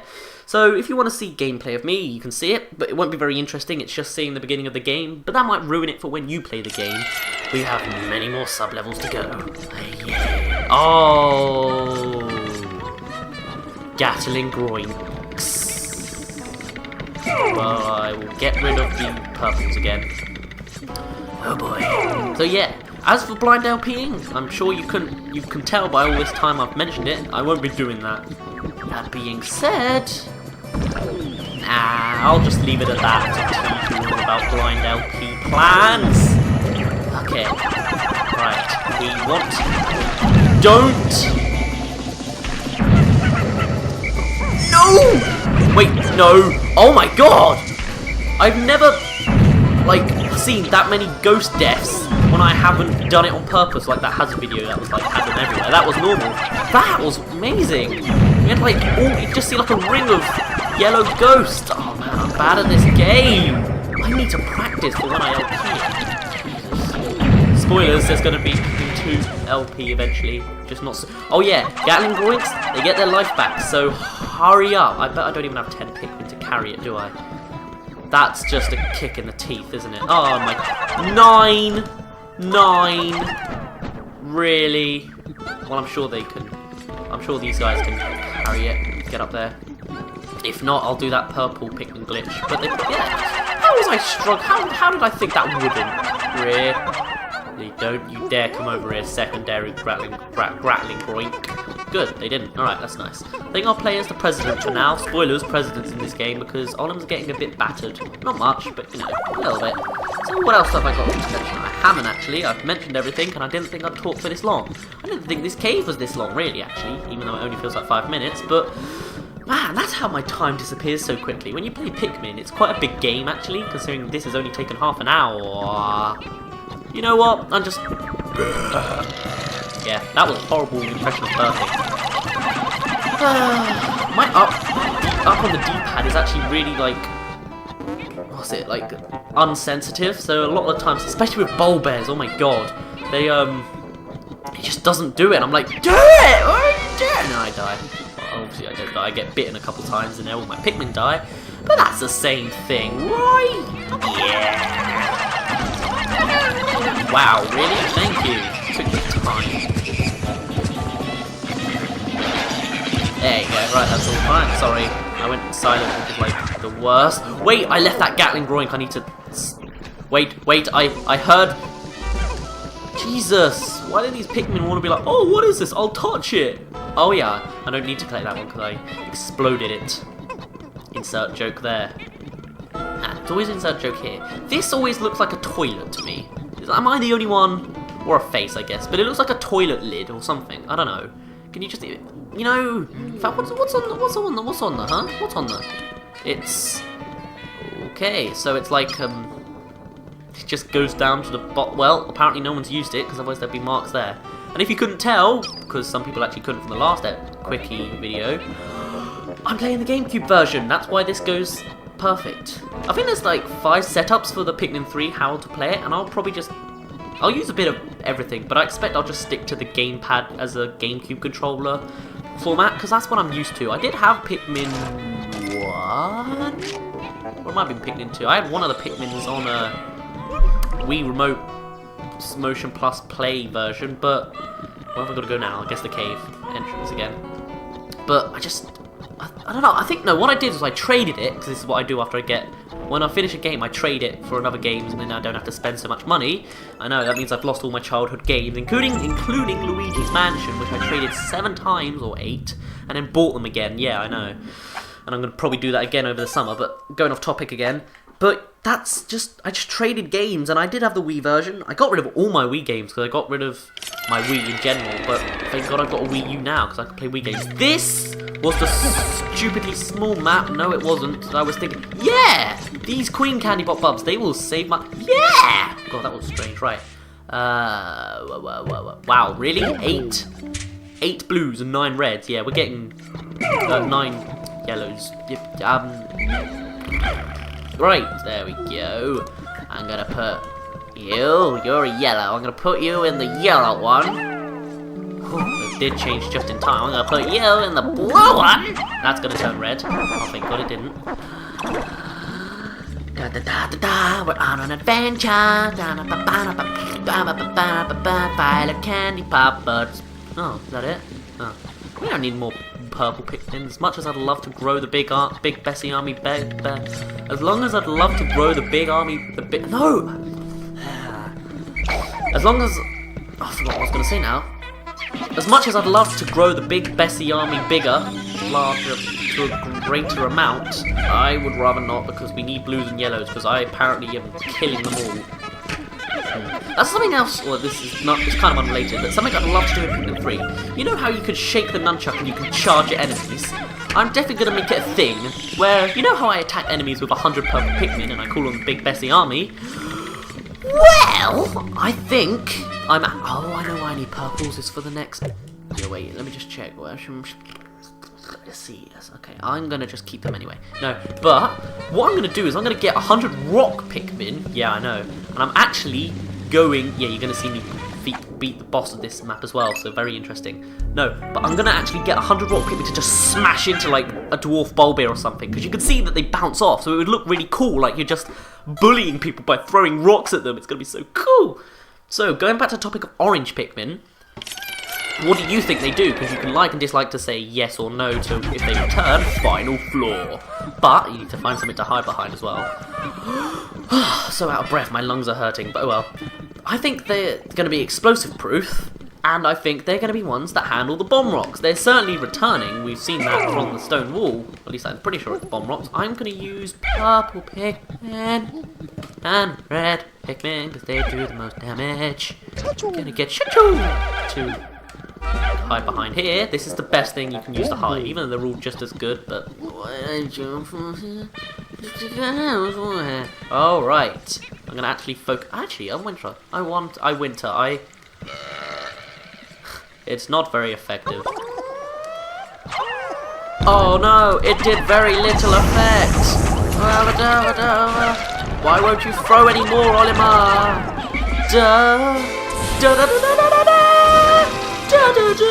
Oh, I have a relief purple. There we go, that's nice and safe. You know, I'm not really going to be able to do much commentating here, so I guess I'll just sort of act as if I'm ending the video, but not really. So, what do you, the viewer, yes you, I'm actually speaking to you specifically, not in general, what do you think about this whole thing? Will orange Pikmin return, yes or no? You can answer with likes and dislikes, because I'm interactive, and you can say more detail... shooting. And you can say more details through the comments. What do you think they do? Where do they appear? If not, what will replace them? What does the Pikmin logo imply to you? Oh my god, these Pikmin are spread everywhere. No! Well, we're losing some. We are losing some, but not the purple, because I don't want the purple to go. Oh, we can distract him! We distract him! We don't know where to shit. What? Wow! I'm not sure actually. Did we use Pikmin for that? I don't think we did. And that makes me a pro, because I have 82 Pikmin at the end after using 2 Queen Pot Bat Queen Pot.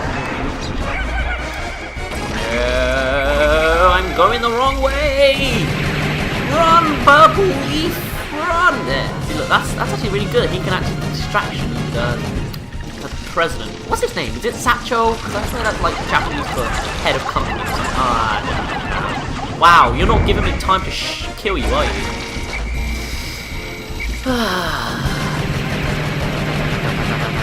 Yeah, wow, this is a really long video, 37 minutes, or 38 minutes actually, so yeah, so much for Pikmin Quickie, but yeah. Well, I've got like a week off until my exams start again. I have 4 left, so they're all pretty much over. And can I just say, I really hate the exam tables, they just squeak everywhere, but then yeah, he's gone. He drops nothing for us, but yeah. Ugh, what am I trying to say? I don't remember. Real life. I can't. Actually, I don't remember any of my exams. That's just how I am. I'm like in the zone that I forget how it went. But oh well. So with that, we actually ended this subterranean complex, I believe it was called. Yeah, there you go. I'm never going to remember that name. And it was very explosive filled. And we lost quite a few Pikmin. But hey, that makes for good gameplay, right? So, what do orange repeat? Let me try that again. Run back. Do orange Pikmin appear in Pikmin 3? If so, how? Answer yes for liking, or like or dislike for... I can't say this, let's go back again. Do orange Pikmin appear in Pikmin 3? Yes or no? Like for yes, dislike for no. Hey, you can even comment to say why they appear, or how they appear, or what they do. Are they explosive proof, or do they just carry bomb rocks? Or both, or neither? Well, I look forward to seeing your comments, and I guess I just have to end it with my normal outro. So, my name's been Dazz, you didn't really care, and I'll see you in a bit.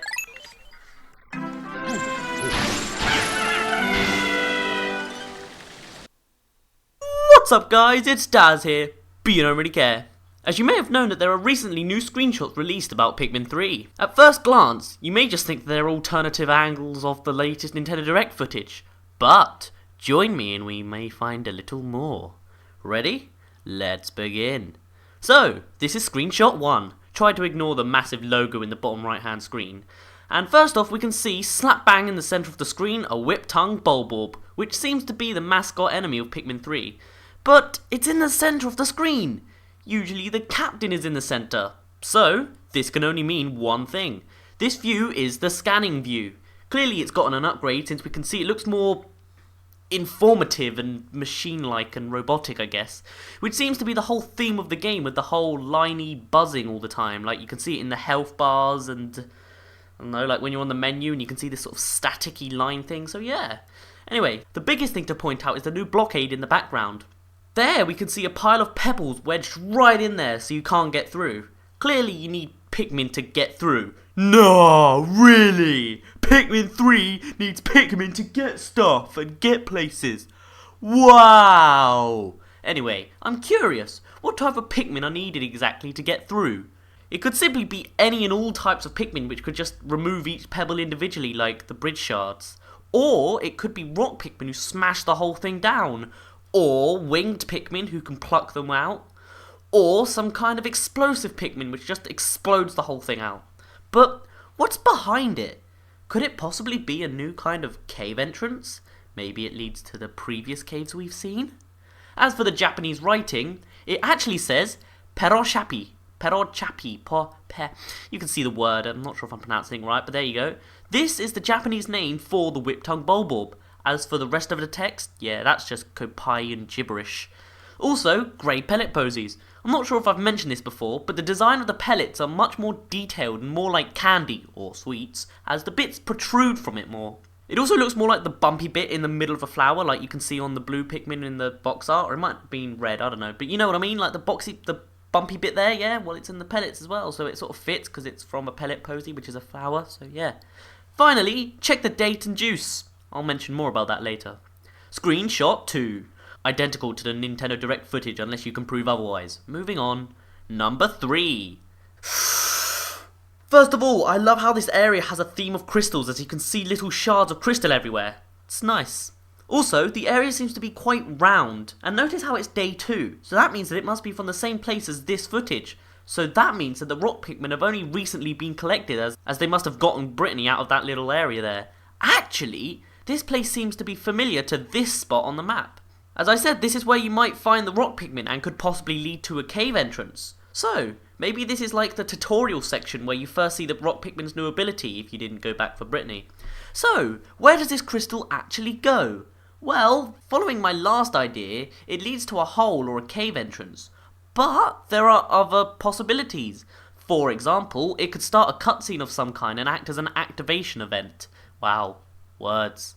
It could also lead to starting a boss. If this is true, then maybe there could be a bunch of different forms of this that could indicate to the player when a boss will appear. It could also tell them when to go back for something else, like for example Brittany. Maybe she's usually supposed to be rescued after this event, but hey. So, where do you think the crystal leads? There certainly isn't any obvious treasure in there, so what could it be? Screenshot 4. Hey, I recognise this place. This is yet another angle of the pond They are called winged Pikmin.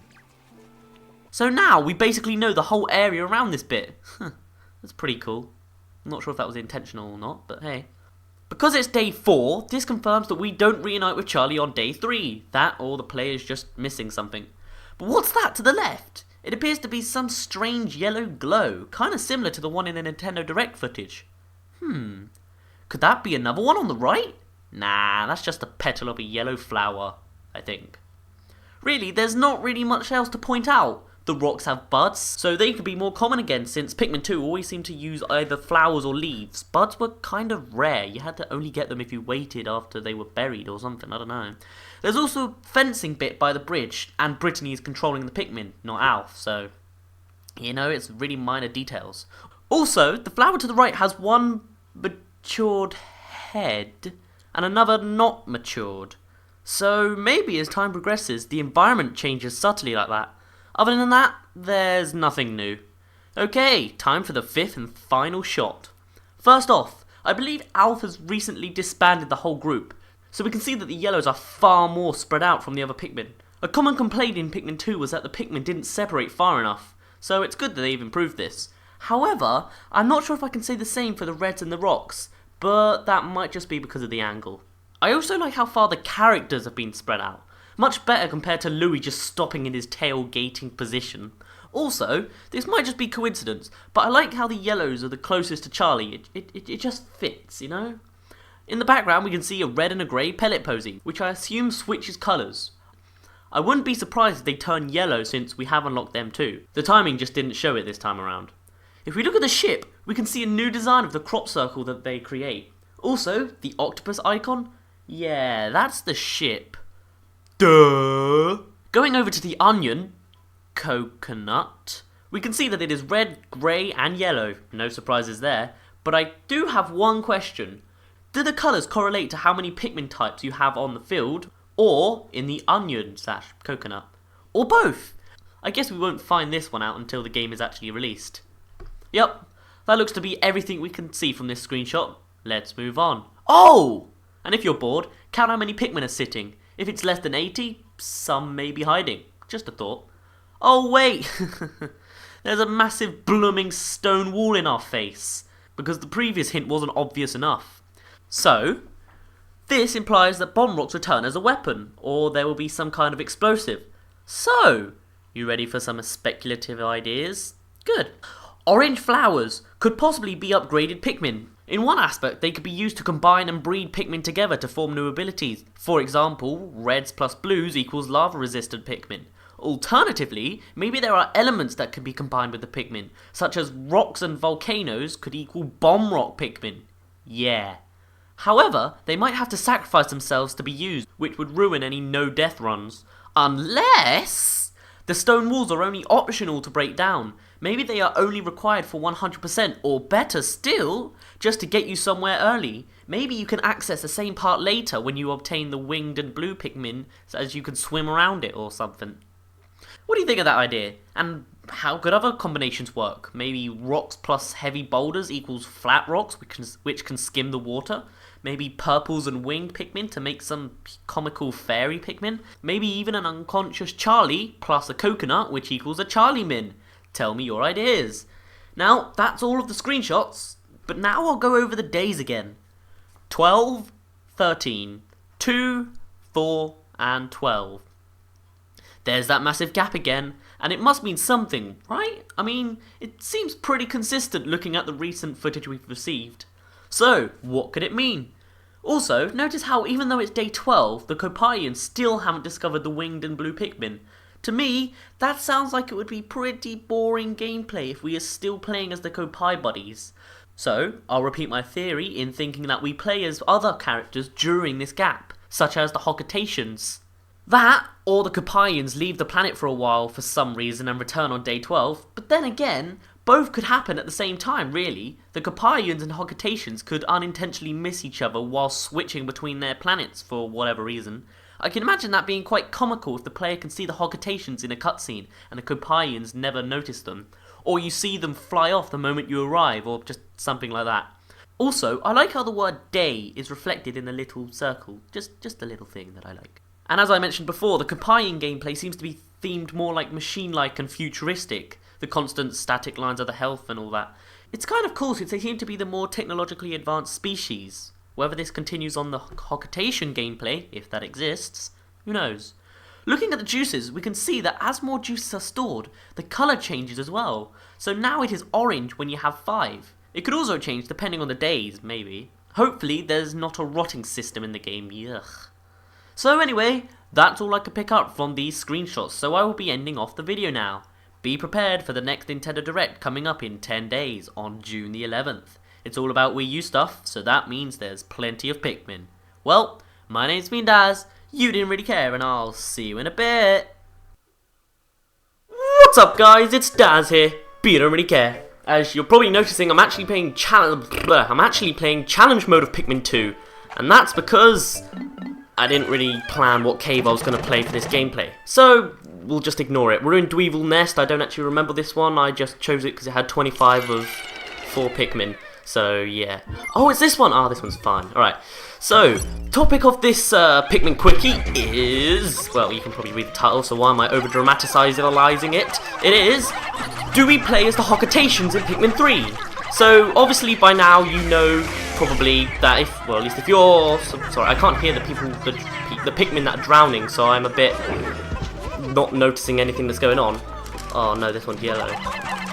Just ignore them for a sec, I'm just trying not to kill my Pikmin. I'm going to kill them anyway, I'm just going to leave.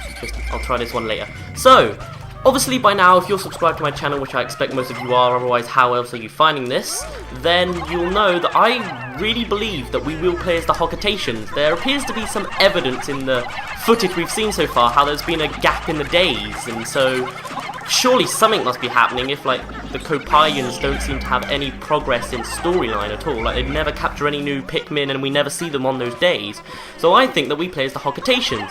And by that I mean Olimar or Louie or, I don't know, Character D even could be a Hockatation. We don't actually know. That's why I've chosen this gameplay as well, is because you actually play as the Hockatations, because we haven't actually been able to play the Kopaians yet. But you know, we have Olimar and Louie, so I can't play Pikmin 1. I need 2 people, because it's plural, Hockatations. Yeah. So, okay, this one's poison. I can never tell the difference between the purple Dweevils and the blue ones. I don't actually know what the water ones are called, but I know that these poison ones are called Oh, how long were you poisoned for? I only just saw you dead. Well, you know what I mean. Oh well. It's only 1 Pikmin. I'm not going to get perfect rank. That's the biggest problem here. But oh well. Sorry, I clearly am not very sympathetic towards the Pikmin, but that's probably because I'm not paying enough attention. Can we even get to you? I don't think... Okay, just ignore him and run. Ignore him and run. Okay, no. It's strange how we can... No, ignore him and run. He's gonna shock us in a minute. No, he's not. Alright, okay. So, here's your options. You have liking means yes, and disliking means no. And obviously, if you say no or yes or either way, you can make a comment adding something extra, thinking like, I don't know, I think he's not because instead in these days this happens, or this is just beta, so obviously not everything's going to be filled in. Maybe they haven't made the model font for day 5, 7, I don't know, you know, something like that. Or you could say like, oh, I think the Hockatations are there, but I think Character D is the boss because the president died. You know what I mean, just something random, you know, just, yeah. And we'll be able to actually find out the answer, hopefully, in 3 days, because I'm pretty sure all of you know this, unless you're, like, in the future or the past or something.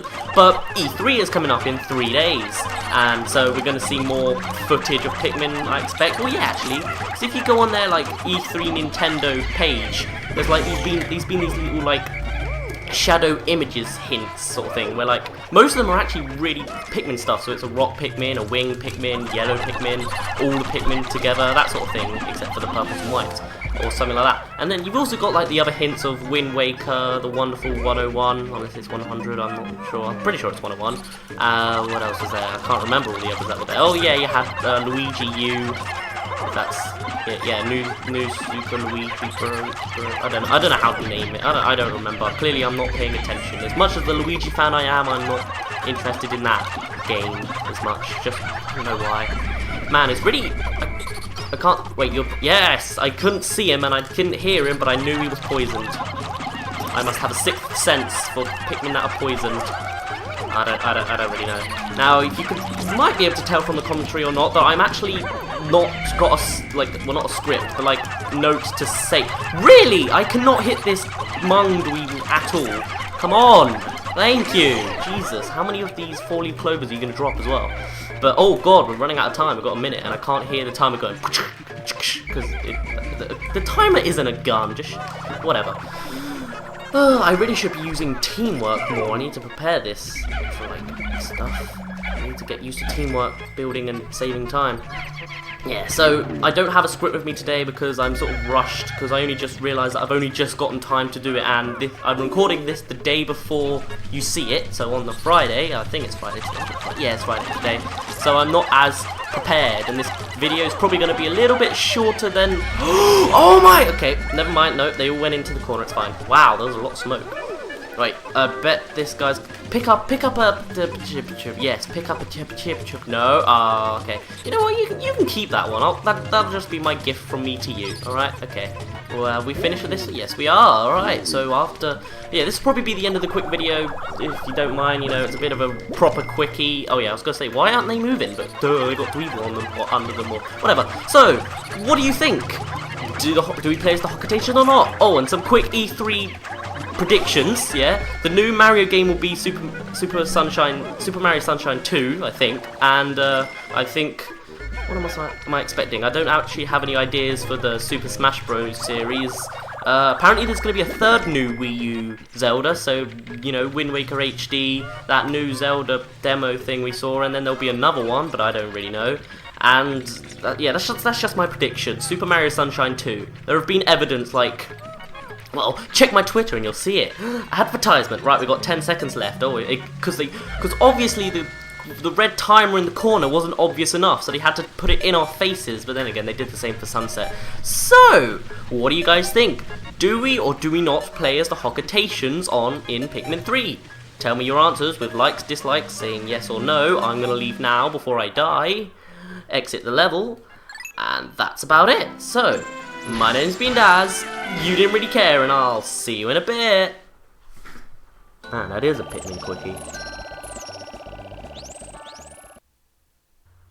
What's up guys, it's Dazz here, but you don't really care, because there's been a massive burst of new Pikmin 3 info, and it all comes from this one website, link in the description. Now, I was originally going to wait until the entire website was finished and we had fully translated it, because as you can see, 3 pages are unfinished. And the whole thing is Japanese.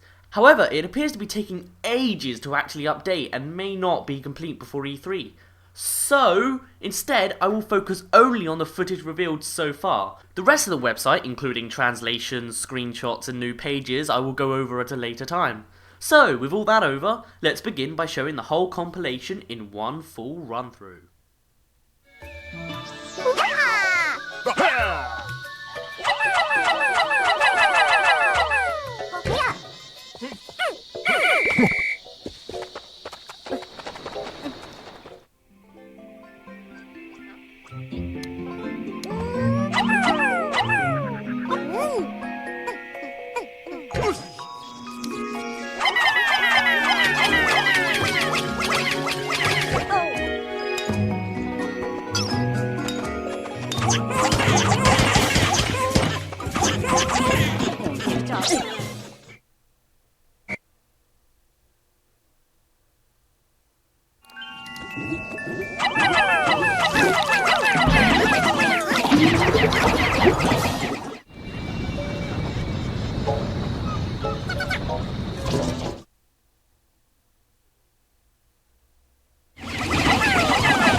So you can probably tell that this is like a tutorial video for newcomers to the Pikmin series. Still, let's go over what we see.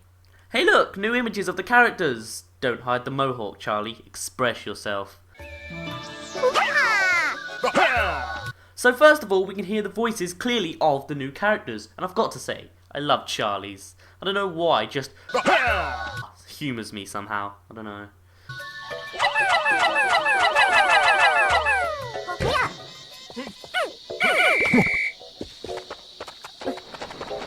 Oh yeah, did you know you can throw captains and even Pikmin? Hooray for basic mechanics! Hold on, what's that? Is that a bomb rock? Wow! Wow! Never thought I'd see that in this game, except for the really obvious hints from the stone walls, but still, yeah, there's a new bomb rock. We'll see more later.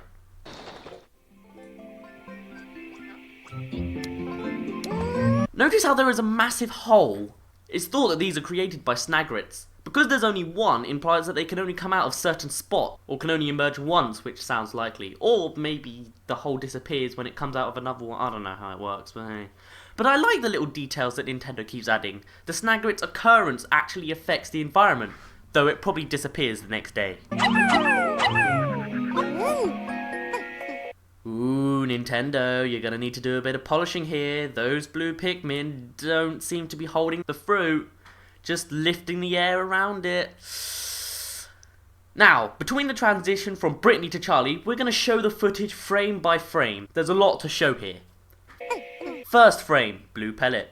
Second frame, there appears to be an upside down pot in the water. The tiles it's made of implies that the Pikmin built it themselves. This could be a new way of accessing areas, as the captains would need a platform to throw Pikmin and each other to move on. So I like this addition, it's like a new form of a bridge. 27. Here we can see another burgeoning spider wart, which is what those things that hold the berries are called. There's also a wire-like obstacle, but I doubt this is actually removable, since it seems more like a barrier thing to stop the player breaking the game and getting to another part of the map the wrong way. Still, looks kinda cool. Pink pellet. Broken crystallized wall. Broken dirt wall. Alright, now things get interesting. First of all, we can see the onion briefly, and yes, it's called an onion. The translation on the page directly called it an onion. So my dreams are crushed. Oh well. But if you look at the colour of the onion, you can see that there is red, blue, yellow, pink and grey gunk inside. Huh. Just like the 5 main Pikmin in Pikmin 3. Who would have thought? If you're struggling to see, then the next frame is slightly more helpful. Here we can see that the onion is really swelled up, which is a nice touch. But it also changes through markings on its side. The best way to show this is through this image here. We can see that as more Pikmin are found, the markings on the onion improve from triangles to triangles with lines. Hooray! But actually, we may be able to predict how many Pikmin there are by thinking of how the markings could be improved further. So start the old imagination machine, guys. How can these markings develop even more? It could imply what effect new Pikmin will bring, if they exist. Though the new Pikmin may just go into Drake, who knows. Oh yeah, Drake, that's the name of the ship, but its name begins with, they didn't, did they? Unless Drake becomes some sort of sentient person at some point in the plot, and so he acts as a character, and I don't know, I just don't want to lose the team. It's another dream crushed. We can also see a winged Pikmin planted in the ground beneath the onion. There's also another barrier in the form of wood with nails in them. Interesting. There's not too much to show here with Charlie and the new electric gate, though I guess you could say that each time the Pikmin hit the gate, the little gauge meter thing goes crazy for a moment, though that might just be coincidental timing. And also, between the transition between the characters, is it me, or does the juice bottle seem to sort of like jerk about a bit, like the juice sort of flows randomly? I don't know, that might have just been me not seeing it quite in full resolution. Oh well. Frame by frame again. Crystal nodule. But what's inside? Sleeping Bulborb. When we stop here, there appears to be a new form of a gate. But does it actually have any element to it? Could it simply be a normal gate that only blues can access since it's in the water? Seems that way. Bridge shards in the background. Interesting, right? Alf appears to be standing on a bucket, and that's the handle thing next to him. Though could it have potential as a wire as well? This idea will make sense in a moment. Actually, turns out I'm wrong. After seeing this cable, I think maybe you could connect the two together and make a current somehow.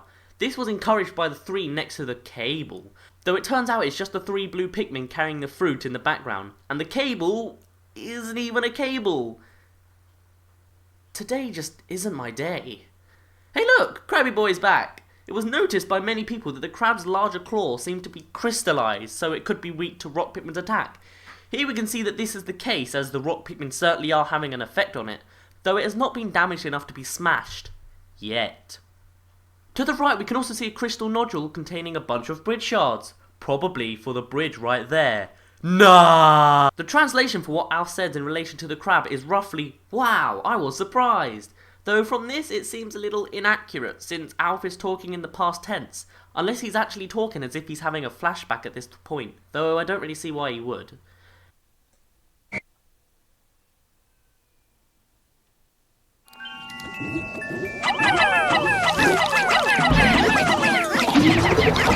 Hey, did you know that red Pikmin are fireproof?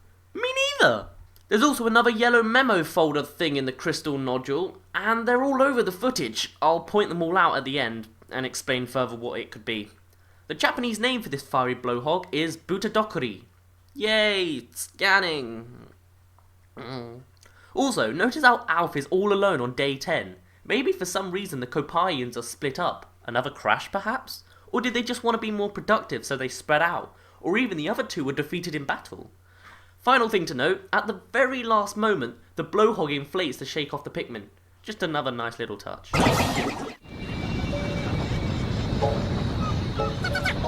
So from this scene we can see that the Pikmin are further resistant to fire. They also will walk around the enemy when they need to, so yay, Pikmin AI is getting better I guess.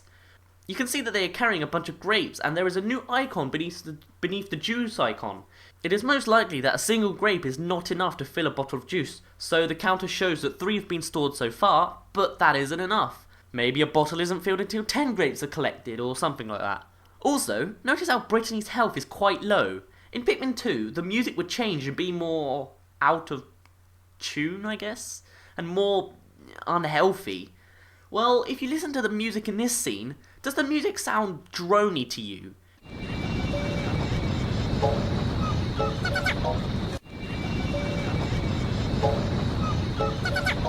It could just be that the music plays normally, but we have nothing to compare it to. Who knows? I don't know. I like when the music is interactive with your actions, so I would love that to return.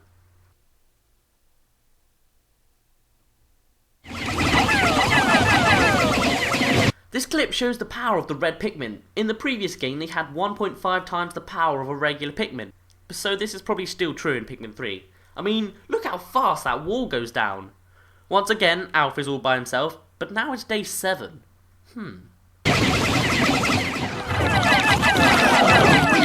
And again, the red strength is shown just by how fast that bulb goes down.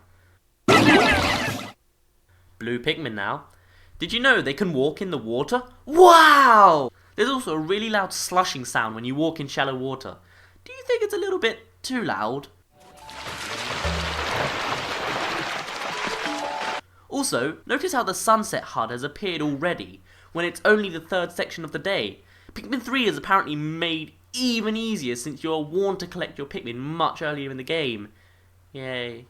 Hey look, another folder with a cherry. There's also another folder hidden in the clovers. So we've come to this scene again, which is completely submerged underwater. You can tell this by the white lines on the rock, and the bubbles coming from the Pikmin and characters. Once again we can see an icon for the fruit being carried, which is a mango. So does this appear each time you're carrying a fruit? Or maybe just the ones that need more for one bottle, or can fill more than one bottle? How does it work? I don't know. There's also a slight gap between the rocks which looks like the characters could slip through. There's that 20 Pikmin scale thingamawhat's-it.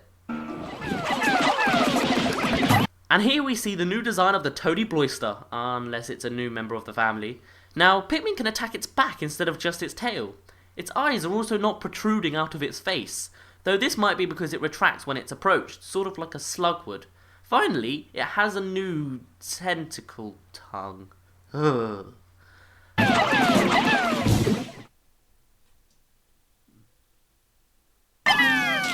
Ah, here's the big one. Yellow Pikmin have a new ability. They can conduct electricity. We'd always theorised that the yellow Pikmin would be needed to connect some wires together to form a circuit, but we never thought that the yellow Pikmin would be the circuit. Still, an awesome idea. Also, notice how half of the Pikmin actually upgrade into flowers. Maybe this introduces new ways for certain Pikmin types to upgrade other than simply waiting in sprout forms or from nectar. The other half seem to just stay there. Maybe they were disbanded into the circuit instead of thrown, so they didn't return to the captain? Or Nintendo needs to further polish these mechanics. They don't even become flowers. Hey wait, do the ones on the right have a green cloud above them? What? Pausing right here and you can see the rest of the scene quite clearly. So we have Brittany just watching in awe to the left, water right next to the bulb, which is a safety hazard, especially since we haven't seen blue Pikmin in this area yet, and two plant things in the background. Actually, if you look at those plants in the last few frames, the one on the right actually lifts up. Strange. What do you think they are? And what do they do? Do they simply move because of their environment? I think they act as some kind of spotlight. The one on the right is activated and so it lifts up and shines onto the ceiling, which lights up a large section of the area, or at least that's my thought.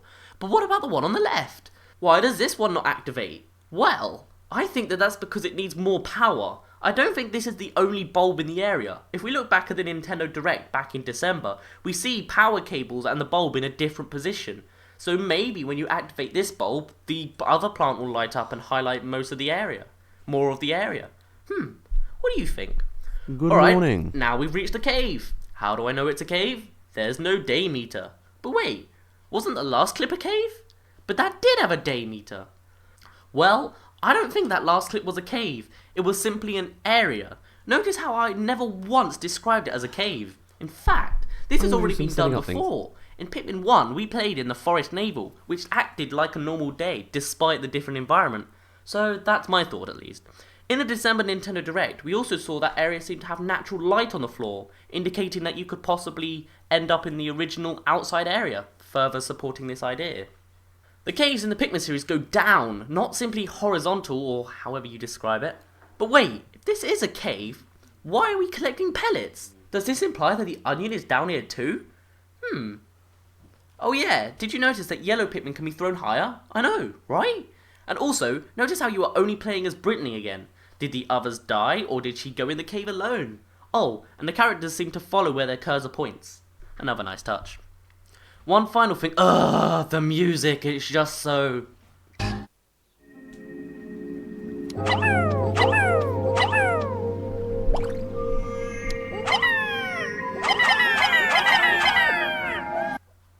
Actually, this is the first time we've heard... Why are we at the start of this again? I didn't sleep through the entire thing, did I? I thought we started the days of Pikmin 3. What was that about? The actual music from each map. So let's quickly go over all the music that's revealed so far. The forest seems to have a sort of timpani instrument.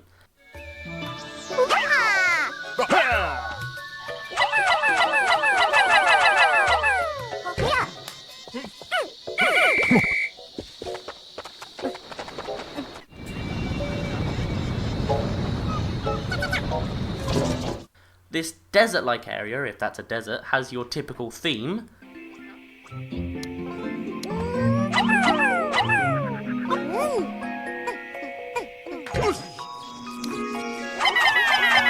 Snowy area has got like an xylophone sound. Strangely, this clip shares the same music as the desert-like area.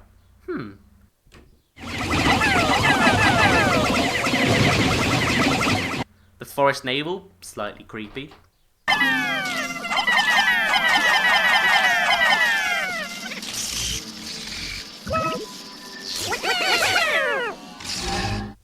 The cave, really creepy.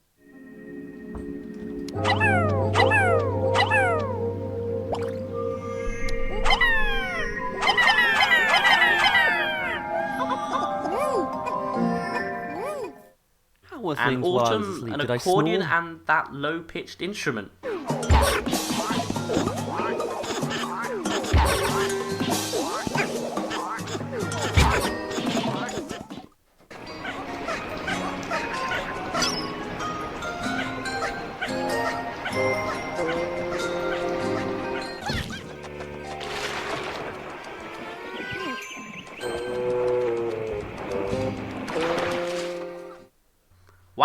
With that information, we can tell how many areas there are and which connect. So according to this, there are 5 or 6 where I areas am in and this at place. least 1 cave. Geez, that's a big leap, isn't it, compared to the normal 4/5? So let's just Plus, there may be skip. more. What's up, guys? It's Dazz here. But you don't really care. This video will be much darker than what you're used to. So sit back, turn off the light, and let me tell you about Pikmin and the legend of the Umibozu. Now, let me begin by first explaining the legendary Japanese folklore. The Umibozu is a spirit that is said to live in the oceans and captize the ship of anyone who dares to speak to it. The name comes from the combination of the word sea and Buddhist monk, and is described to having a large round head resembling the shaven head of monks. Some have also shipwrecked victims and fishermen. They often appear to have shaven heads and are in the praying position. It is also usually reported as having a grey, cloud-like torso and serpentine limbs. Other stories say that it destroys ships with the intention of killing the captain and obtaining all of the treasure on board, and it will not stop pursuing the captain until it has successfully killed them. Sound familiar? Slow down. We need to go back to the beginning. But first, if you've made it this far and have not finished Pikmin 3, or at least you do not know the final boss, then I advise you leave now. This video contains spoilers of all 3 games. You have been warned. Now, Pikmin 1. The basic storyline is Olimar crashes into a meteor and lands on a foreign planet. He finds the Pikmin and uses them to collect the ship pieces and eventually escapes. However, the Umibozu legend actually begins here. For the legend to start, the captain must bother the creature in some way. But can you think where? Olimar breaks the egg of the Mamuta and releases the smoky prog, but that seems too late into the story, though it could have had a stronger effect on the legend in Pikmin. Moving backwards, Olimar also bothered the dormant onions and woke them up, but that doesn't make sense either. Olimar's been helping the Pikmin develop and evolve, so they wouldn't hate him, would they? Well, one data file from Pikmin 3 did say that Olimar had a dream that he was defeated by enemies and the Pikmin were carrying him back to their onion with the intention of juicing him down into more Pikmin. This also happens in the bad ending of Pikmin, but the intention there was to save him, right? Well, there is one other thing that Olimar interrupted. This was before even landing on the planet. The meteor. Olimar directly hits the meteor. Could it be possible that this was the sentient being, or at least contained a sentient being? However, it seems smaller and less shaped, so it could be that shards fell onto the planet with Olimar. Now, Olimar lands in the impact site. Do you know what else appears in the impact site? From day 9 onwards every 2 days, the Gulix is an optional boss. The Japanese name for the Gulix is the Muzimochi, which roughly translates to water molded into shape. Sound familiar? The Umibozu was a water creature which had a round head and serpentine limbs. The Gulix is merely a blob, but it certainly has a watery texture. You may be asking, why? Well, only a section of the meteor fell to the earth, so the Umibozu's form may not be entirely combined. Yet. By now you may have noticed that Pikmin does not take place in the sea. Yet, the Umibozu is a creature from the sea. However, I feel that this is simply because Nintendo wanted to vary the story a bit, make it more subtle. Wanna know something else subtle? The name of Olimar's ship in Pikmin 1 is the SS Dolphin. A dolphin is an aquatic animal that lives in, yup, the sea. It crashes into the meteor and thus the Umibozu. When this video finishes, we'll restart. So things are slowly As in, piecing we'll together. go. When the Gulix is defeated, it vanishes. No corpses left, no soul, just gone. But other creatures follow the same trait. For example, the beady longlegs becomes confetti or dust and vanishes. The smoky prog also seems to drain away. No soul, no corpse. The Umibozu seems to feed on the fear of the captain. Olimar makes it clear that he dislikes his boss in Pikmin 1. The president has quite a recognizable face. But did you know you saw it in Pikmin 1? On to the final boss of Pikmin 1, the Emperor Bulblax. Look at its face. Its eyes have a strong resemblance to the president. Could it be possible that the Emperor Bulblax is a form that was created by the Umibozu as a way to attack and kill the captain? I'll be right back. It certainly is possible. And what happens when it dies? It drains away, along with some blue goo. No corpse, no soul, just gone. Also, before you unlock the final trial, there is a meteor shower, so maybe this could be more of the meteor falling to Earth, and thus building up the Umibozu's form to become more powerful. Yet, in Pikmin 2, Emperor Bulblax is returned, and do in fact leave a corpse, so they may not be directly under the influence of the Umibozu. Creepy stuff, right? Now on to Pikmin 2. Olimar returns to the planet with the intent of collecting treasure. With him, he brings co-worker Louis, and a ship with AI supposedly named the SS Dolphin 2. Once again, the meteor appears and has a rounder, smaller shape. However, when moving over it, it is clear that Olimar did this manually, as the ship seems to shake oddly as if to say, "Whoa, why are you controlling me all of a sudden?" Olimar does this because he knows the meteor is there. However, it seems as though the ship does not. None of its radars seem to detect its existence, further proving my point that it is not all that it seems to be. The ship then crashes again anyway, into a tree. With the meteor in a smaller form, it implies that more of it has landed onto the planet, and thus means that the Umibozu should have a stronger, more prominent form. The game seems to play quite normally for quite a long while, until the beady Longlegs fight. At this point, the body once again vanishes without a trace of existence. With the man at legs, the same outcome occurs. And then you reach the submerged castle. Inside, you find the scariest boss of the series, the Water Wraith. Upon arrival, the ship tells you it cannot detect it, almost as if its form is in another dimension. In its first stage, it is invincible and insta-kill with its rollers. The rollers act as its chosen mode of transport, as if it doesn't like moving manually on land, and would prefer to stay in the water. And where do you find the Water Wraith? In the submerged castle, which is in a large body of water, almost like a sea. Now look at its form. It has a large round head with serpentine limbs. It also appears to have the true form of the Umibozu, right? Wrong. There is still a large chunk of meteor in the space. Therefore, its body is not entirely formed yet. We can also tell this by its minute size, only being big enough to fill hallways instead of whole arenas. Compare it to other bosses, it's pretty small. Its texture also appears to be non-lethal. Instead, it merely repels the Pikmin away from it. And its weakness? The sound of purple Pikmin thudding. When it is stunned, it becomes a dark purple figure. And what position is it in? The classic pose for someone who is praying. Thus, further supporting the idea of it being a sea and monk amalgamation. Once you destroy its rollers, it runs away in fear. Possibly because you've revealed its true fear, and its final form cannot be accessed yet. When it finally dies, it vanishes. No corpse, no soul. Just blue goop, which soon vanishes as well.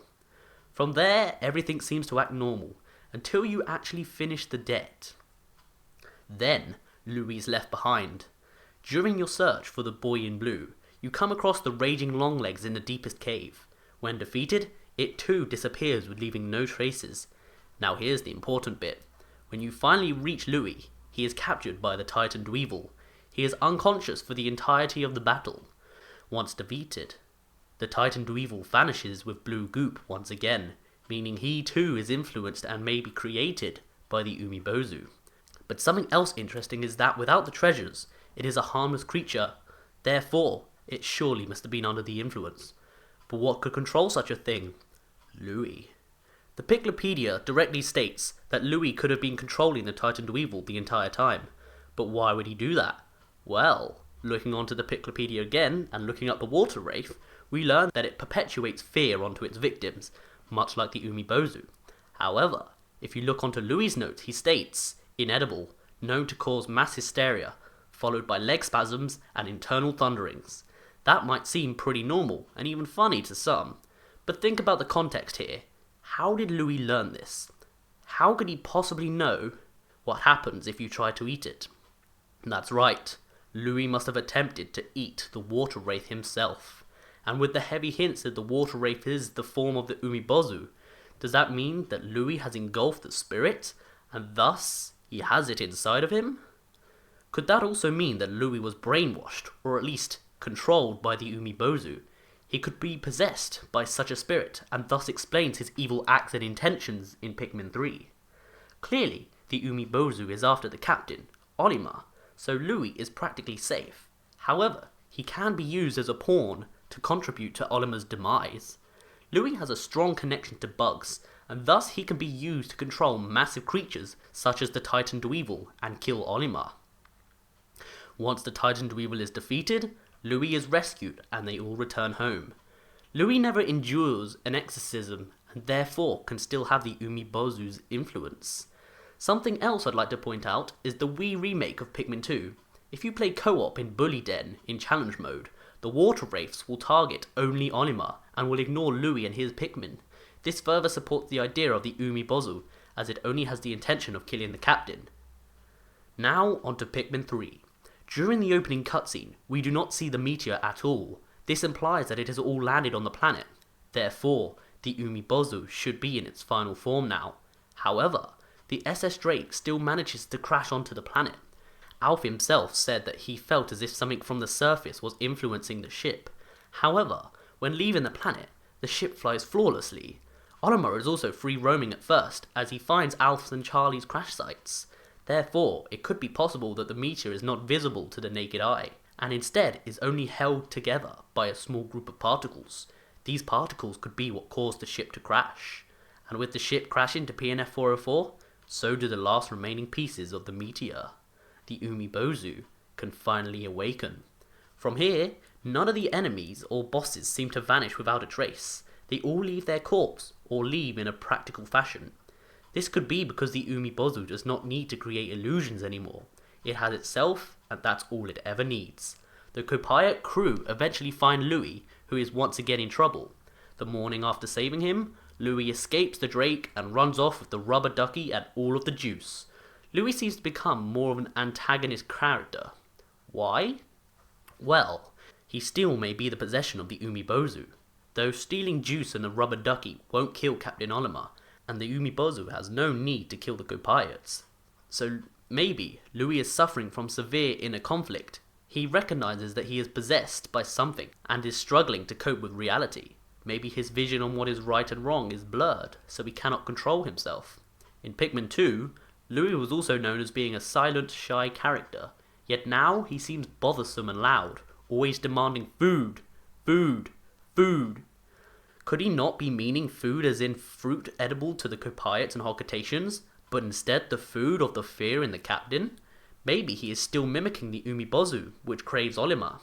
Once the crew reach the final area, the Formidable Oak, things become weird. Olimar's notes say that Louis refuses to go up to the tower, and we see him run off during a secret memo cutscene. Could this be that he has a psychological connection to the spirit, and knows its whereabouts, and its evil intentions, since the thing is basically possessing him? What is stranger is when the crew reach the top, Olimar is found unconscious and being mothered by a golden figure. Its right arm seems to stroke his helmet. This is unlike the Umibozu, as it appears to want to care for Olimar instead of kill him for the treasure, like the legend says.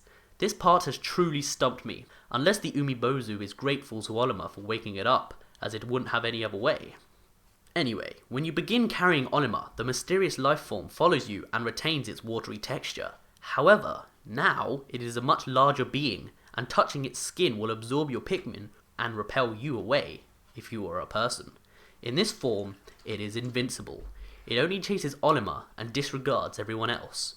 Inside the tower, every single being is an illusion made by the Umibozu. This is proven by how each one explodes into a golden liquid which vanishes. No corpse, no soul, nothing. Once you escape the tower with Olimar, it becomes the final lethal form, the Plasm Wraith. Clearly it is in the direct family of the Water Wraith, as it shares the Wraith trait and many aspects of the figure and personality. And since we've already proven the Water Wraith is the Umibozu, it's fair to say it is the same for the Plasm Wraith. During the final battle against the Plasm Wraith, it utilizes all of the elements except for poison. This could be through its evolutionary path of experiencing all of these elements in its environment, and thus makes it a unique being to the Umibozu. Though the mothering thing still confuses me. Maybe Nintendo just wanted to be a bit more child-friendly. Once defeated, Olimar is revealed. However, the golden remains slowly hide back into the tower. During the final cutscene, we can see the Plasm Wraith reformed and waving vengeance at the escapees. Therefore, the being cannot be destroyed. or at least not like this. But what can happen now? All 5 of them leave the planet, and leave the creatures on the planet behind. Pikmin 3 is definitely not the end of Pikmin, though the scene at the end of the credits show another ship crashing to the planet. It's also revealed in a note by Alf that Louis escapes the SS Drake again and stays on the planet. Maybe he feels he needs to stay with the spirit because he is connected to them and is needed to create his final form of lethal power. If the mysterious crashing ship is indeed crashing, maybe the Umibozu is once again having an effect on it, and may even be chasing after that captain since it has lost Olimar for good. Though if Olimar returns, who knows? Another really out there theory is that the Umibozu made the entire planet as an illusion. It has the power to manipulate molecules and create beings, and each map became bigger as the Umibozu gained power. So maybe the entire planet is an illusion created by the Umibozu as a source to attract victims to its trap. If that's the case, the Pikmin are also illusions, but worse still, the Kopaites just collected a large batch of fruit to bring salvation to their planet. If it's only an illusion created by the Umibozu, then everyone will consume it, and we've seen what's happened to Louis already. Well, Pikmin sure can take a dark turn if it wants to. One other idea is that if the Umibozu created the planet, then maybe, as we minimized its form during the final battle, it became less powerful and had a weaker grasp on the planet. Could the Umibozu's power also correlate to time passing on the planet? Maybe, by weakening it, the time on the planet reversed. That would mean that all of the events would reoccur, giving the Umibozu another try. That would mean that the final crashed ship is none other than the SS Dolphin, piloted by who? The man who started it all, Captain Olimar. Well, who knows? I guess the fate of the Pikmin series is in their own hands. How do you think it will turn? Well, I've done enough talking for today. My name's been Dazz. You didn't really care, and I'll see you in a bit. I'm Armored Mordad. Now, I'm quickly doing one other thing. I just need to send off a little bit of an email that's kind of important. I'll get back to give me another 5 minutes, and then we are ready to get started. what you want to do? No. Keep it away from me. Is you want to get Rock Pikmin and smash his tail. Yeah, that sounds like a good idea. You should do that. Exploration Day 3. We won't go through all of this What's video. up, guys? It's Dazz here, but you don't really care. And it's time for Let's Play Pikmin 3 Day 3, and we've unlocked a new area. Searching for signal. Distant tundra. This is apparently where Captain Charlie landed, but we don't know that yet. Good work, Alf. You've really expanded our receiver range. There's an unknown signal coming from over there. A food type signal? Then what are we waiting for? No, I don't think that's it. I've got a feeling that this time the signal is really coming from the captain. Let's go and see. And first, let's talk. So, the data file we found recently was created by someone from Hokotate. That's right. Apparently, Hokotashians are vegetarians and eat nothing but vegetables, except for Louis because he's crazy. They're famous for their Pik brand carrots. I tried them once, but they were utterly revolting. You ate vegetables? I can't believe it. I did it in the name of science, but I don't think vegetables are really suited for the Kopaiite palate. Still, if we could learn to like them, in the future we might not have to come all the way across this galaxy just to find food. I can't breathe, apparently. And look, do you remember this place? Yeah, the place where I said you could do something, but then you can't.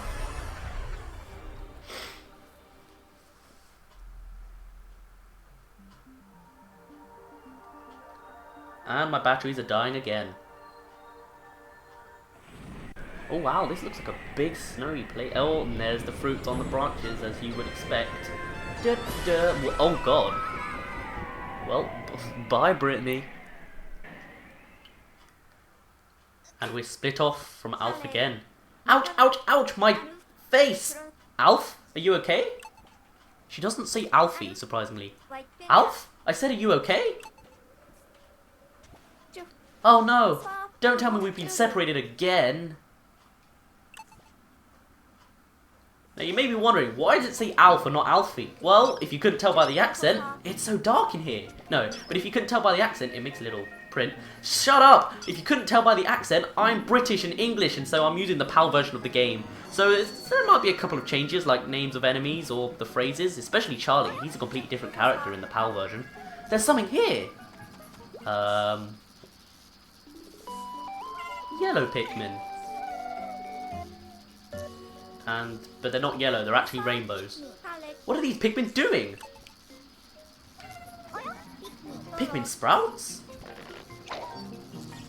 And you pluck them, and apparently you throw more here, and you complete the circuit. They can conduct electricity, and become flowers when they do so. Dazzling! I like that word. I wonder why. Ooh. Tentacles. Is that another onion? I suppose they need light to live. Now, I'm actually, with these 5 Pikmin, you can actually find a slightly hidden pellet posy. This wasn't grown when we first crashed, so maybe you'd miss it. But this is where you get a bonus 5 Pikmin. And there's also some crystal thing here, a large crystal. I wonder what's inside. You can sort of see something, but what is it? Maybe we'll find out later today. Anytime soon now, Pikmin. Oh, we can go get this data file while we're here, I guess. Yellow Pikmin can conduct electricity. Wow, I'm stuck with Brittany's voice for a while now. Right, now with these 5 Pikmin, let's get all the pellet posies. There are 5 exactly in this, spread around here very well. There's another 5 up there, but we'll get that in a minute. Right, run around. Listen to this cave music though. Isn't it nice? And very ambient. And, ooh, a geyser. Ooh, a hot spring. No, it's a geyser. And you just became a chicken. God, all these characters just like wave their arms around like crazy at this point. It's really kind of funny, actually. Hey. There we go.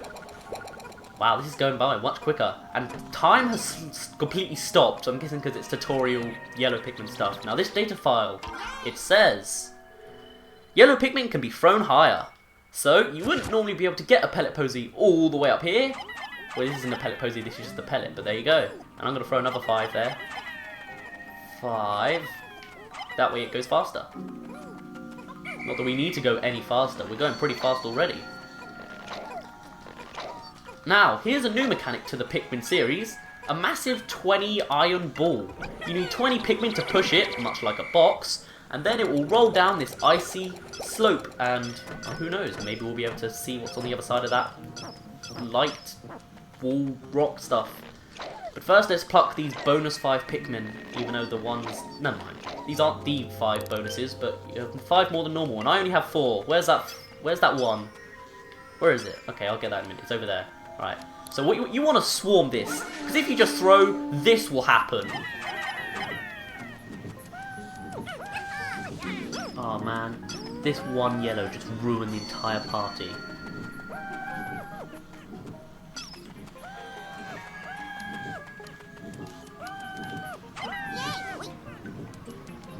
Oh, you... Okay, yellow Pikmin, I see what you're trying to do, and I do not accept. I do not allow. I feel it is unfair on everyone else that exists. And they just killed... Oh my god! My god! That literally flattened her. Yes, and also from that, Brittany can get stunned and crushed from the ball. In case you couldn't tell by the actual footage I just showed you. Alright, let's leave this cavernous cave.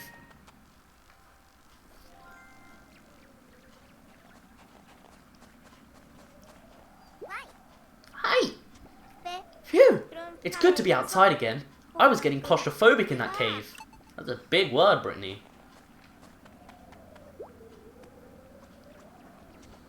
Hey, there's Alf! And the SS Drake is there too! Alf, I'm over here! Alf, they say it really weirdly. Ah, Brittany! Thank goodness you're okay! I see you're on the other side of the river! It takes very long for the A button to show up. Our first priority is to reunite, so let's work together. Press minus when you want to hand over control. Got it. This place is absolutely freezing. Oh, this place is absolutely freezing. If we take too long, I'm afraid we're going to die of exposure. That is, if we don't die of starvation first. Right, so at this point, hey Brittany, did you find something interesting over there? No. Yes, actually, a new type of Pikmin. Really? Yep, and they're yellow and they have big ears. Wow, I want to meet them. Okay, I'll have to find a place where I can throw them across to you. Right, so at this point, you want to get 4 separate bridge shards. There are 4 in total. I'm going to have not so many. How many am I going to have? Let's make it so that it's 80. How's that sound? Sound good? Good. We need to get the bridge built so we can reunite Brittany and Alf. I nearly said Charlie, but Charlie is long gone. Now, we don't actually need the yellow Pikmin on this side of the map, so we only need, but we do need rock Pikmin on that side, so I'm going to throw half. When does the run continue? 5 more minutes. If I throw them, I should be able to make it across, blah, blah, blah, blah. It's a hard there email we go. to write. And while Alf is doing that, we're going to make him go back here, because, yeah.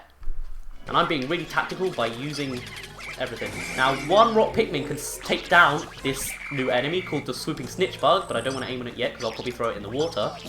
There you go. It will hit it, and it will go straight down instantly. Now then, just smash it with everything, and you should be fine. Come on! Wow, this takes so long. I'm not used to killing them with just rocks. Come on, anytime soon now. I'll just, you know what, I'm just going to leave them like that and swap. Now I'm going to get these Pikmin to break down this little dirt wall thing, because then we get to dodge some enemies. It's called a tunnel. Very creative name, if I may say so myself. Where they're going, there we go. Right. Now then. I don't want to go that way first, actually. I want to go this way. We're going to go and get rock Pikmin to go here. Break down this crystal. And yes, we can get the crystal back in the cave, but not yet, because, I don't know. Never mind, I need to be right back one more time. Now, whenever you get over here, they always, they go, like, they get free will and they always take that down by themselves. But we don't want that. We want to take this shortcut first and take this data file as well, because why not? We'll keep playing. It has a weak point at the back of its shell. Very nice. Now, I haven't actually done it like this before, but I expect they'll take the shortcut and avoid all the enemies around here. Let's see. Shortcut? Yeah. Right, now they're going to come back here eventually, so let's go back to Alf. The tunnel is built and all the Pikmin are here.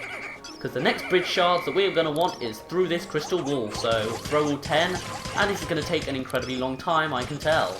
So, let's have a little conversation. This snowman has a... This snowman has a cherry on his head, and we can't get that because we need yellow Pikmin. But we'll get that another day, I expect. There's a fiery blowhog up here, but, you know, it's not bothering us, it's just walking around. It's just not trolling, it's strolling. It's strolling along, enjoying itself. New enemies over here, you got the Pyroplastic Slooches, which are basically magma slugs.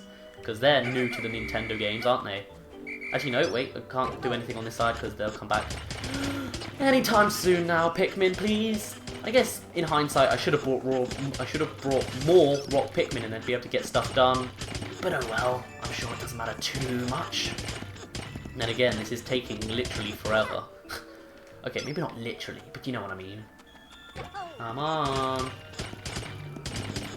I swear rock Pikmin are stronger than this, though I guess I'm supposed to throw them, aren't I? Let me do that, that might help. 1, 2, 3, 4. Oh wow, okay. It took 1 more hit. Okay. I probably just wasted more time by getting them to redo it. Oh well. Now these guys will eat your Pikmin, so like that, and I didn't lose any, did I? Oh wow, I'm good. I'm good. 1, 2, 3, 4, 5, 6, 7, 8, 9, 10. Don't go up there yet though, because I'm going to get these red Pikmin to take this Sunseed Berry and not go actually at all, because we need to do this first. So I'm just going to wait here while I do this. Where are the... Can they not make it through or something? They're taking a really long time. Or is this everyone? Oh, did everyone come back? Yeah, they did. Oh, I was just waiting around for nothing. Okay. Well, I'm an idiot. Great. Right. Yeah, let's take that back to the yellows. There you go. Stuff's happening. Stuff is happening. Right.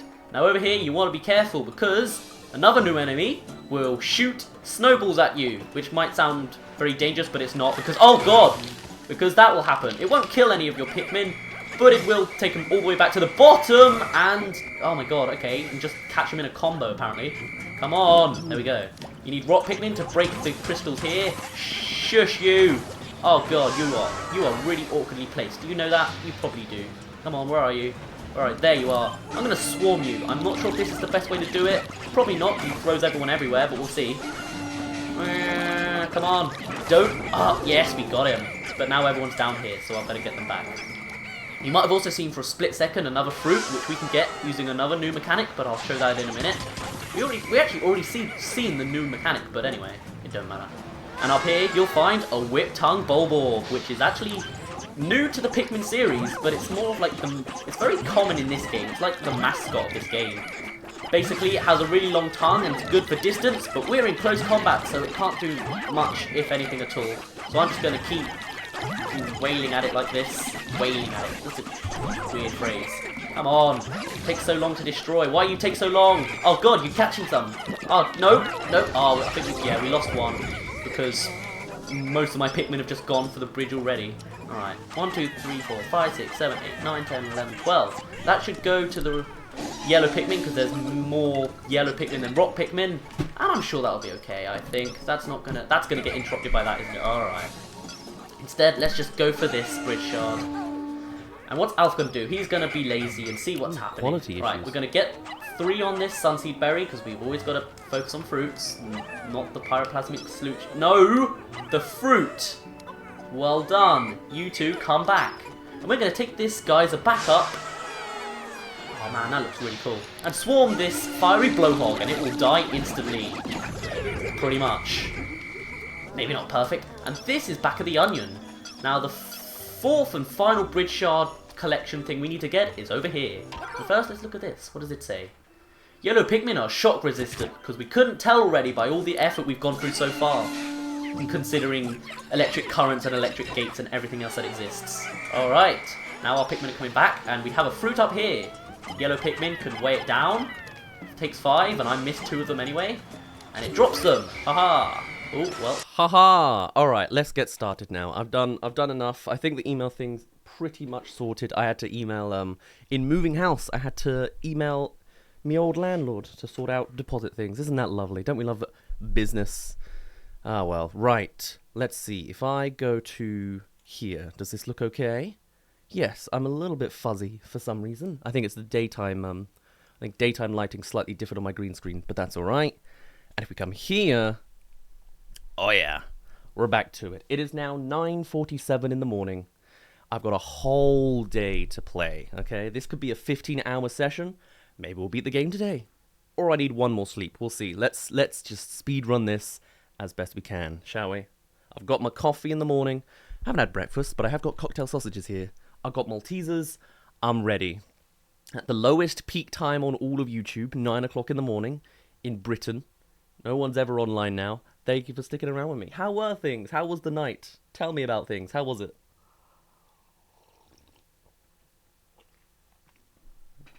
Thank you, Jordan, and thank you, Beaver, for being around over this evening. My God. He moved. I'm just looking back at the whole chat from ages ago. I got the stream on my TV to chat to. Wow, there you are. See? Loads of stuff. Where are my alerts? There it is. Scruffy Duck super chatted $2.06. How did you sleep? I actually slept better than I usually do. I think it's because I had all my windows wide open. It was really hot and sweaty here. I mean, I was obviously sweating a whole bunch. I feel great now. Yeah, I'm like, actually, I slept really well, I think. How did I sleep from your perspective? Was I snoring? Was I weird? Did I move? Did I make any weird noises? I left my mic on full volume, so I genuinely could have, something like that could have happened. I need to stop my recording and start again. That's 9 hours long. Hold on.